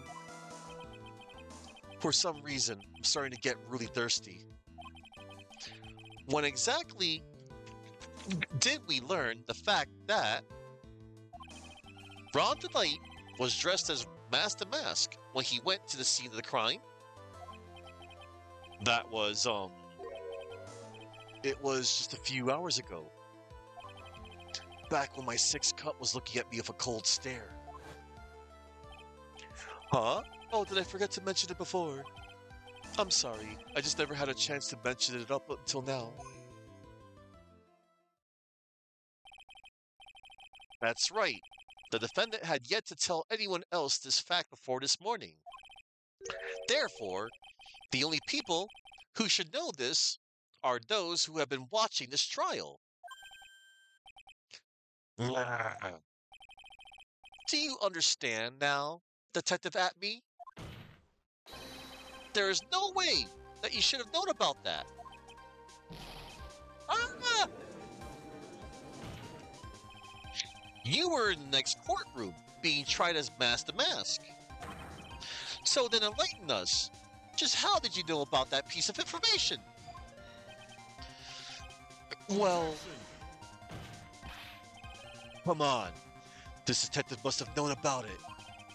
He probably had plenty of chances to find out beforehand. And it's those chances that I want to discuss next. That night, Mr. Delight was wearing his Master Mask outfit. There is one and only one way for Detective Acme to have found that out. Only one? One way, you say? Please recall, if you will, Mr. Delight's testimony. When I entered the office, there was a suspicious shadow there. For a second, my client witnessed the real killer. Objection. But Mr. Delight never saw his attacker. So there's no way to tell whether or not the real killer was Look at Me. It's with that statement that I'll turn this case on its head. Just what are you implying? Mr. Delight saw the real killer, correct? Now, if he turned that statement around, it stands to reason that the real killer had also seen Ron Delight. Impossible.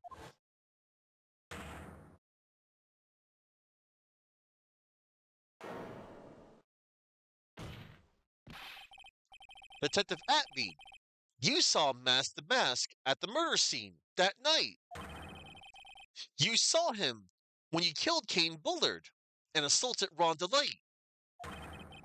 That was the only way you could have known what Ron was wearing.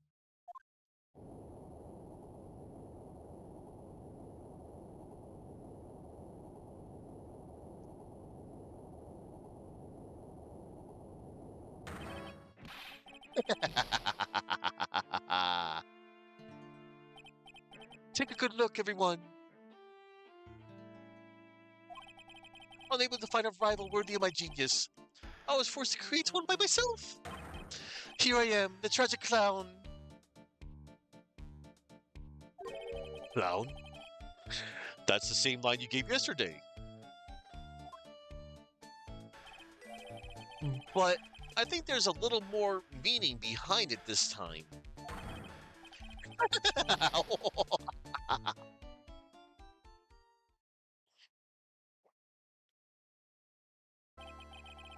What an awfully complicated incident. Kane Bullard was blackmailing Look at Me, who was in turn blackmailing Ron Delight. And upon killing his blackmailer, Look at Me tried to frame Ron Delight. He then claimed to be guilty as Mask to Mask in order to escape his true crime. And to that end, he came up with this plan to use the double jeopardy rule when making his alibi. At any rate, it would seem we finally found the truth. Excuse me. I came perilously close to besmirching the record of an innocent young man. Besmirching him with the title of murderer. Don't ignore me! Oh, I didn't realize you were there. Why wouldn't he be? About the verdict. I know. You never committed any murder. That's right. I'm so glad you understand that, but... I really am the mask! Huh? So thanks to that trial yesterday, I'm innocent now, right? What was it you said? Double jeopardy? Now that you mention it, I've been careless. Careless? What do you think, Mia? As the defendant says, the rule of double jeopardy is absolute. A defendant can never be tried twice for a crime in which he was once found innocent. Then Mask the Mask is really innocent? It would seem so. For now. For now? Now then, this court finds the defendant not guilty. He was found not guilty twice for robbery and for murder. Boy, this is really lucky. Wait, this isn't so good after all. You see, the thing is, I still am just the mask after all.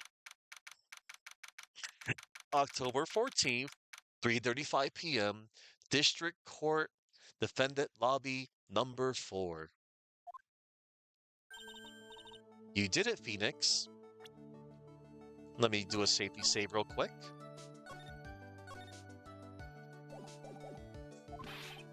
Thanks, Mia. It's been a long time, hasn't it? Yeah, it's because Maya doesn't call on me much these days. Oh? I'm just joking, Phoenix. Don't take everything so seriously. But on the other hand, Maya, she seems kind of torn these days. You mean about becoming the master of the Quran channeling school? Becoming the master means saying goodbye to our mother, Misty Faye, right? Watch over her, will you, Phoenix? Of course. Well then, see you around. Aw. Mia. Ah, Mr. Wright. Um, I don't know what to say. Congratulations, Mr. Delight. Thank you so much. No, wait. Nothing really matters anymore, though, now that all of this happened. Come on, just be happy already! Maya, you've been cleared of murder charges and got off as Master to boot! But, in exchange, I lost everything. Huh? What do you mean?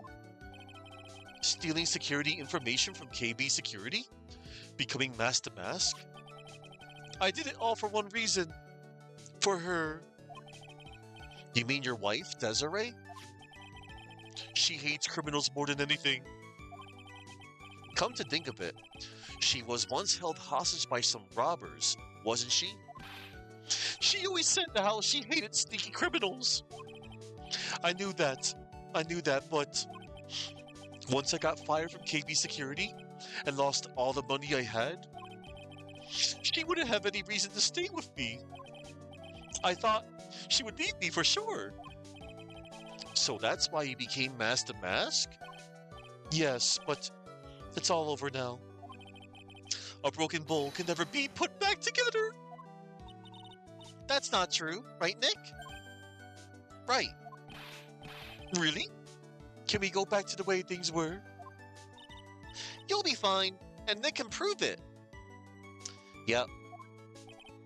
I can? I kind of wish you would check with me first.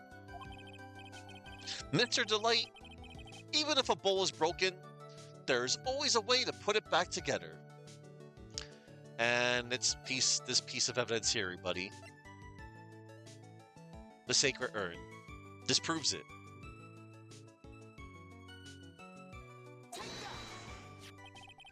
The sacred urn? Desi was the one who found this. Desiree, your wife. She always believed in you, Ron. That's why you'll be fine. You don't have to worry about anything. Ah, there you are. Miss Delight. You did it, Ronnie. You're innocent. I'm so happy. Thank you. I appreciate that. But, I suppose you don't want anything more to do with me, do you? Ronnie, why didn't you talk to me about what was going on? I had no idea you'd quit KB Security. I never imagined that you were really Master Mask either. Mr. Light, what are you going to do now that you know? You're not going to really leave him, are you? Come on, it's obvious, isn't it? How could I ever let a wonderful man like him get away? After all, my bike's really fast. So fast that there's no way he could ever get away. Um, but didn't you say that you hated criminals? Oh, I only hate people who act all cowardly and sneaky. Like that detective. I see. My Ronnie went and declared his crimes before he committed them. Like a man. Um, um, I just love a man who's so chivalrous. Chivalrous? I knew I was right about you. Every day I spend with you is filled with thrills and excitement. Bessie! Desiree, you really do love Ron, don't you? Nicky boy. Yes? I'm really glad I asked you to defend my Ronnie. Thank you so much. I'll never forget what you've done for us. Oh, well, take care of yourself. You too, Nicky boy. Gulp. I can feel my face going red. Mr. Nick, Mystic Maya, congratulations! Yeah. Talk about bad timing. Oh no. Mr. Nick, how could you, for another man's life, in front of Mystic Maya? No, no, you got it all wrong! I'll never forgive you! Never, ever!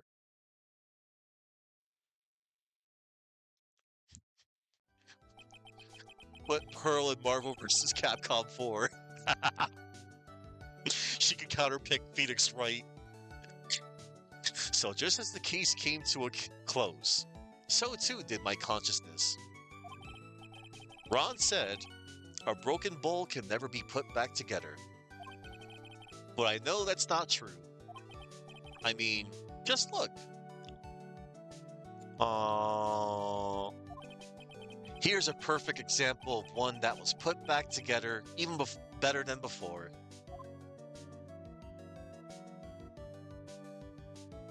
That freaking urn. Episode 2, The Stolen Turnabout, the end. And look at that, everybody. We unlocked episode 3. Let's save our progress up to this point. And then I guess we could save it here. And then can I go back? And then I think I'm supposed to like oh wait, let me close that right there. Okay, everybody. Oopsie doodle. I did another 9-hour stream. I actually underestimated how long that this was going to be in a single setting. That's hilarious. That's just too funny. Gog Zero did it again, everybody. What is he gonna do with himself? I know what I'm gonna do with myself after this. I'm gonna eat. But before I do that, I have some trivia to share with you all. Um, Let me bust out my trivia while we listen to this wonderful menu theme.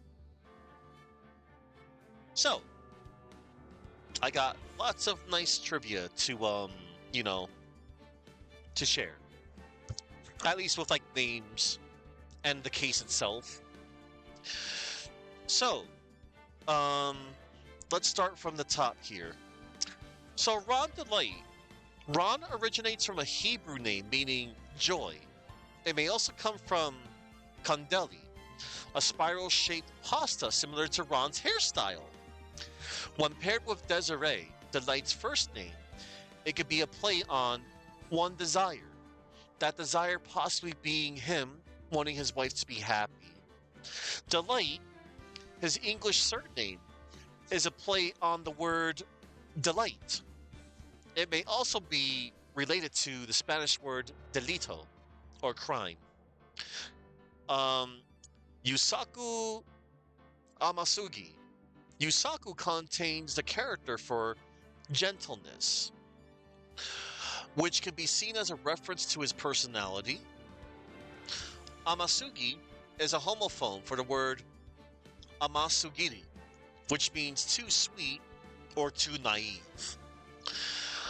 Um, Godot originates from the Samuel Beckett play Waiting for Godot. And this is furthered by Luke Etme's comment that some people spend their entire lives idly waiting for his appearance, which is a reference to the aforementioned play, in which two men wait for an acquaintance named Godot to arrive, contemplating suicide if he does not show up, effectively waiting a lifetime.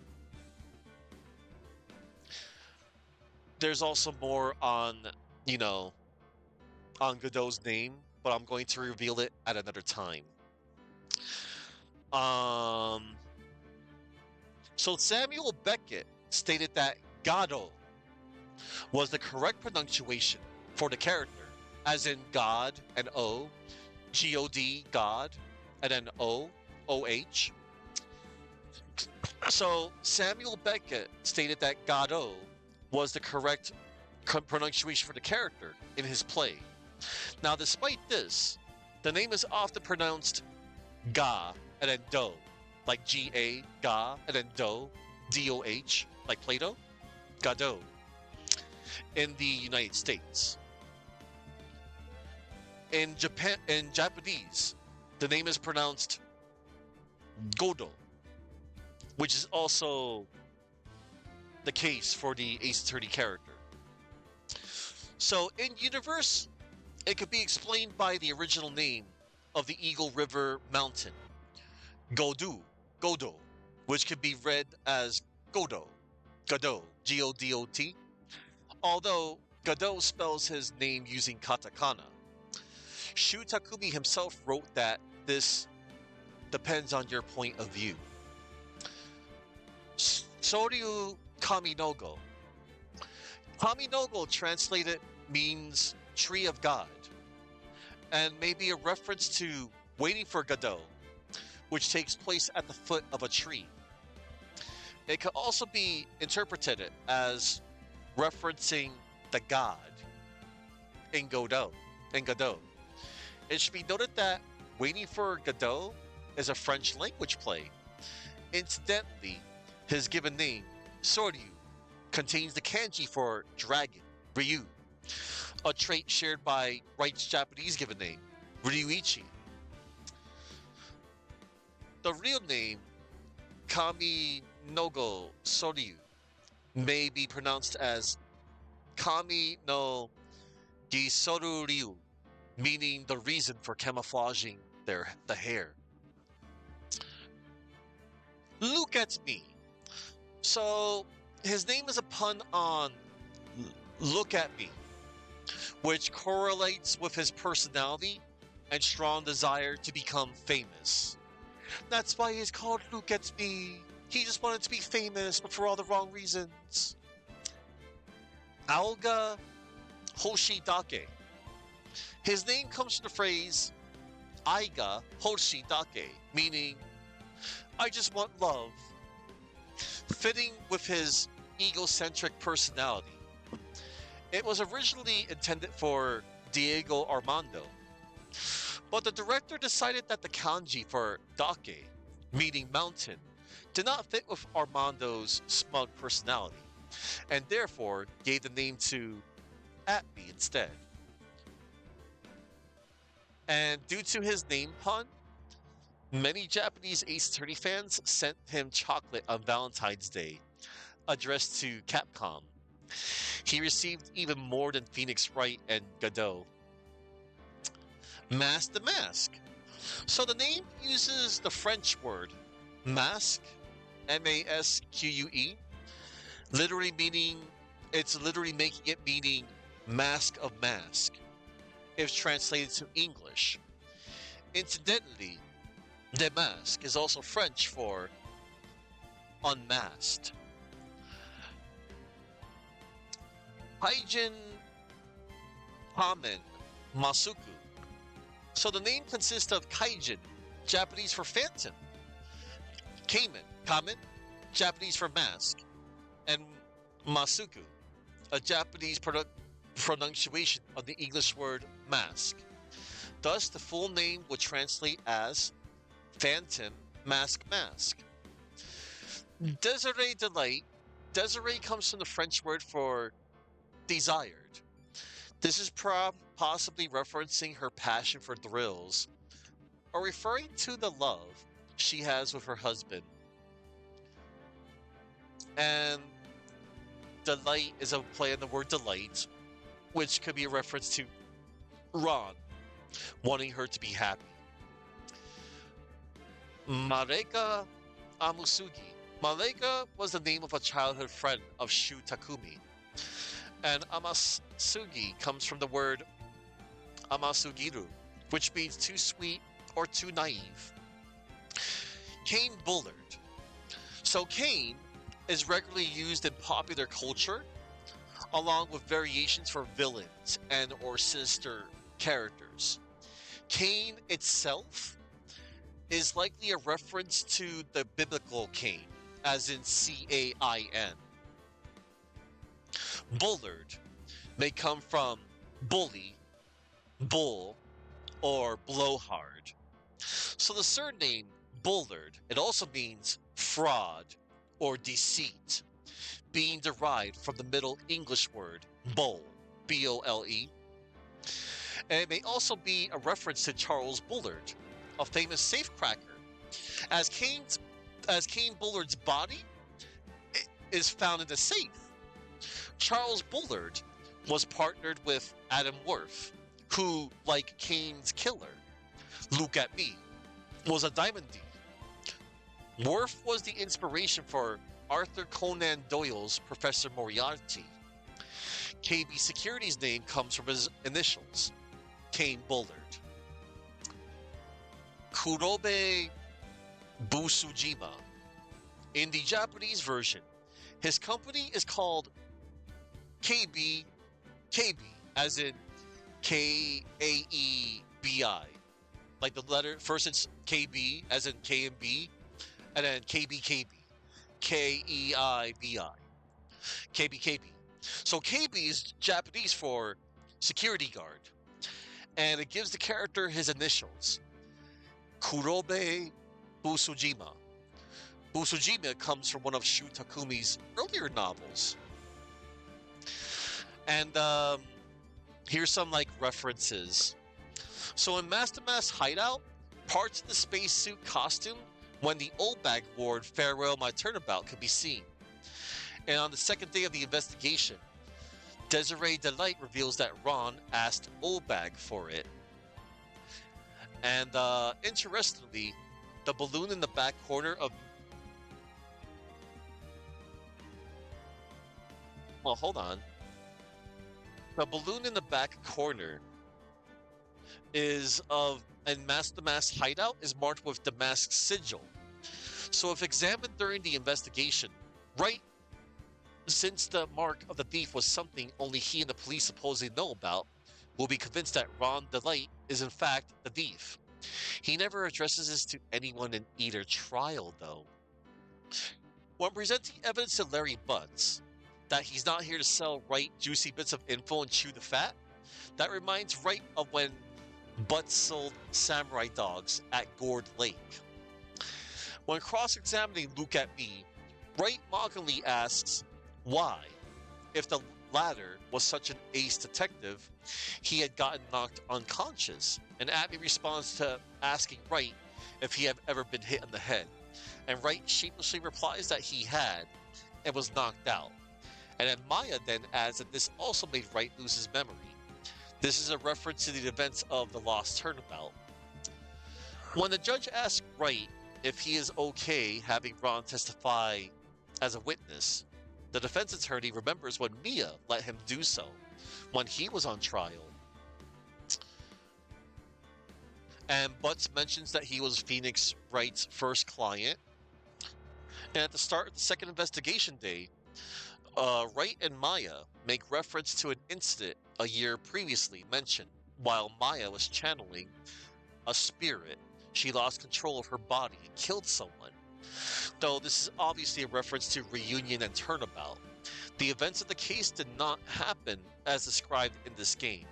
In actuality, Mimi Mimey incapacitated Maya during the attempted channeling and then killed the victim herself, which Wright even proved in said case. And at the beginning of the first investigation day, when talking to Gumshoe, it is mentioned how Mask to Mask must have imitators due to his fame. Then Pearl tells Wright that one day, if he gets famous enough, he will have his own copycats. Oh, that's right.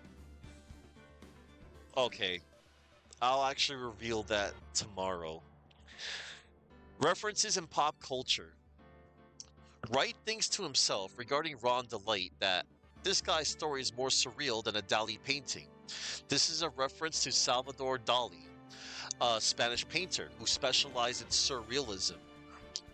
And if the player shows Wright's photo to Atme on meeting him, after Wright remarks that if he was that it was impressive how Atme knew what Wright did for a living, Atme responds with, "Oh, it's elementary, my dear Wright, elementary." This is a paraphrase of the non-canonical catchphrase of Sherlock Holmes. When examining the pile of junk in Ron Delight's apartment, Wright and Maya find a roll of paper that reads, "Theft of the Mazarin Stone, the Great Albatross Strategy." This may be in reference to The Adventure of the Mazarin Stone, one of Arthur Conan Doyle's original Sherlock Holmes short stories. Short story. When explaining that he will be appearing in court, Atme says, "Shall we say that the figurative Sir William will be dropping his panties before lunchtime?" This is a reference to the TV sketch show Monty Python's Flying Circus. More specifically, the Dirty Hungarian Phrasebook sketch, where a Hungarian man tries to communicate with an English tobacconist using a phrasebook whose transitions range from simply bizarre, "My hovercraft is full of eels," to mildly sexual, "Drop your panties, Sir Williams. I cannot wait till lunchtime. My hovercraft is full of eels." Oh, so that's where 180 Enforcer references that. He says that whenever he resubscribes to a channel.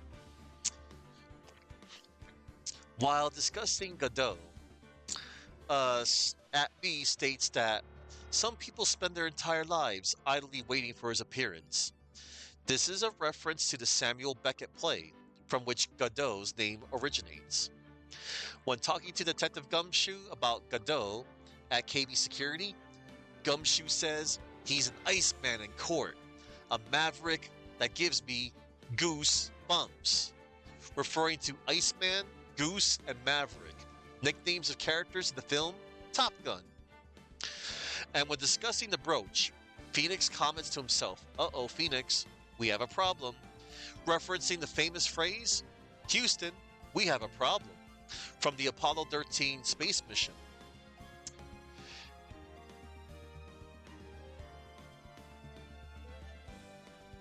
Larry refers to a girlfriend of his as Maidana, likely part of the ongoing gag of Larry having girlfriends with names based on real life celebrities. As of all cases in the English translation of the trilogy, the line, "I have a bad feeling about this," is spoken. Oh, interesting. So in the anime adaptation, right before Luke Atme's final breakdown, Godot tells him, "It's all over but the crying." This is a reference to "It's All Over But the Crying," a song by the Ink Spots.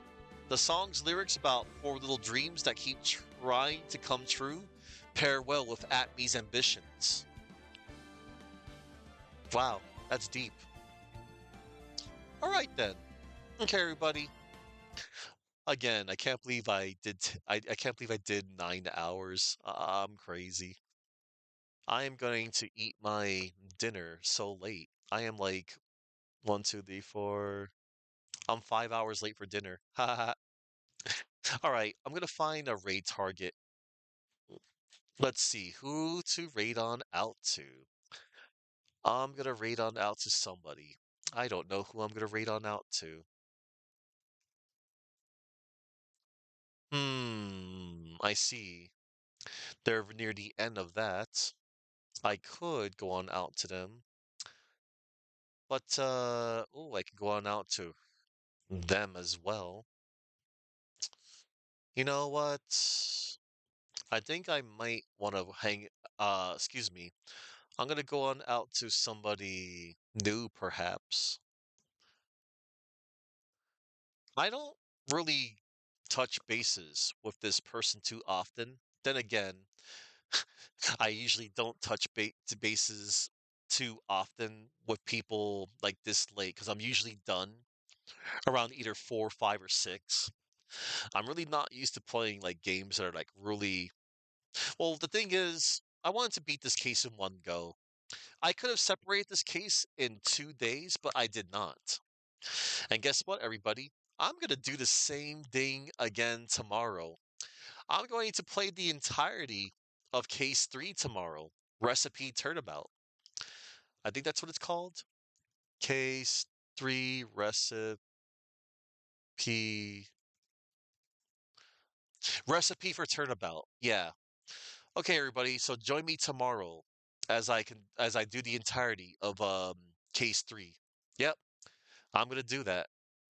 Now, before I head on out, yeah, I said I'm gonna go on out to somebody, and I know who I'm going to go on out to. Because again, I don't touch bases with this dude too often, and they come to my channel too, like sometimes, like usually like from a raid or something. But hey, that's cool. So that's somebody. We're gonna go on out to Shin Fox. Shin Fox is pretty cool. Um, he's a red panda, and he's really cool. He plays a nice variety of games of like whether it's modern or retro. I primarily see him play a lot of Mega Man, like a lot of Mega Man games, and I see him do some fighting games every now and then. Like sometimes he'll play some like Marvel vs. Capcom 2 with like other peeps. So yeah, we're gonna go on out to Shin Fox, everybody. Before I head on out, I have a lot of people to thank. I have so many people to thank. I'd like to thank the following. I'd like to thank. Hang on, let me scroll up. I got my list. I would like to thank the following. I would like to thank. I would like to thank Chuckman, Aristotle, Sherry Bowberry, Maverick, Saki, that rowdy rough gamer, Gamut's fair feathers. Yeah, Gamut's fair Gamut. Sorry, Gamut, Gamut. Yeah, Gamut feathers. Sir Boom and Punishment. Punishment. Yep, yep. That's everybody. I don't know if any of you all are still all out there. You're probably passed the hell out. That's fine. I mean, it's whatever. It's all good. All right, everybody. We're gonna go on out to a hang on. Wait, not yet, not yet. On one moment. Hold it. I need my rain. Let me skip this ad real quick. Okay, one moment.